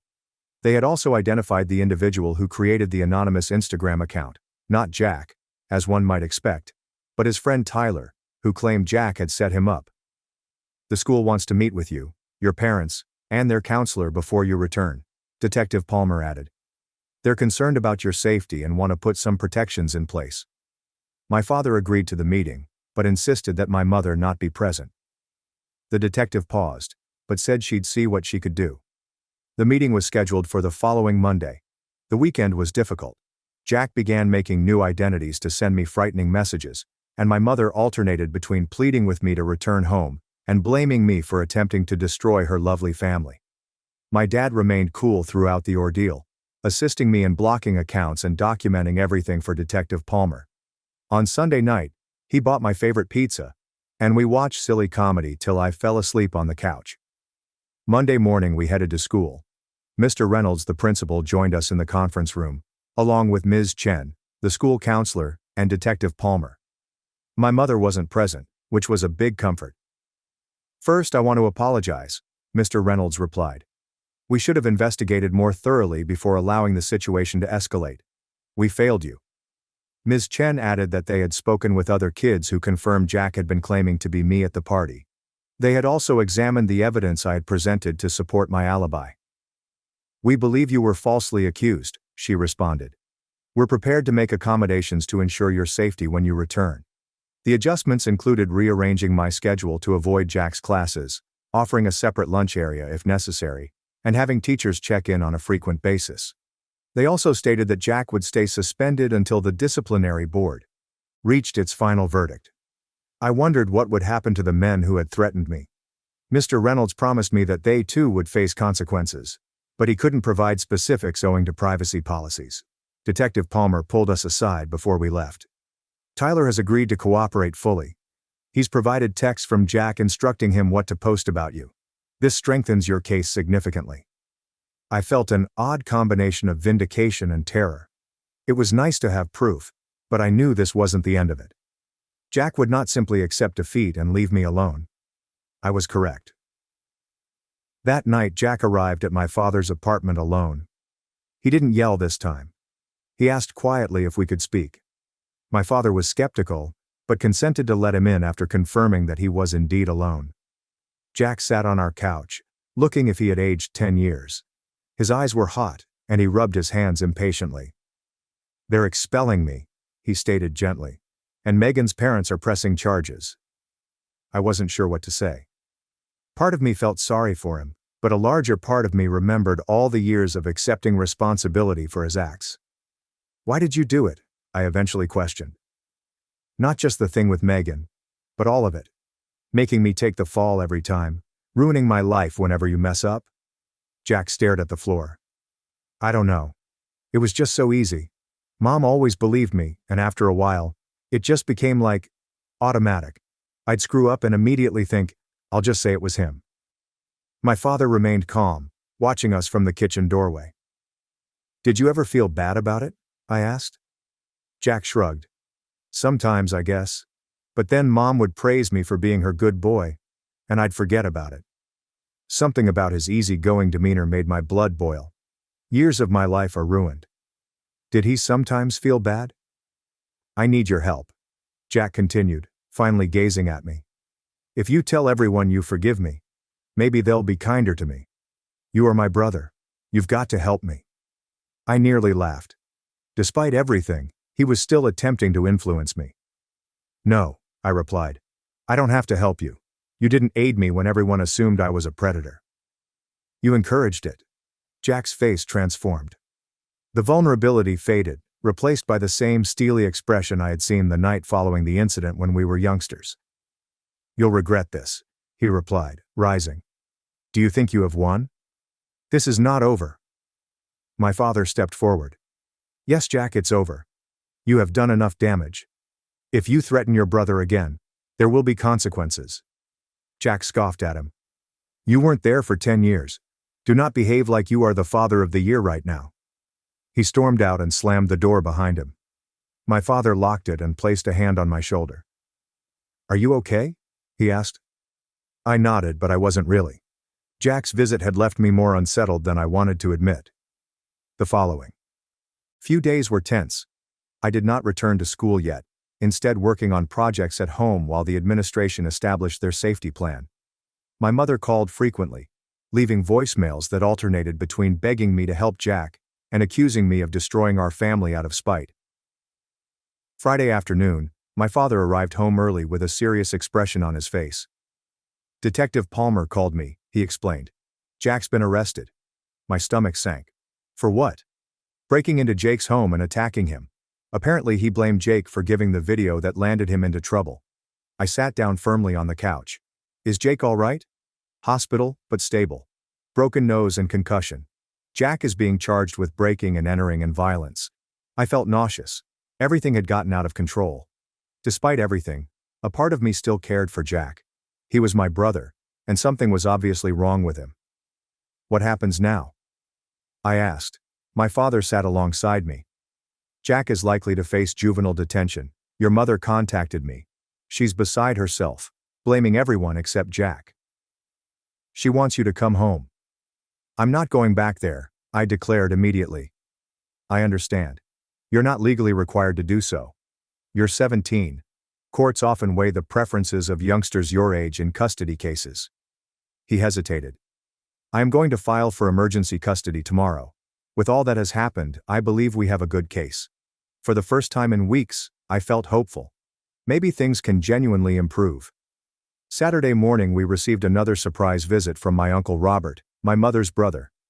Unlike the rest of my extended family, Uncle Robert had always been friendly to me, albeit he had backed off after Amber's adultery scandal. Can I come inside? He inquired as my father opened the door. I want to talk to both of you. We gathered at the kitchen table as Uncle Robert told how he had been following everything that had happened. He had seen Megan's message, learned of Jack's arrest, and finally connected the dots. I owe you an apology, he told me. I should have known something wasn't right. Jack always had an answer for everything, and your mother was quite convincing. He trailed off, appearing truly sorry. Then he surprised me again. I'm here because I want to help, he told me. Your mother refuses to acknowledge that any of this is genuine. She's telling everyone Jack is being framed, and you've orchestrated the entire scenario. My heart fell. Of course she was. I've spoken to Grandma and the rest of the family, Uncle Robert said. I showed them the evidence. The video, the Instagram posts, everything. They're beginning to realize the truth. I had not expected that. I assumed that my entire extended family was a lost cause. What does this mean? My dad inquired. Uncle Robert sighed. Your mom needs assistance. Professional assistance. I tried talking to her but she wouldn't listen. I believe she may have long untreated mental health issues. That made sense, but I'd never considered it that way before. My mother's behavior had always been illogical, but I simply accepted it as normal, because it was all I knew. "I want to testify at your custody hearing," Uncle Robert stated. "I want to tell the judge what I've observed over the years, if that's okay with both of you." My father looked astonished, but nodded. "That would be incredibly helpful." Before leaving, Uncle Robert hugged me and apologized again. He promised that the family will make things right with me. I was unsure what that meant, but it was wonderful to know that not everyone had abandoned me. On Sunday night, I received a text from Amber, my ex-girlfriend from freshman year. She stated she saw Megan's message and realized she could have misjudged me as well. She apologized for not giving me the opportunity to explain back then. I liked her letter, but it was too little. Too late. Maybe it was trivial, but after everything I'd gone through, I felt entitled to some pettiness. Monday morning, my father and I headed to the courts for the emergency custody hearing. I was nervous and bounced my leg the entire way there. My mother would be there, and I hadn't seen her since she arrived at our door with Jack. The courtroom was smaller than I anticipated. My mother was already there with her lawyer. She attempted to approach me when we walked in, but the bailiff stopped her.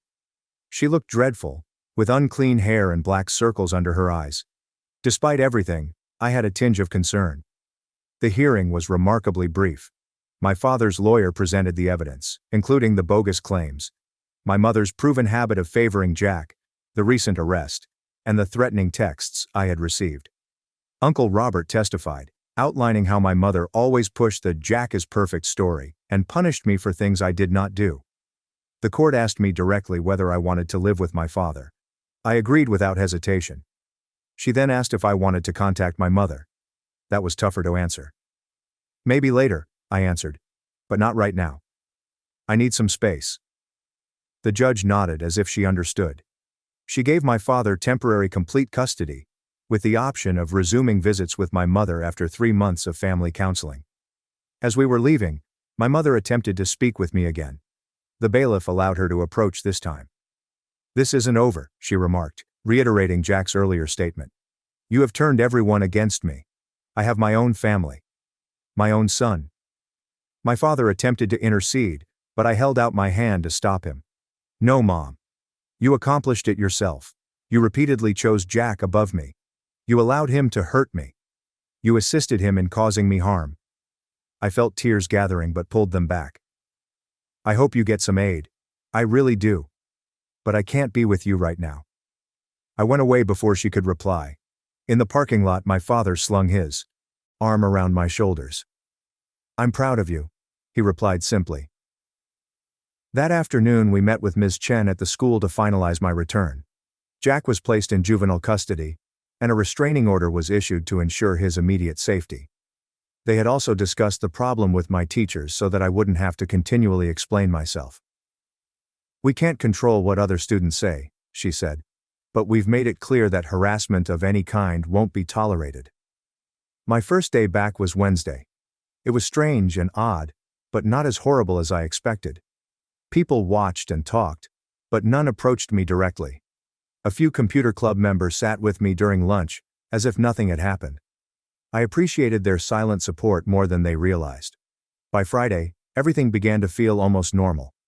Some teachers even went out of their way to be kind to me, which was a novel experience. Jake waited for me at my locker after school.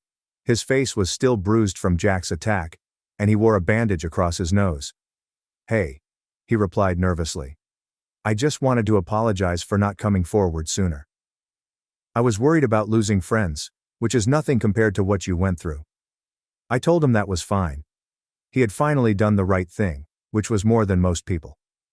"Also," he said, "there will be a proper party at my house next weekend. My parents approved. You should come." The invitation astonished me. "I'll think about it," I answered, unsure whether I was ready for a party yet. That night I told my father about Jake's invitation. He appeared happy. "It's good to have options," he remarked. "You don't have to go if you're not comfortable, but it's nice to be included." I nodded, feeling unusually emotional. It's odd. For so long, all I wanted to do was survive until I could attend college.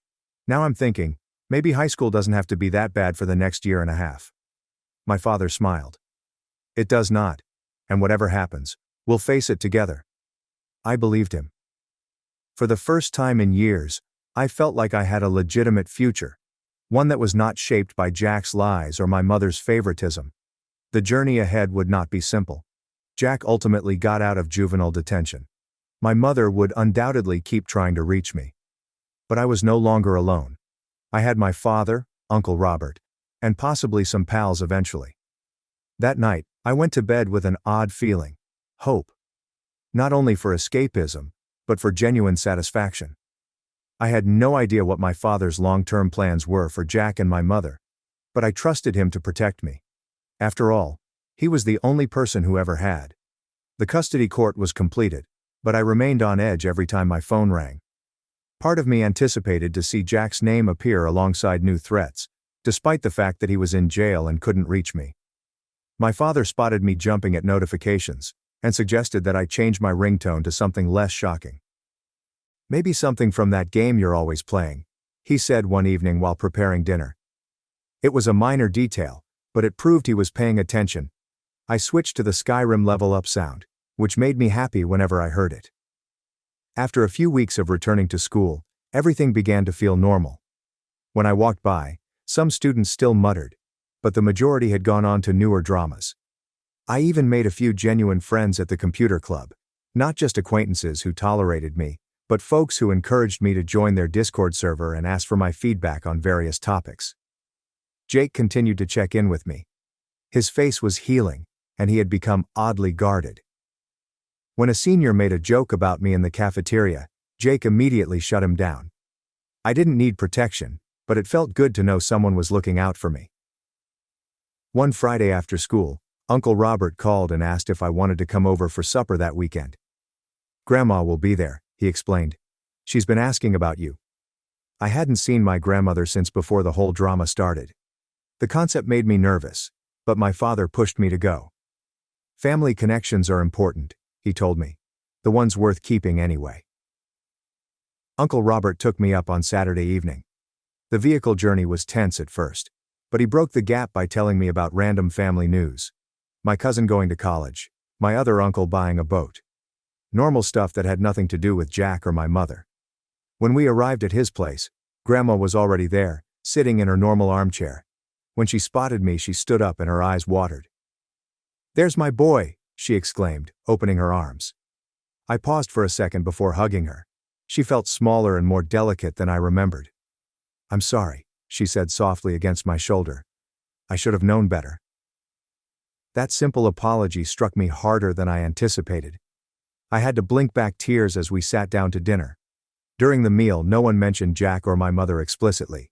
However, Grandma inquired about my father's well-being. "Really good," I assured her. "He's teaching me to drive on weekends." She nodded in approval. "Your grandfather taught me to drive, you know. They said I was a natural." After supper, Uncle Robert took me aside. "Your mom's been calling everyone in the family," he replied gently. "She's trying to get people on her side for the permanent custody hearing." My stomach constricted. "Is it working?" He shakes his head. "Not as she hopes. Most people have witnessed the proof, and Jack's imprisonment was the last straw for many of us." Before I went, Grandma slipped something into my palm, a little key on a chain. "This is for your grandfather's tackle box," she clarified. "He always intended for you to have his fishing gear once you were old enough. I think it's time." I understood what the gesture meant.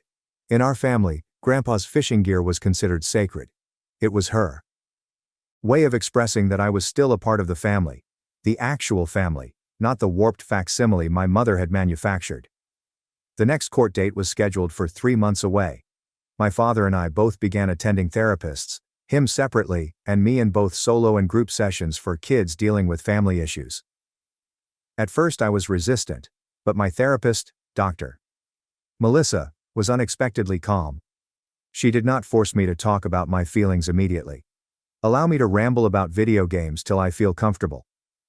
Your brother's actions reflect his issues, not your worth," she explained at one session. "And you are not responsible for your mother's incapacity to recognize reality." It was simple when she said it, but truly believing it was more difficult. 17 years of being the family scapegoat does not vanish suddenly. Meanwhile, my father was dealing with legal issues through his attorney. They were arguing for permanent full custody with supervised visits from my mother, based on her completing rehabilitation. I was unsure how I felt about seeing her, but Dr. Melissa said I didn't have to make a decision right immediately. When April arrived, we learned that Jack would be released from juvenile jail early, due to his exemplary behavior. My father quickly called our attorney, who informed us that the restraining order was still in effect. Jack could not get within 500 feet of me or contact me in any manner. What if he just shows up at school? I wondered, fear rising in my breast. He won't be returning to your school, my father explained. Part of his release conditions include attending a different school and continuing mandatory counseling. I wasn't entirely convinced. Jack was never adept at obeying rules. The night before his release, I couldn't sleep, because I imagined him arriving at my father's apartment, or waiting for me after school. However, days passed with no trace of him. According to Uncle Robert, Jack was living with my mother again, but keeping a low profile. The whispers at school suggested his college prospects were essentially ruined, which I couldn't bring myself to feel sorry for. He had almost ruined my entire life. In May, just as I was beginning to relax, I was summoned to the principal's office during the third period. My heart began beating quickly. Has something occurred? Was Jack at school? When I stepped in, Mr. Reynolds was sitting with a police officer I did not recognize. My mouth became dry. "Don't worry, you're not in trouble," Mr. Reynolds replied swiftly. "Officer Garcia just has some questions about a statement your mother made." The officer indicated that my mother had filed a report alleging that my father was abusive and that I was in danger living with him. My jaw literally fell. Despite everything, she was still trying to lie about my father. "She provided some photos of bruises she claims were caused by your father during visitations," Officer Garcia stated, carefully examining my face. "That's impossible," I replied quickly. "I haven't had any visitation with my mom since the temporary custody order. I haven't even seen her."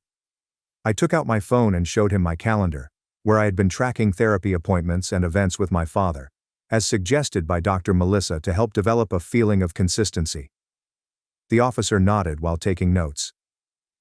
"Your mother also claims your father coached you to lie about your brother," she said. I didn't even try to hide my annoyance. "Officer, my brother confessed to multiple people that he blamed me for things he did. It's all documented, and he literally got arrested for assaulting someone who provided evidence supporting me." After answering additional questions, the officer appeared satisfied. Before departing, he informed me that they needed to investigate all claims, but that my statement would be noted. Mr. Reynolds apologized for the disruption and issued me a pass back to class. I contacted my dad right after school. He was not surprised. His attorney had previously been informed regarding the allegations. "It's a desperate move," he explained quietly. "She knows the permanent custody hearing is coming up, and she's running out of options." After that, I started having nightmares of being back in my old house, with Jack sneering at me from the doorway of my bed. Dr. Melissa suggested that I write down the dreams to remove their power, which sounded ridiculous, but actually helped a little. A week before the custody court, I received an unexpected email from Megan. We hadn't chatted much since she posted the video clearing my name. The subject line was simple: "I thought you should know." Megan revealed that Jack had contacted her claiming to apologize, but throughout their chat, he attempted to persuade her that I had faked the video evidence and turned everyone against him out of jealousy. "I just wanted you to be aware," she wrote.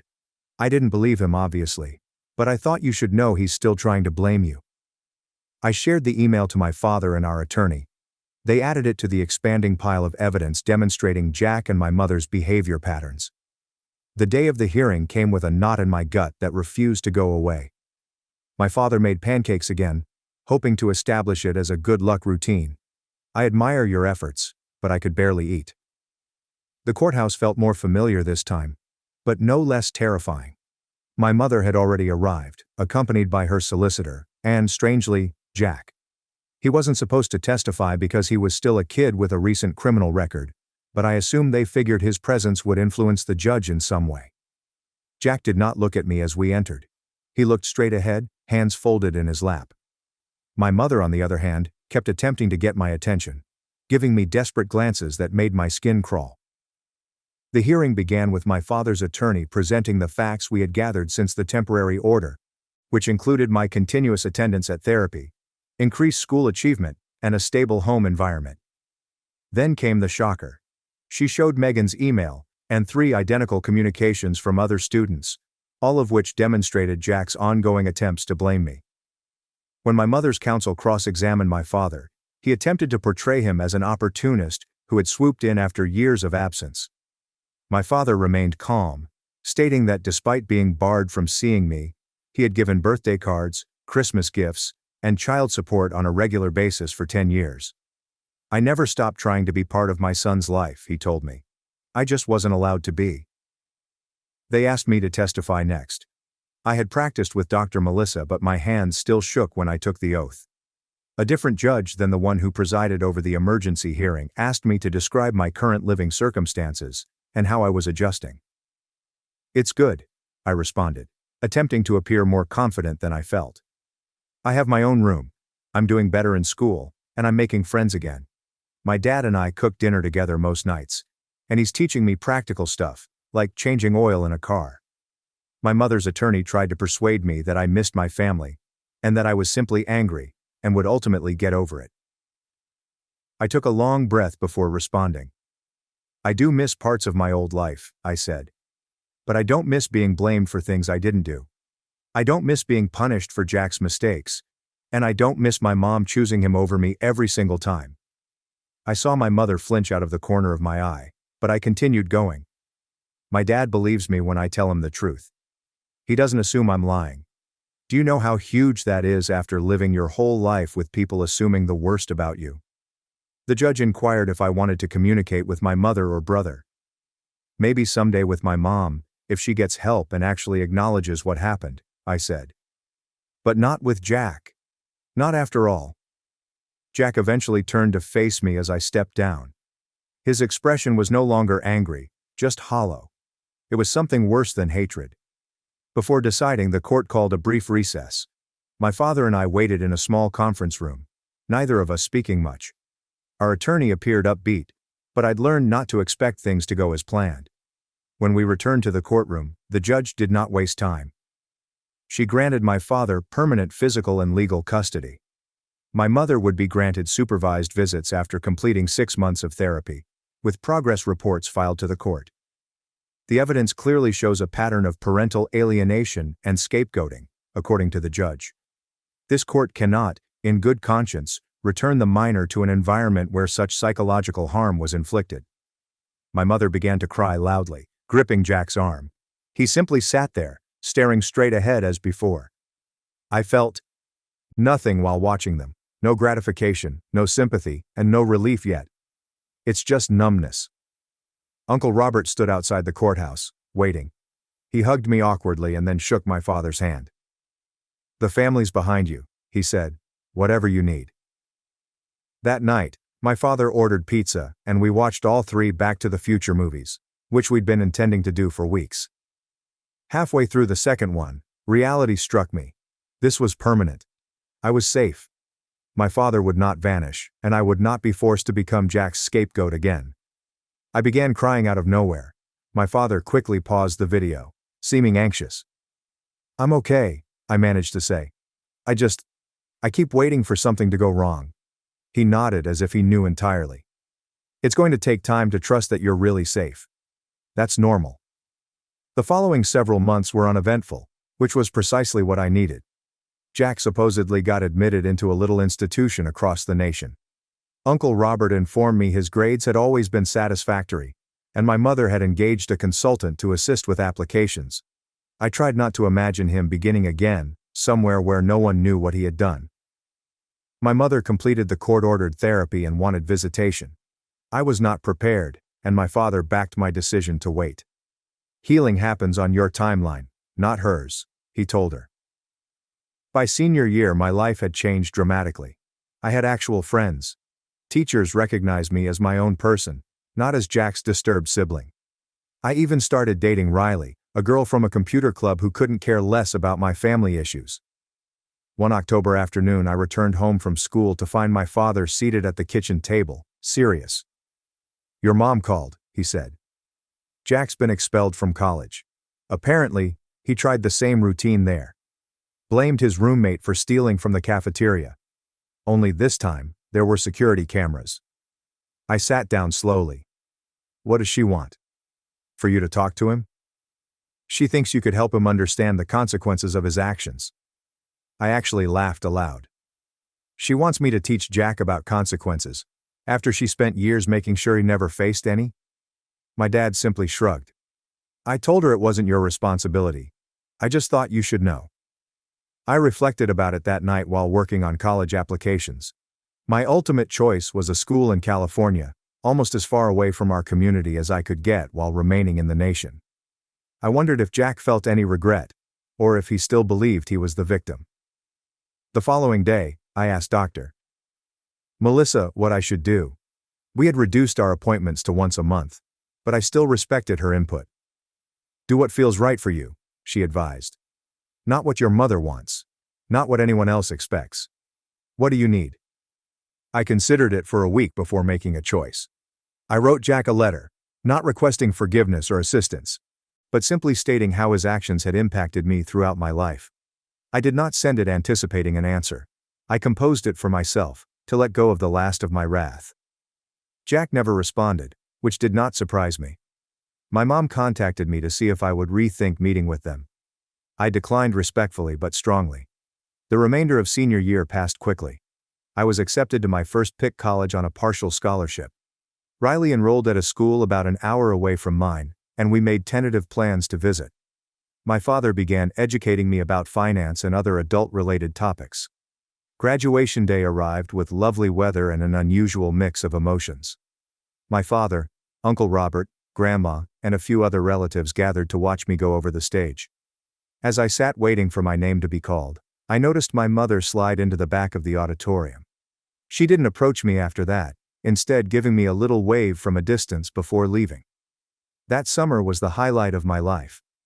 I worked at a local computer repair shop, spent weekends fishing with my father with Grandpa's old gear, and felt optimistic about the future. The nightmare stopped altogether. Jake organized a farewell party for everyone leaving town a week before I departed for college. It was nothing out of the ordinary, just pizza, video games, and individuals signing yearbooks that they had forgotten to sign before the summer. Jake grabbed me aside while I was saying my goodbyes. You know, when all that stuff happened last year, I never thought we'd end up actual friends. Me neither, I admitted. I was just trying to survive high school. He laughed. Well, you did more than survive. You basically conquered it. As I drove to California with my father, I noticed our hometown fade away in the rear view. I did not feel upset about leaving it behind. My father and I had already scheduled his trips for Parents' Weekend and Thanksgiving. Setting up my dorm room, meeting my roommate, and purchasing textbooks. It all seemed strange.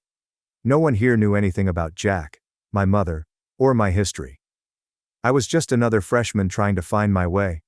My father helped me move everything and then took me grocery shopping to stuff my little fridge. Before returning to his hotel, he handed me a tiny wrapped surprise. A going-away present, he stated. Inside, there was a framed photo of us from my graduation, both smiling like idiots in the sunny backyard. In the corner he wrote, "The first of many proud moments to come." I wasn't sure what would happen to my mother or Jack in the future. Perhaps one day I'll be ready to have them back in my life. Or perhaps not. What I did know was that I wasn't defined by their decisions anymore. My father had taught me what true family support looked like, and I was finally free to be anyone I wanted. After my father left, my roommate inquired about my relationship with my family. With my dad, I said simply, he's always had my back.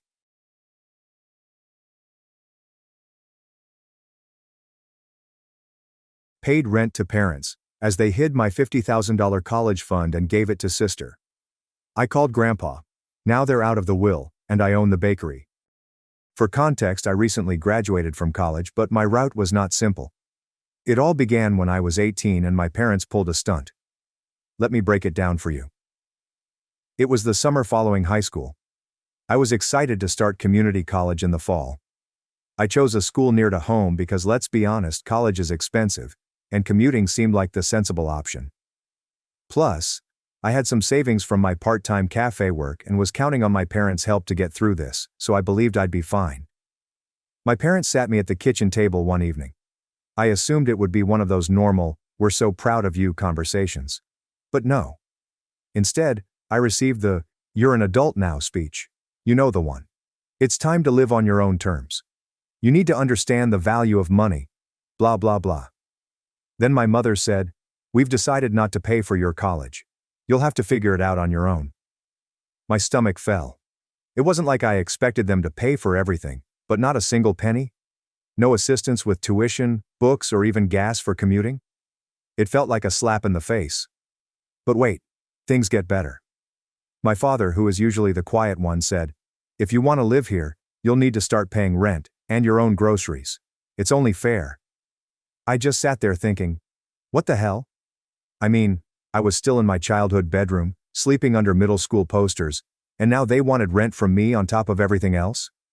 To set the stage, my folks are not in financial difficulty. My mom is an accountant, and my father is a project manager. They are doing nicely. They weren't having me pay rent because they needed the money. They were doing so to teach me responsibility. Meanwhile, my younger sister Lux, who was 16 years old at the time, was living the life of a princess. Lux has always been the golden child, a straight-A student, captain of the cheer squad, and everyone's favorite. My folks almost worship her. I'd want to say I confronted my parents right then and there, but I didn't. I didn't want to create drama or appear ungrateful. I reasoned, all right, I'll pay the rent and work my way through college. I've always been independent. But deep inside, I was outraged. Rent was not the only thing I had to worry about. Tuition, books, gas, and groceries all mounted up. I started taking on extra shifts at the cafe, often working late into the night. In addition, I took on modest baking jobs, such as creating cupcakes and cookies for parties. It felt like I was always working, and no matter how much I earned, it was never enough. But I kept going because I wanted to be ready when school started. Moving out crossed my mind more times than I can remember. I've even started looking for apartments near campus, but the rent in my region is outrageous. Like, how can people afford this? Every place I looked at was out of my price range, even if I got roommates. I rapidly realized that moving out was not an option. Not yet, anyhow. So I struck a pact with myself. I would stay at home till I graduated. I'd keep my head down, save as much money as possible, and then cut them off totally once I had enough. That became my motivation. Every late-night shift, every dollar saved, every missed outing with friends, it was all part of my plan to leave and never look back. However, sticking around proved difficult. Mom and Dad didn't make things any better. They began asking for rent before I even started lessons. They would frequently remind me of my rent due date, even if I was only a day or two away from paying it. It wasn't like I was late or anything. They simply loved to put it over my head. Meanwhile, they were showering Lux with presents as if it was Christmas every week. They once took her shopping for a new cheerleading uniform and ended up buying her entire wardrobe. She returned home with bags full of clothes, shoes, and accessories, grinning from ear to ear. I asked Mom if they might at least help me with my textbooks for the semester, which was starting soon. She just looked at me and said, "Ellie, you need to learn to budget better. Lux doesn't have these kinds of expenses." That hurt. It wasn't just the money. It was how unconcerned they seemed about what I was going through. Lux did not make things any easier. She is not a nasty person, but she is clearly spoiled. She gloated about her new clothes or griped about how difficult cheer practice was, while I was surviving on 3 hours of sleep, juggling a job and saving for college. One night I got home fatigued from a double shift and found her sitting on the couch with her new AirPods.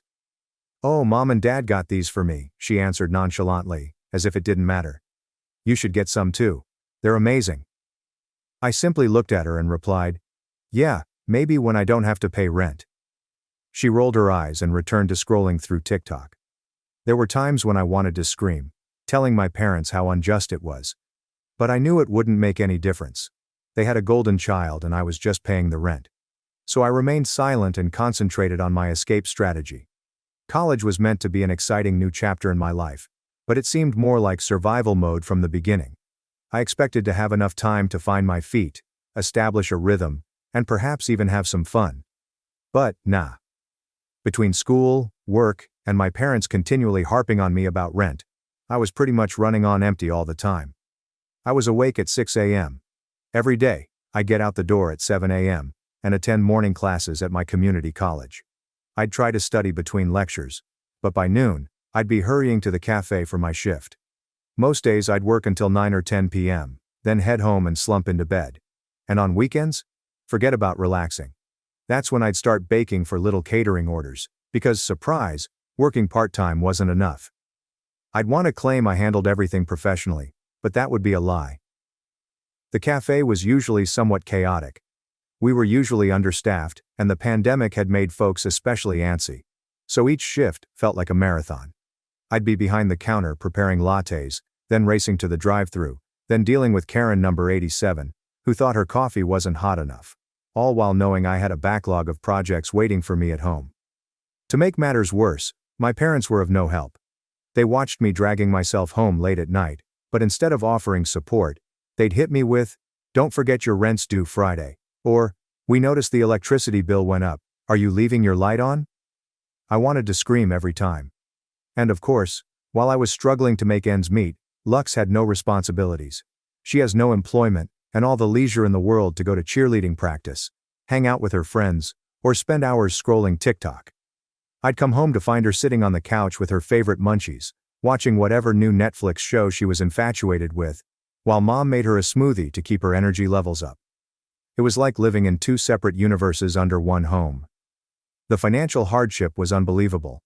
The rent wasn't terrible compared to what I'd pay if I moved out, but it still seemed like a smack in the face to be paying for the luxury of being in my own home. Add in additional expenses, and I was continuously broke. There were weeks when I'd open my bank app and just stare at the balance, wondering how I was going to stretch $42 to my next payday. And begging for assistance? Forget it. I once asked mom if she could pay groceries for a week because I had to buy a $200 textbook for class. She looked at me as if I had just asked her to mortgage the house and said, "Ellie, we're already doing so much for you by letting you stay here. Let me stay here," as if I weren't paying rent. As if I wasn't already contributing more than Lux, who continued to receive her stipend every month without being asked for a penny. Midterms were a particularly difficult period. I was drowning in assignments, not sleeping, and my hours at the cafe had been reduced because business was slow. I tried to compensate for the lost money with extra baking gigs, but there were only so many hours in a day. One weekend, I received a large order for a birthday party, 100 cupcakes and a personalized cake. It was excellent money, but it also required pulling an all-nighter to complete everything. I spent hours baking, icing, and decorating, and finished just in time to deliver the order and get to class. By the time I arrived home that afternoon, I was absolutely exhausted. I stepped into the kitchen to find Mom and Lux baking cookies for fun. Lux looked up and said, "Oh hey Ellie, you should join us. It's so relaxing." I wanted to throw the entire tray of cookies out the window. Instead, I murmured something about being weary and went into my room. I didn't wake up till the following morning. By the conclusion of the semester, I was absolutely exhausted. My grades weren't bad, but they weren't terrific. I was barely able to keep my head above water, and every time I considered how hard I was working just to get by, I felt a deep, boiling fury. It was unfair. I was doing everything I could to stand on my own 2 feet, as they desired, and they wouldn't acknowledge it. Meanwhile, Lux had everything delivered to her on a silver platter. I'm not sure how I made it through the first year. It felt like I was always sprinting uphill with a rucksack full of bricks. But I kept assuring myself that it wouldn't last forever. I just had to make it a little longer. What I didn't comprehend was that things weren't simply unjust. They were completely stacked against me. And when I eventually learned the truth, it hit me like a truck. By the time Lux reached her senior year of high school, it appeared like my parents were launching a full-fledged campaign to declare her the family's golden child of the century. Don't get me wrong, I knew they favored her, but this was next-level crap. My parents treated Lux's college plans as if they were a life or death mission. They took her on university visits months in advance, transforming them into small family holidays. Every time they returned, Lux had a new bounty of university merch: hoodies, water bottles, planners, as if she had already won the lottery. Meanwhile, I was simply trying to survive. My finances were so tight that I was always behind on something. Tuition payments, books, car upkeep, you name it. I couldn't afford to take as many classes as I wanted, so my graduation date began to grow longer and longer. At this pace, I'd be fortunate to graduate before Lux. Mom walked into the kitchen one night as I was studying. I was already on edge since I had just learned I had forgotten to submit an online assignment. Again. She dropped it without even saying, "How's it going?" "We're thinking of getting Lux a car for college." I stared at her, attempting to process. "She's going to need something reliable," Mom replied, as if it were the most reasonable thing in the world. "You know how hard it is to get around without a car?" I nearly laughed. "You wouldn't even help me get a bus pass when I started college, and now you're buying Lux a car?" Mom gave me the "don't be dramatic" look. "Ellie, you've always been more independent. Lux needs more support to succeed." I did not say anything. I simply returned to my notes, pretending I wasn't seething inside. But here's the thing. It wasn't just the car. That was only the cherry on top. My parents had made it apparent that they were going all in on Lux's college education. Tuition, covered, rent, paid, monthly allowance? Of course. The same parents who told me I needed to learn the value of money were essentially giving Lux a blank check. It was like seeing someone live out a dream you never got to have. The favoritism did not end there. Mom began spending hours studying dorm decor with Lux, purchasing bedding sets and matching storage containers. Dad was suddenly a technology expert, assisting her in selecting the ideal laptop. They even went down to create a college prep budget, which resembled a shopping list for a spoiled teen.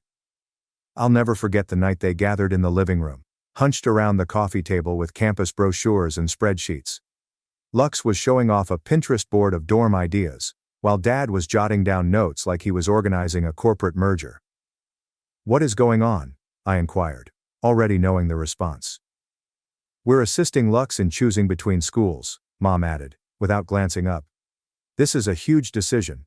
We want to ensure she is prepared." Prepared? Correct. When Lux began receiving acceptance letters, it was as if my parents had won the lottery. She was accepted into her top pick school, and they threw her a celebratory dinner complete with her favorite cuisine and a cake that read, "Congrats Lux," in pink frosting. I didn't even acquire a good job after enrolling in community college. Throughout the evening, Mom kept saying how proud she was and how hard Lux had worked for this. She turned to me and said, "Ellie, you must be very proud of your sister. She's really going places." I wanted to shout, "Did you work hard?" Lux had no idea what hard effort was. She had been coasting through life on genius and family favoritism, whilst I was drowning in student loans and caffeine. After that, I began avoiding family dinners entirely. It was easier to concentrate on my own life than to see them raise Lux's pedestal higher and higher. The final straw arrived a few weeks before Lux's move-in date. I returned home from work one night to see a shiny used SUV parked in the driveway. At first, I assumed one of their friends had stopped by. But then Lux dashed outside, squealing. "They bought me a car," she exclaimed, literally jumping up and down. I just stood there and stared at it. Later that night, I overheard Mom and Dad discussing Lux's monthly stipend. Apparently, they intended to give her enough to cover food, gas, and a little extra for fun. I couldn't afford anything else, so I ate ramen and peanut butter and jelly sandwiches. I considered saying something, calling them out for how unjust it all was. So what was the point? They'd simply say the same thing they always did. Lux needs more support. Or, it's not about favoritism. I kept my mouth shut. Lux, of course, was totally unaware. She'd come into my room every now and then to show me images of her dorm setup or express her excitement to begin her college trip. She once said, "Ellie, you're so lucky you learned to be independent so young. I'm not sure whether I could handle everything you do." Lucky. She believed I was lucky. I wanted to laugh in her face, but instead I simply answered, "Yeah, it's been great," and returned to my homework. The favoritism was no longer bearable. It was so obvious that I began to wonder if my parents considered me as their child, or simply a tenant who happened to share their DNA. I didn't tell anyone about how I was feeling for a long time. What was the point? My buddies were supportive, but they didn't fully understand. Bringing it up at home was like shouting into a blank. However, one night, I found myself contacting Grandpa Hank. Growing up, I spent hours in his bakery learning how to properly measure flour, crack eggs without spilling shells, and create the perfect frosting swirls on cupcakes. It was his way of telling me that hard work can be enjoyable as well. He never criticized me or put pressure on me to be perfect. He simply let me be myself. I hadn't spoken to Grandpa Hank in a long time.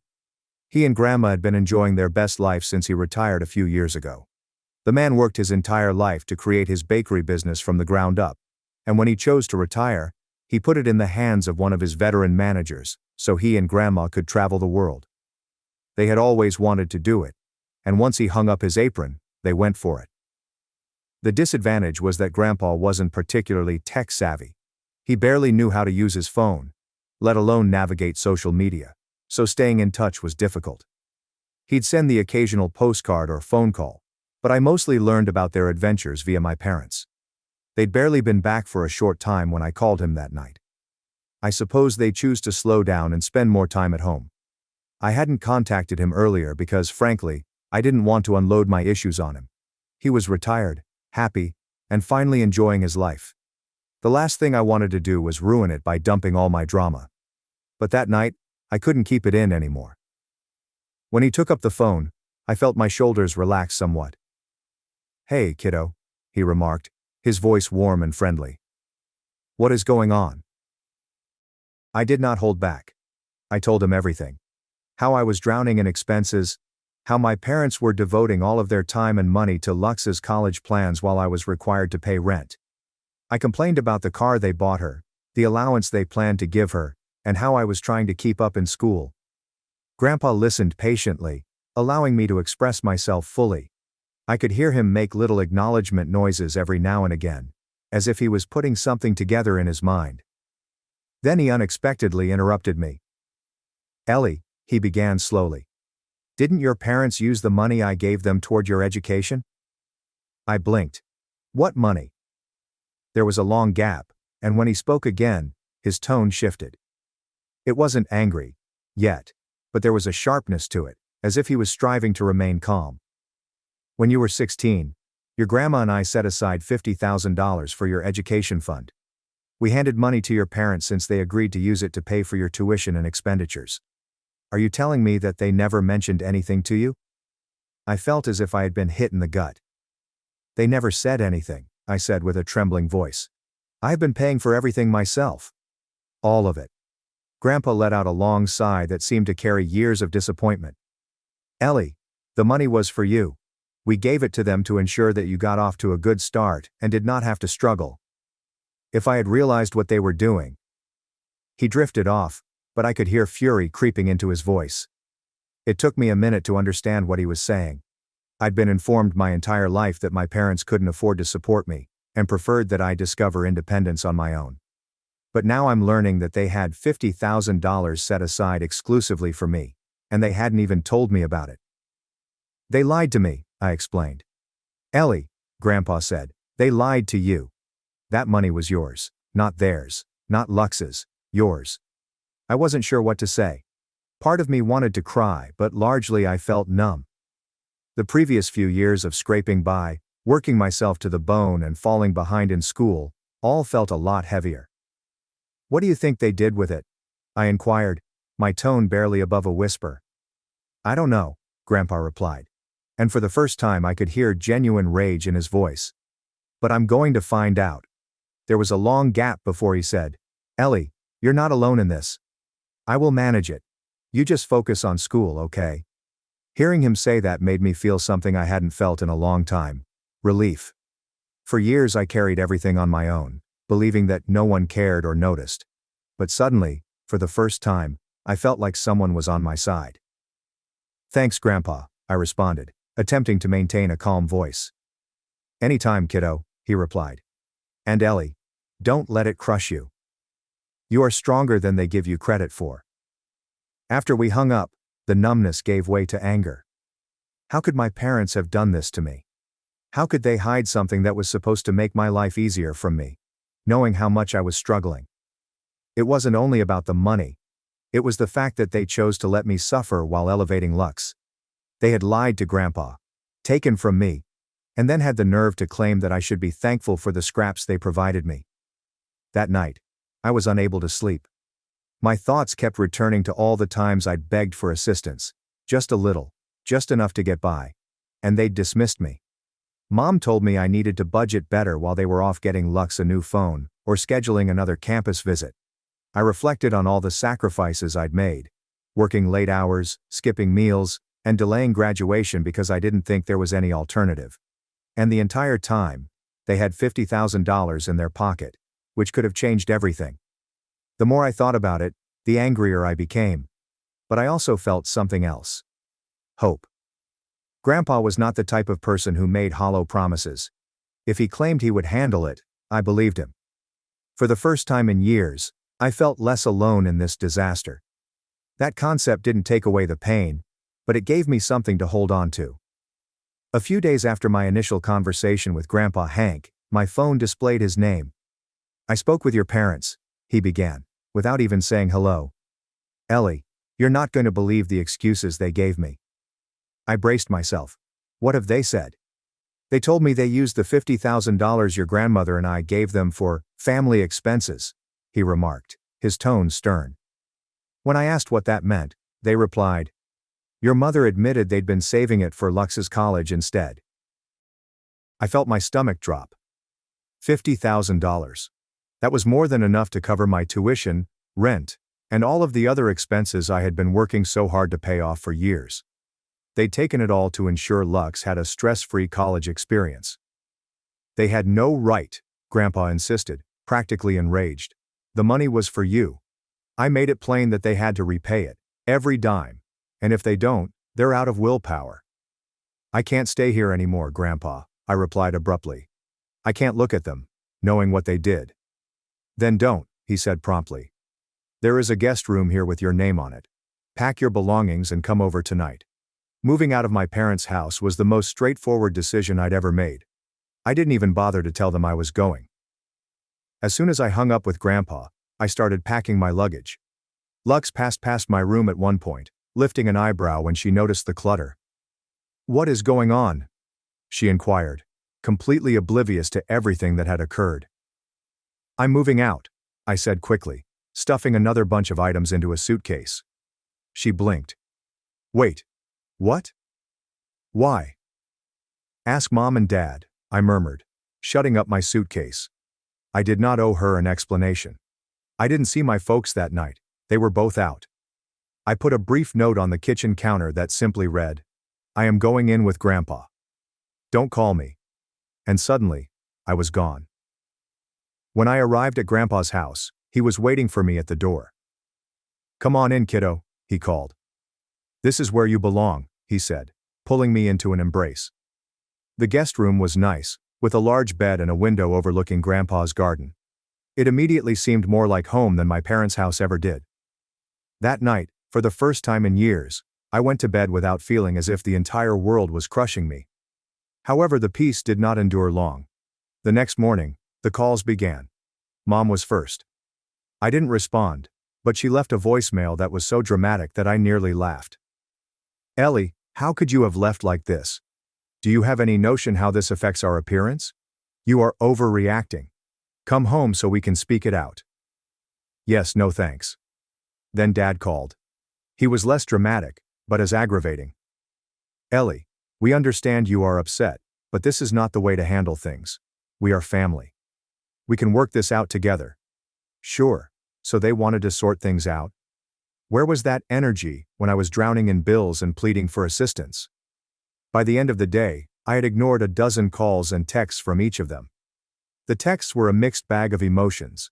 One minute they were apologizing, the next they were blaming me for turning Grandpa on them. Mom sent one SMS that stuck out. "Ellie, you do not appreciate how difficult this has been for us. We were simply attempting to do what was best for everyone. Can't you see it?" I stared at it for quite a while, before finally responding. "No, Mom, you were not attempting to do what was best for everyone. You were trying your best for Lux, and you didn't care who got injured in the process." Her response arrived nearly immediately. "That is not fair. We did not intend to hurt you. We believed you could handle it since you have always been so strong." There it was again. The same tired explanation. I didn't bother responding. The next day they began to visit Grandpa's house. I was sitting at the kitchen table helping him sift through some bakery paperwork when I noticed Mom's car arrived into the driveway. I groaned. "They're here." Grandpa didn't seem surprised. "Let me handle this," he said, straightening up and approaching the door. I remained in the kitchen but could hear everything. Mom was already in complete breakdown mode when Grandpa opened the door. "Hank, we need to talk to Ellie," she remarked. "She's being completely unreasonable about this whole situation." Grandpa did not let her in. "Do you mean the situation in which you stole $50,000 from her?" "I think she's being really reasonable." Mom stuttered, attempting to defend herself. "We did not steal it. It was for the family." "You thought wrong," Grandma interjected.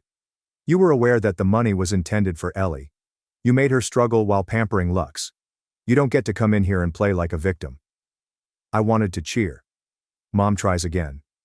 "But Hank, we were just trying to—" Grandpa shut her off. "If you are not here to apologize, please leave. Ellie deserves better than you, and I will not stand by while you try to guilt her into forgiving you."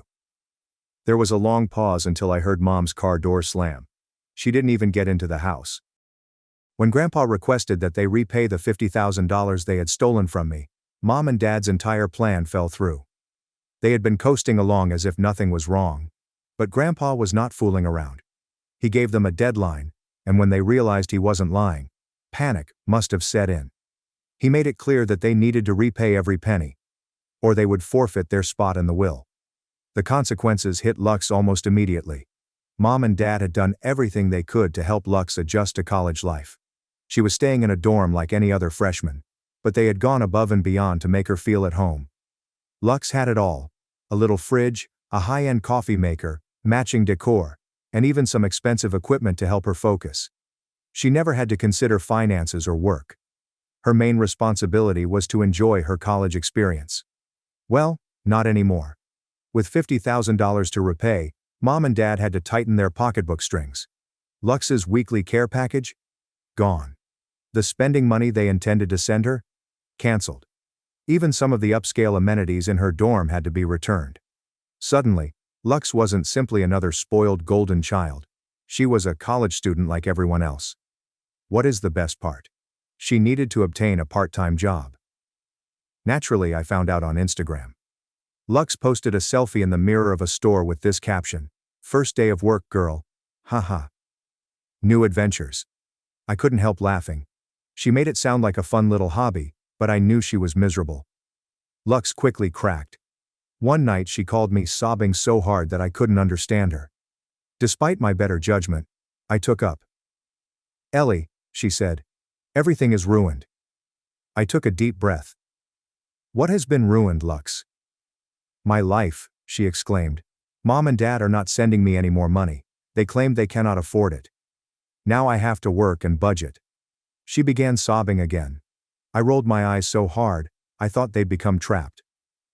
"Lux, welcome to the real world. You're finally experiencing what the rest of us go through every day." She did not appreciate it. "This is all your fault," she said, her voice hoarse with rage. "If you hadn't told Grandpa, none of this would have happened." That made me laugh. "Oh, I apologize. Did I ruin your little bubble of privilege? Because in my opinion, you are only now catching up to what I have been dealing with for years." Lux started to say something else, but I was in no mood to dispute. "Look," I interrupted her. "If you want to blame someone, talk to Mom and Dad. They're the ones that stole from me to support your idyllic little life." She hung up on me after that, which really spared me the hassle. The weeks that followed were nearly entertaining. Lux began making cryptic social media comments about how difficult life was, and how she felt betrayed by those she trusted the most. It was hilarious, given that she had spent her entire childhood being pampered and insulated from reality. She acted as if the world had ended because she had to confront even a fraction of the difficulties I experienced. One image caught my attention. A photo of her dorm desk with a cup of instant noodles and a message that read, "College life. It's not as glamorous as it seems." I stared at it for a moment, unsure whether to respond. I wanted to say something like this: "You've been living like this for 2 weeks. Try it for years." But I stopped myself. What was the point? Lux would not understand. However, her pity party was not unnoticed. Her friends and fans bombarded her comments with offers of encouragement, writing things like, "Stay strong, Lux," or "You've got this," as if finding a part-time job and budgeting were insurmountable obstacles. According to family gossip, Lux was having difficulty adjusting to her new reality. She grumbled to anybody who would listen about how unjust things were. However, the sympathy was not as great as she had hoped. Most people were too preoccupied with their own issues to care about hers. Naturally, Mom and Dad attempted to lessen the blow. They gave her a few care packages, not as costly as before, but enough to remind Lux that she was their favorite. The irony of the situation was not lost on me. For years they told me that struggling was good for me, and would make me stronger. Now that Lux was struggling, they were doing everything they could to keep her from completely falling apart. But even with their assistance, Lux was not thriving. She was surviving, yes, but that was it. Her grades began to slide, she struggled to keep up with her job, and the flaws in her perfect facade began to show. And honestly, I did not feel sorry for her. Meanwhile, Grandpa provided me with more than just a place to stay. He ensured that I had everything I needed to get back on track. He assisted me in organizing my money, urged me to take a full course load in order to graduate from college sooner, and even got me involved in the operations of his bakery. It was fantastic to be with someone who genuinely cared about my future. My parents continued to try to contact me. Initially, it was constant. Mom left the phone after voicemail, her tone alternating between remorse and apology. "We're sorry, Ellie, okay? We made mistakes. But we are still your parents. We love you." Sure. They loved me, but not enough to treat me fairly when it mattered. Dad's messages were more restrained, but also frustrating. "Ellie, we understand you're upset, but you have to view it from our perspective. We were attempting to do what was best for our family. This family requires your assistance right now. Please come home." I did not respond to any of them. What was there to say? They were not regretful about what they had done. They were sad they had been caught. They merely wanted me back so they could exploit me once more. The calls eventually slowed down. I believe they knew I was not going to forgive them, simply because they asked me to. Grandpa sat me down in the kitchen just before I graduated. "Ellie," he continued, sliding a folder across the table. "I've been thinking about the future of the bakery." I opened the folder and discovered a stack of documents outlining the business's activities.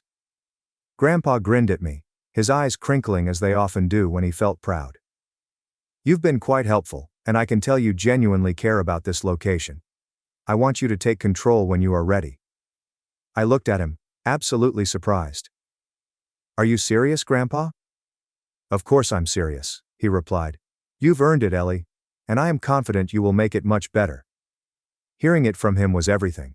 For so long, I felt as if my efforts were in vain, that no one noticed how much I struggled. But Grandpa did. He always has. Following that, I focused on taking over the bakery. I put myself into learning everything I could about the firm, from personnel management to budgeting. Grandpa was right there behind me, guiding me through each step. By the time I graduated, I was ready to take the lead. Grandpa formally handed over the business, and we had a large celebration in the bakery. Friends, staff, and even some of my lecturers came to congratulate me. I hardly talk to my folks these days. They're still attempting to patch things up, as if a few apologies can suddenly make everything better. They aren't aware that Grandpa withdrew them from the will months ago. They're probably still hoping to weasel back in. But honestly, it isn't my concern. I am too busy running the bakery and creating something true for me. If they want to squander their time, that is their decision. Allow them to watch from the sidelines. I'm moving forward. And I am not looking back. I spent $1,200 to be my best friend's bridesmaid. Then she asked me to hide my race with a wig. I refused. Her fiancé's family lost everything. Yesterday I got a call from my buddy Lucy, 28 female, that left me speechless. For background, my name is Me, 27 female, and I have had a shaved head for about 7 years. Lucy invited me to be a bridesmaid in her impending wedding 2 months ago, and I gladly accepted. We have been friends since college, and I was thrilled to be a part of her big day. But the call I received yesterday altered everything. I grew up in a traditional Hindu household where appearances were highly valued, particularly for women. My hair was never cut from the moment I was born till I left home at the age of 18. My parents, particularly my mother, thought that a woman's hair symbolized her femininity and honor. By the age of 18, my hair had grown to my ankles and required hours of daily maintenance. I spent my childhood and adolescent years struggling with heavy, damp hair that took time to dry, painful detangling sessions, and the inability to engage in numerous activities due to my hair. The day after my 18th birthday, I left home and went into a modest flat with 2 other people. A week later, I strolled into a hairdresser and had my entire hair cut off. The stylist burst into tears while cutting it, stating she'd never seen such long and gorgeous hair before. I felt nothing but relief when the weight lifted from my head. Since then, I've kept my hair incredibly short, either a buzz cut or entirely shaved. I can't take the sensation of hair touching my neck or face anymore. The independence from needing to devote hours to hair maintenance has been liberating. My family did not speak with me for 2 years after I cropped my hair.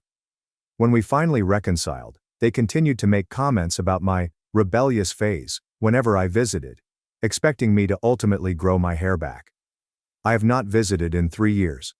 All my friends, including Lucy, have only seen me with short hair or a shaved head. In the summer, I prefer to go entirely bald for comfort, which is how I appear right now. No one in my social circle has ever complained about my appearance, and many have praised how well it complements my face features. Lucy's wedding is set for August in Georgia, at a historic plantation house. When she asked me to be a bridesmaid, we talked about deep burgundy dresses, gold shoes, and professional makeup. Nothing was said about my hair. She seemed totally content with me engaging as I am. Yesterday's call altered everything. Lucy asked if I would do her a favor and wear a wig to the wedding. At first I assumed she was joking, but her uneasy laughing underlined her seriousness. She added that her future mother-in-law had seen photos of me and was concerned about how the wedding photos would look with one bald bridesmaid amid 5 others with long hair.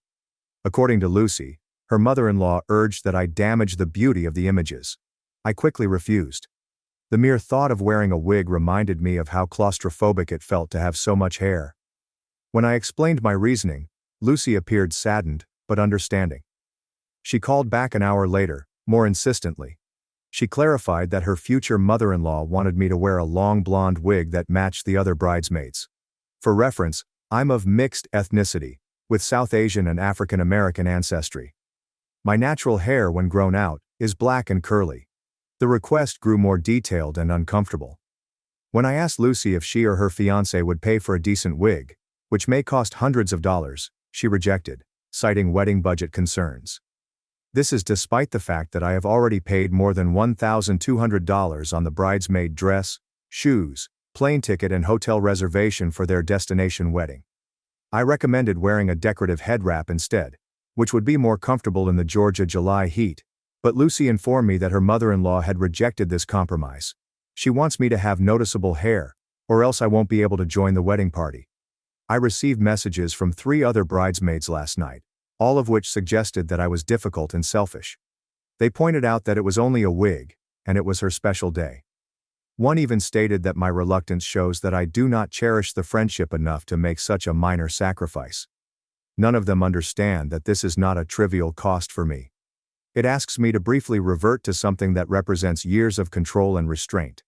I'm also concerned about the racial implications of asking a mixed-race woman to wear a blonde wig to match the white bridesmaids. My wedding is 6 weeks away, and I'm at a crossroads. I've already spent a lot of money to go, but I'm thinking of dropping out of the bridal party or skipping the entire event. I cherish my friendship with Lucy, but this request feels extremely personal and inappropriate. Another problem is the location itself. As someone of African American origin, I have mixed sentiments about celebrating at a plantation, but I didn't express them earlier since I believe Lucy chose it for its design and gardens more than its historical significance. I texted Lucy last night stating that I needed some time to reflect on things. She said she understands, but she hopes I will rethink since she really wants me there, and the mother-in-law is quite picky about appearances. This morning, her fiancé, Mark, 30 million, phoned me immediately, which he has never done before. He ignored my worries entirely, instead emphasizing how much his mother had contributed financially to the wedding, and how crucial it was to keep her satisfied. He stated that my inflexibility concerning hair was causing unnecessary stress during what should be a happy moment for everyone. The situation has escalated well beyond my expectations. What began as a request for a wig has led to deeper discussions about respect, cultural sensitivity, and whose comfort is important in social situations. I keep questioning myself if I am overreacting. But every time I imagine wearing the wig in the Georgia heat, standing on a plantation property and being forced to look more like everyone else, something inside me recoils. Several mutual friends have responded without being asked. Most people say I just wear the wig to keep the peace. Only one acquaintance pointed out the problematic nature of the request, particularly the blonde hair requirement. I have not determined what to do yet. Part of me wants to support my buddy on her wedding day, but another part of me believes this is a line I should not cross. The scenario has evolved from a simple celebration to a complex negotiation over identity and compliance. Am I being unreasonable by refusing to wear a wig like the other bridesmaids? Should I put Lucy's wedding vision before my own comfort and identity? Is completely backing out an overreaction, or is it necessary to maintain my boundaries? Update 1. It's been 3 weeks since my first post, and a lot has happened. Thank you to everyone who responded and shared their thoughts. Reading through your replies made me know that I wasn't overreacting, which gave me the confidence to face what came next. A few days after posting, I decided to contact Lucy directly. Instead of continuing our text exchanges, we needed to have a real conversation about this issue. She agreed, and we set up a video call for the evening after she ended work. The call offered information that fundamentally altered my perception of the situation.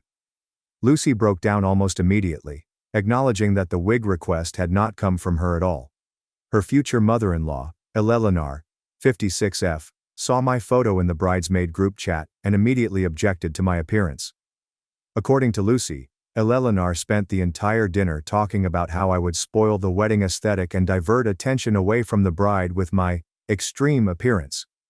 Instead of supporting me, or at least resolving the situation, Mark sided with his mother. He informed Lucy that because Eleanor was donating a large percentage of their wedding expenses, they needed to meet her demands. Lucy stated that she felt torn between her friendship with me and the pressure from her prospective in-laws. The most telling portion of our talk was when Lucy revealed that Eleanor had specifically stated that she did not want diverse-looking people featured in the wedding photos, allegedly because they would not match the traditional aesthetic of the plantation setting. The blonde wig desire was not solely about hair length. It was also an attempt to minimize my racial traits. I sat in startled silence as Lucy continued to explain. She apologized profusely, admitting that she was wrong to send along Eleanor's request rather than standing up to her. She confessed that she had been crying every day about the situation, torn between keeping peace with her future in-laws and doing what was right for her buddy.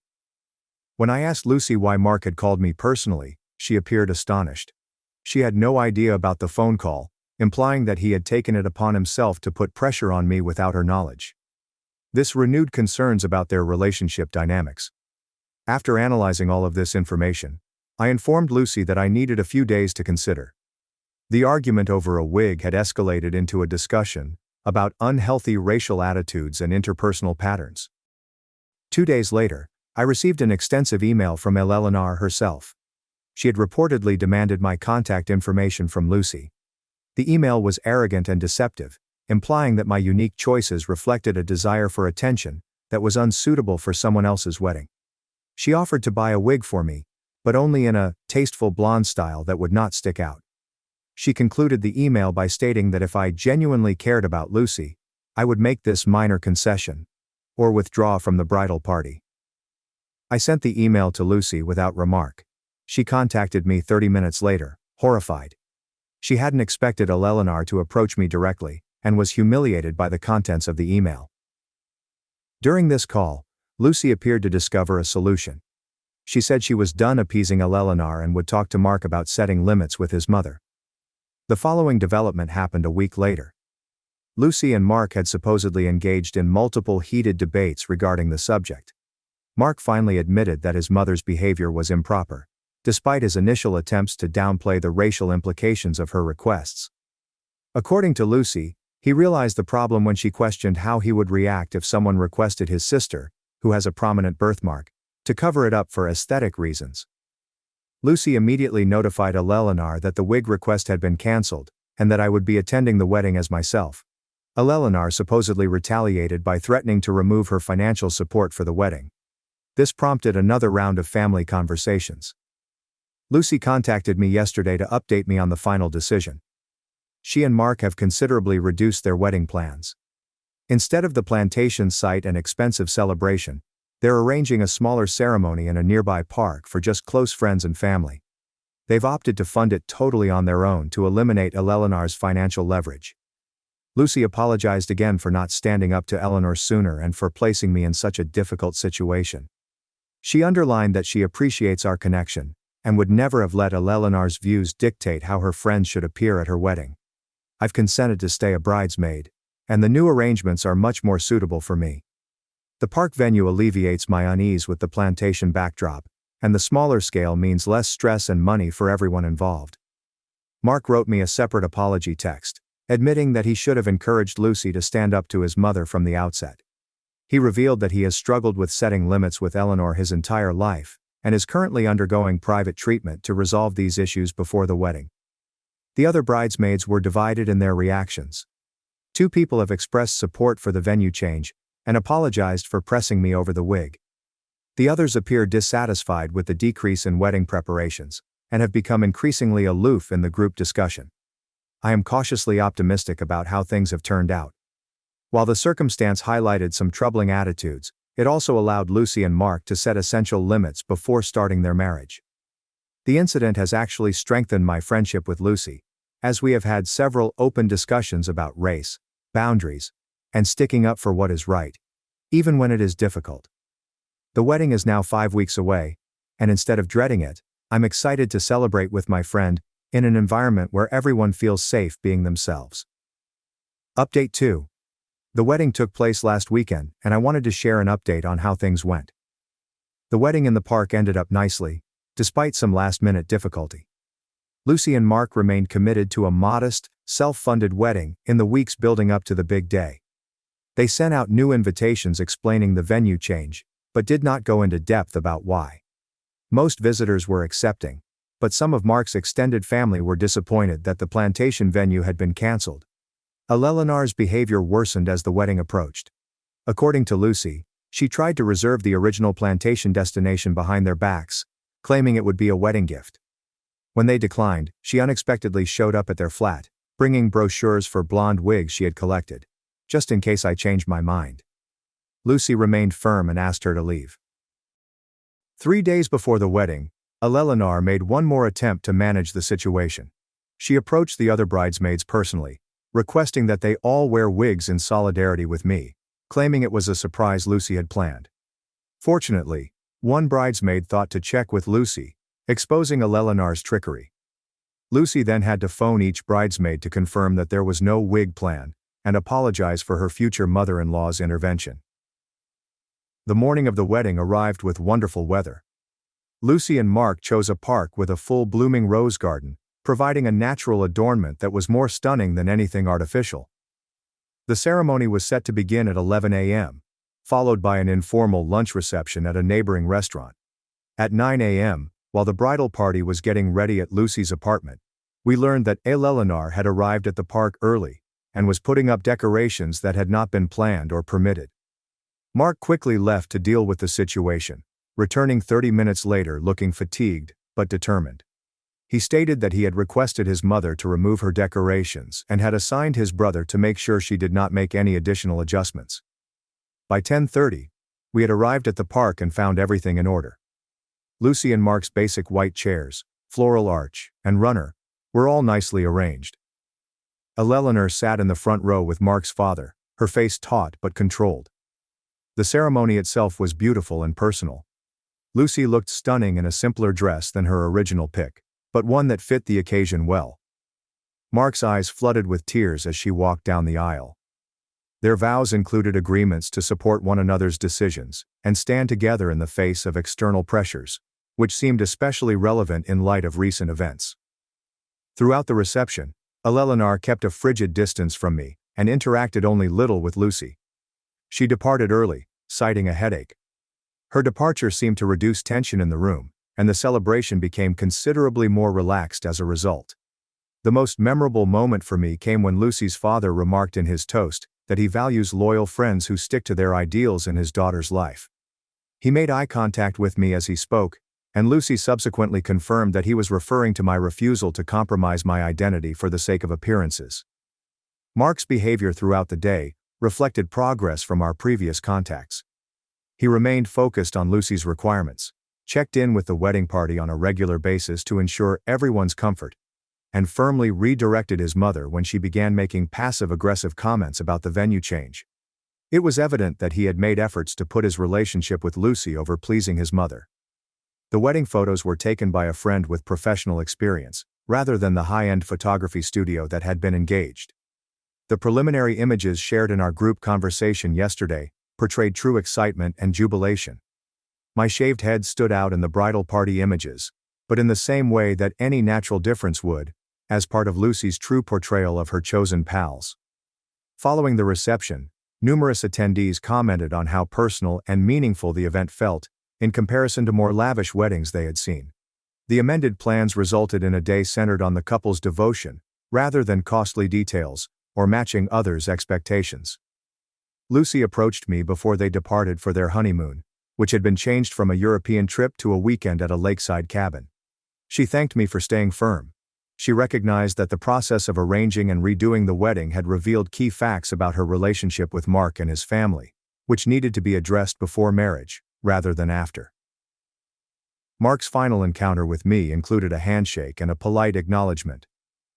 "You helped us have the wedding we should have planned from the start."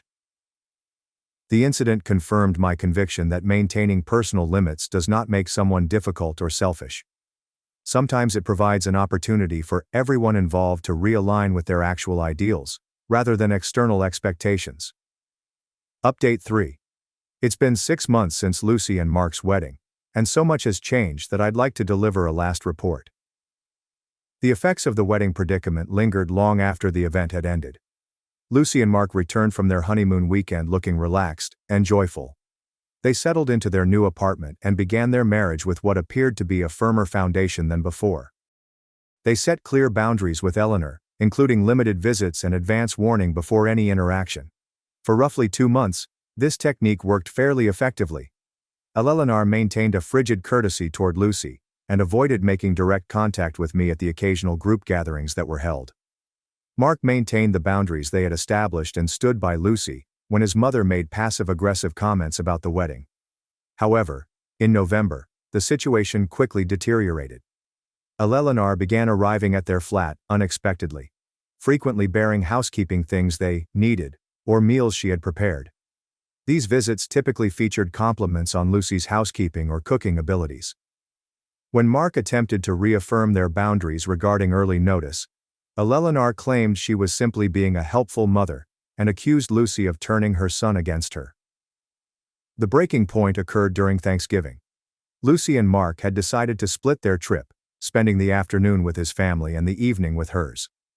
When they got at Eleanor's house, they discovered she had invited Mark's ex-girlfriend, claiming she didn't want her to be alone during the holidays. Throughout the lunch, Eleanor made numerous favorable comparisons to Lucy, highlighting the ex's traditional feminine beauty and family-oriented ideals.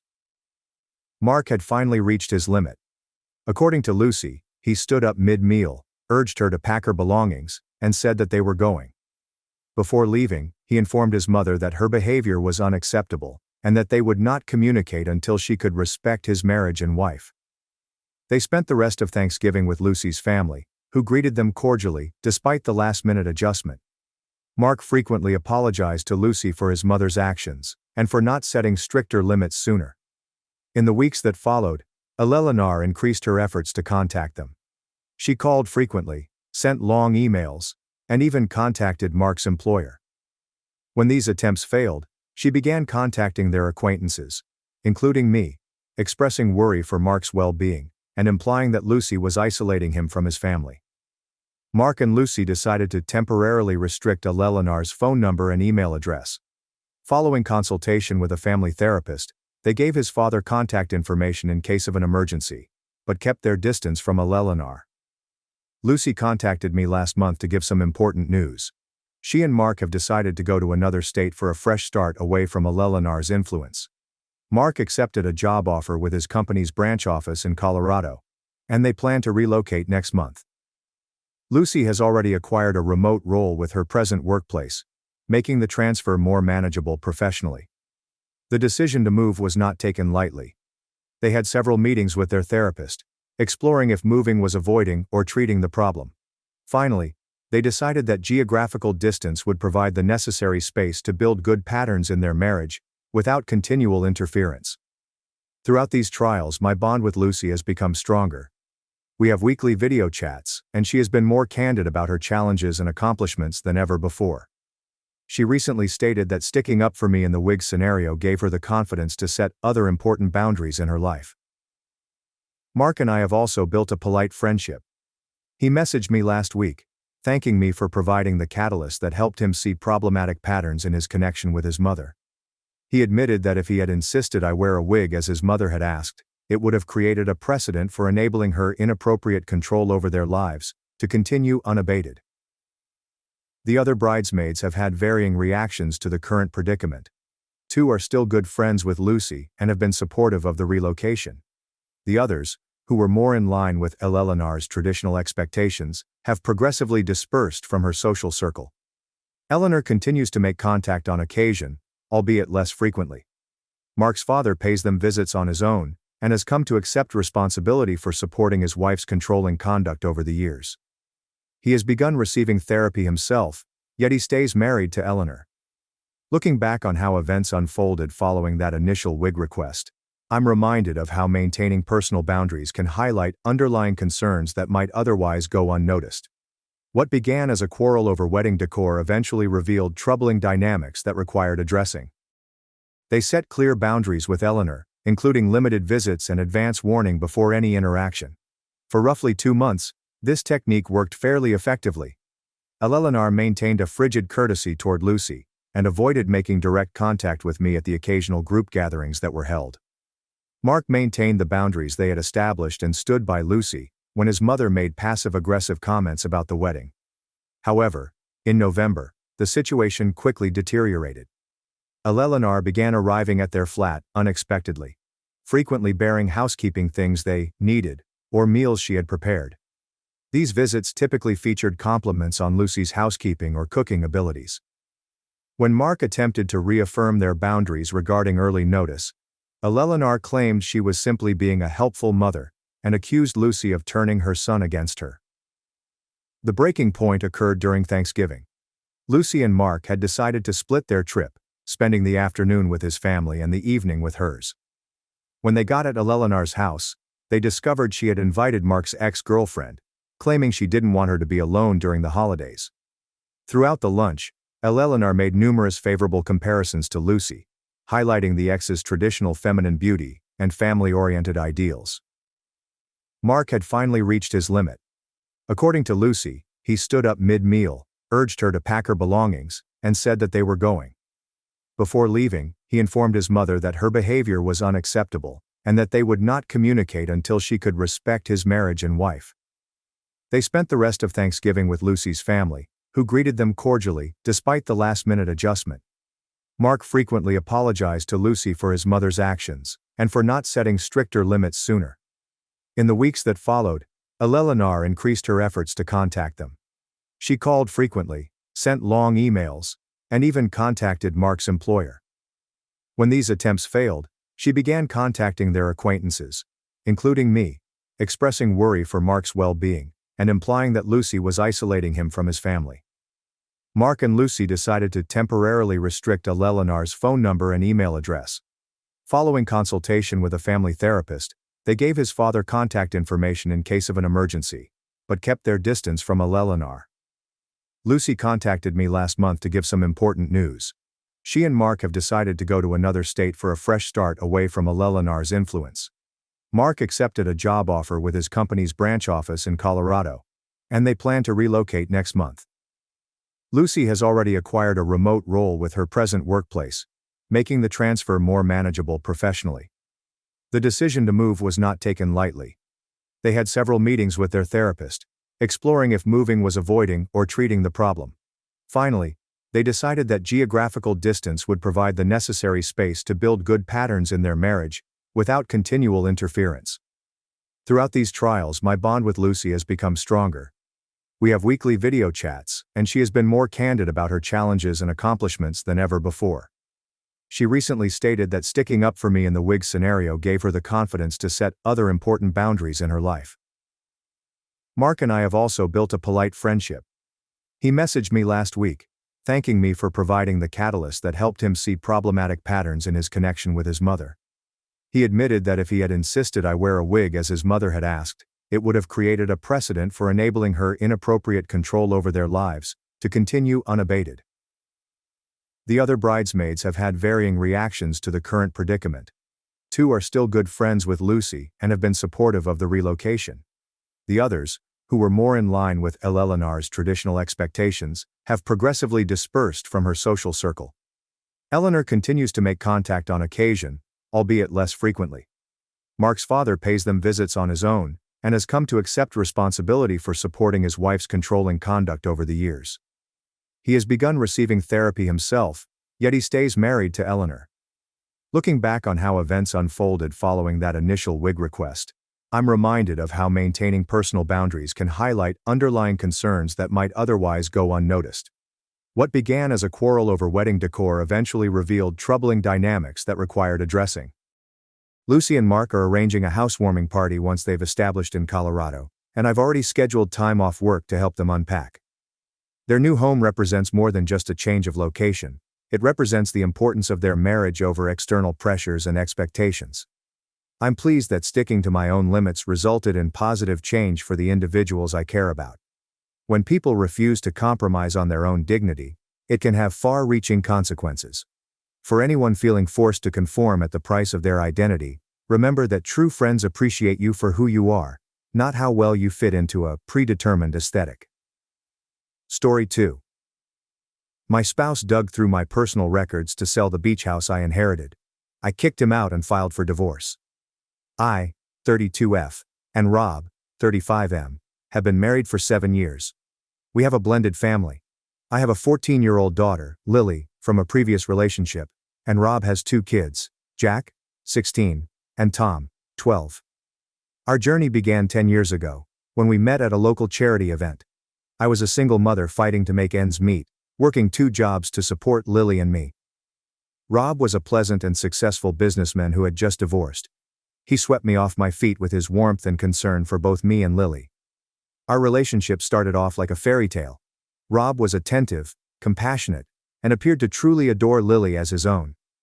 He would play with her for hours, help her with her homework, and even take her to school father-daughter dances.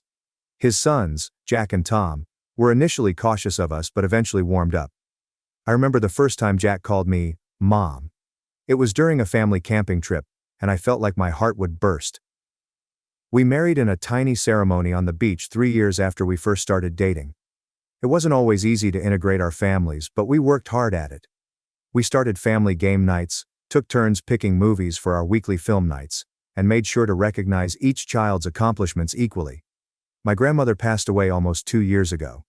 She was more than a grandparent to me, she was my rock.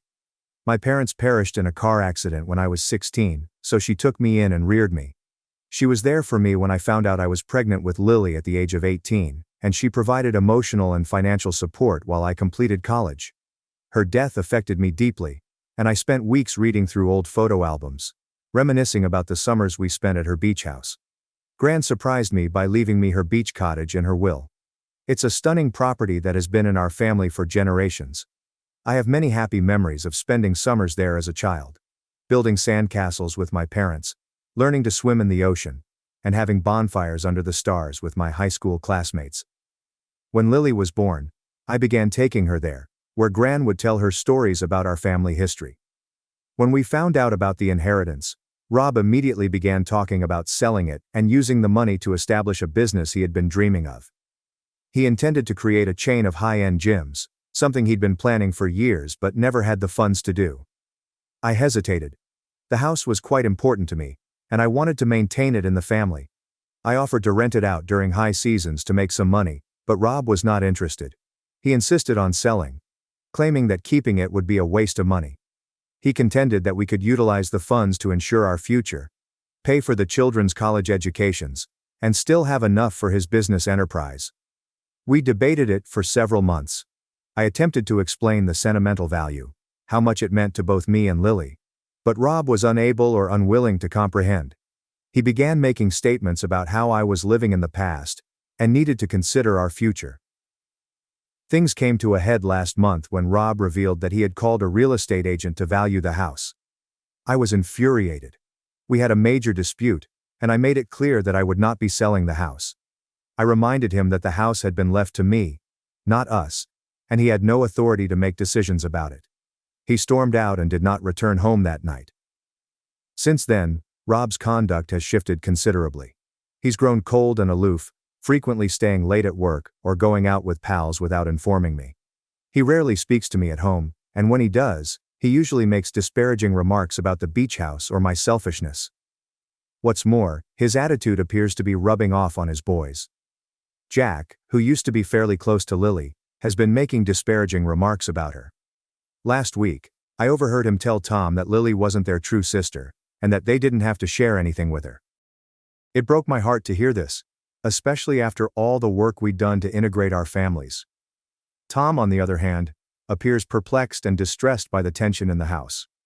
He's been quiet lately, frequently withdrawing to his room to play video games rather than participating in family activities like he formerly did. Lily has also observed the shift. She asked me the other day why Rob no longer hugs her goodbye as she leaves for school. I wasn't sure what to tell her. The final straw arrived yesterday. I arrived home from work early, not feeling well, to find Rob looking through my personal paperwork at our home office. When I challenged him, he acknowledged seeking the deed to the beach house. He stated that he believed if he could find it, he could sell the property without my permission. I was astonished and hurt. I never imagined Rob would go behind my back like this. We've always been honest with one another, even when things were tough. When his business hit a hard patch a few years ago and we had to tighten our belts, we dealt with it jointly. When Lily was struggling in school and required a tutor, we made it work. I believed we were partners, but now I feel as if I don't know him at all. I instructed him to leave the house immediately. He attempted to argue, stating he was doing it for our family, but I couldn't take it anymore. He is currently staying with his brother and the boys are with him. Lily is concerned and perplexed by what is happening. She asked me if this meant Rob wasn't her father anymore, which crushed my heart. I attempted to explain that grown-ups can differ, but Rob still loves her. I am not sure she believed me though. I'm trying to stay strong for her, but I'm having trouble processing all that has happened. The seaside house, which has always had joyful memories for me, now feels polluted by the dispute. I find myself staying up late, poring through old images of my grandparents and parents at home, thinking what they would do in my circumstance. I'm not sure what to do now. Part of me wants to attempt to resolve things for the sake of our family. We've been through so much together, and the idea of breaking up our family is heartbreaking. However, another half feels that this betrayal is too great to overcome. Rob's actions have demonstrated a lack of respect for me and my feelings, which I'm not sure I can overcome. Am I overreacting? Should I sell the house to save my marriage, or is this a sign of deeper problems that we can't overcome? I'm feeling lost, and could use some outside perspective. Update 1. It's been nearly a month since my previous post, and a lot has happened. First and foremost, I'd like to thank everyone for their advice and support. Your remarks helped me gain perspective on the matter and gave me the courage to stand my stance. After Rob left, I had some time to think things over. I knew that his behavior was more than just about the beach house. It was a symptom of deeper issues in our relationship. Looking back, I noticed trends I'd missed earlier. Rob would sometimes make decisions without consulting me, believing I would agree. I remembered how he had pushed for us to relocate to a larger house a few years earlier, even though I was content where we were. At the moment, I had given in to keep the peace, but now I view it as part of a bigger problem. I chose to hold firm and not sell the property. Instead, I began researching methods to make the beach house work for us financially. I contacted a property management business about renting it out during peak seasons, and have been researching local short-term rental laws. Rob contacted me about a week after he had departed and requested to speak. We met at a neutral location, a coffee cafe in town where we used to spend date nights when we first started dating. After everything we had gone through, it felt weird to sit across from him, as if we were strangers. Rob apologized for his actions, stating that he had had time to ponder and understood he was wrong. He claimed that the stress of starting his own firm had overwhelmed him and caused him to lose sight of what was truly essential. He expressed how much he missed the kids and wanted to make things right. I listened to everything he said, but I couldn't shake the feeling that something was wrong. His apology seemed scripted, and he kept directing the conversation back to the beach house and how we could reach an agreement. When I mentioned my intention to rent out the property, he quickly began discussing how we could use the proceeds for his company idea. My concerns were verified a few days later, when Lily approached me in tears. She informed me that Jack had been messaging her, promising that if she persuaded me to sell the beach property, Rob would buy her a car when she turned 16. I was infuriated. Rob was not only trying to control me, but he was also using the kids to do so. I challenged Rob about this, and he made no attempt to dispute it. He said he was doing what was best for the family, and that I was being selfish by not considering everyone's needs. That's when I realized there was no turning back from this. The man I thought I knew, the man who had been such a devoted parent to Lily, appears to have vanished. I consulted a lawyer and filed for divorce. When Rob discovered it, he was outraged. He's been spreading lies about me to our friends and family, claiming I'm attempting to keep the kids away from him, and that I've been planning to leave for months. Some of our mutual acquaintances have stopped speaking with me, and it stings to think how easily they accepted Rob's version of events. The children are grappling with the scenario. Tom doesn't quite comprehend what's going on and keeps asking when we'll all be living together again. I attempted to explain in age-appropriate terms, but it is difficult to make a 12-year-old understand such a complex subject. Jack is furious and blames me for dissolving the family. He refuses to come to the home on his weekend with me, claiming he does not want to stay in the beach house. I'm trying to be patient with him, recognizing that he's a teenager going through a lot of transitions, but it's difficult not to take his words personally. Lily is quieter than normal, but she informed me she's relieved we're not returning to Rob. She told me she was concerned with Rob's recent behavior, saying he made comments about how she wasn't truly a part of the family while I wasn't present. Hearing this crushed my heart, but it also confirmed that I was making the correct decision. I've been trying to keep things normal for the kids. We've been spending weekends at the beach house, and I can see how important it is for Lily to have this connection with her great-grandmother. We've been going through old photo albums together, and I've been telling stories about my childhood and family history. It has been a healing journey for both of us. On a lighter note, I've reconnected with several old pals, who have been quite helpful. Margaret, 33F, a buddy from college, has been extremely helpful. She has been coming over to help with the kids, bringing meals when I am too tired to cook, and simply lending an ear when I need to talk. Her support has reminded me of the value of having a solid support network outside of my marriage. The divorce proceedings are just beginning, and I know it will be a lengthy and tough process. Rob is fighting the custody arrangement, claiming that because Lily is not his biological daughter, he should not have to pay child support for her. It's hard to see him try to remove himself from the child he raised for 7 years, but I'm determined to fight for Lily's best interests. Despite the hurdles, I am relieved. For the first time in a long time, I believe I am doing what is best for both myself and Lily. I'm rediscovering aspects of myself that I let go during my marriage. I've resumed painting, which I used to enjoy but abandoned when life became too full with work and children. I know the path ahead will be difficult, but I am determined to create a bright future for myself and my daughter. I'll provide an update when there are substantial developments. Update 2. It's been 3 months since my previous update, and things have been tough to say the least. The divorce proceedings are underway, and Rob is fighting me every step of the way. He is fighting the custody arrangement, arguing that because Lily is not his biological daughter, he should not be required to pay child support for her, despite the fact that he has been her stepfather for 7 years, and has always claimed to see her as his own. The lawyer says this is a standard strategy for reducing financial commitments, but it doesn't make it any less painful. His kids, Jack and Tom, still live largely with him. Jack has become increasingly hostile to me and Lily. Last month, he declined to come for his planned weekend visit, claiming he didn't want to stay in that stupid beach house.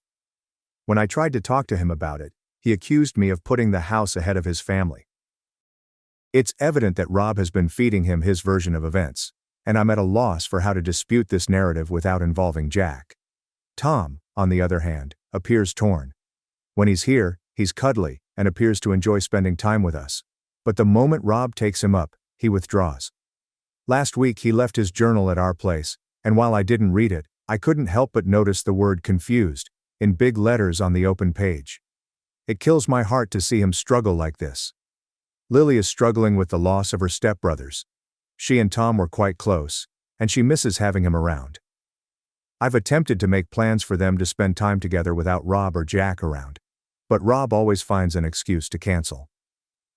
Lily has been using her interests as a diversion. She joined the school drama club and has been painting on a mural in her room at the beach house. The incident escalated 2 weeks ago. It was Lily's birthday, and we arranged a small party at the beach house. Tom had agreed to visit, and Lily was eager to show him the mural she was working on. Rob called at the last minute to say he wasn't going to drop Tom off. His justification was flimsy, something about a last-minute soccer practice, and I could hear trepidation in his tone. Lily was devastated. In a fit of irritation, I called Rob and vented all of my rage and hurt. I informed him that he was being cruel and selfish by using the children as pawns in his game. I reminded him of all the times he'd promised to always be there for Lily. The father-daughter dances he'd gone to, the bedtime stories he'd told her. To my amazement, he broke down. Rob stated that he had been acting out of hurt and pride, and he was aware that he was harming his connection with the children. We had a long, honest talk for the first time in months. He admitted that he had been struggling financially. His business was not performing as well as he had led everyone to believe. Therefore, he saw the beach house as a solution to his difficulties. He also admitted to being insecure about his place in Lily's life, particularly as she became older and more independent. While I appreciate his candor, it does not remove the harm he has inflicted. We've agreed to pursue family counseling, not to reconcile, but to find a method to properly co-parent for the sake of our children. Our first session is scheduled for next week, and I am scared yet hopeful that it will help us find a way ahead. On a personal side, I've launched a modest internet business selling handmade jewelry.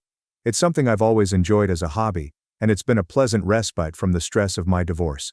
I've been using the sunroom at the beach house as a studio, and there's something relaxing about working with my hands while gazing out at the ocean.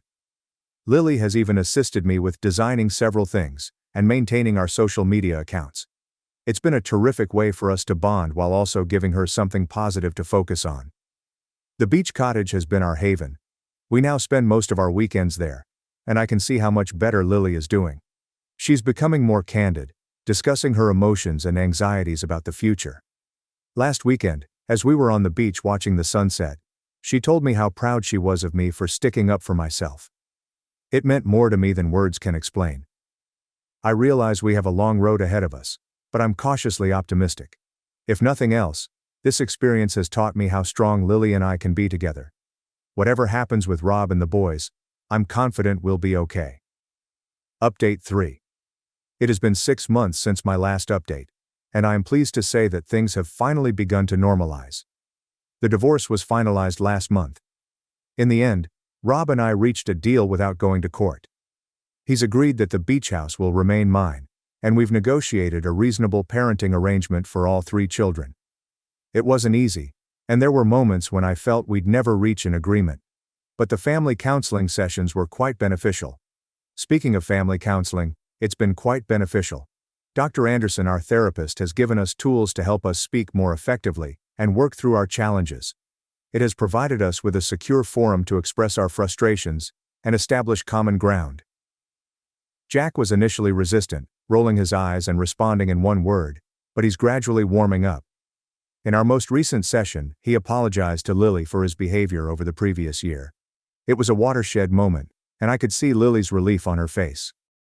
Tom has thrived under the new system. He divides his time equally between Rob's house and the beach house, and he appears happier and more relaxed than I have seen him in years. He joined a local surf club and spends hours in the ocean when he visits the beach house. It is lovely to see him discover his own interest. Lily has been incredibly resilient during this journey. She has really come into her own in the last 2 months. Her membership in the school theater club has given her more confidence, and she recently got the main role in the school play. She's met several new people through the club, and they frequently come to stay at the beach house on weekends. It's great to see her laughing and enjoying life again. My jewelry business has really taken off. What began as a distraction has evolved into a thriving small business. I've even been asked by a few local retailers to stock my items. Lily enjoys helping out, so we've converted the sunroom at the beach house into a full-fledged workshop. It's become a great bonding experience for us, working side by side and discussing our days. Rob and I are on good terms now. We aren't buddies, but we can have courteous chats about the kids without getting into an argument. He created his own business, a little landscaping company, which seemed to be doing well. He has been more constant with his time with the children, which has greatly improved their connections. Last weekend we held a large family supper at the beach house. All 3 children, Rob, and even my friend Margaret attended. It wasn't perfect, there were a few awkward moments. But it was refreshing to see everyone together without stress. We even got to giggle about some old family stories. It felt like a window into what our future might be like. Different from what I had anticipated, but not necessarily worse. I will not pretend that everything has been easy. There are still days when I'm overwhelmed or question my decisions. The divorce's legal bills have been a drag, and I'm still adjusting to doing everything on my own. But then I see Lily, how she's grown and how close we've gotten. And I know I made the right decision. The beach home, which was once a source of great contention, has now become a symbol of our resilience and future. It is more than just a piece of property. It's a house, full of new memories and beginnings. We've started a Friday night bonfire tradition on the beach, where we roast marshmallows and share stories. Last Monday, Jack voluntarily joined us for the first time. As I sit here on the porch, watching the sun set over the water, I get a sense of tranquility that I haven't had in years. The path forward isn't always apparent, and I'm confident we'll confront additional hurdles. But I am no longer frightened to confront them. Thanks for watching and diving into this wild family drama with me. If you love Reddit family drama, don't forget to subscribe and turn on notifications so you never miss the next one. My fiancée asked for space, then took a beach vacation with her ex using my money. I sold her car and changed the locks before she got home. Okay, Reddit, I was engaged until my fiancée suddenly told me, I need space. I respected her requests. A few days later, her friend provided me with images showing her on vacation with her ex. I didn't say anything. I got to work. By the time she returned, her key had stopped working. Her car was gone, as was her role in my life. Here's how things went down. Let me start at the beginning. I am a 29-year-old male who owns a custom motorcycle shop in Farah. Good money, nothing extravagant, but enough to live well in Arizona. I've been grinding since I was 20. After years of working 60 or more hours a week, I finally got the shop properly established last year. It began with simply me, in a little garage area, hired from an old mechanic who was retiring. I now have 4 full-time staff and a reputation for doing some of the cleanest custom work in the Southwest. The shop was not given to me on a silver platter either. To grow my capital, I saved every dollar I earned while working at other stores, took night studies in business management, and lived in a shoebox-sized studio apartment for 3 years. It's deeply fulfilling to walk into my shop every morning knowing that every bolt, tool, and square inch is there, because I earned them. I've never been the sort to splurge on costly things. My father watched his brother lose everything in a horrible divorce in the 1990s. House, retirement funds, and even having to liquidate his little business to pay the settlement. From the beginning, my father instilled in me the importance of financial responsibility. Luke, build your own safety net because no one else will. This counsel proved to be life-saving. I recall purchasing my first good tool kit. Dad came over to my flat, noticed me organizing these brand new snap-on wrenches, and simply nodded. Good investment. Tools make money, toys don't. He then assisted me in creating a custom storage solution for them out of scrap wood from his own garage. That's my father. Practical advice followed by practical assistance. I acquired my flat 3 years ago, when the market was down a little. The remainder of my money goes directly to investment accounts and the shop. The 2 exceptions to my modest lifestyle are my Ducati Monster, which is midnight black with bespoke exhaust that sounds like pure mechanical poetry, and my dog Max, a 3-year-old German Shepherd who has been with me since he was a puppy. I would occasionally take him shopping. Customers adored him, and he'd just sit outside my office, occasionally greeting folks with a tennis ball in his jaws. Max and I have had the most steady relationship of my life. There is no drama or complaints about working late. Only pure loyalty. The type of friend who is equally content going for a mountain run or simply laying at your feet as you work on engine plans. My fiancée Aretha, a 27-year-old woman, and I had been together for 2 years and engaged for the last 6 months. The wedding is scheduled for this fall, and payments have already been made on the venue, caterers, and other details. She relocated to my flat after the first year. On the surface, everything looked to be going well. She had her career, and I had mine at the shop. We had the entire future planned out. Meeting Aretha felt like fate at the time. We met through a mutual friend at a housewarming party. She was stunning, with flawlessly styled blonde hair, and the kind of presence that turns heads when she walks into a room. Smart too, always understood what to say to clients, and how to work a room. Our first few dates went perfectly. She appeared to be engaged in my business, asking the appropriate questions, and laughing at my jokes. I'm thinking about how I overlooked several red signs. She'd make remarks about my buddies being very simple, because they like sports and gaming. I dubbed my closest friend Tristan's apartment a man cave nightmare, since he had gaming consoles and a large TV. Tristan never liked her. He felt she had princess vibes and was always observing how she acted differently around certain individuals. Notice how she talks to that waiter versus how she talks to your landlord, he'd tell you. 2 different individuals. I dismissed it as her being socially adaptive. That's what males do sometimes. We see what we want to see. When a woman who looks like she belongs on a magazine cover expresses interest, we ignore the warning signs. Basic male programming fault. But I ignored it all because I believed we were solid. The sex was excellent. She looked stunning on my arm at professional functions. And I thought I had found someone who appreciated my efforts. When she suggested marriage, I thought, why not? I was settled and ready to begin the next chapter. It was a random evening in May. I was preparing dinner. Yes, I did the majority of the cooking even after spending all day at the shop, while she was too tired from sitting at a desk when my phone rang with a text message. Luke, things feel complicated. I'm stressed over the wedding, and I really need some space to think and figure things out. Don't contact me for a while, please. I'll reach out when I'm ready. It was more than just a gut punch. 6 months to our wedding, and she needs space? There was no warning or communication, only a text requesting me to effectively disappear while she figured things out. But it's fine. I tried to be understanding. I texted back, okay, I understand. Take the time you need. Then nothing. She requested for radio silence. I spent the following few days in a fog. Could not concentrate at work. I was working on a custom seat for a 72 Triumph when Tristan walked by the shop. He watched me sand the leather for about 20 minutes before stating, "Dude, that seat was done half an hour ago. You're just going through the motions." He was correct. I set down the tools and closed the shop early for the first time in months. Tristan came over on Thursday night with pizza and told me plainly, "Dude, this isn't normal. Nobody asks for space 6 months before their wedding, unless they're doing something dodgy." Initially I defended her. Perhaps she's just stressed about the wedding. Her mother has been putting a lot of pressure on her over the guest list. Even with my own ears it sounded faint. Tristan just gave me the look that says, "You're smarter than this," without saying anything. He has been my friend since high school. Been with me during my mother's passing. Helped me move my shop twice. Never asked for anything in exchange.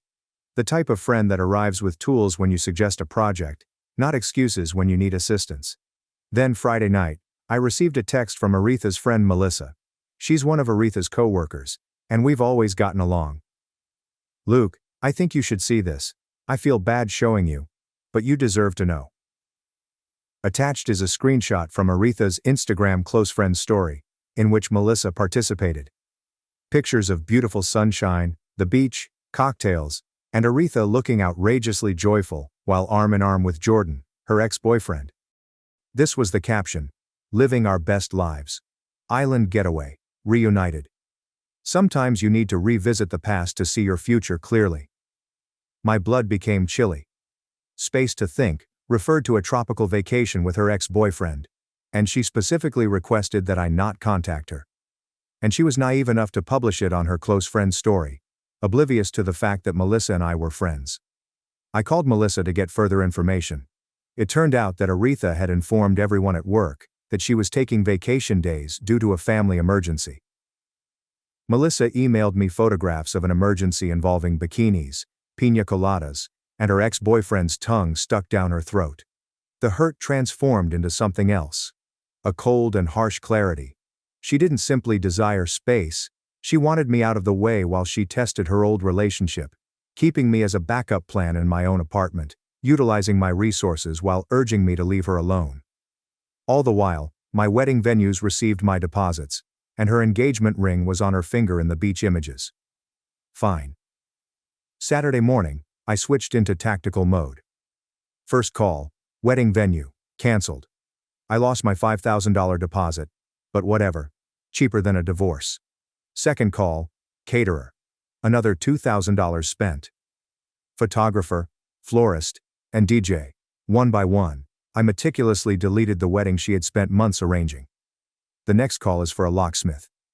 I had my apartment door's deadbolt and knob lock updated. It cost around $250 and was well worth the money. I spent the next hour poring over documents, documenting what I had paid for and what she had. The reality was grim.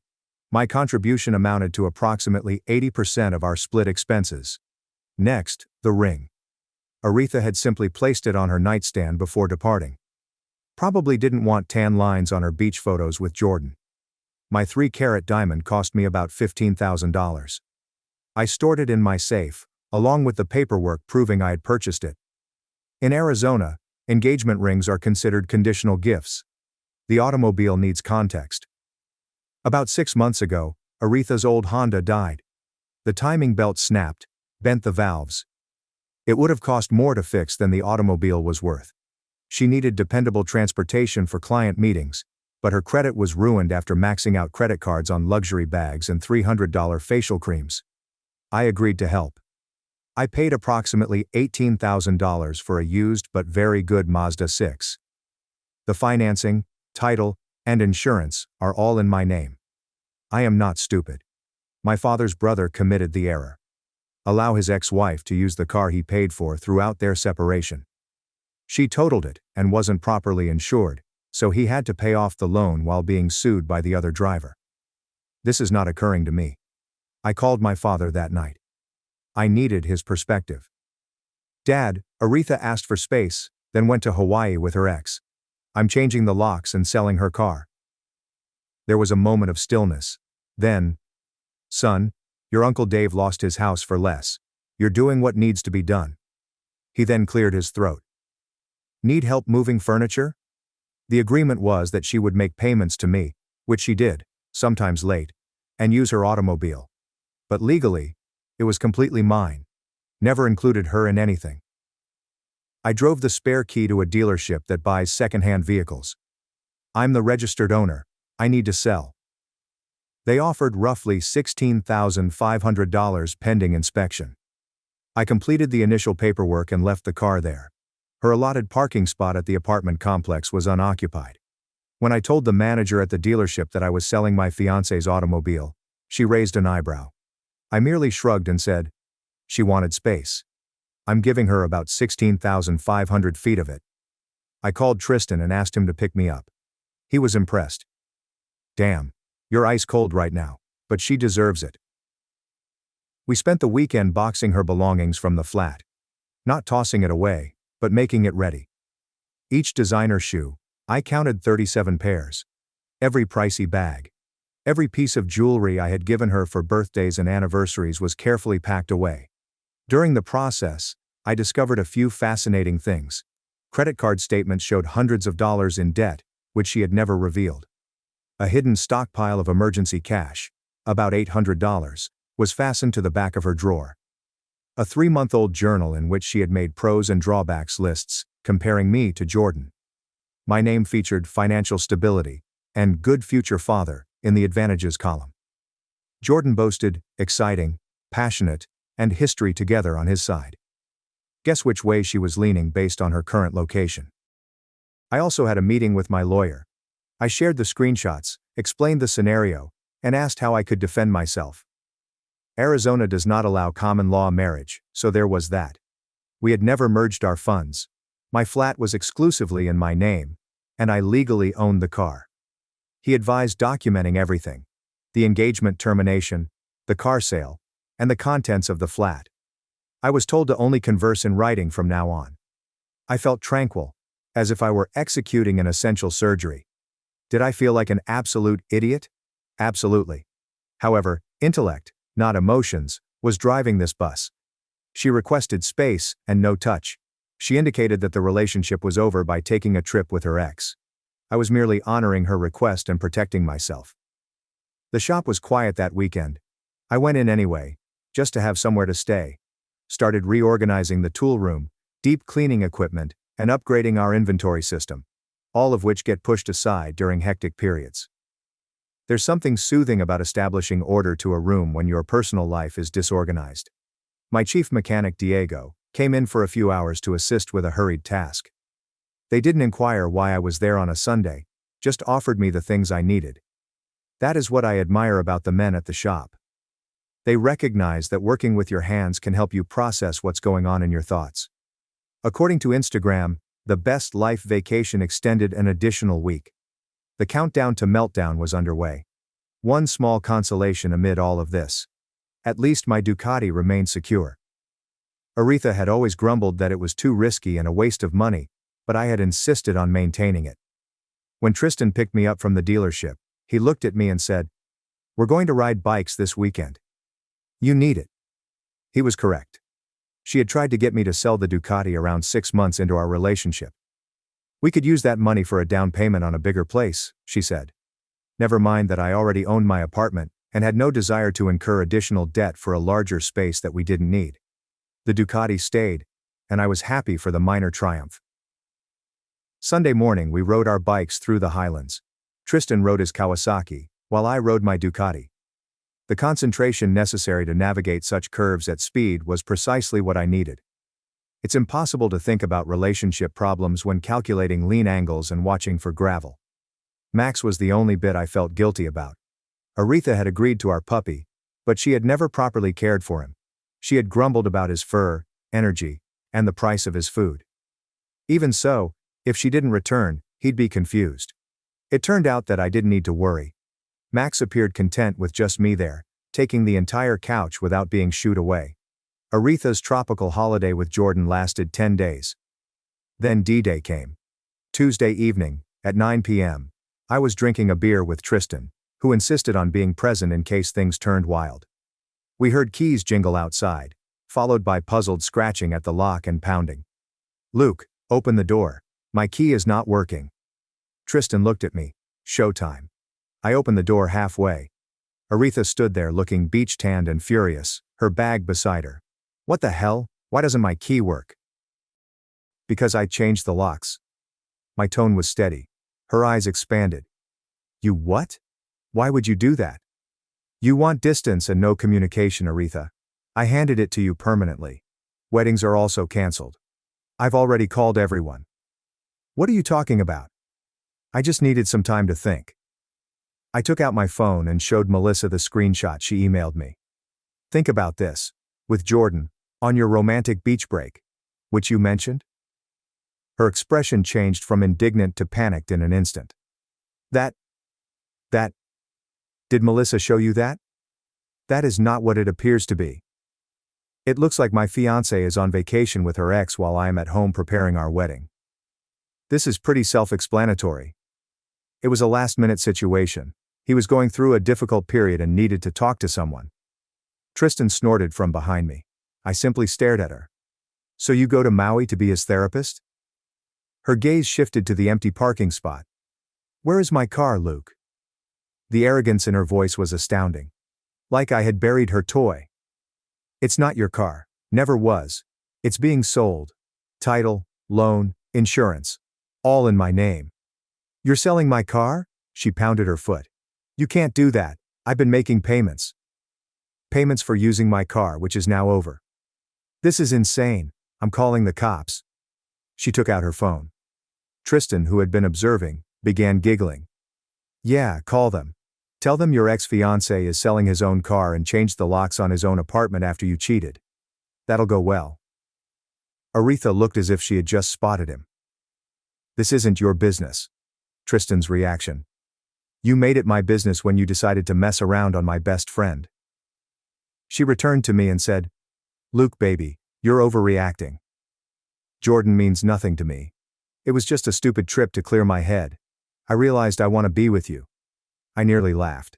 Save the performance. Your stuff is boxed up. Text me when you want to pick it up. That's when her 25-year-old sister Brooke emerged from the elevator. Great. Reinforcements. Brooke was a little version of Aretha. The same entitled attitude, expensive taste, and tendency to treat service staff as if they were furniture. The only difference was that Brooke hadn't found her own sucker to support her lifestyle yet. What's going on? She insisted. Aretha, full of tears. He changed the locks. He sold my car. He canceled our wedding. Brooke scowled at me as if I had perpetrated a war crime. After everything my sister has done for you, you just throw her out. Tristan snorted. What exactly has she done for him, besides taking a beach vacation with her ex? I raised a hand, breaking off the brewing debate. Check her Instagram. We're done.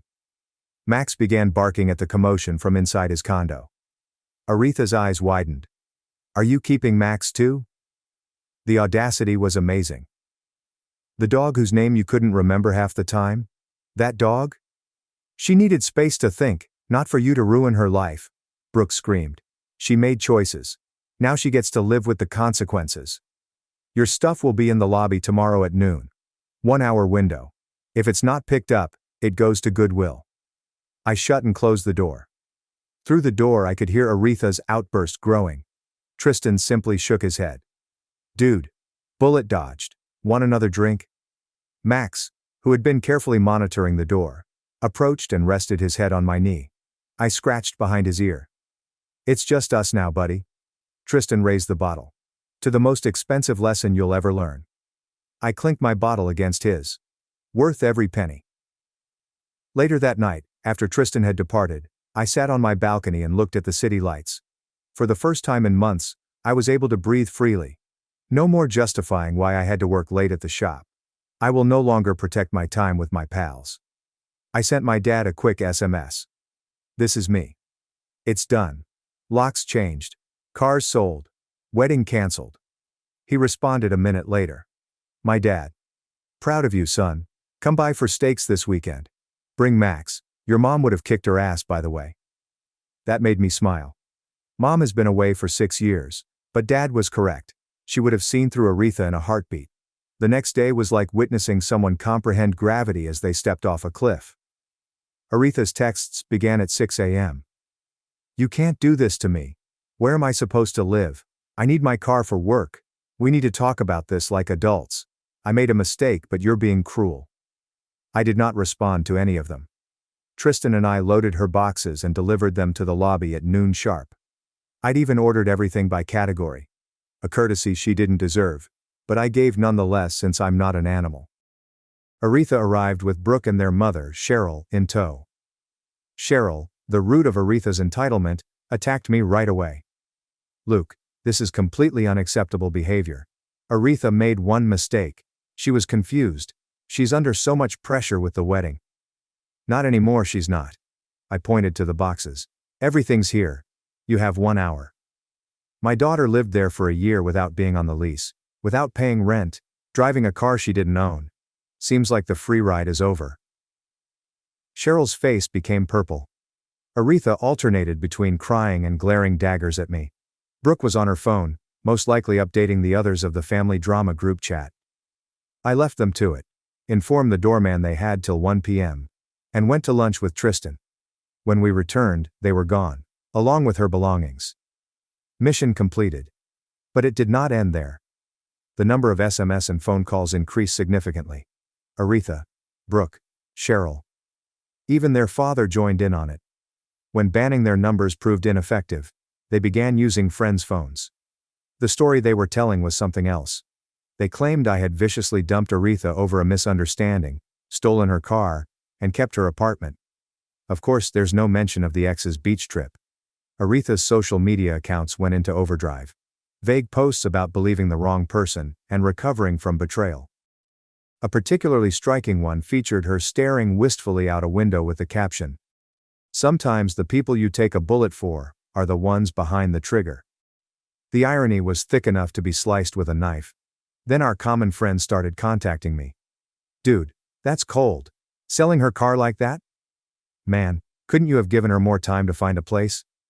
Melissa, bless her, was shutting that down anywhere she could. "He has screenshots, people. She was on a romantic trip with her ex while engaged." Aretha must have realized Melissa had emailed me the screenshots since Melissa began contacting me shortly after. She got me fired. Told our boss I was creating a hostile work environment by meddling in her personal life. This is simply an FYI. That annoyed me more than anything else. Melissa had done the right thing, but Aretha wrecked her employment out of spite. I quickly called Melissa and offered to assist her with references, connections, and whatever she needed. That was the least I could do. Melissa praised me. I knew she was self-centered, but I didn't think she'd go this far. I promised to provide her with some industry contacts who could be recruiting. She had skills. Aretha's vindictiveness should not jeopardize her profession. That night, Tristan joined us for our weekly game session. We turned on Call of Duty while Max lounged at our feet. My phone continued buzzing with texts from Aretha, who was using yet another friend's phone number. Tristan grabbed my phone between rounds and began reading them in a mocking tone. "You're making a huge mistake, Luke. I was confused, but I chose you. Please respond." Tristan scrolled to the next one with theatrical flair. "My mother is very disappointed in you and says you're behaving childishly." I grasped my chest in mock horror. Guess I'll just cry myself to sleep on my Ducati. Another line read, "I hope you know you're breaking my heart. I cried all night thinking about our wedding." Tristan almost choked on his drink. "Oh my God, she's seriously complaining about her vacation time after cheating on you." My phone vibrated again. Tristan stared at it and erupted into laughter. "Dude, she just texted, 'I miss Max. He misses me too. Dogs need a mother.'" I looked at Max, who was happily eating his favorite toy. Yeah, he's clearly devastated. Look at him, practically wasting away from grief. Tristan was still going through my messages. Wait, here's one from her dad. "Luke, I've always respected you as a businessman. But your behavior towards my daughter is unacceptable. We expect you to make this right." Tristan tilted his head toward me. "What exactly does this right mean? Give her back the car you paid for? Let her live in your apartment rent-free?" I shrugged. Probably all of the above, plus a groveling apology for having the audacity to be upset about her cheating. The entire affair was ludicrous to the point of comedy. Aretha and her family lived in a world where deeds had no consequences, at least for them. In their vision of reality, I was the villain for reacting rationally to her betrayal. At work, I worked on a new project, a vintage Honda CB750, that a client had handed off for thorough restoration.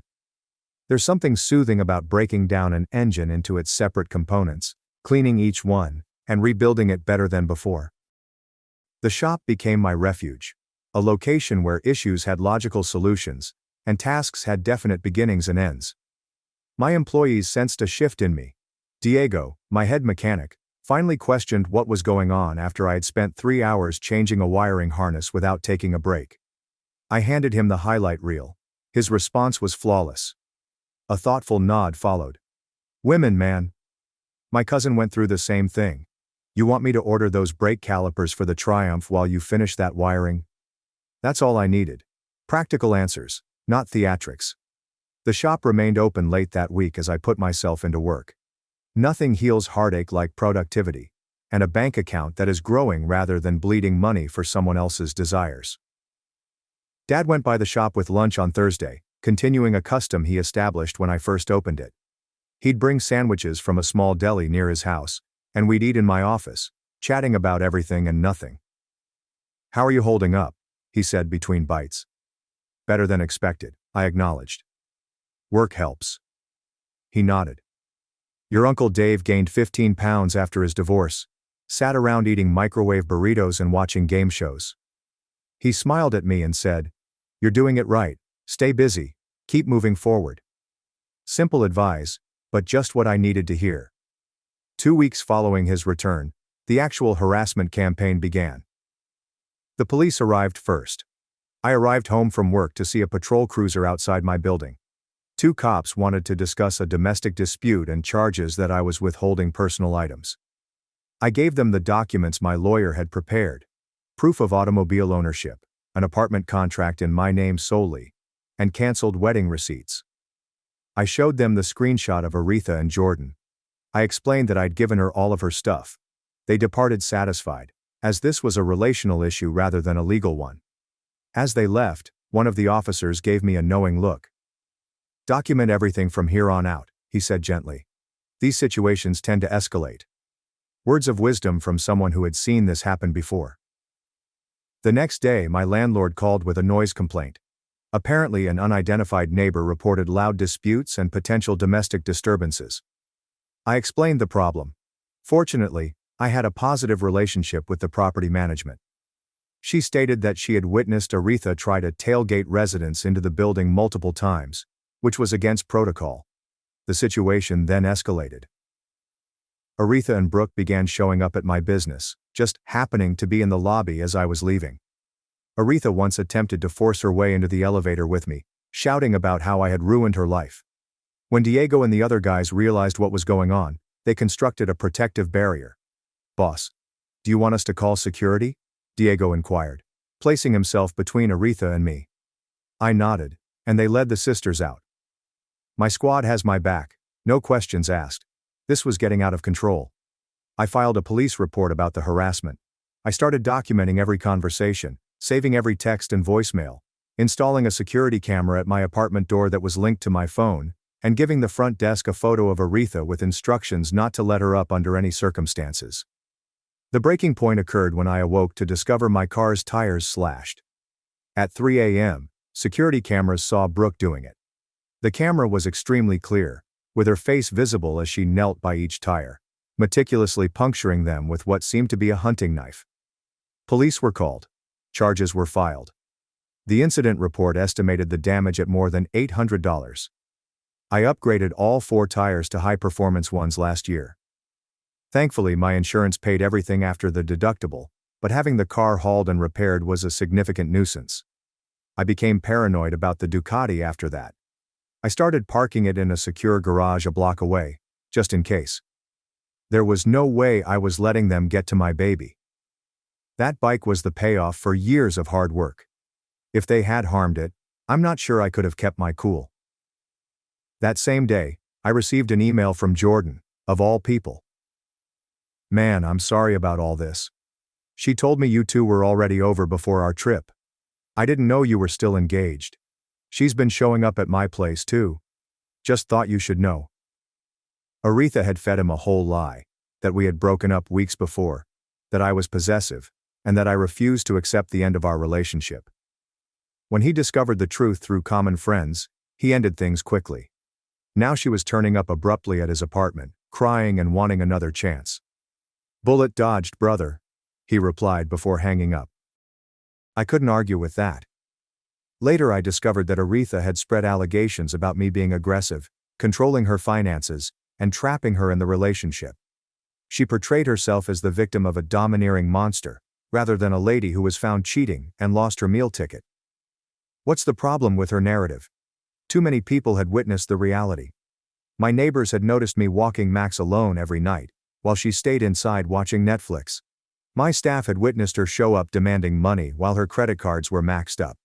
Our pals had witnessed how she treated service personnel when she believed no one was watching. Tristan and Melissa stood by each other through everything. Tristan even informed Aretha via a mutual friend that I was documenting everything for a restraining order. Melissa, despite losing her job, provided me more screenshots of Aretha talking about the beach trip to her pals before leaving. Luke thinks I'm just thinking, lol. Meanwhile, Jordan and I will be living it up in paradise. The screenshots included timestamps and dates. There is undeniable proof of purposeful dishonesty. I included it all to the expanding dossier that my lawyer was maintaining. I contacted my father following the tire slashing incident. "They're escalating," I said. "Slashed my tires. Showing up at work. Spreading rumors." "Makes sense," he responded with surprising calm. "How does any of this make sense?" "Son, you revoked her free ride. People do not surrender resources without a battle. Your uncle's ex-wife did the same thing. She keyed his truck and told the neighbors he was cheating. It's what happens when the gravy train stops moving." He stopped, then said, "Did you put up your security camera like I showed you?" "Yes, sir. I caught her sister on video with the knife." "Good man." I filed for a restraining order. There was a lot of evidence. Workplace incidents, slashed tires, continual harassment, bogus police reports, and dozens of messages from various numbers after being banned. The hearing was planned. I was ready. The restraining order hearing was like viewing a real-life version of the shocking Pikachu meme. Aretha arrived with Cheryl, dressed as if they were going to church, perhaps anticipating pity from the court. I arrived with my lawyer and a binder full of evidence. Aretha's tactic became evident quickly. Portray a sad, bewildered young woman who made a mistake and was now being punished excessively by a domineering ex. It could have worked if we hadn't had the receipts. My lawyer meticulously documented the pattern of harassment. The judge flipped over the evidence with an increasingly serious expression. The judge issued the restraining order immediately. 3 years, and no contact within 500 feet of me, my house, or my business. That should have been the end. But Aretha's family had one final hand to play: desperation. About a month after the hearing, Cheryl contacted. The family was in financial difficulties. Aretha was unable to retain a job without transportation. Brooke had legal fees from the vandalism charge. They needed aid. "Could you please contemplate selling Aretha's car back? Perhaps you could lend them some money to help them get back on their feet." I laughed so hard. Absolute audacity. These guys had attempted to harm my name, job and property, and now they sought financial help. "Cheryl," I whispered. "Aretha and Brooke are both in violation of the restraining order by having you contact me. I'm forwarding this call to my lawyer and the police. Don't call again." Later I learned what happened by word of mouth. Aretha was sacked from her work. It turns out that constantly missing work because you don't have a car does not look professional. Her credit cards were maxed up after the beach holiday. She'd been crashing with her parents, but her frequent demands had strained their marriage. Jordan? Long gone. He blocked Aretha after she repeatedly showed up inebriated at his flat. Brooke was sentenced to community service as well as reparations for slashing the tires. As for me, I sold the engagement ring and went on a 2-week solo vacation to Europe. I posted exactly 0 images online. When I returned, I painted the entire apartment, purchased new furniture, and reclaimed my home. The place looked better than ever. Now it's a tidy, efficient space where a guy and his dog may live peacefully. Tristan and I meet frequently, and he's actually getting along with Melissa now, which is an unexpected bonus. They've been dating for almost a month. Sometimes the 4 of us, including Max, gather at my house for game nights. It's good to see 2 people that truly respect each other. The shop was also booming. After that first week of fog, I threw myself into a major custom project, renovating a beat-up Harley Sportster into something spectacular. Stripped it down to the frame, rebuilt the engine with performance parts, and applied a unique paint job with delicate metal flakes that changed color depending on the light. Tristan had stopped by during the final assembly and whistled when he noticed it. "Wow. You really outdid yourself with this one. The tank paint alone is worth what you're asking." The client who commissioned it was so thrilled that he recommended 3 friends who wanted comparable work. In the biker world, word of mouth is more effective than paid advertising. Diego and the crew had also made significant contributions throughout the Aretha ordeal. There were times when I wasn't feeling my best, and they took care of me, without complaint. When the Sportster project was highlighted in a motorcycle magazine, I ensured that everyone received credit, and bonuses. A good team is worth its weight in gold. About 3 months after the restraining order, I was at a motorcycle show in Las Vegas, showing one of my custom builds. A woman approached and began asking thorough questions about the fabrication work. Not the typical, "it's pretty" comments, but precise technical inquiries that demonstrated her knowledge. "Sarah, 28, is an industrial designer who rides a Triumph Street Triple. We exchanged numbers professionally, but ended up messaging about motorcycles and other topics. We've been dating informally for several months. She has her own career, apartment, and money. She strokes Max behind the ears right where he prefers it. Max brought Sarah his favorite toy the first time she came over, which he had never done before with Aretha. Dogs recognize exceptional individuals when they encounter them. Sarah attended Sunday lunch at my father's house last week. They spent 2 hours discussing motorbike engine design while I prepared steaks. Dad contacted me later. She knows her stuff. Good choice, son. High praise from a man who is naturally distrustful of everyone. I discovered more about myself in those few months than in the previous decade. I discovered I'm stronger than I expected. That I have folks in my corner who will show up when I need them. And that sometimes the best thing to do with poisonous people is to cut them off totally. These days I'm too busy developing bikes and a better life to think about what could have been. Certain classes are pricey. But gosh, are they worth it? Thanks for watching and being part of the drama. Don't forget to subscribe and hit the bell so you never miss a wild news story. My dad threw me out at 16. For defending my brother at dinner. He called me ungrateful, then said he was proud in front of strangers. I'm Riley, a 16-year-old stuck navigating his boot camp vibe with my mom and little brother Derek, who's 10, and already better at staying on dad's good side. The rules were unbreakable. Home by 9 p.m., dishes done before bedtime, no backtalk.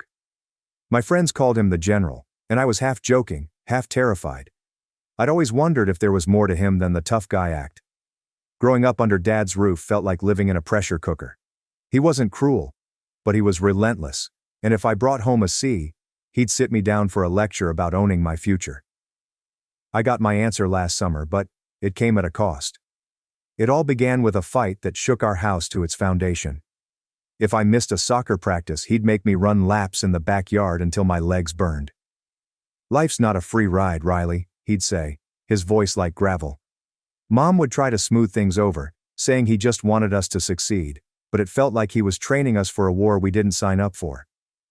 Derek got off easier because he was younger, but even he knew to keep his head down when Dad was in a mood. I didn't hate him, but I wished for a moment when he'd just be normal, maybe crack a joke or tell me he was proud without a butt attached. Deep down, I wondered if he even liked us, or if we were just his responsibility. Things were already tense the summer I turned 16. I'd been working part-time at my father's business, hauling mulch and trimming hedges under the July sun. It was grueling, and Dad didn't cut me any slack. You're not here to goof off. He'd snap if I took a water break for too long. I was saving up for a used car, dreaming of the freedom it would bring. But every paycheck felt like a drop in the bucket. At home, Dad was extra edgy because his business was struggling. A big client had bailed, and he was scrambling to cover payroll. Mom kept trying to cheer him up, but he'd just grunt and disappear into the garage to tinker with his tools. Derek and I tiptoed around him, knowing one wrong move could set him off. It all came to a head one muggy evening in late July. Dinner was quiet, just the clink of forks and Mom's nervous small talk about her garden club. Derek was rambling about a science fair project, something about building a model rocket, when Dad cut him off. Focus on eating, not yapping, he said, not even looking up from his plate. Derek shrank back and my jaw tightened. I couldn't stop myself from muttering, maybe he'd talk less if he didn't shut him down all the time. The room froze, Mom's fork caught in midair, and Derek's eyes widened. Dad's head snapped up, his gaze boring into me. What have you said? He asked, his voice low and dangerous. I knew I should back down, but something in me broke. I responded, you're always on us. Derek was simply excited.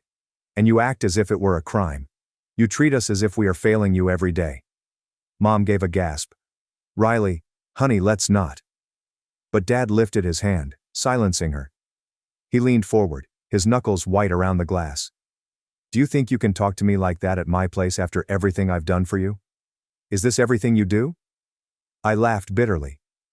You mean treating us like dogs and pretending we're never good enough? I'm working hard for your company, but all I receive is criticism. My voice was shaking now, and I could feel Derek's gaze, but I couldn't stop. Dad rose up, towering above the table. "Riley, you're out of line. You don't understand what it takes to keep this family afloat. Maybe I would know if you ever spoke with us," I shouted while standing. "You're not a father. You're the boss." The words remained in the air, and for a split second, I believed he might hit me. Instead, he pointed to the door. "Get out now." I did not think so. I simply grabbed my footwear and rushed out, slamming the front door so fiercely that the windows rattled. The night air was thick, and crickets chirped as if nothing had happened. I strolled down our street, my pulse racing, remembering the fight. Part of me felt liberated, as if I had finally shouted what I had been holding back for years. However, another part was afraid. What if Dad never lets me back in? What if I burned down my entire family? I ended up at a park a few blocks away, sitting on a bench near an empty baseball field. My phone vibrated. Mom texted, "Please come from home, Riley." He didn't mean it. I didn't respond. I wasn't ready to face him. I sat there for hours watching the stars come out, trying to figure out why Dad was so hard on us. I remembered stories Mom told me about his childhood, how his own father walked out when he was a kid, leaving his mother to raise 3 boys alone. Dad had to work early, dropping out of high school to help pay bills, which would explain why he pushed us so hard, but it didn't excuse treating us as if we were never enough. Around midnight, I heard footsteps crunching on the gravel path. My gut wrenched, anticipating a cop to instruct me to move along. Instead, it was Dad. His work jacket was hung over his shoulder, and he appeared tired, not angry, but simply exhausted. He didn't say anything at first and simply sat on the bench a few feet away. I expected a lecture, but he simply glanced at the field, his hands clasped between his knees. Finally he spoke, his voice as gentle as I had ever heard it. "I used to play ball out here. Shortstop, wasn't half bad." I blinked, surprised. Dad never talked about his past. "Not like that. Why'd you stop?" I inquired cautiously. He shrugged, a faint sad smile pulling on his lips. "Life got in the way. Had to grow up quickly." He stopped and then added, "I didn't want that for you and Derek. This is why I pushed you." Perhaps I pressed too hard. I wasn't sure what to say. This was not the father I knew, who had just kicked me out. He seemed almost apologetic, but I was still angry, still hurt. "You didn't simply shove," I responded, my voice taut. "You made us feel as if we were failing you. Like we're not even your children, but rather projects." He flinched slightly, and I saw something flicker in his eyes. Regret, perhaps. He didn't argue or defend himself. He simply nodded, as if taking it all in. "Come home, Riley," he urged calmly. "We'll talk more tomorrow." I followed him back, not because I wanted to forgive him, but because I was too tired to argue any longer. The stroll was quiet, but not the typical strained silence. It seemed as if we were both trying to find out what happened next. When we returned home, Mom held me so tightly that I couldn't breathe, and Derek peeked out from his door, asking, "You okay?" I nodded, but my mind was spinning. Dad had shown me a crack in his armor, a glimpse of someone other than the general. But I had no idea what to do with it, or if it was even possible. The morning following our fight, I expected the house to feel like a battleground. I'd yelled at my father, called him out in a way I'd never done before, and he'd turned up in the park, not to drag me home, but to actually talk. That soft-spoken guy who mentioned playing shortstop wasn't the father I knew, and I didn't know what to think of him. Half of me wished he meant it, that he'd relax, but another half feared he'd revert to his old ways, yelling orders as if nothing had occurred.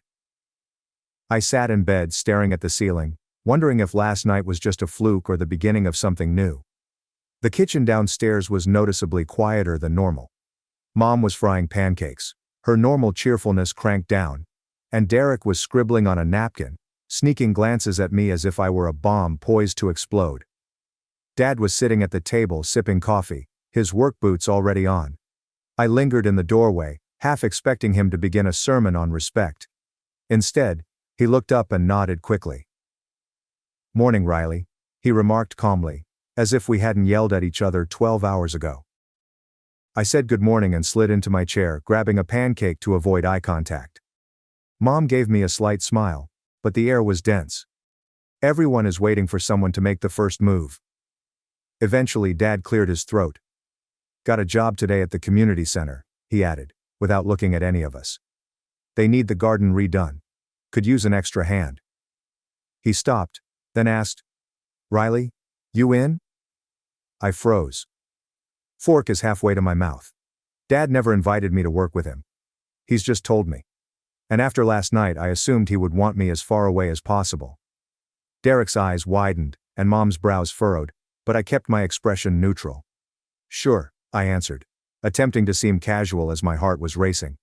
Is this his method of making amends, or am I falling into a trap? The community center was a rundown brick facility a few kilometers from our house, with a patchy lawn and a garden that appeared to have been neglected for years. Dad's team was already there, unloading shovels and soil bags off the truck. I'd previously worked with them, but today felt different. Dad did not tell me to get moving or critique my technique. He simply handed me a rake and said, "Start over there by the fence." I nodded, waiting for the catch, but he moved away to chat to his foreman, Pete, about drainage plans. I set to work raking dead leaves and uprooting weeds. My mind is whirling. Is this his version of a peace offering? Or was he simply too tired to fight? As the morning progressed, I kept stealing looks at Dad. He was in his element, directing the crew with that strong tone, but he wasn't as severe as usual. He even laughed once when Pete tripped over a hose, a quiet giggle that I couldn't distinguish. Around midday, a woman from the community center emerged. Miss Rivera, who oversaw the after-school programs. She was short with a no-nonsense demeanor, yet her smile was warm. "This is looking amazing, Tom," she told her father. "The kids will love it," Dad said, wiping sweat from his forehead. "Just doing our job," he replied. But I noticed a glimmer of pride in his eyes. Miss Rivera turned to face me, her smile expanding. "You must be Riley. Your father describes you as a hard worker." I almost dropped my rake. "Dad said that about me?"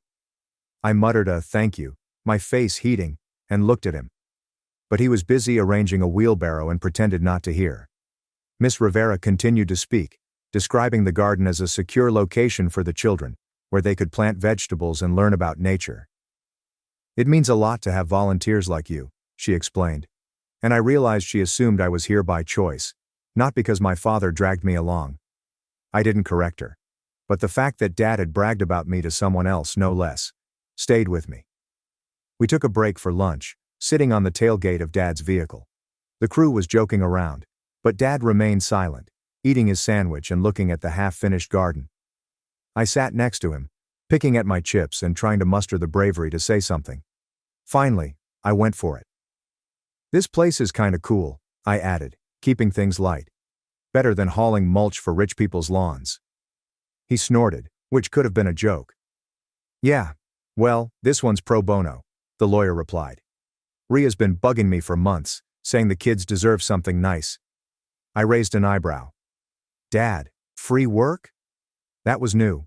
"Why did you say yes?" I inquired, truly interested. He did not respond right away. He took a gulp of water and continued. "Grew up around here. This center was all I had some days. Kept me out of trouble." His voice was low, as if he was expressing something he didn't normally say. I waited, hoping he'd continue, and after a moment, he did. "My brothers and I would come here after school. Mom was working. Dad was gone. They had an old basketball court out back. He used to shoot hoops until dark." He hesitated, his gaze remote. The place was a dump, but it belonged to us. I stared at him, attempting to picture it. Dad, who was only a few years older than Derek, used to dribble a basketball on a cracked court. He had never talked about his childhood in such detail before. Mom had mentioned his father departing, but Dad always dismissed it as unimportant. I am now hearing him talk about the community center. I caught a glimpse of another. Someone who had been a youngster with hopes, rather than the person who governed our house like a military outpost. "I had no idea you played basketball," I answered calmly, not wanting to scare him away. He shrugged, a little smile pulling at his lips. "It wasn't bad." "Too short for varsity," I joked, and for a little moment it felt like we were just two guys conversing, not father and son about to butt heads. But Pete called him over to verify some measurements, and the moment had passed. I returned to work, my mind ringing. Dad had opened up a little, and it was bothering me. I wanted to think he was trying, but years of his tough man persona had me skeptical. What if this was only a one-time occurrence, and he went back to yelling the next day? The afternoon became busier. Miss Rivera enlisted the support of a group of summer program participants, who primarily ran around, tossed dirt, and asked a million questions. Leo, a thin child of about 8, seized onto me and followed me around like a shadow. He said, "You're strong," as I hauled a bag of soil. "I bet you can lift a car." I grinned, flexing slightly. Perhaps a small one. Leo chuckled and pointed to Dad, who was instructing another kid how to plant a seedling. "Is that your father?" I looked over and thought he was terrifying. Dad was stooped down, his large hands gently stroking the ground around a small plant. His face was concentrated, but not stern. "Yeah," I answered. "But he's not so bad." Seeing Dad with those kids seemed strange. He wasn't barking orders or yelling at them for messing up. He was patient, explaining how deep to dig, and even smiling when one girl splattered muck on his clothes. Leo started chatting, explaining how he came to the center every day because his mother worked late. "Miss Rivera is nice, but I wish we had a real garden," he stated. "My grandmother used to grow tomatoes." I nodded, recalling what Dad had said, and how this land had been his lifeline. Maybe that's why he came here, to give back what he'd lost. By the time we finished, the sun had fallen, and the garden was beginning to take shape. Clean rows of soil, a few seedlings, and a cleared area for a bench. Miss Rivera thanked us, her eyes beaming as if we had given her the moon. Dad only nodded, but I knew he was happy. On the way home, I expected him to say something about last night to clear the air, but he didn't. Instead, he switched on the radio. He sang an old rock tune that I didn't recognize and tapped his fingers on the steering wheel. It was the most relaxed I had seen him in months. When we pulled into the driveway, Mom was waiting on the porch. Derek kicked a soccer ball close. "How did it go?" she inquired, her tone hesitant, as if she were testing the waters. Dad said, "Fine," and then glanced at me. "Riley did well." My jaw almost hit the ground. A compliment from Dad without a buttock attached. Mom smiled, and Derek dashed over to inquire whether I noticed any exciting tools. I ruffled his hair while still processing. Dad turned around before heading inside. "We're going back there tomorrow," he said. "You coming?" It wasn't a command, more of a question. I nodded. "Yeah, I'm in." That night, I lay in bed, repeating my day. Dad in the community center, talking about his childhood and laughing with the youngsters. It was like meeting a stranger who had my father's face. But I was not naive. One day did not erase years of him being harsh on us, making me feel like I was never enough. Still, something had changed, as if a door had cracked open. I wasn't sure if he'd leave it open, or if I'd have the courage to walk in. I only knew that I wanted to try for the first time. The next few days at the community center were like entering a parallel universe. Dad remained stiff, harsh, concentrated, and quick to call out anyone who slacked off. Yet there was an undercurrent. Something softer that I couldn't quite pinpoint. After our battle and that night at the park, I noticed a fracture in his armor. Working with him on the garden project was expanding it. He wasn't suddenly all warm and fluffy, but he was distinct, less like the general, and more like a guy attempting to meet me halfway. I kept waiting for the other shoe to drop, for him to return to his old habits. But each day at the center eroded my misgivings, and I began to see glimpses of a man I'd never met. We spent every morning at the center that week, gradually beautifying the garden. The crew brought in new soil, constructed gravel roads, and created raised vegetable beds. I was on seedling duty, planting tomatoes and peppers under Miss Rivera's supervision. The summer program kids were constantly around, which made things crazy, but also enjoyable. Lo, the 8-year-old who had described Dad as intimidating, was my unofficial sidekick, talking about everything from superheroes to his grandmother's food. "You think these tomatoes will be as good as hers?" he inquired one day, digging at the earth. "Better?" I asked, smirking. "We're pros," he said, laughing. And I noticed Dad observing us from across the garden, with a slight look of approval on his face. That nod stuck with me. Dad didn't give out praise very often, and when he did, it was usually backhanded, like, "Not bad, but you could have done it faster." But lately, he's been different. The day before, when I figured out how to fix a wobbly trellis without being asked, he'd clap me on the shoulder and say, "Good thinking, Riley." The center wasn't just changing how I saw Dad, it was showing me a side of him. I'd spent years chasing his approval, and now that it was coming without strings, I wasn't sure how to deal with it.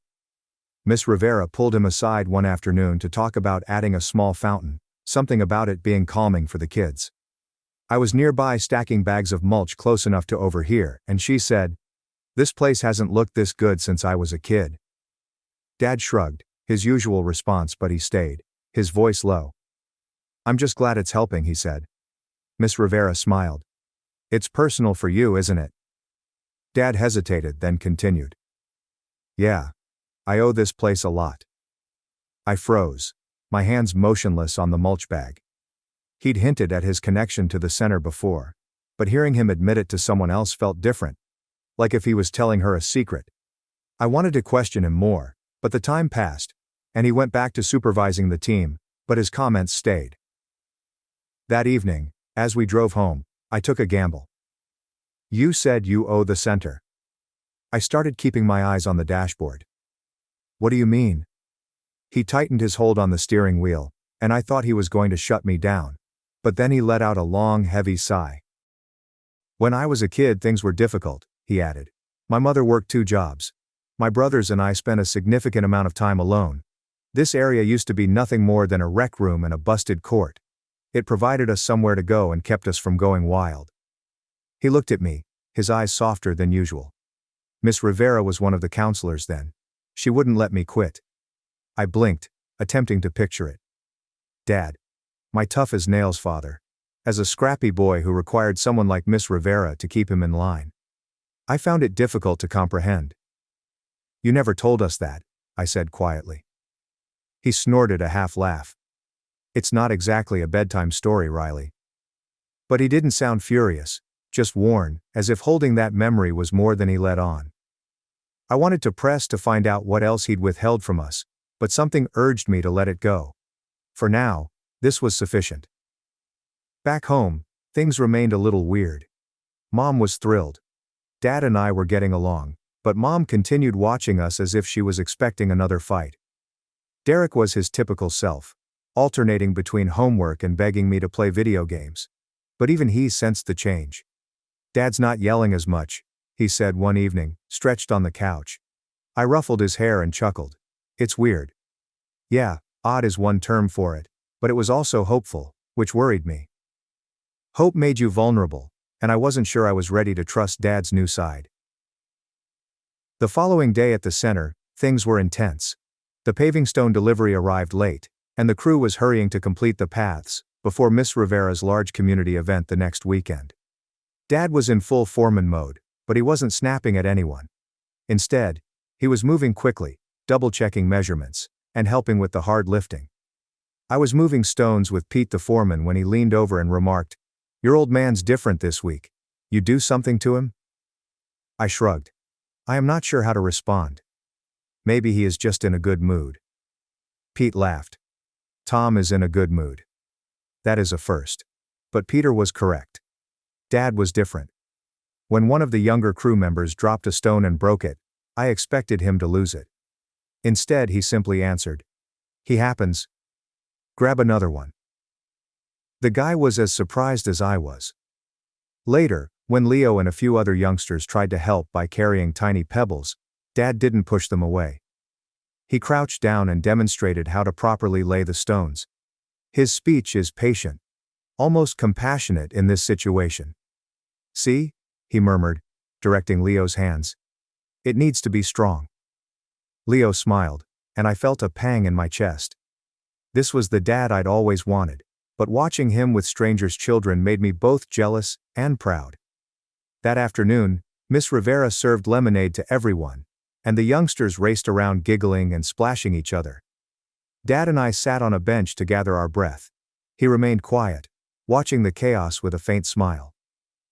"Reminds me of the old days," he remarked almost to himself. "You and your brothers?" I inquired, sipping lemonade. He nodded. "Yeah, we'd make a mess and drive the counselors crazy, but they never kicked us out." He hesitated, then continued. made me believe that I could be more than simply another screw-up. His words struck me hard. Dad. A screw-up. The guy who ran a business, kept our family fed, never missed a bill. It didn't add up. You're not a screw-up, I murmured, the words coming out before I could stop them. He gave me a shocked look before laughing softly. Thanks, kid. But I got near. He didn't clarify, and I didn't press. But that moment, sitting there with lemonade and the sound of children laughing, felt like the closest we'd ever gotten. By Friday, the garden was practically complete. The beds had been planted, the walkways had been marked, and Miss Rivera was ecstatic about the event. A ribbon-cutting event with food and music. She kept thanking Dad, who simply waved her off. However, I could see he was proud. That night while we were cleaning up, Leo came up to me with a tiny tomato plant in a pot. Miss Rivera replied, I could give this to you, and he put it into my hands for being amazing. I chuckled and ruffled his hair. You are quite fantastic yourself. Dad was close, coiling a hose, and he looked over, his eyes crinkled at the corners. Better take care of that, he responded. Leo's counting on you. As I drove home, I clutched the plant on my lap, feeling strangely protective of it. Dad was humming along to an old radio song about rambling men. And for once, the stillness between us wasn't oppressive. I wanted to tell him I was delighted we were doing this, but the words seemed too huge. Instead I said, Lo's a good kid. Dad nodded. Yeah, reminds me of you at that age. Always curious. I glanced at him, my throat tightening. Was this a compliment? A memory? Whatever it was, it seemed like a gift. When we arrived home, Mom had dinner ready. Spaghetti. Derek's favorite. And the house felt warmer, as if the strain from last week had finally subsided. Derek was chatting non-stop about his rocket project. Dad actually listened, asking questions rather than dismissing him. Mom caught my eye, and her smile indicated that she too saw it. After supper, I placed Leo's plant on my windowsill and promised myself I would keep it alive. As I lay in bed, I reflected on my father, the child he once was and the man he was growing into. He was still harsh and hard-edged, but there was something more to him. I was only beginning to understand the layers. I had no idea what tomorrow would bring. However, for the first time, I was not terrified to find out. The garden at the community center had been completed, and the ribbon-cutting ceremony was scheduled for tomorrow. I had spent the entire week working alongside Dad, catching glimpses of a guy I barely recognized. Someone who joked with children, shared stories from his history, and even threw me a compliment or two without lecturing me. It was as if the battle we'd had, the one that sent me screaming out to the park, had sparked something in him. But I was not naive. Dad was still the one who dominated our house with an iron hand, and made me feel like I was never enough. As we approached the weekend, I wondered if this new side of him would endure, or if it would fade like a mirage once the project was completed. What I didn't expect was that the next several days would reveal more of my father than I'd ever seen, forcing me to determine what kind of son I wanted to be. Saturday mornings were crazy. Volunteers were busy setting up tables, stringing lights and transporting food trays for the occasion. Miss Rivera was everywhere, directing traffic with a megaphone and a smile, as children from the summer program rushed around, half helping, half causing havoc. Dad's crew was there putting the finishing touches on the garden, smoothing gravel walks, watering seedlings, and assembling a wooden bench as a surprise. I was tasked with putting up signs pointing to the new garden, my hands sticky with tape and sweat. Every time I looked at Dad, he was moving, carrying tools or talking to Miss Rivera, with a focused but relaxed expression. He seemed happy in a way that I wasn't used to. Leo, my pint-sized shadow, discovered me as I struggled with a crooked sign. Riley, will you come to the party? He inquired, bouncing on his toes. Going to have cake? I giggled while adjusting the sign. Don't miss it, mate. Will you save me a piece? He nodded sincerely, as if it were a holy pledge, before darting off to chase a butterfly. I watched him leave, feeling a strange combination of pride and protectiveness. Leo reminded me of Derek, full of energy and yearning for someone to acknowledge him. It reminded me of Dad, who had been patient and nice to Leo all week, something he rarely did with us. Why was it easier for him to express that side to strangers? The gathering began at noon, with music blasting from speakers and a swarm of neighbors, children and local officials milling about. Miss Rivera gave a speech thanking everyone, particularly Dad and his crew. "Paul Harper's given us more than a garden," she remarked, her voice shaking slightly. "He's given our kids a place to develop." The audience applauded, and I noticed Dad move uneasily, his hands tucked in his pockets. He wasn't a huge attention seeker, but I could tell he was moved. When Miss Rivera summoned him up to cut the ribbon, he tried to wave it off, but she persevered, and the audience cheered him on. I took a picture with my phone. Dad, scissors in hand, appears awkward, but proud. It was the first time I'd considered capturing him in that way. After the ribbon was cut, the garden was declared open. Children crowded in, touching the plants, running down the walls, and climbing on the bench. Leo grabbed my hand and dragged me to show off his tomato plants, which we planted together. "They're growing already," he added, pointing to small green shoots. I grinned and kneeled to have a better look. "You're a natural, Leo," he smiled, then dashed off to join his friends. I rose up, dusting off my jeans, and noticed Dad looking at me again, his expression soft. "You're good with him," he said, walking over. "He looks up to you," I replied, embarrassed. "He is easy to like." Dad nodded and said, "You're easy to like too, Riley." My breath caught. Was that affection from Dad? I stammered a thank you, my face flushed, and he clapped me on the shoulder before departing to assist Pete with cleanup. The remainder of the day was a blur, eating BBQ, playing games with the kids, and avoiding Derek, who'd arrived with Mom and was attempting to lure me into a water balloon fight. Mom was in her element, visiting with neighbors and stealing extra cookies for Leo and his friends. Dad remained busy, but I watched him slowing down, taking breaks to chat to others, and even laughing when Miss Rivera taunted him about his elaborate garden design. It was surreal to see him like this, as part of a community rather than just the guy who barks instructions at home or work. I kept thinking about what he'd said about owning the center, and how I needed a place like this as a kid. It left me wondering what else I didn't know about him. As the sun sank, the gathering came to a close, and the majority of the attendees dispersed. Miss Rivera drew me aside as I was stacking chairs. "Riley, I need a favor," she explained, her eyes serious. "Marcus is a kid who has been coming to the facility for years. He's 14. He's a good child, yet he is suffering. I could use someone to talk to. Maybe show him the ropes in the garden." I paused. I was not a counselor, just a high school student. But her expression was so genuine. And I thought about Leo and how much he looked up to me. "Sure," I replied. "I can try." She smiled with relief. "Your father said you'd be wonderful for it. He is proud of you, you know." My stomach flipped. Dad is quite proud. He had never said it outright. Not like that. I nodded, too astonished to respond, and returned to stacking chairs, my mind spinning. That night at home, the house felt strange. Warmer, as if the air weren't as heavy. Mom hummed in the kitchen. Derek was sprawled on the couch, while his father was fiddling in the garage as usual. I went out to see him, which I hadn't done in years. He was cleaning his tools, and the radio was playing an old country tune. I leaned against the workbench and watched him work.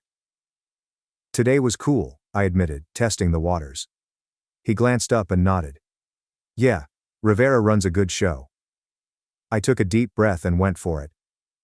"You didn't have to do all of that, including the garden, for free. Why would you care so much?" He set down his rag, his hands quiet for a moment. "I told you I owed that place," he added quietly. "But it is more than that. Those kids, Leo, Marcus and the rest, act as if I'm not their father, and Mom is stretched thin. I didn't have somebody to teach me how to be a guy. We had to figure it out the hard way." He halted, his gaze catching mine. "I don't want that for you, Derek, or them." My throat tightened as I gulped. This was the most he had ever opened up. And it wasn't just about the center. It was about us. "You're doing okay with us," I said. The words, clumsy, but honest. He returned to his tools with a tiny smile that didn't require words. The next morning, I awoke early to see Leo's tomato plant still growing on my windowsill. I chose to return to the center, not because I had to, but because I wanted to. Marcus was there, a lanky lad with a reserved expression, kicking a soccer ball against the wall. I introduced myself, feeling embarrassed, but he nodded, and we ended up planting several more seedlings together. He didn't say much, but when I showed him how to space the plants, he paid attention and mimicked my movements. It felt wonderful. Like I was passing on what Dad had taught me, even if he hadn't intended to. Dad arrived later, dropping off the extra tools Miss Rivera had requested. He saw me with Marcus but said nothing. Just gave me that nod again. The one who said more than words. I realized that this was who he was. Not just the tough guy, but the man who had tried to be better than his own father, who had planted a garden for children he didn't know, and who was trying to be there for me in his own unique way. I wasn't sure what happened next. School was about to start, and Dad's business was still unstable. But for the first time, I felt as if we were on the same team. Back at home, Derek was working on his rocket project, and I helped him attach some fins, laughing as he spilled glitter all over the table. Mom watched us with warm eyes. And when Dad walked in, he didn't yell at Derek for the mess. Instead, he sat down and asked, "That thing is going to fly?" Derek lit up as he described his plan, and Dad listened. Really listened. I caught Mom's eye, and she smiled, as if she knew we were all on our way. As I proceeded to bed, I noticed Leo's plant, its leaves catching the moonlight. It was little, frail, and growing. Thanks for watching and diving into this wild family drama with me. If you love Reddit family drama, don't forget to subscribe and turn on notifications so you never miss the next one. My cousin said I wasn't fun enough for her trip, then left her kids at my house while owing $10,000. Now I let the police handle her. My cousin declined to invite me to her bachelorette party, stating, "It's only for close friends," but then asked me to watch her children. My parents supported her, stating, "You don't have anything better to do anyways." So instead, I reserved a last-minute vacation at a beach resort. She waited outside my house with her children, calling me constantly as I was sipping cocktails by the ocean. It was the first time in 28 years that I had stood up to Nellie, and it felt incredible. Looking back, I should have done it years ago. Our relationship had always been one-sided, with me continually providing and she talking without hesitation. My therapist had told me for months that I needed to set limits, but I continued finding excuses. "She's family," I'd explain. "It's complicated." The reality was easier and more difficult to admit. I was frightened of the aftermath, of being the villain in our family story. Growing up, everything was small. If she forgot her lunch at school, I'd have to share mine. If she had a school project due the next day, I was the one staying up late to assist her complete it. If she had a temper tantrum about something, my parents would advise me to be the larger person and let it go. Everything remained the same as we got older. Nellie had 2 young children, and I somehow became her unofficial babysitter. She would drop them off on short notice, believing I had nothing else to do. If I had plans, too bad. If I was busy, I could make time. My entire existence had revolved around Nellie's demands and exigencies. The repeated demands progressively wore me down, similar to how water erodes stone. Every time I attempted to set even the smallest boundary, she found a way to make me feel bad. "We're family," she'd explain. "Family helps each other out." However, this assistance only went in one direction. Nellie was conveniently too busy to pay me a visit when I was in the hospital for pneumonia last winter. She texted me 3 days after I was discharged, asking if I could watch the kids that weekend, since she had concert tickets. I've put up with it for years. She then became engaged to Jason, a wealthy real estate developer who seemed to cater to her every need. When she called to tell me of their engagement, she spent 45 minutes explaining the proposal, the ring, 3.2 carats, cushion cut with a diamond band, and their plans for a destination wedding in the Bahamas. She never asked how I was doing or mentioned the promotion I had emailed her about the previous week. I'd already realized that I would likely be asked to do a million things for her wedding. She'd want me to help with planning, go dress shopping, run errands, and of course, watch the kids as needed. I made a secret agreement with myself to be supportive within reason. After all, it was a special day, and I wanted to be there for her, regardless of our convoluted relationship. I was prepared for it all. What I wasn't expecting was the bachelorette party situation. One day I was surfing through Instagram when I came across a post by one of our mutual acquaintances. It was a countdown to Nellie's bachelorette trip, with a big group of women celebrating and chatting about how delighted they were. I looked at my screen, puzzled. I had not heard anything about this excursion. I assumed it was simply being arranged and that I'd find out about it soon. A couple days have gone by. No invitation. There is no mention of it. So I decided to ask. You're welcome. Hey, are you doing a bachelorette trip, Nellie? Nellie says, oh yeah. It's just going to be a small group. Only my closest friends. Closest buddies.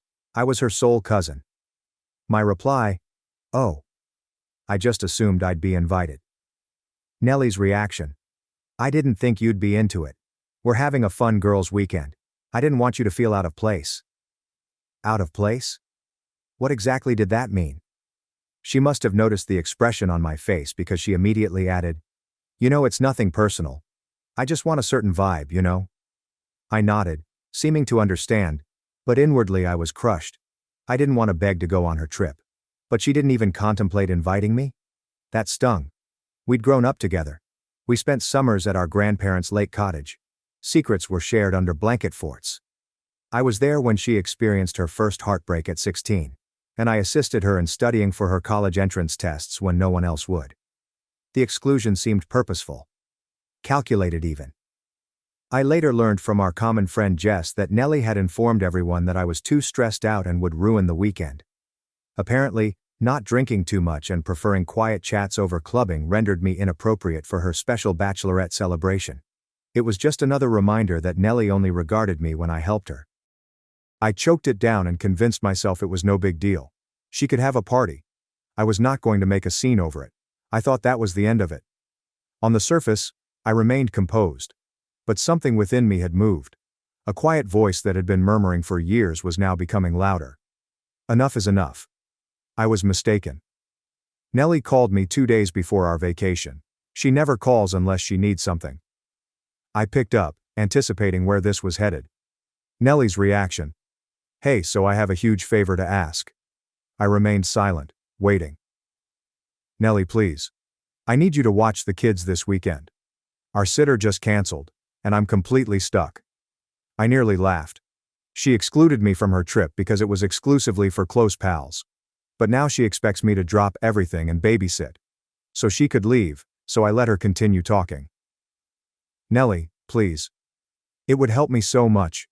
You know how hard it is to find a sitter at the last minute. And I know you love spending time with them. There it was. The guilt trip. I was about to answer no when a thought occurred to me. Instead of responding, I told her I would get back to her later. She appeared relieved. Nellie responded, thanks, cuz. I knew I could count on you. I hung up without promising anything. After we had disconnected, I sat at my kitchen table staring at the wall. My hands were slightly trembling. Partly from anger. Partly from the unusual sensation of standing at a crossroads. For over 3 decades I had been conditioned to say yes to Nellie. To put her wants before mine. My therapist's comments rang in my mind. What would happen if you put yourself first even once? That's when the idea struck me. I earned a break too. Why not treat myself to something special? My finger hesitated over my phone for a brief minute before I made the decision. Then I went online and booked a last-minute trip to Oceana Beach Resort, a destination I'd wanted to visit for years. The confirmation email arrived with a pleasant ping. $1,274.86 for 3 nights in an ocean view accommodation, with breakfast, and 1 spa treatment. It was more than I would normally spend on myself, but the feeling of release was well worth it. I spent the evening packing, carefully selecting comfortable attire, and included my new swimwear, which still had the tags on. I added my Kindle, which was loaded with 3 novels I'd been intending to read for months, as well as a journal that I'd never used. This weekend would be entirely for me. No responsibilities, no guilt, and no Nellie. Nellie contacted again the night before her scheduled departure. I saw her name flash across my phone's screen and felt the familiar flutter of anxiousness that always accompanied her calls. I took a deep, steady breath before responding. Nellie. So, we're good for tomorrow? I took a big breath and spoke casually. My response. Oh, I forgot to text you. I actually booked a trip for myself this weekend. I won't be around to babysit. Silence. Nellie, please explain. Wait, what do you mean you booked a trip? You never go anywhere. I disregarded the jab. You say, yeah, I figured it was time to do something fun for myself. Hope you figure things out. She began sputtering. Nellie says, but wait, what? You can't just leave. What am I supposed to do with the kids? I replied, not sure. Maybe ask one of your close friends. She gasped as if I'd slapped her. Nellie's response, oh my God, you're being so petty right now. I shrugged. I responded, not trying to be. Just prioritizing myself. Like you did. Before she could say anything else, I told her I needed to leave. I then switched off my phone's notifications, packed my bags, and went to bed. The next morning, I awoke early, gathered my belongings, and departed. I was on the beach, drinking in hand, listening to the waves, when my phone started erupting with missed calls, voicemails, and angry texts. First one, Sarah. Where are you? I'm at your house. The next, Nellie. You said you'd help me. Then my mother called. I let it go to voicemail. She called again. And again. Finally, I responded. Mama. Nellie is outside your house with the kids. What is going on? I took a sip from my drink. My response? I told her I wouldn't be home. I have my own plans this weekend. She responded. Wait, so she expected you to babysit? You responded. Yep. Without even asking me first. Silence. Then, Mom. I see. She did not yell at me. She did not tell me that I was being selfish. For the first time, she sounded bored of Nellie's antics. Now I'm sitting by the ocean, enjoying the sunset, and my phone continues buzzing on the table. Nellie is still outside my house, enraged and contacting me nonstop. I'm debating whether I should respond. Maybe when I have finished my drink. I sat there, watching the waves come in and feeling the warm breeze on my cheeks. The sound of the surf blocked out my phone's buzzing, but I could still see alerts stacking up. Nellie was not giving up. After a few minutes of stillness, my phone rang again. But this time, it wasn't Nellie. It was my father. My father never calls unless something terrible is happening. I exhaled, picked up, and braced myself. Dad asks, where are you? His speech was calm, but I could hear a sharp edge in his tone. This is me. At the beach. Taking a break. Your dad. Nellie is crying in front of your house with the kids. She's saying you abandoned them. I closed my eyes and breathed slowly. My response. I didn't abandon anyone. I never agreed to babysit. Dad replied. You know she had plans this weekend. She needed your help. There it was. The customary speech. The expectation that I would always step up, regardless of the situation. My reaction. She uninvited me from her trip. She didn't think I was close enough to be there. But I was close enough to be her free babysitter. Not this time. Dad remained silent for a moment. Dad said, I understand that you're upset, but family takes care of each other. I gave a quick laugh. You're asking, does Nellie take care of me? Has she ever? Or am I just expected to drop everything for her whenever she wants? More silence. Then I encountered something unexpected. My dad. Your mother and I are on our way to get the kids. I sat up straight in my chair. My response was, wait, you're going to Nellie's house? My father. No. Your house. She left the kids there and she left. I felt a slow, creeping rage rising in my chest. Nellie had actually left her children outside my house, hoping that someone, anyone, would look after them. She had not found another babysitter. She had not made alternative plans. She had simply dumped them there, and left. I tightened my teeth and took another sip from my drink. My response. How long ago? My dad. About 20 minutes. Your mother and I are already halfway there. I breathed sharply. She truly believed I'd cave, that I'd rush home in a panic and accept responsibility as I always did. Not this time. I say, good. Let me know when you have them. Then I hung up. I looked out at the sea, trying to calm myself down. I felt awful for the children. They did not deserve this. They had no notion their mother was using them as pawns in some bizarre guilt trip. I pondered phoning Nellie, but I knew exactly what she'd say. She would play the victim.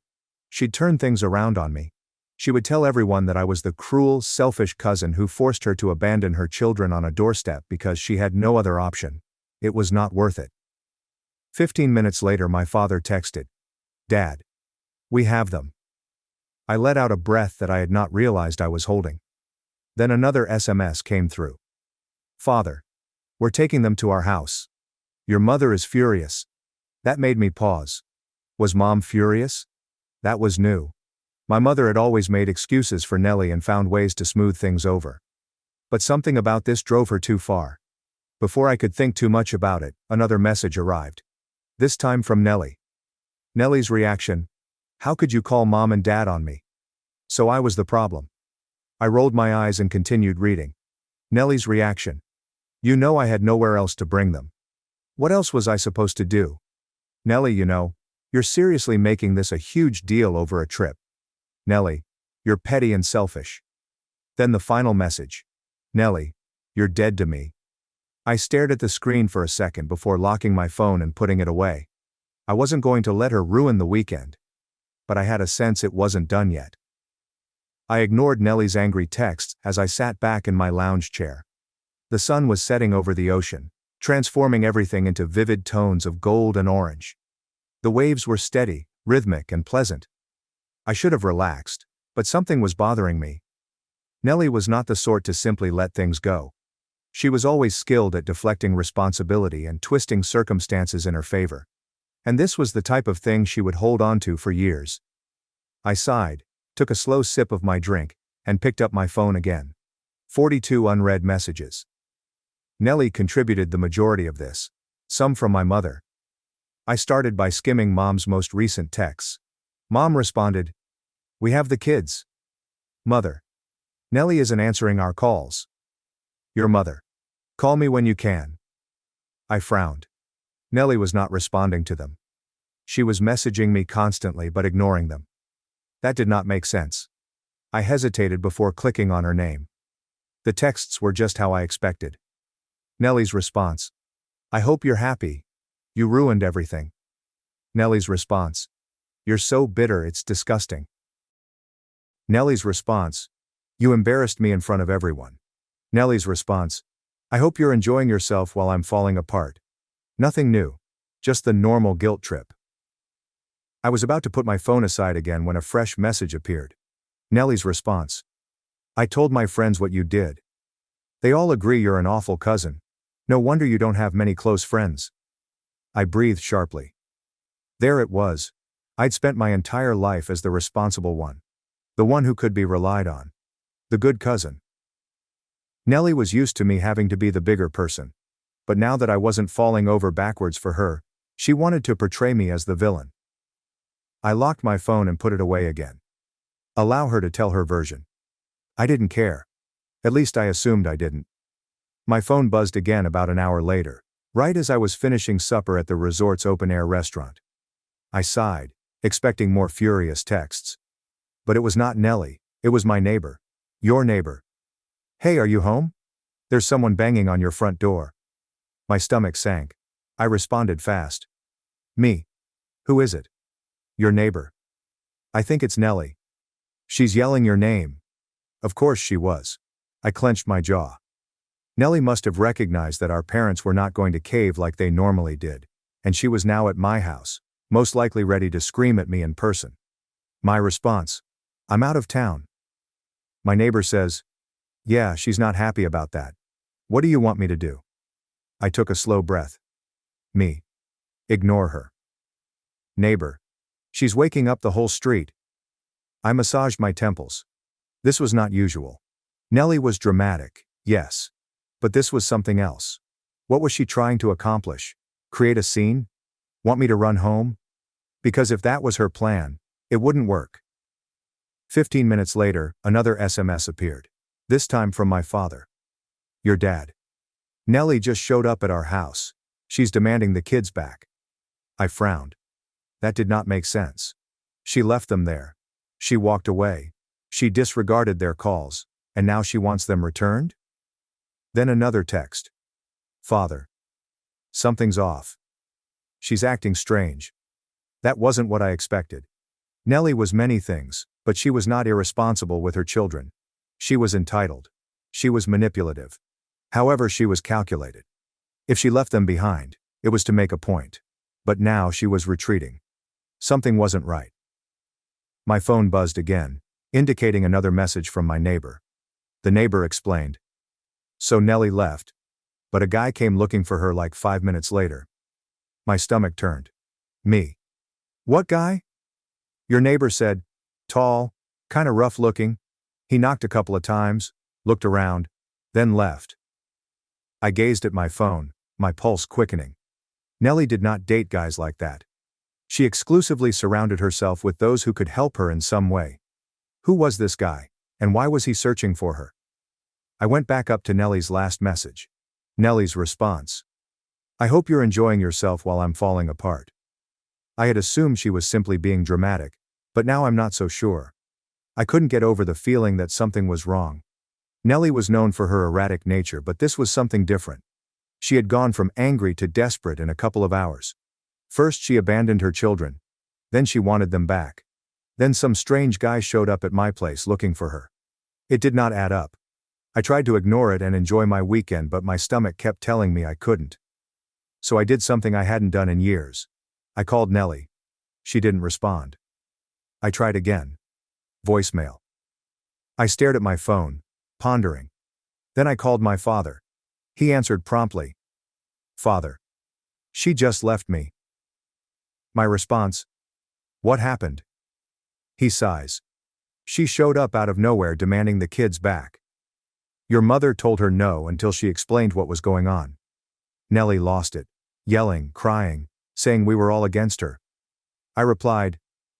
Did she say why she left them in the first place? Dad replied. Not really. But she kept saying she had to fix something before it was too late. My fingers curled around the phone. My response. Did she say what she needed to fix? He replied. No. And she wouldn't let me call the police either. She said she had it under control. That did not sound like Nellie. Nellie always made sure that everyone perceived her as the victim. She would use any reason to involve the authorities, indicating that she was afraid. I checked the time. It was late, but I had a nasty feeling this wouldn't end. And I was correct.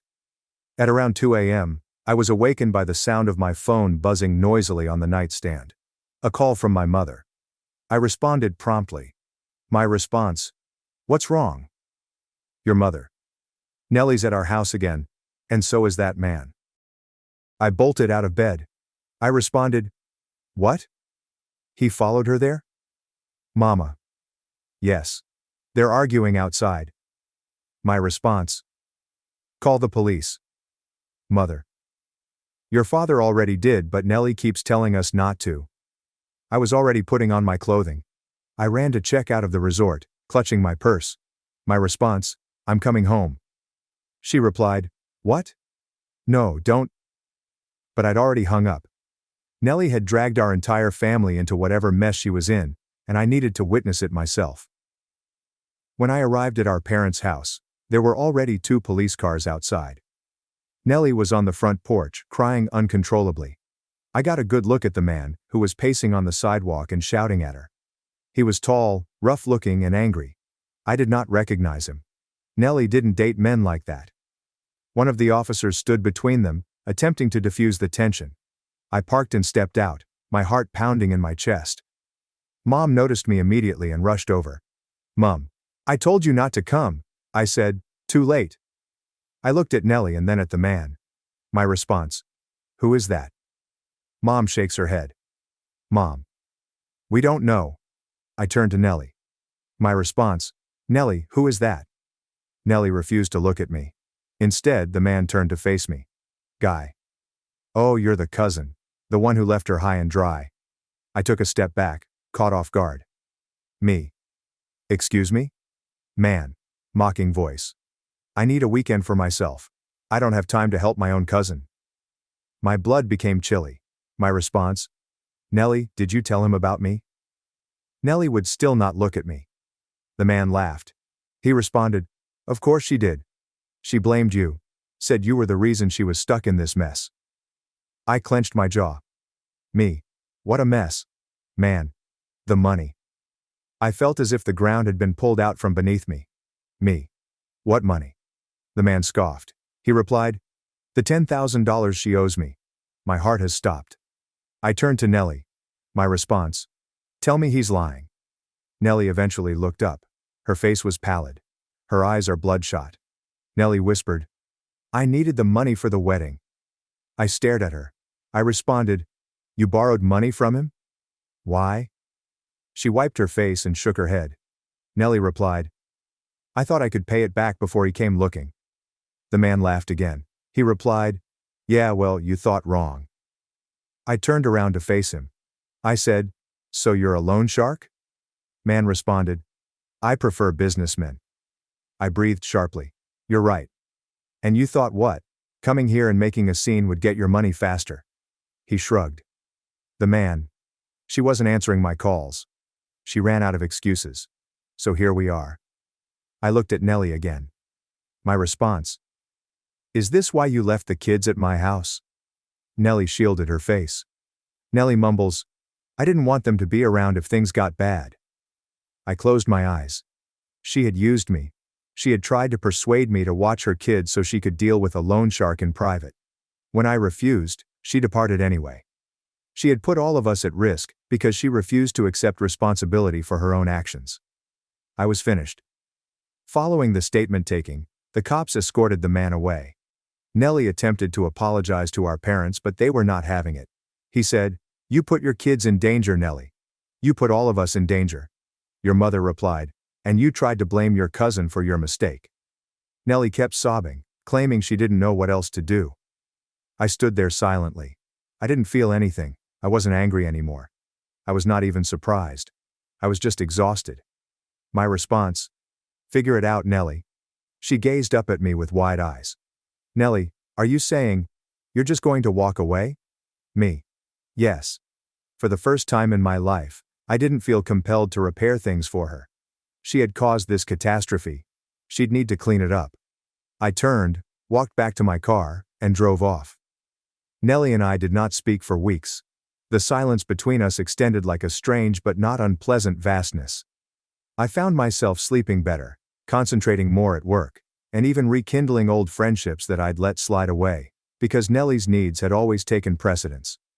My therapist noticed a difference in my manner almost immediately. "You're sitting differently," she commented throughout our session.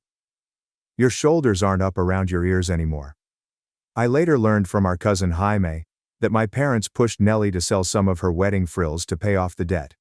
Her designer wedding gown was returned and exchanged for something more modest.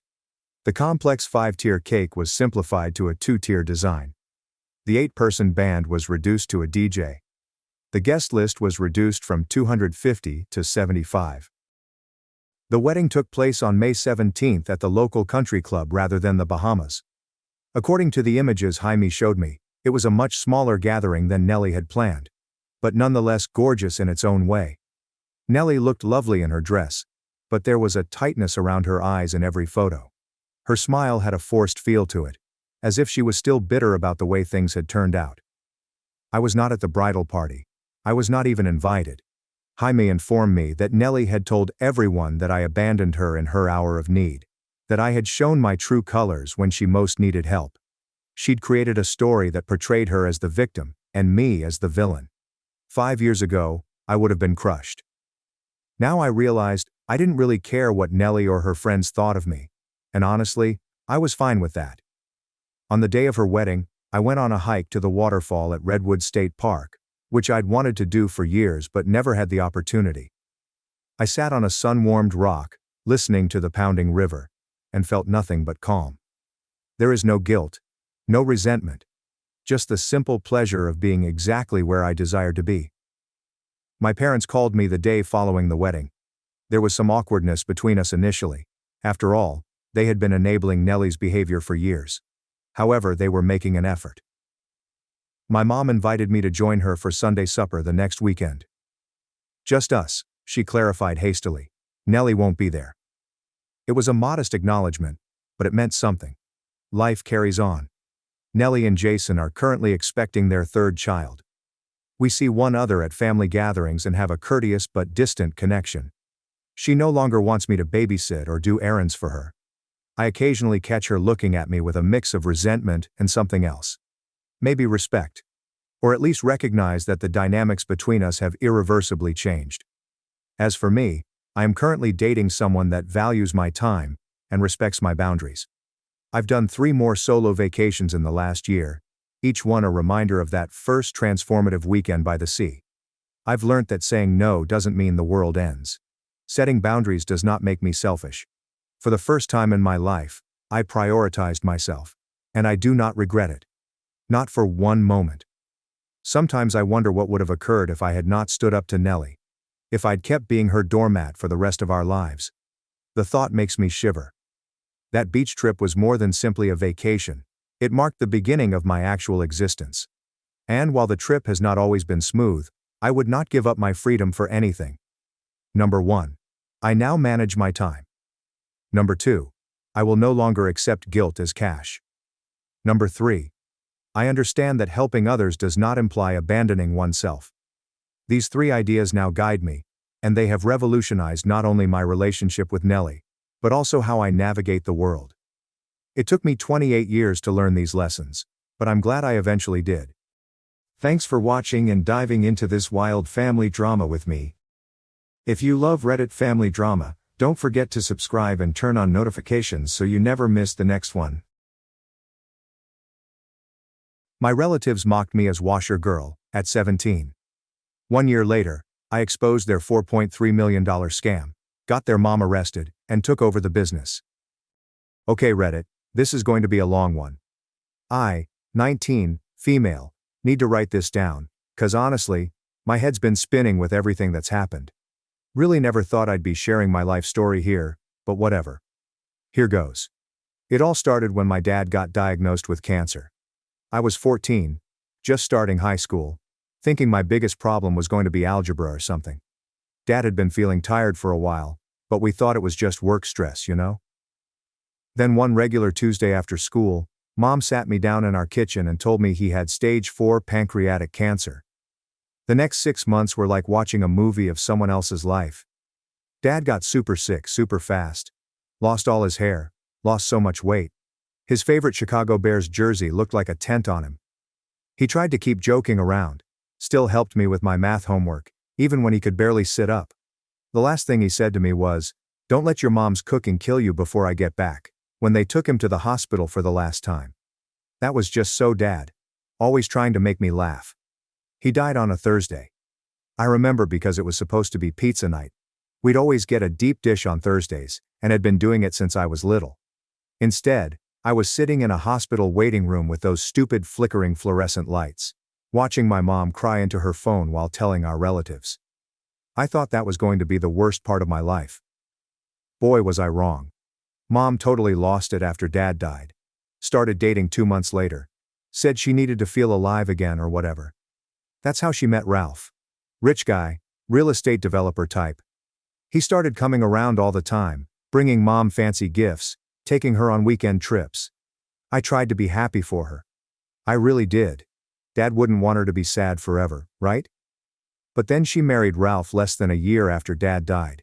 Didn't even tell me they were engaged. I found out when she told me to try on a junior bridesmaid dress she'd already bought. The wedding was at some fancy country club in Newport Beach. All of Ralph's rich friends were there, looking at us like we were some charity case Ralph had adopted. I spent most of the reception hiding in the bathroom, trying not to cry. That's when everything really changed. Mom and Ralph moved into his massive house in Newport Beach. We're talking about one of those places with a pool and a tennis court. But guess what? There wasn't room for me. Mom said I'd be more comfortable living with Dad's sister, Aunt Astrid, in Chicago. More comfortable for who, Mom? So I got shipped off to Chicago like some package nobody wanted. Aunt Astrid lives in this huge house in Lincoln Park with Uncle Marcus and my cousins, Michael, 17 male, and Rebecca, 18 female. We used to be super close when we were kids. They'd come visit every summer and we'd spend weeks making up stupid games and building blanket forts. But man, everything was different once I actually moved in. Suddenly I wasn't their fun summer cousin anymore. I was this unwanted extra person in their house. They started acting like I was taking up their space, eating their food, breathing their precious air or something. Michael would accidentally knock over my stuff all the time. Rebecca would make these little comments about how her clothes were too nice to lend me when I first got there and didn't have winter stuff. Aunt Astrid was the worst though. Made it super clear I was a burden. Started charging me rent, even though I was still in high school. Who even does that? The really messed up part. Mom just stopped calling. Like completely. She'd send money sometimes, not enough to actually cover the rent Aunt Astrid charged, but that was it. When I tried calling her, she was always too busy with her new life. Too busy at yoga. Too busy at charity events. Too busy to talk to her own kid. I'd see pictures on Facebook of her and Ralph on vacation in Europe, at fancy parties, living this whole other life where I didn't exist. She even archived all our old family photos, the ones with Dad and me. Said they didn't match her new profile aesthetic. Like I was just some old furniture that didn't go with her new decor. I started having these dreams.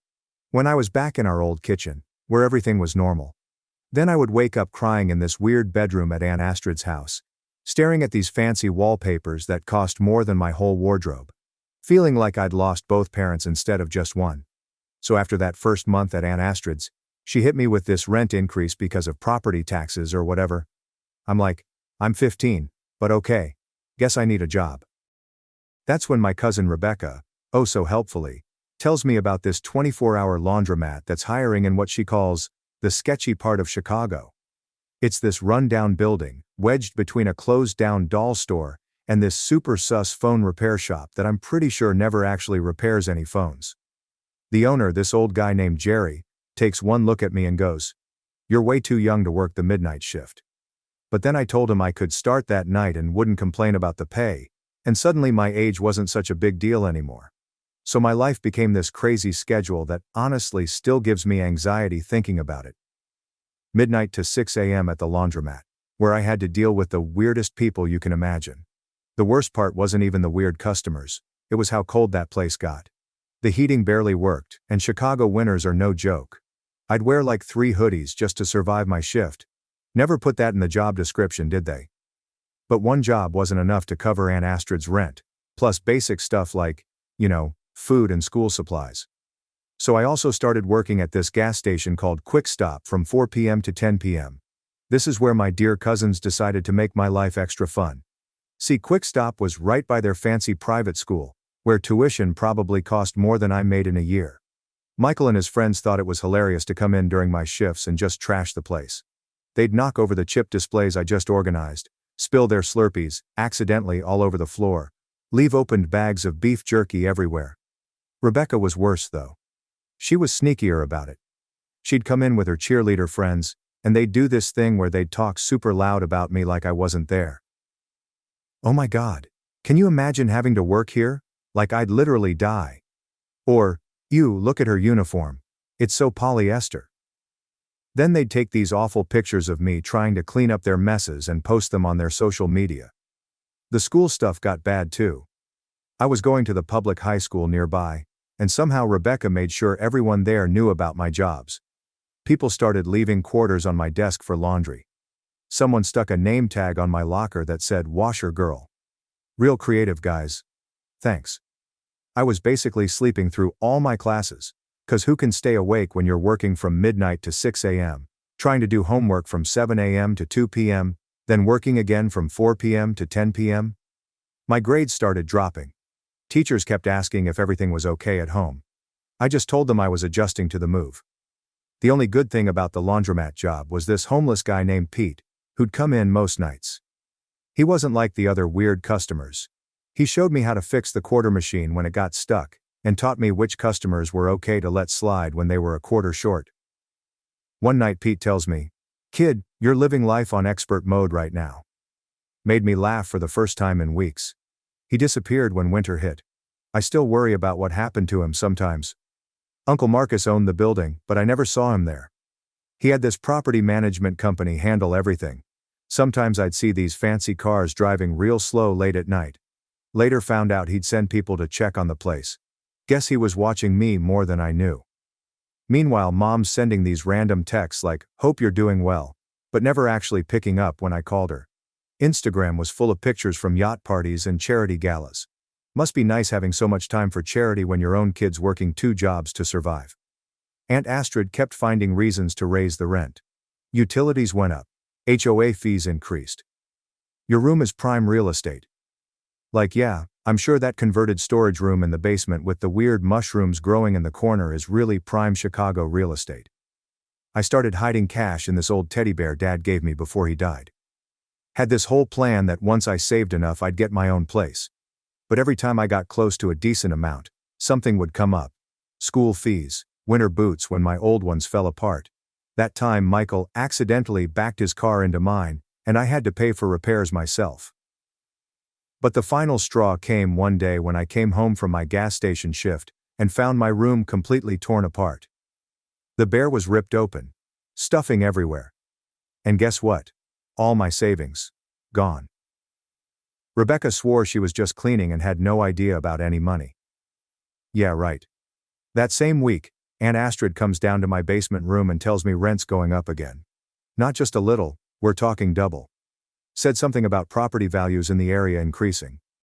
I did the math and realized even with both jobs I couldn't afford it anymore. But here's the thing.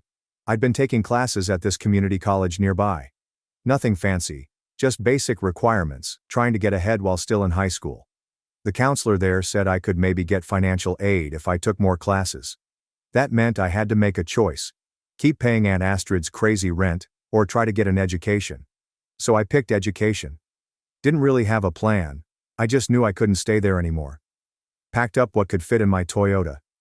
The car had these weird rust spots all over it and the heat only worked if you kicked the dashboard in exactly the right spot. But it was mine. First night sleeping in that car was actually kind of peaceful. Parked behind the laundromat. Used my work keys to sneak in and use the bathroom. Had this whole setup. Reclined the driver's seat all the way back. Used my work backpack as a pillow. Layered like 5 blankets I'd borrowed from the lost and found box. Thought to myself, this isn't so bad. Then winter hit. Real Chicago winter. The kind where your spit freezes before it hits the ground. My car's battery started dying because of the cold, so I couldn't run the heat much.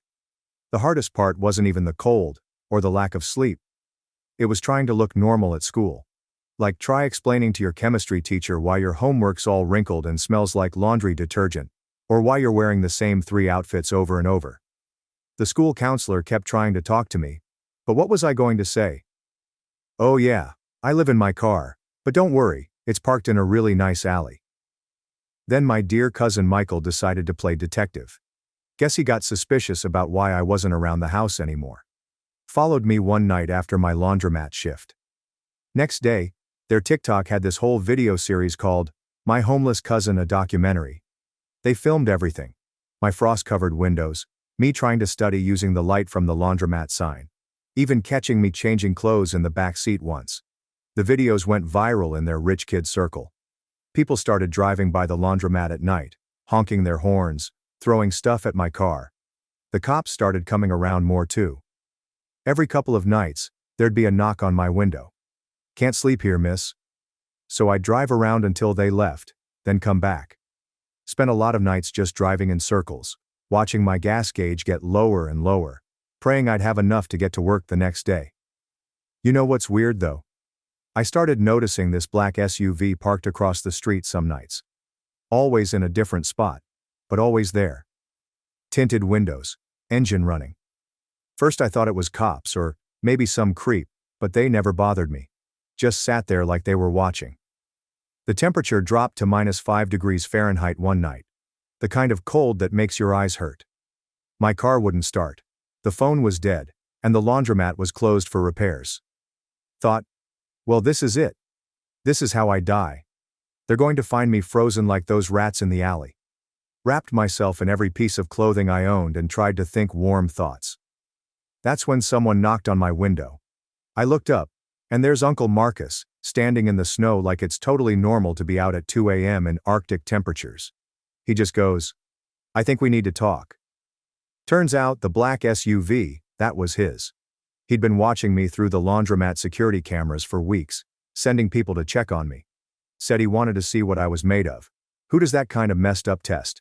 But honestly, at that point I was too cold to care about his weird teaching methods. So there I was, basically turning into a human popsicle in my car. And Uncle Marcus is just standing there in his expensive wool coat, looking at me through the window. I'm thinking he's going to lecture me or call the cops or something. Instead he says, "My office has better heating."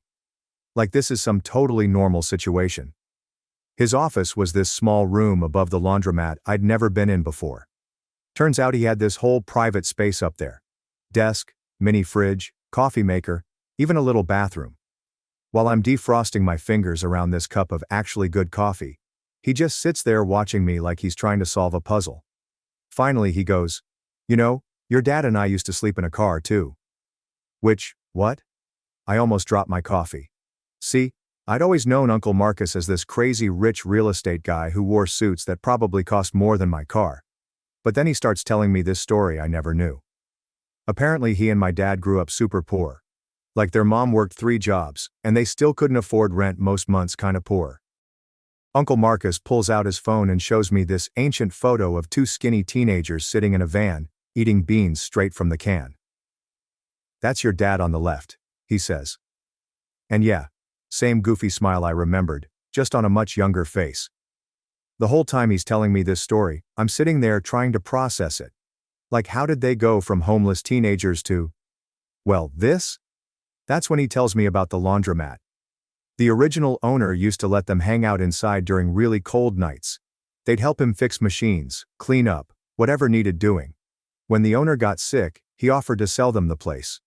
Dad had just started college on a scholarship, but Uncle Marcus had been working construction and saving every penny. So the owner sold it to him for basically nothing. That was his first property.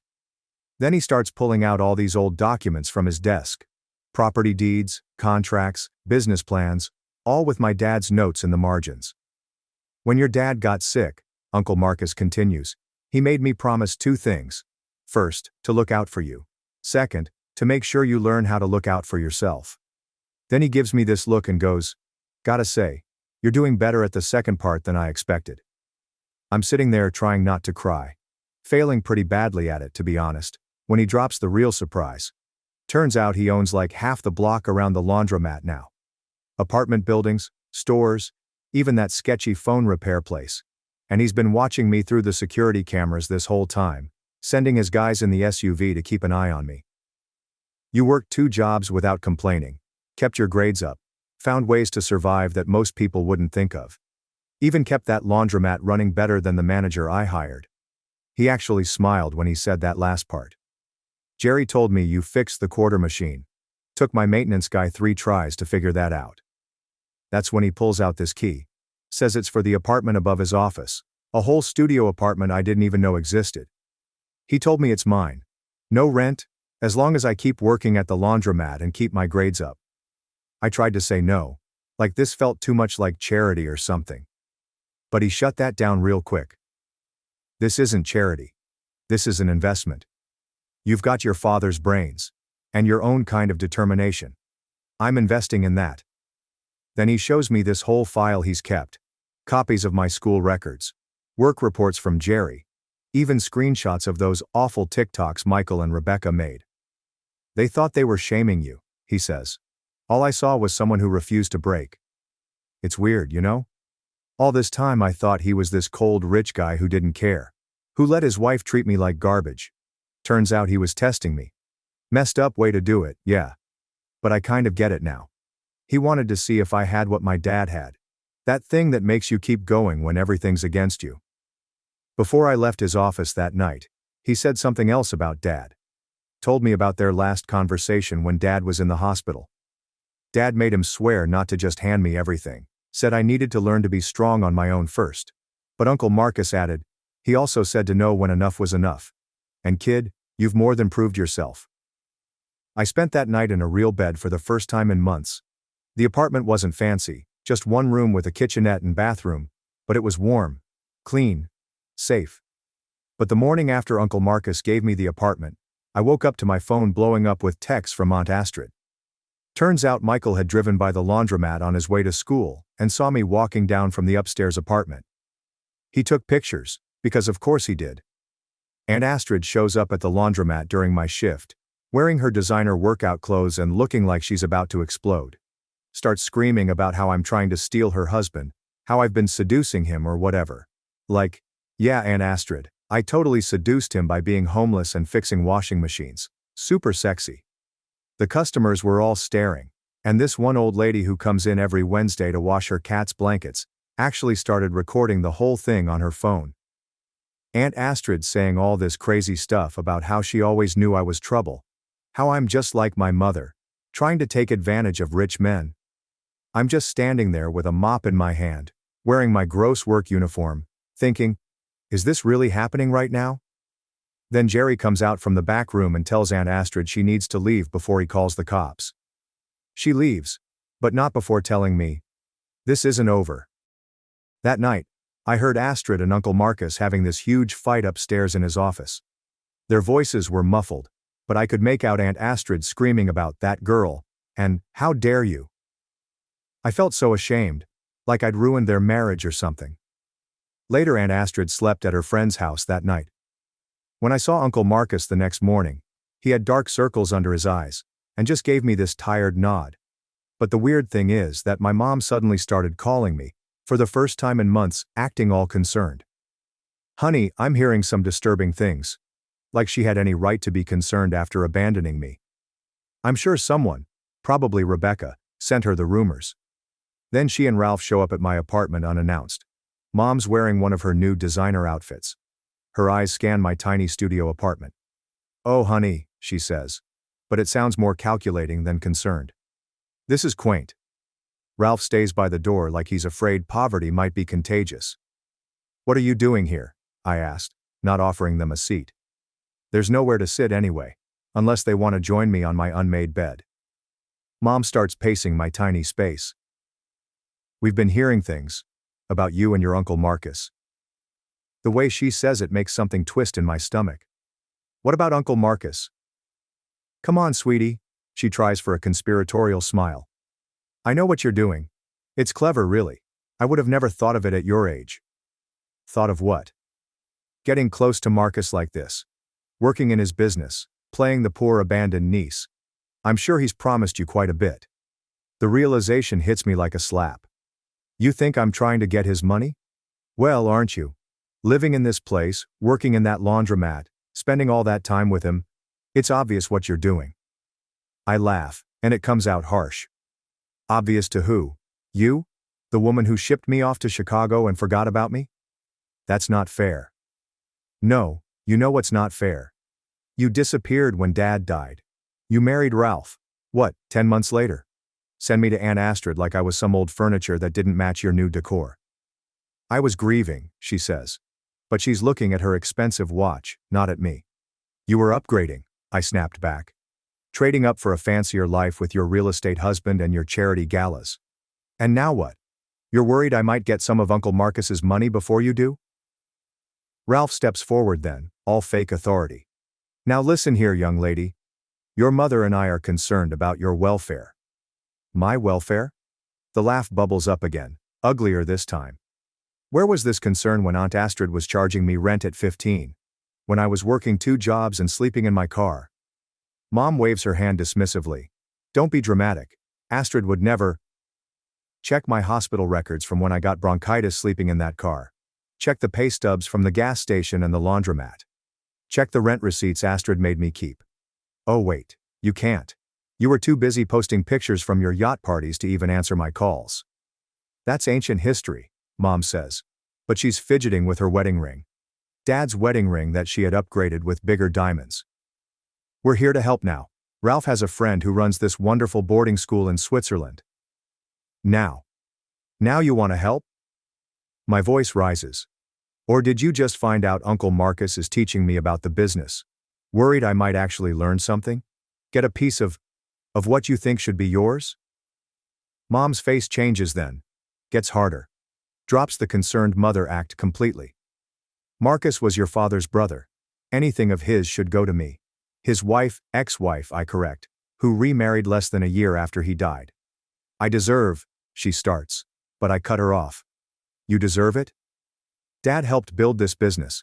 He and Uncle Marcus started with nothing, while you were busy planning charity galas with Ralph. I'm learning how to fix washing machines and manage books, and actually help people, just like Dad did. Your father was a teacher, she spits out. He played around with Marcus's business like it was some hobby. Get out. I point to the door.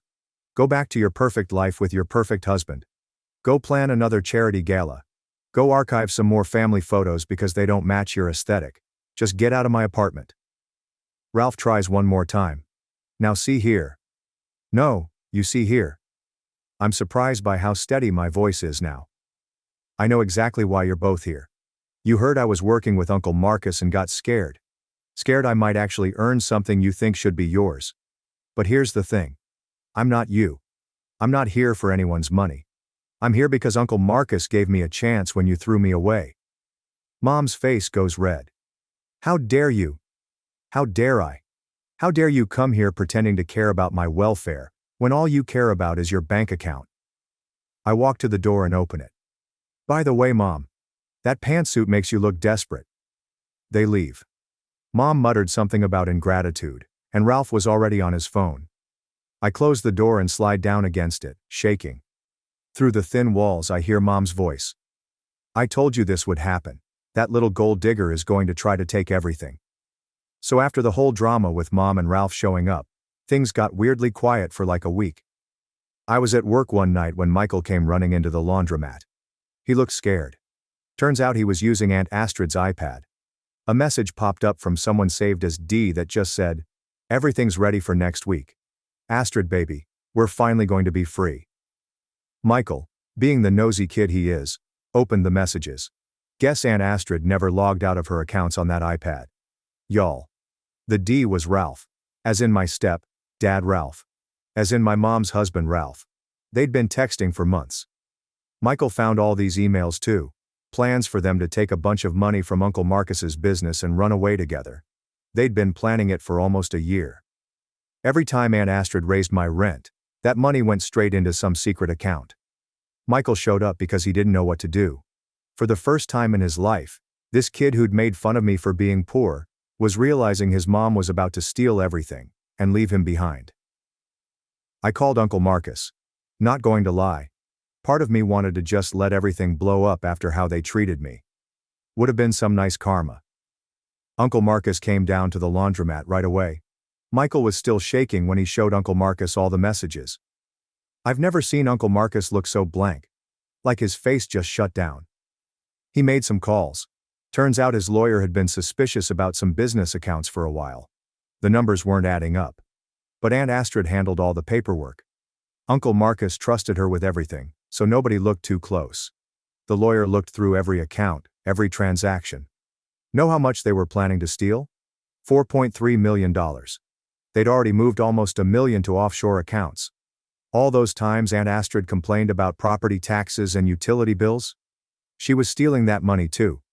But the real blow. Some of that money came from Michael and Rebecca's college funds. Their own mom was stealing their future to run away with my stepdad. Uncle Marcus had this whole team of lawyers and accountants come in. They found all these fake companies Aunt Astrid had set up. She'd write checks to these companies for maintenance or supplies, but the money just went to more secret accounts. While all this was happening, Aunt Astrid was acting totally normal. Still posting her workout selfies on Instagram, still running her PTA meetings, still pretending to be this perfect mom. Ralph was the same, taking my mom to charity events, buying her expensive stuff, playing the devoted husband. The lawyers said we needed to wait, get more evidence before confronting them. But Rebecca found everything on the iPad too. She came to my apartment one night, mascara all over her face from crying, asking if she could stay with me. First time in her life she didn't have a perfect place to sleep. It was weird having her there. This girl who'd made fun of me for being homeless was now basically homeless herself. She couldn't stand being in the same house as Aunt Astrid after learning everything. She slept on my tiny futon, used my cheap shampoo, wore my Target clothes, kept saying sorry for how she treated me. But honestly, watching her realize money doesn't make you a good person was enough. Uncle Marcus had his IT guys tracking all the accounts, watching every transaction. The plan was to catch them right before they tried to run, but Aunt Astrid must have figured out something was up because she started moving money faster. The next morning was Michael's 18th birthday party. Aunt Astrid had planned this huge thing at their house, hired a DJ, catering, even got some mini golf set up in the backyard. She was acting extra nice to everyone, probably because she thought it was her last weekend there. Uncle Marcus decided that was when we'd confront them. Have all the evidence ready, get everybody in one place. I remember Rebecca asking if we should warn my mom first, but Uncle Marcus said no. We needed to see her genuine reaction to know if she was involved.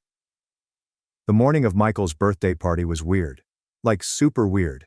Aunt Astrid's running around arranging centerpieces and checking the catering while literally planning to disappear with my stepdad the next day.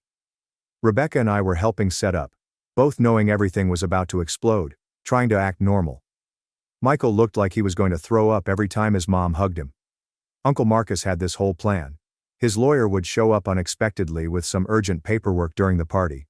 They'd gather everyone in the living room and then drop all the evidence. The FBI was actually waiting nearby. Yeah, actual FBI agents. Because apparently stealing millions from legitimate businesses while planning to flee the country is kind of their thing. My mom showed up early, all excited about the party.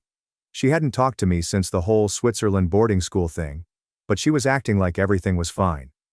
Ralph came in behind her carrying this huge wrapped present. Found out later it was some fancy gaming system. Guess he was trying to buy Michael's silence or something. The party started at 2 p.m. All these rich kids from Michael's school showing up in BMWs and Mercedes their parents bought them. The DJ's playing music, people are swimming in the pool. Everything looks completely normal, except Rebecca, Michael and I are just watching Aunt Astrid and Ralph, who keep checking their phones and whispering to each other. Around 4 p.m. the lawyer showed up. He's carrying this thick folder and looking super serious. Aunt Astrid's face when she saw him. I wish I had a picture. She knew. They gathered everyone in the living room. Some of Michael's friends tried to stay, but Uncle Marcus was like, family only, in this voice that made them leave real quick. My mom was complaining about interrupting the party. But then the lawyer started laying out documents on the coffee table.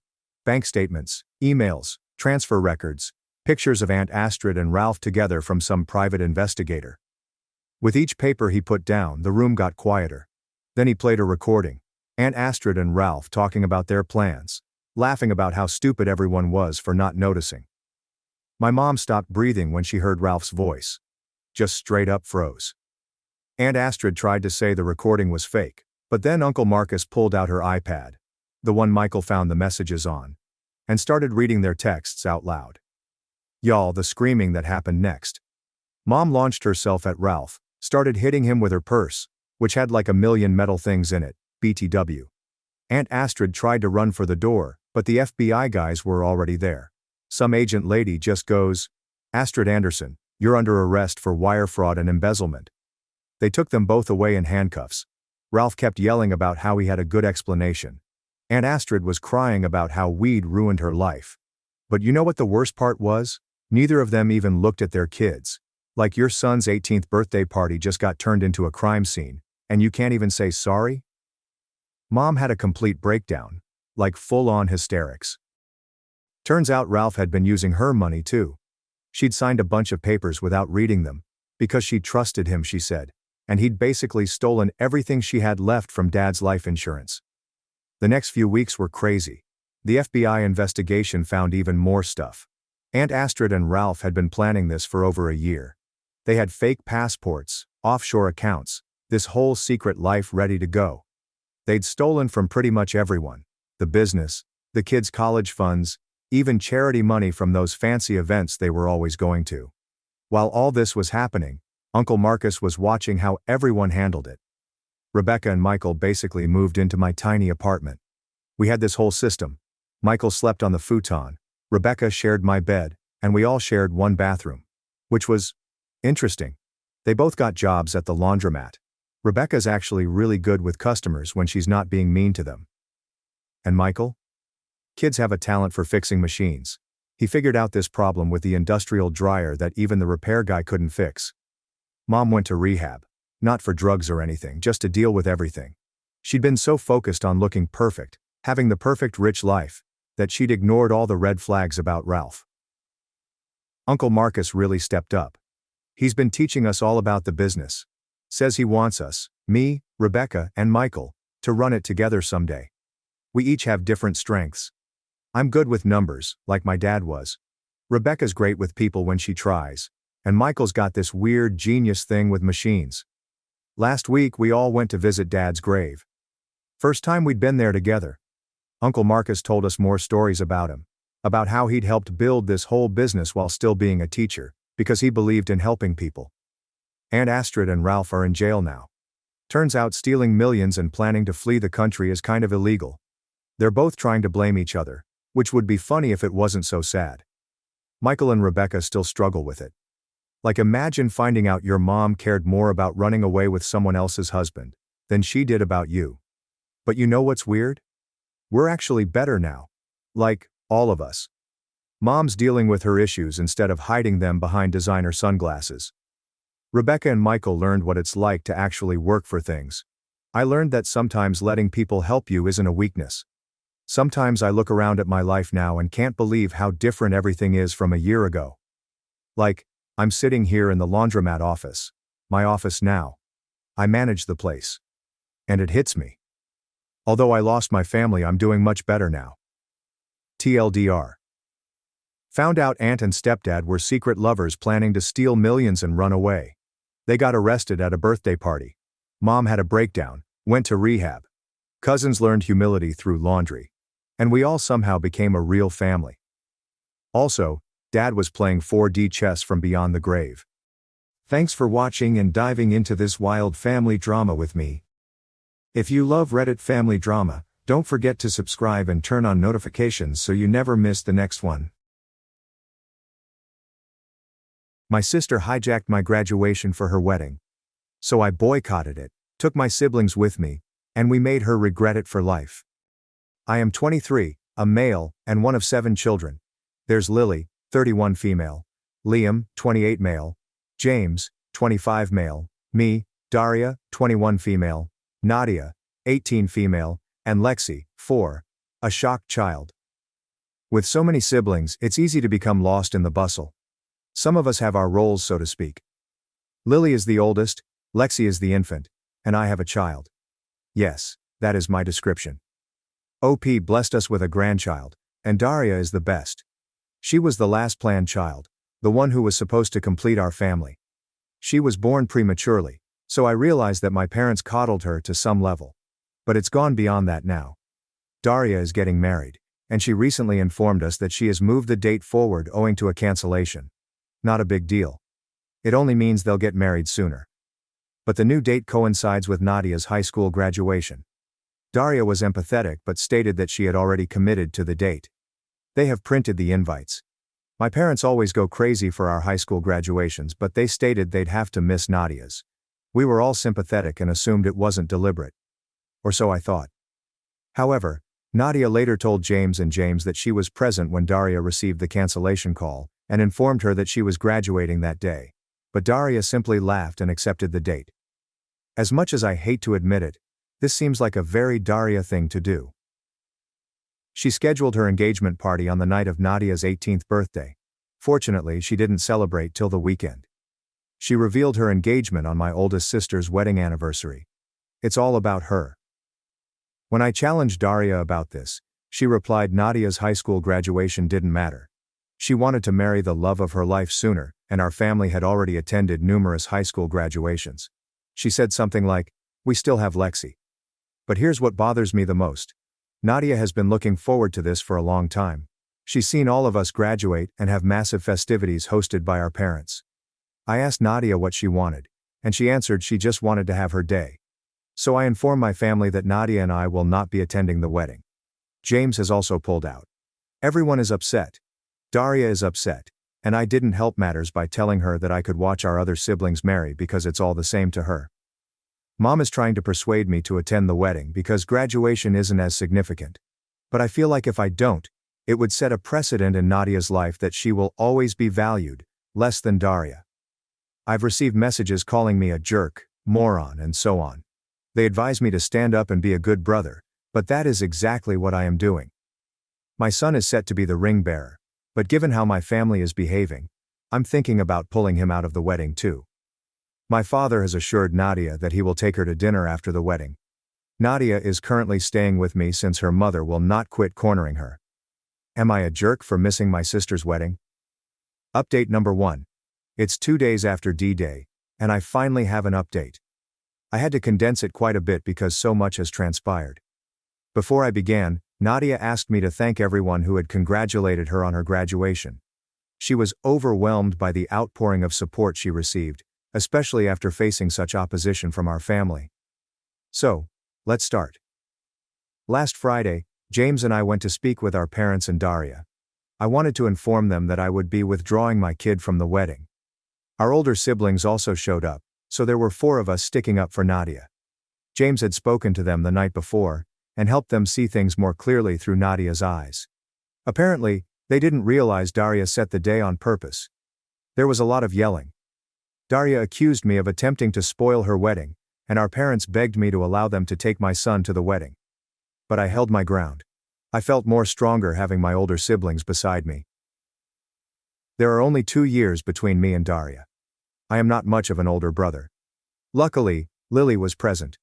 Her words carried more weight as the eldest, and she did not allow Daria or our parents to debate.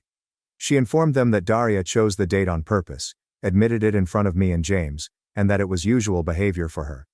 Lily warned them that if they continued to openly favor Daria, the rest of us would cut off contact, and Lexi would most likely follow suit in the future.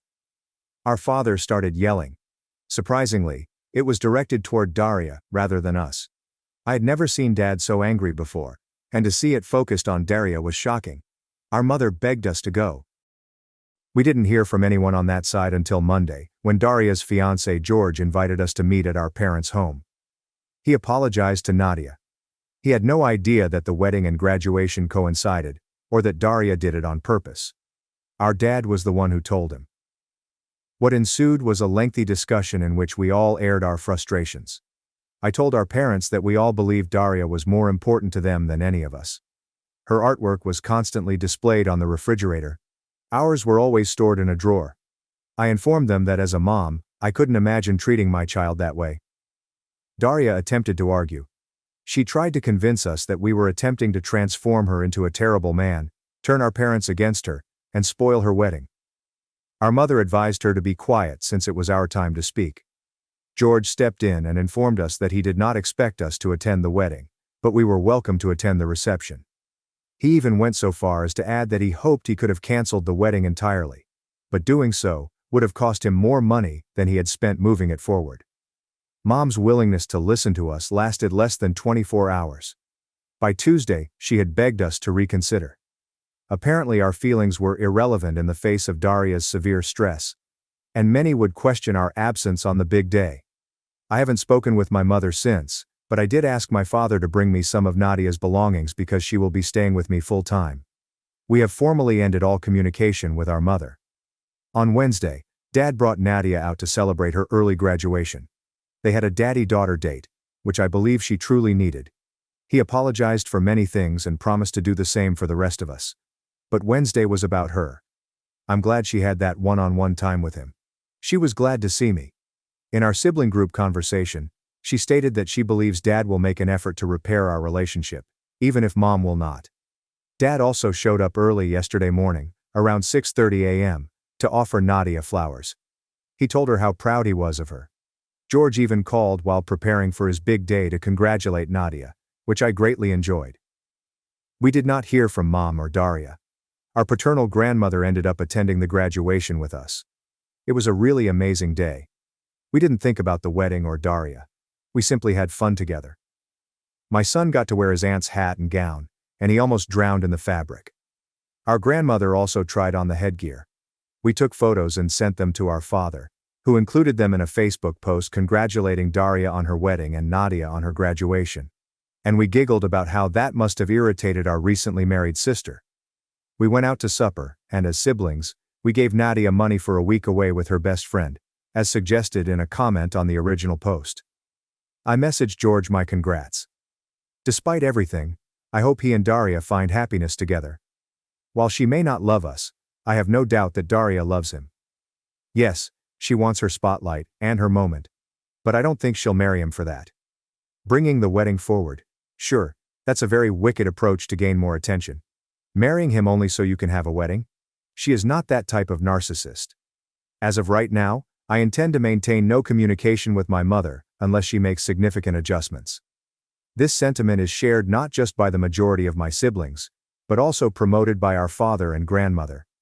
She's attempted to contact me and my boyfriend, usually chastising us for not attending the wedding, and accusing us of conspiring to keep her grandson away from her. Our summer is now looking busy. We intend to fill it with as many family outings as possible before Nadia leaves for college. We also have Liam's 29th birthday to plan. Our father has even joined in. This could exacerbate his rift with Mom, but for the time being, it appears that we are his top priority. Lily's threat definitely got to him. Thank you to everyone who commented on the first post. I know they made Nadia feel better when she was wondering if she was doing the right thing by selecting herself. Part of me wishes we had taken this stance sooner, but it took us a long time to find our voices. Looking into the future, I see 2 vacant seats at my own wedding, but I also see 5 siblings supporting me. I'm pleased with that. Update number 2. It's been approximately 5 months since my last post, and I've received several requests for an update, so I decided to sit down and write one. Keep in mind that a lot can happen in 5 months, which is certainly true in this case. Let me start with July. Daria and George went on their honeymoon, and their absence caused our mother to panic. She wasn't used to not having anyone around. Someone was constantly there, mostly Daria, but the rest of us went out of responsibility to see Nadia and Lexi. Mom had no visits while Daria was on her honeymoon, and the rest of us were out of contact, which she truly disliked. We began receiving phone calls the very next day after Daria had left. She attempted convincing Nadia first, which Lily saw as a strategic move because Nadia is the most timid of the group, and hence more likely to be persuaded. When Nadia turned her down, she shifted her attention to the rest of us. We all received identical phone calls from her, trying to urge us to see her, understand her, and see things through Daria's eyes. She even mentioned Daria's early birth and how fortunate she was to be alive. Liam told her to be better with Lexi. Lily had blocked her number. When the phone calls did not work, she began showing up at our homes. She repeated much of what she had said over the phone and before the wedding.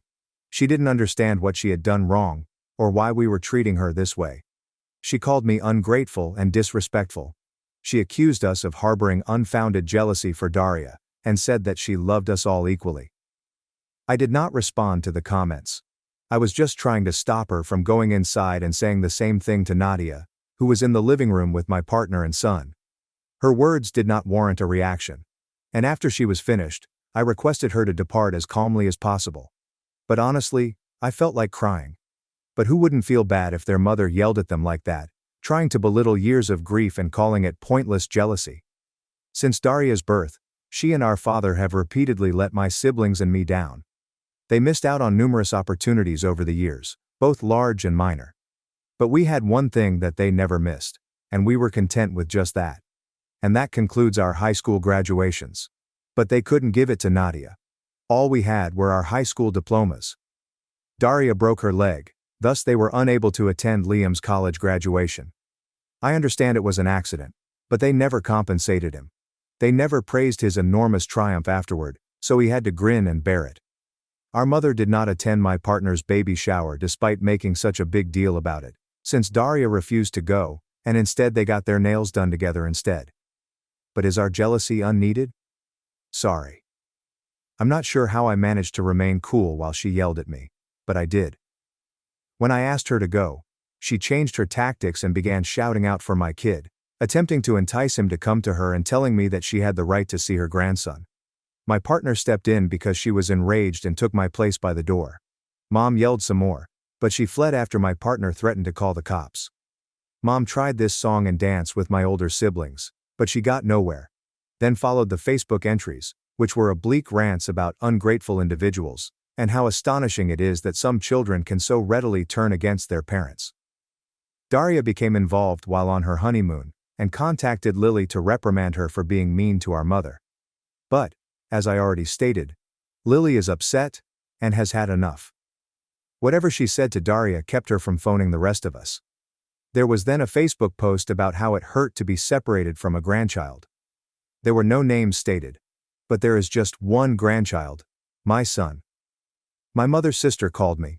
There was yelling. I blocked that number. I know Dad was trying to persuade your mother to just leave us alone. He continued apologizing since she simply wasn't listening to him. Daria returned home after 2 weeks.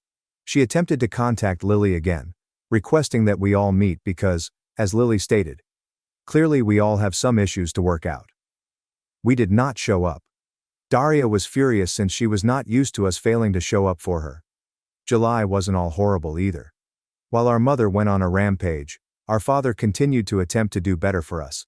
And he has made significant progress. In July, he and I went out to eat and drink together. He apologized.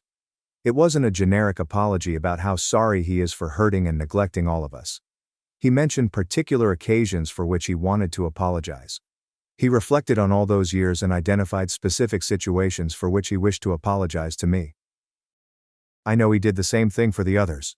But I wasn't expecting him to apologize for canceling a fishing trip, because Daria needed him.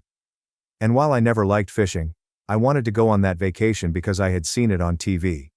I'd constantly see a father and son fishing together, and I wanted to have that.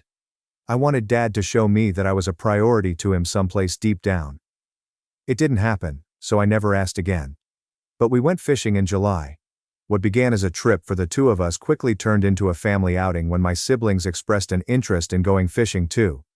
My boys first, then Nadia, and finally Lily, who despises the scent of fish. Dad came Lexi, and I brought my son, and it was wonderful. It was one of the happiest days of my life. I'm terrible at fishing, but I'm really good at collecting seashells. That was great. When Dad returned home, our parents had an argument. I wasn't present, so I don't know every aspect. However, according to Dad, the disagreement was primarily caused by Mom's confusion over why we were still in contact with him, rather than her. She thought it offensive that we were trying to mend our friendship with him. She was upset that Dad wasn't pressuring us to forgive her or stopping us from acting out. She was also upset that he hadn't invited her and Daria on the fishing trip. She became even upset when he emphasized that their presence would make us uneasy. Liam turned 29 at the end of July. We reserved an escape room for all 5 of us siblings. Then we met our father and partners for dinner that evening. Liam presented us to his new partner for the first time. All of our attention was focused on Liam. This was a first for our family. The entire day was dedicated to him. Then his pals threw him a party, and I left with a huge hangover. Mom began giving us the quiet treatment in mid-August. Dad moved away in September. Dad bore the brunt of her rage while we were subjected to the silent treatment, and it took a toll. He was attempting to do better for us, while she was attempting to portray us as villains. He eventually informed her that if she didn't accept responsibility for her conduct soon, he would contact a lawyer. Mom did not take him seriously. He has been staying in Lily's guest room since. Mom doubled down, saying he was blind for not recognizing how we were influencing him. Unlike the rest of us, Dad clearly maintains regular contact with Daria. And, according to him, she has even asked Mom to rethink. Unsurprisingly, Daria's involvement prompted Mom to relent. I'm not sure if she's thinking about how she treated us, or quietly stewing. I know she asked Dad if he was going to come back home, but he said it was best for them to have their own space for now. Personally, I find it difficult to envision a scenario in which our mother honestly accepts that she was wrong. I believe she will say that only to get Dad back home and the rest of us talking to her again. I don't believe she will ever hold us to the same standard as Daria. In more positive news, my own wedding is officially less than a year away. There is currently no place for my mother or Daria. My partner Jade and I are having our fathers wear ties that match me and my groomsmen, which I didn't want to do, but I'm pleased with the alteration. Nadia settled into college. She's making new acquaintances with the kids in her courses and enjoying it. She's happy.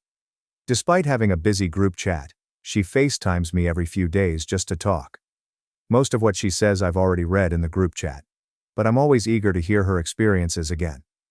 Nadia never used to talk that much. She seems much happier now than she was 5 months ago. That, I believe, concludes things.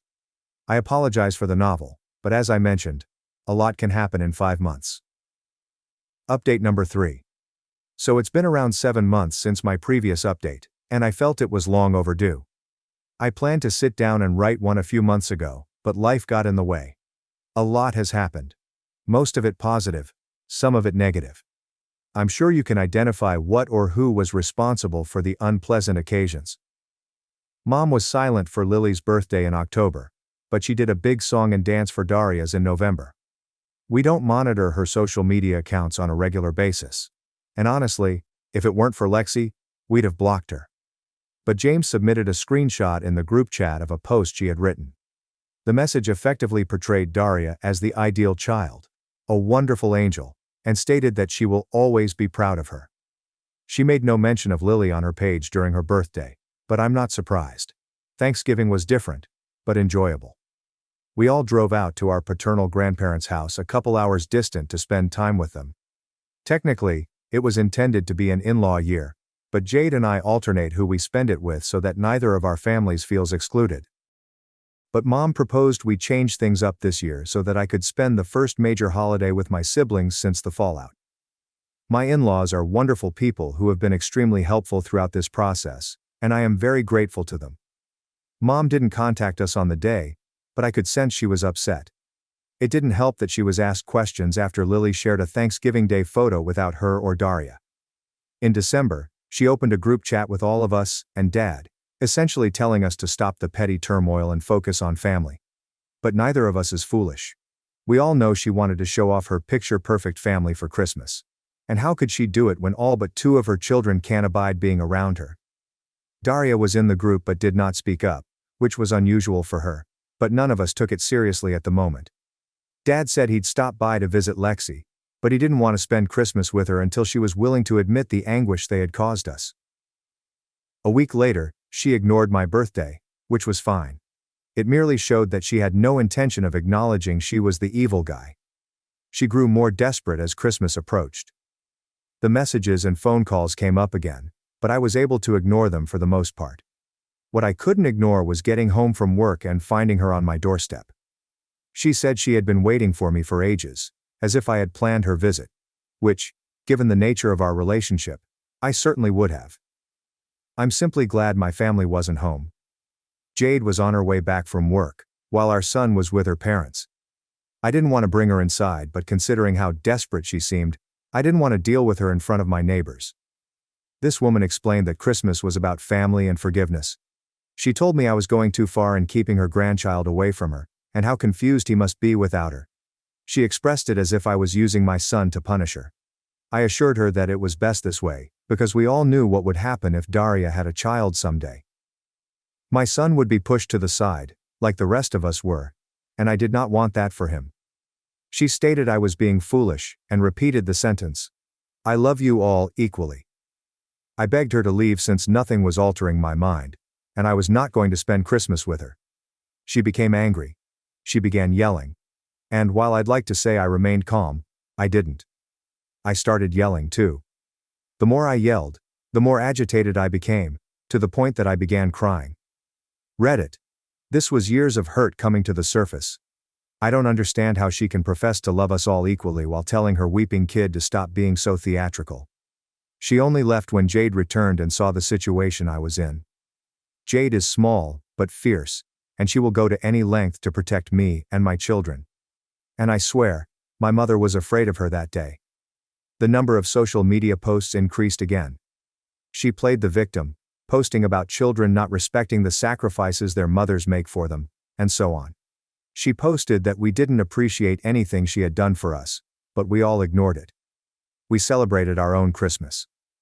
On Christmas morning, Jade, our kid, and I headed to the in-laws, where we watched our son and nieces unwrap their presents before heading over to Lily's house. She offered to host everyone this year. Dad took his seat in the kitchen, along with his assistant chefs Liam and Lily's husband. We didn't see our mother or Daria until January. Lexi turned 5, so there was a party, and we weren't about to punish our sister for the actions of the demon that created us, so we went. There were a few queries, but no one pushed when it was clear that none of us wanted to talk about it.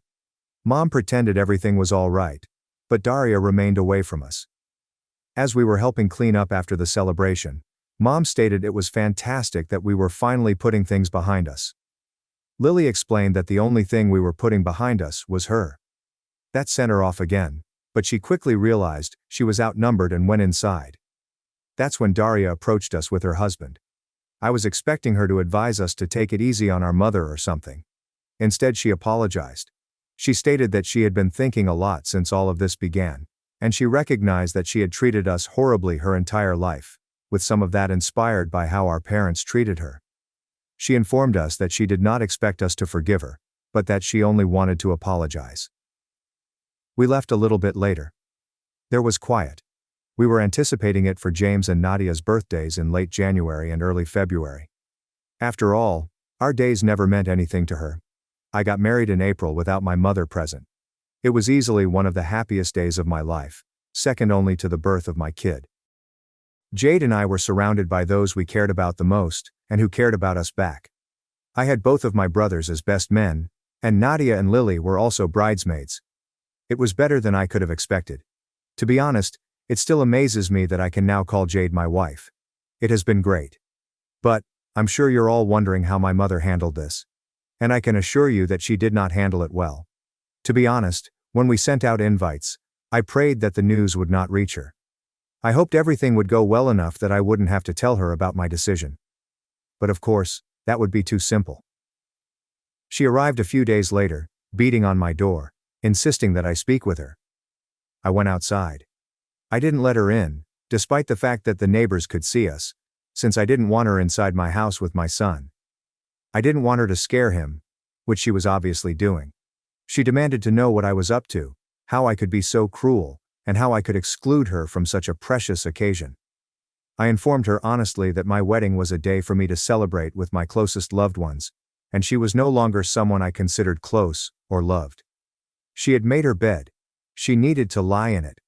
Part of me was worried she'd show up at my wedding. She returned to the house a couple more times, but stopped after I threatened to contact the cops.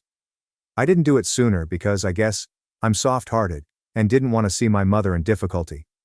But every time Mom turned up to spout garbage about how I was a bad son for doing this to her, it depleted me. There were social media posts, of course. I had relatives contact me to tell me I should invite her, ask what type of son I am and so on. But they stopped when I informed them I would also decline their invitations. Nobody mentioned her at the wedding, and she didn't try to attend. She did, however, try to stop Lexi from being a flower girl as promised, but Dad immediately intervened. Which brings me to the second point. My parents' relationship has officially ended. Dad sent her divorce papers in February, and I don't think he's looking back. This also surprises me, because he was very similar to her this time last year. He cared more about Daria than any of us, dismissing our accomplishments if they conflicted with hers. And now he advocates for us. Every time Mom wrote something on social media that belittled us, he responded with an upbeat post. I never envisioned having such a positive relationship with my father. But here we are. We assisted him in moving into his own house back in March. He's a completely different person now. He's reached a 50-50 custody agreement with Lexi because, as much as he'd like to have full custody, he wants to think she can change, just like he did.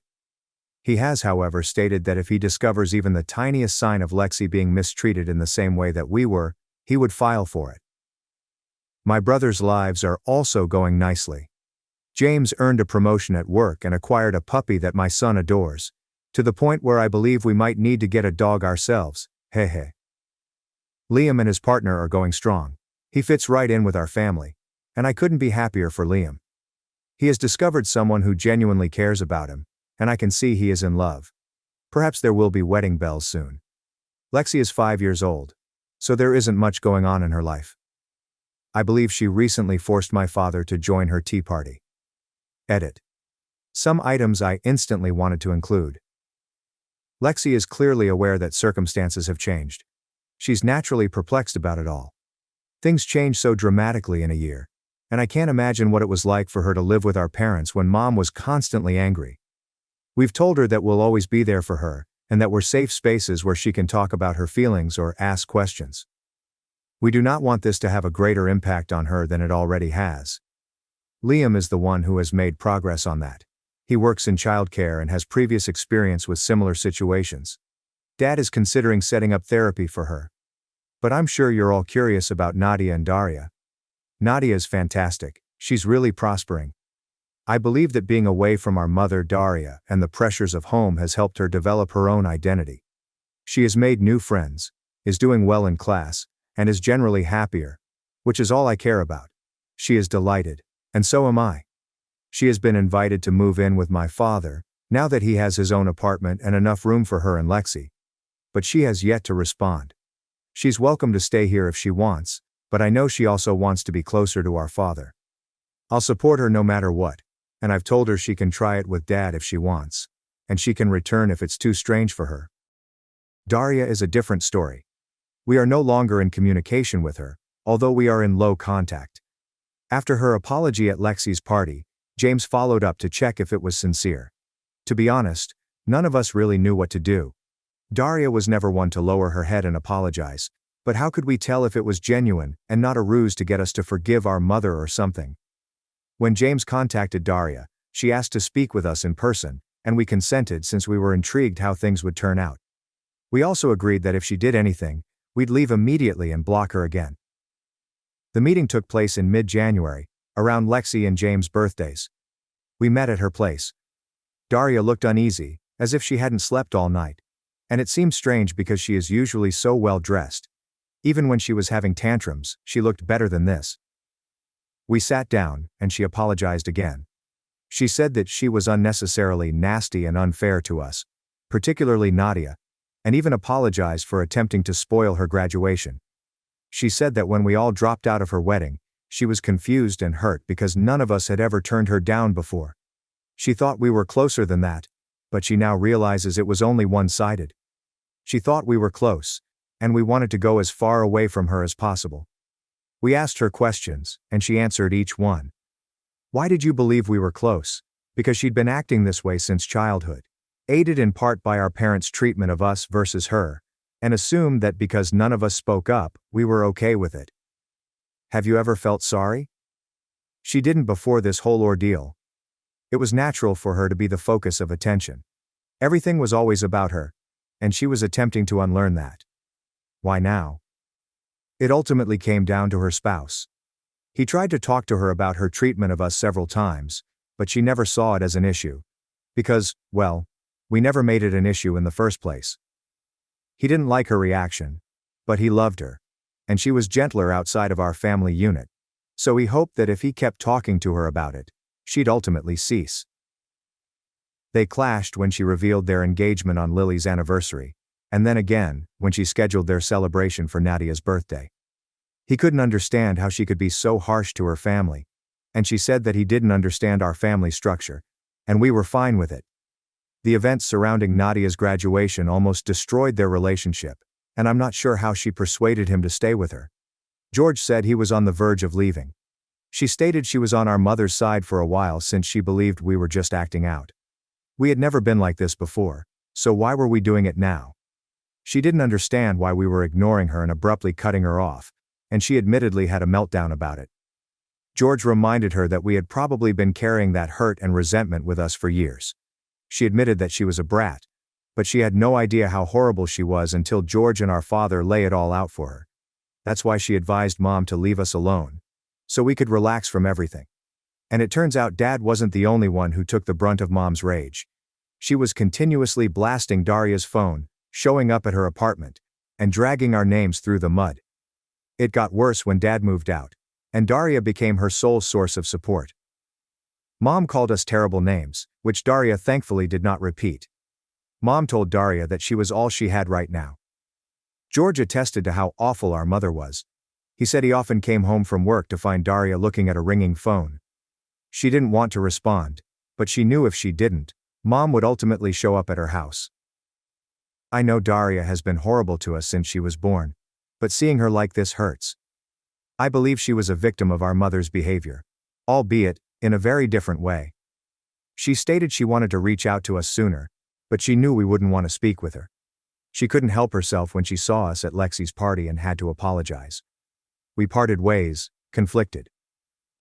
On the one hand, Daria was always selfish. She had been manipulative and outright cruel. She always managed to outshine us at every turn, every accomplishment. Nadia's graduation provided proof of this.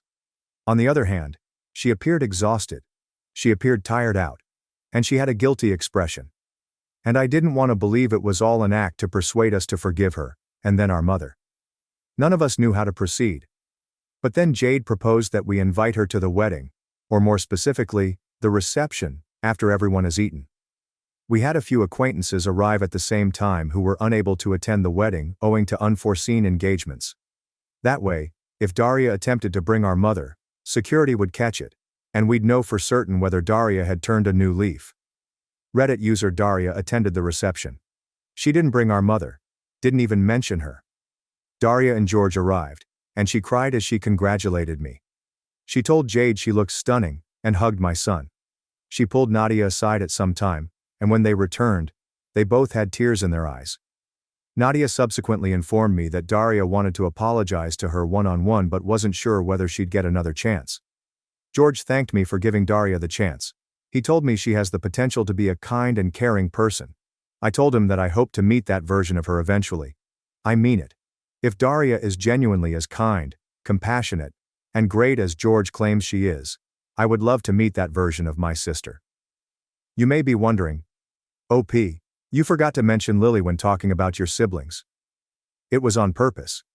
You see, it's a good thing Dad got out of her spare room. She'll need that space in a few months. And she is not the only one. I knew Lily was pregnant because she came down with me and Jade and told us she was pregnant, and concerned about her bridesmaid dress, even offering to step down if it was an issue. Of course, we urged her not to be foolish, and that we would cover the expense of any necessary adjustments. Jade told me that she planned to have Lily make an announcement during the wedding speeches. I stupidly imagined Lily would disclose her pregnancy to our wider family. And, while I was hesitant, I consented because Jade wanted it. And unlike others, she had received permission. Reddit. Lily gave a statement about pregnancy, saying she couldn't wait to be a mother, and was grateful to be sharing at least part of her prenatal journey with Jade. Reddit. This is how I discovered my wife was pregnant with our second child. Again. I wish I could say I remained calm, but I didn't. I cried. I couldn't help but be overjoyed. And I'm sure my pals will mock me for it for the rest of my life. It felt like everything we'd been through over the past year had been worthwhile, at least for that moment. To have my family gather around me in an event that was almost certainly about Daria and her wedding. I haven't shared my feelings about the past year with my mother. Honestly, I felt like garbage for the majority of it. I felt like curling up and disappearing. I felt disgusting and useless because my mother said I was. I felt like I couldn't express how I felt since Nadia was present, and I didn't want her to blame herself any more than she already did. I'm currently in therapy, and I'm not alone. I'm healing. Right now, I'm happy. I can hardly believe how pleased I am. I'm happier than I have ever been, and I am confident that my siblings will agree. Our mother will most likely claim that our family has broken apart, but this is not the case. Hers did.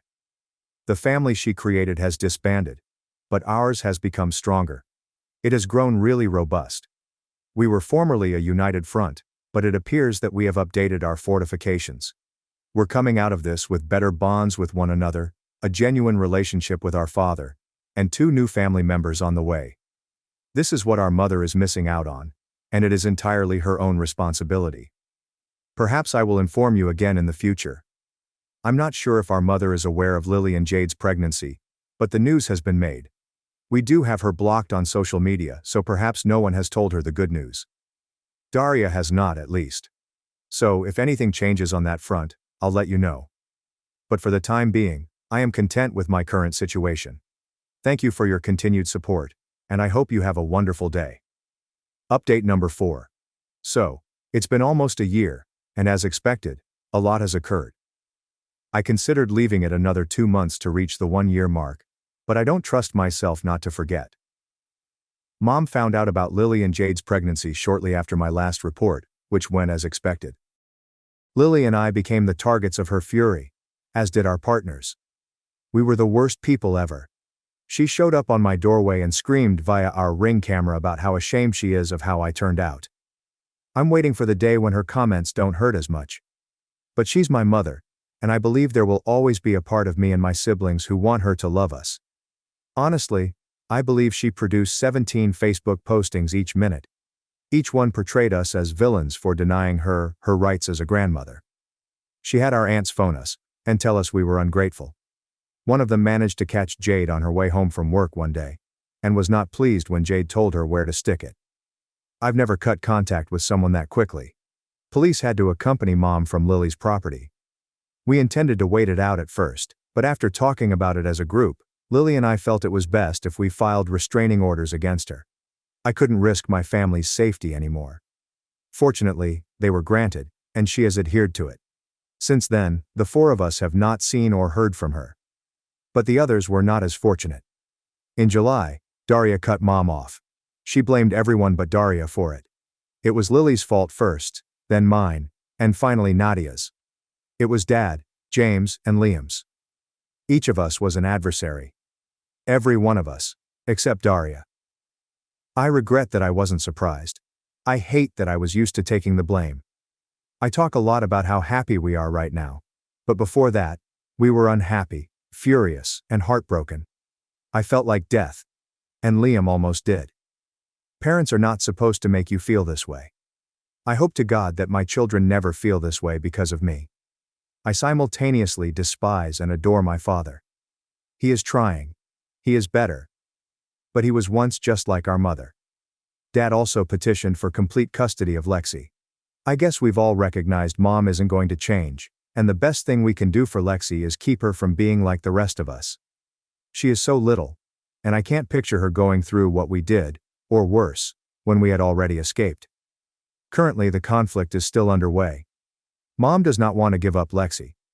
However, due to her very public troubles with the rest of us, and the restraining orders, Mom only gets to see her on weekends. Dad is still not satisfied. Lexi began returning home from her weekends with Mom, claiming she did not want to go back.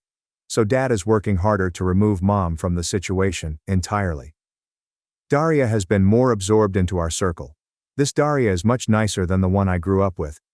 I tell her a story, and she doesn't roll her eyes or tell me that nobody cares what I have to say. She is far from perfect, but she is trying. We can tell her she has done something wrong, and she will apologize. She is in therapy. We're also on the list for family therapy, all 6 of us including Dad. We're hoping it will help us move forward more. We hope it will allow us to heal. Mom may be a lost cause, but Dad and Daria are not. And honestly, it's more than I could have hoped for 2 years ago. Nadia aced her first year of college, and is now doing the same in her second. She accepted Dad's offer to move in with him, even though she knows she always has a place with me. She's much better at expressing herself now, so she won't let Dad get away with anything. Nadia and Daria are genuinely conversing now. They lived together for more than a decade but never actually chatted. Daria thought Nadia was beneath her, and Nadia was terrified to offend Daria. They now communicate, and bicker, like sisters. As if they should have done it all along.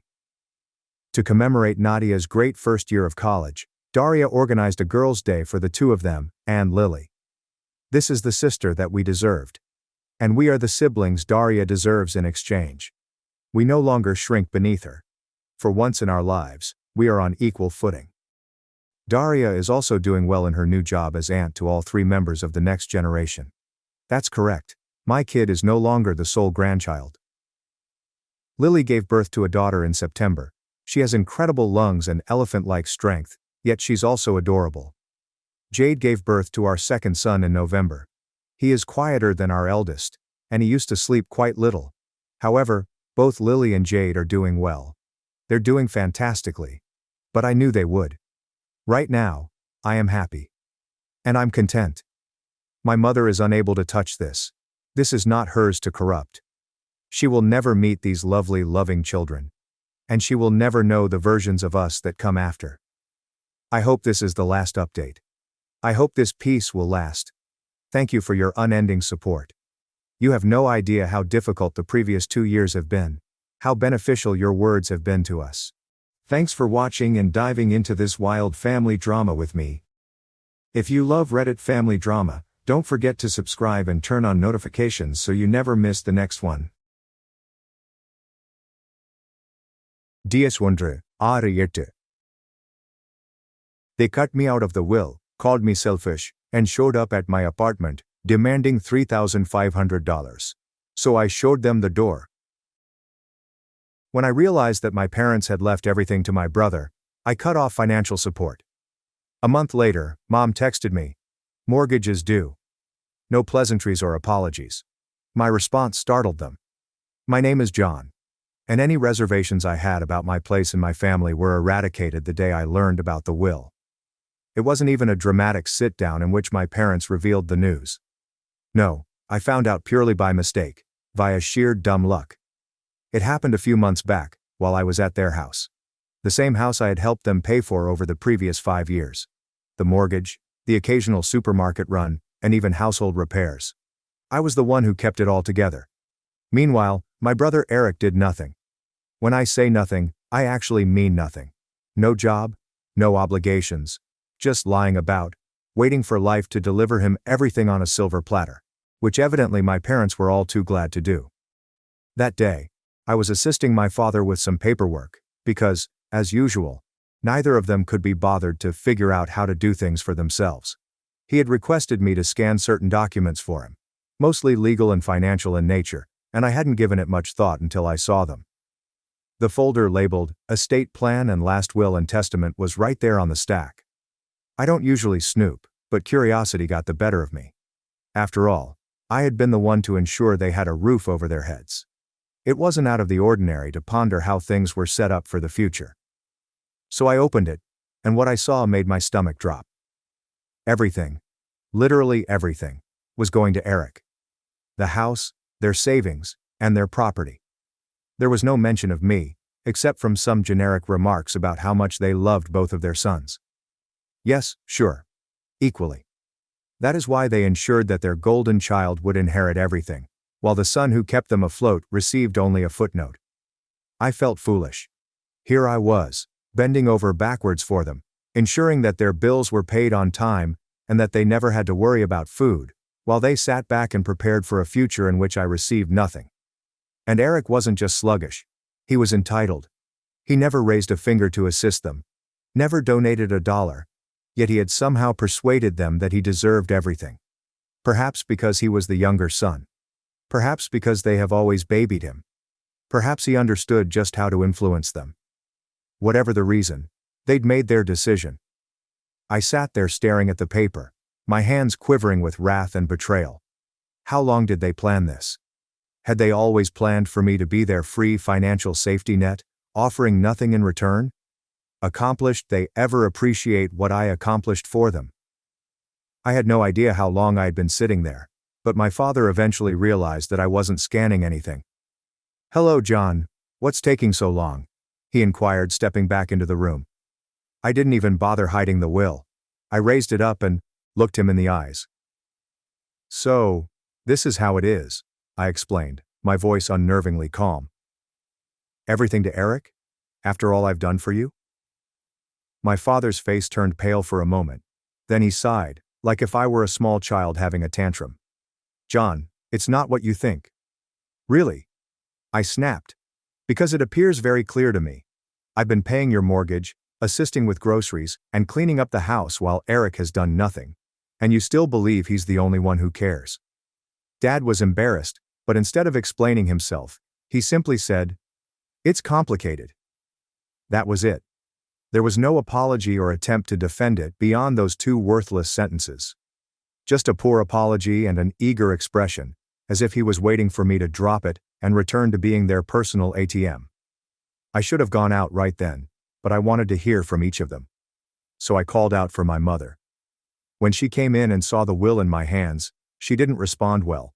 She had the decency to appear guilty, but what she said made my fury boil. "John, honey, you don't need the inheritance," she whispered softly, like if she were doing me a favor. "You do a good job. You have a strong sense of self. Eric struggles. We just want to make sure he is taken care of." That was the moment something inside of me shattered. They didn't even refute it. They understood exactly what they were doing, and they believed it was entirely right. They had spent years tolerating Eric's sloth, and now they planned to reward it by giving him everything. while I was treated as an afterthought. I took a long breath, tightened my jaw, and placed the will on the table. "Got it," I said, my voice strangely calm. "Glad to know where we stand." Then I turned and marched out of the house, disregarding their protests and slamming the door behind me. They had made a decision. Now it was time for me to make mine. I did not return to their place after that. I did not call. I did not check in. For the first time in years, I let them deal with their own dang problems. If they needed to mend something, they could figure it out. If they wanted groceries, they could make their own way to the store. Most significantly, if the mortgage bill arrived, I would no longer be responsible for paying it. The hush lasted almost 2 weeks. At first, I guess they thought I was simply pouting and would crawl back like usual. Perhaps they expected me to calm down and apologize for questioning their choice. But as the days passed with no news from me, and more significantly, no financial assistance, you could almost feel a shift in their mindset. Then, one afternoon, my phone vibrated. Dad texted, "The property taxes are due." That was it. No, "Hello, how have you been?" No, "I apologize for what happened."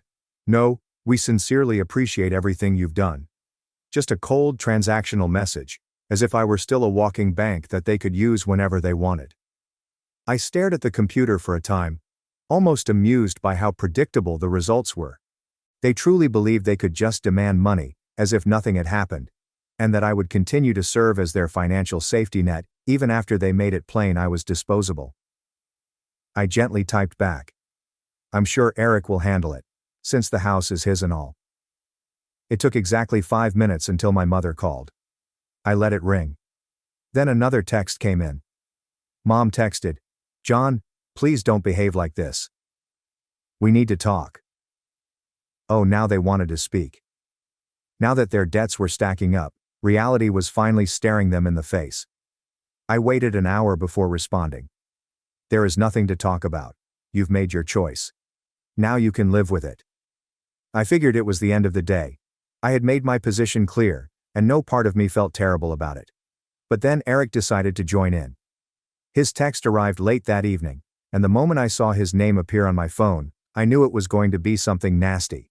Sure enough, when I opened it, I was met with utter entitlement. Eric texted, "Dude, why are you such a drama queen? It's not a huge deal, just help them out as you normally do." I almost laughed. Not a huge deal. He actually seemed as if I had no right to be upset about this. I wrote back, "No, I think you've got it covered, since you're the favorite and all." Eric texted, "Oh my God, are you really furious about the will? Grow up, guy. It's only money." Oh, suddenly it was only about money. It didn't matter anymore now that he had the inheritance. The hypocrisy was astonishing. I shot back, "Then you won't mind spending some of that money to pay your mortgage, right?" Silence. A few minutes later, my mother texted me again, this time in full guilt trip mode. Mom texted, "John, we are your parents. The family takes care of one another. We did so much for you growing up, and now you're simply abandoning us."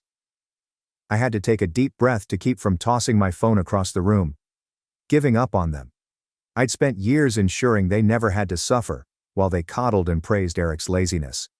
And now that they'd had to face the repercussions of their own actions, I was the bad guy. I was not falling for it.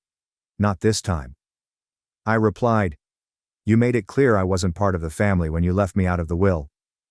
Now Eric can take care of you." I can imagine my mother gasping loudly. She had a knack for playing the victim, even when she was in the wrong. A few minutes later, my father sent another text, and this one made me furious. He texted, "We're not asking for much, just enough to cover the mortgage for a few more months until we figure things out. Don't be selfish." Selfish? The word caused my blood to boil. I'd been bailing them out for years, devoting my own money, time and energy to making their lives easier. I had done all a good son should do. So, how did they repay me? I made sure I received nothing in exchange. And now that I was finally advocating for myself, I was the selfish one. I tightened my jaw, took a long breath, and typed back, "No. I'm done." I then shut off my phone. They'd made their choice. They were now going to have to live with it. The stillness lasted one day. I knew my parents would not give up so quickly, but I wasn't prepared for what happened next. The next morning, I received a notification on my phone, a bank transfer request. I grimaced as I unlocked my phone to check. It was from my mother. She had genuinely emailed me a request for money as if I were an ATM. What is the amount? $3,500. I looked at it with amazement. There was no message or explanation, just a cold, blatant demand for the precise amount required to pay off their late mortgage. They didn't even ask anymore. They just assumed I would give in. I declined without hesitation. Not even 5 minutes later my phone rang. It was Mom. I let it ring. Then followed another text. Mom sent a text. John, I know you saw the request. Why did you decline it? I took my time before responding. Because it's not my responsibility. Try Eric.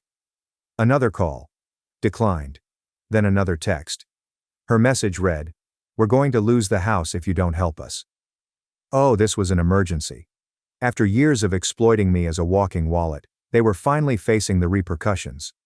I responded, "Maybe you should have thought about that before deciding I didn't matter." A few seconds later, Dad joined in. He sent a message. "You really gonna let your parents become homeless?" That one had me laughing out loud. The manipulation was so obvious it was almost comical. They weren't broke. They were not going to be put on the streets. They simply didn't want to go into their personal savings because they were accustomed to me covering everything. I disregarded them for the remainder of the day. That night, I received an SMS from Eric. "Dude, just send them the money already. You're making this a bigger deal than it is." I clenched my jaw. This entitled little punk thought he could lecture me. I responded, "You mean the same money you're inheriting? Why don't you send it?" His response came quickly. Eric responded with a message. "You know I don't have that kind of cash right now." Oh, so it was now about cost. He was fine with me draining my accounts, but whenever it was his turn, he had nothing to offer. I responded, "Guess you better figure it out then, bro. You're the one they chose." No response. I went to bed feeling strangely peaceful, as if I had finally broken free from years of manipulation. However, the situation worsened the following day. I was at work when I received a call from my apartment's front desk. "Hey John, your parents are here." I almost dropped my phone. "What?" She paused before responding. "They're saying it's an emergency, and that you won't answer their calls." Oh my God. They showed up in my flat simply because I stopped paying their bills. I took a deep breath and pinched the bridge of my nose. "Please don't let them up. I'm not expecting them." There was an awkward moment. They're being kinda pushy." I clenched my jaw. "I don't care, they can leave." I hung up and instantly received a text from Mom.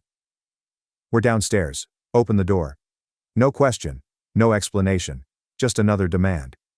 I didn't respond. Another text message from Mom. "John, we're not leaving until you talk to us." I breathed sharply and stood up from my desk.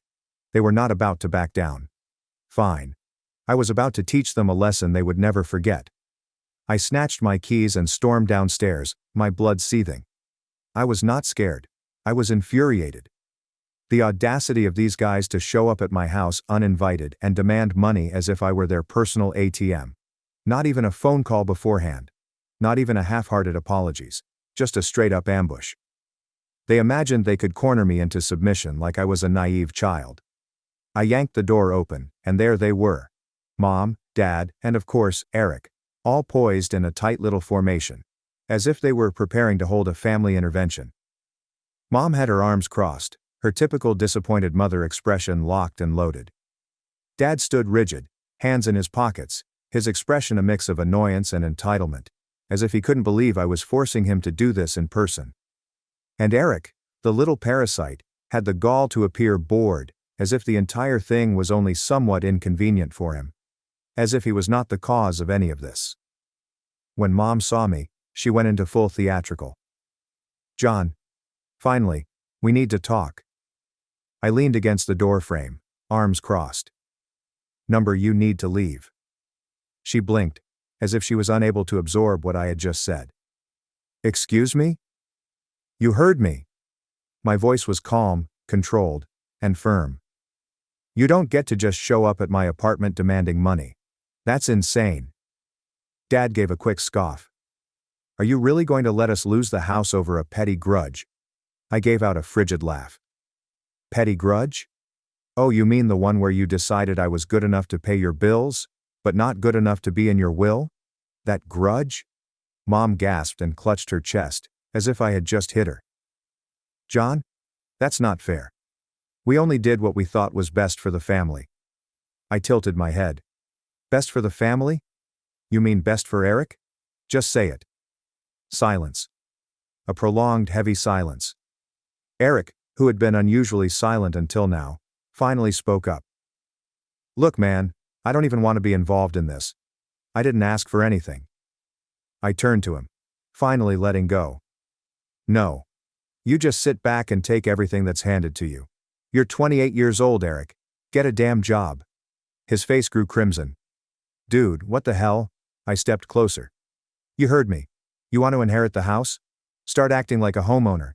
You want to be the golden child? Start paying their damn bills. I'm done being your personal bank. Eric averted his gaze, his attention drawn to the sidewalk. Mom took a deep breath and refocused her guilt trip. John, he's your brother. I nodded. Yep. And I've supported him longer than you ever have. Dad's face clouded. You're being selfish. I laughed. A true, sincere laugh. That's generous of you, I said, gesturing between them. You two decided that Eric deserved everything, and I deserve nothing. And now that it's time to pay the price for that choice, you're trying to manipulate me into fixing it for you. Not happening. Mom's voice became sharper. We thought you'd be mature about this. I raised an eyebrow. Mature? You mean quietly accept that I was betrayed and keep paying your bills? Because let's be real, that's what you wanted. Dad stepped nearer, attempting to loom over me as he had when I was a child. John, we raised you. We fed you, clothed you, gave you everything. The least you can do is help us now. I looked him dead in the eyes. I already did, for years, and you repaid me by cutting me out. Mom's lips twitched. We thought you'd understand. I exhaled and shook my head. Oh, I understand perfectly. I understand that I was never family to you. Just a paycheck. Once again, there is silence. An oppressive and unmistakable silence. I turned to see Eric, who was still trying to be invisible. And you? What's your excuse? You had years to grow up, to get your life together, to contribute. But you didn't, because you knew they'd take care of you. And when they're gone, you just expected me to step in, huh? Eric eventually snapped. What do you want me to say, man? I didn't ask for this. I nodded slowly. Right. You didn't ask. You just benefited. His mouth opened and then closed. Nothing. He had nothing. Mom tried one final guilt trip. John, we're family. Family takes care of each other. I stared at her for a long time before responding. Exactly. So why didn't you take care of me? She froze. No words, no rebuttal. Nothing. I exhaled slowly, feeling lighter than I had in years. We're done here. I turned and walked back inside, shutting the door behind me. My phone buzzed before I even got back to my couch. Dad sent a new text. Wow, after everything we've done for you, are you really going to abandon us? I smirked as I typed back. Number, you abandoned me. I'm just finally accepting it. I sent the message and then banned their phone numbers, but I had no idea that blocking them would simply make matters worse. Things quickly spiraled out of control. Less than a day after blocking them, I began receiving posts on Facebook. My parents were never very tech-savvy, but they knew how to voice their problems online, especially when they felt self-righteous. At first I assumed it was simply my folks being dramatic. I mean, that was their go-to move, throwing out family strife for all to see. But as I browsed through their pages, I realized it wasn't just about me not assisting with finances anymore. The posts were camouflaged as family affection, but they were carefully veiled attacks on me. Mom had written about how she did not raise her son to be so selfish, and how a true family assists one another no matter what. A handful of her acquaintances said I was a letdown, and out of touch with what actually mattered. Then Dad responded with his own post. So a full family should never turn their back when you need them most. We gave everything to our children, and this is how we're repaid. My son, who should be helping us in our golden years, has chosen to abandon us. He tagged me and left a passive-aggressive comment. The real kicker, however, came from Eric. I should have known he'd join in on the drama. He shared a post full of inaccuracies. Some people think that family is just about money. They don't understand that family is about love and sacrifice. I'd do anything for my parents, but some people just don't get that. They're too wrapped up in themselves to realize that true love is about helping those who raised you. He even made a disguised shot at me. I wish some people could learn what it really means to be family. I love my parents and I'm grateful for everything they've done. That was it. That was my breaking point. I sat there staring at the TV in bewilderment. How had things come to this point? They turned the entire situation around. They made me the villain. The selfish son who refused to assist his selfless parents. The son who didn't appreciate all the affection parents showed me throughout the years. How could they? I'd always been the person who worked hard. The person who donated. The person who has never complained. I had to accept the fact that they had convinced themselves they were correct. And now they were telling everyone that I was the problem. I didn't want to react immediately. I took a step back, collected my thoughts and waited several hours. I wanted to be sure I wasn't just jumping into something out of rage. But when I thought about it, I decided I couldn't let them get away with it. If they were going to drag my name through the mud, I was going to correct the record. So I grabbed out my phone and began typing. I created my own Facebook account, which I kept for close friends and true family, and wrote a lengthy update. I was not interested in playing their game. I didn't want to get caught up in petty back and forth. I wanted to tell the truth. This is what I wrote. I know I've been silent for the past several days, but I can't keep it up much longer. My relatives has been spreading false information about me online. They've painted me as the villain, the selfish person who refuses to assist my parents in their time of need. I'm here to set the record straight. I've always assisted my family. I've been helping with bills, paying for groceries, and supporting them in any way I can since I was able to find work. However, there comes a moment when you can no longer give without being respected. Over the years, I've seen my parents favor Eric, giving him everything, the house, the money, the attention, while I was expected to keep contributing without ever being treated equally. I'm sure some of you are thinking, well, that's just how family works. But here's the truth. Family should be reciprocal. When I learned that my parents had left everything to Eric in their will, I recognized how one-sided our relationship had been. They did not give me a second thought. They've made it apparent that I'm only the one they can rely on when things go tough, not the one they truly want around unless it's convenient for them. For years, I've been responsible for paying their lifestyle. I've paid for vacations, bills, and even assisted with things like house taxes. And for what? To be viewed as a backup plan. I am done. I am not merely a wallet from which they may withdraw money whenever they need it. I am a human being and deserve to be respected. I've earned the right to be treated like I'm important, not just when they need something from me. Eric needs to mature. He's 28 years old, and has never worked in his life. He has never taken responsibility for anything. My parents have been enabling him for so long that it's no surprise he's their favorite. But here's the thing. He's had plenty of time to organize his life, and now it's time for him to stand on his own 2 feet. Everyone who has been following this drama and supporting my parents should understand that every tale has 2 sides. Yes, family is important, but so is mutual respect. I've contributed enough for a lifetime, and I won't apologize for taking a step back. This is not about abandoning my family.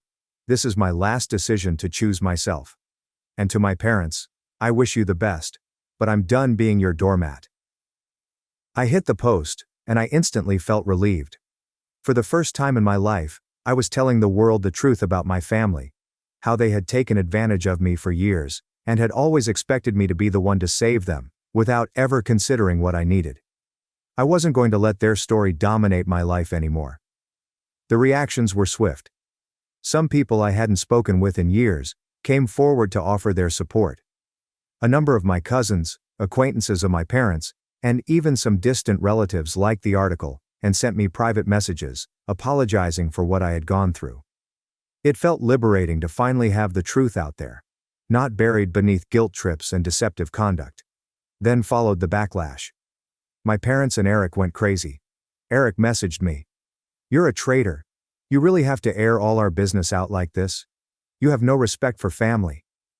Dad called me and virtually yelled into the phone. "You've ruined everything, John. You'll regret this. You'll regret cutting us off. You'll regret turning your back on your own family." But I did not regret it. Not for 1 second. I blocked them all. I was finished. And for the first time in my life, I was free. Free of the toxic grasp they held on me for so long. As the days passed, I felt a weight lift off my shoulders. I had had enough of being treated as less than. I was tired of always having to solve everyone else's problems. And now I finally had the freedom to live my life on my own terms. So no, I don't feel horrible about cutting them off. I deserved better. I still do. And from now on, I intend to surround myself with people who value me for who I am, not what I can give them. It is time for me to move forward. For good. And I will.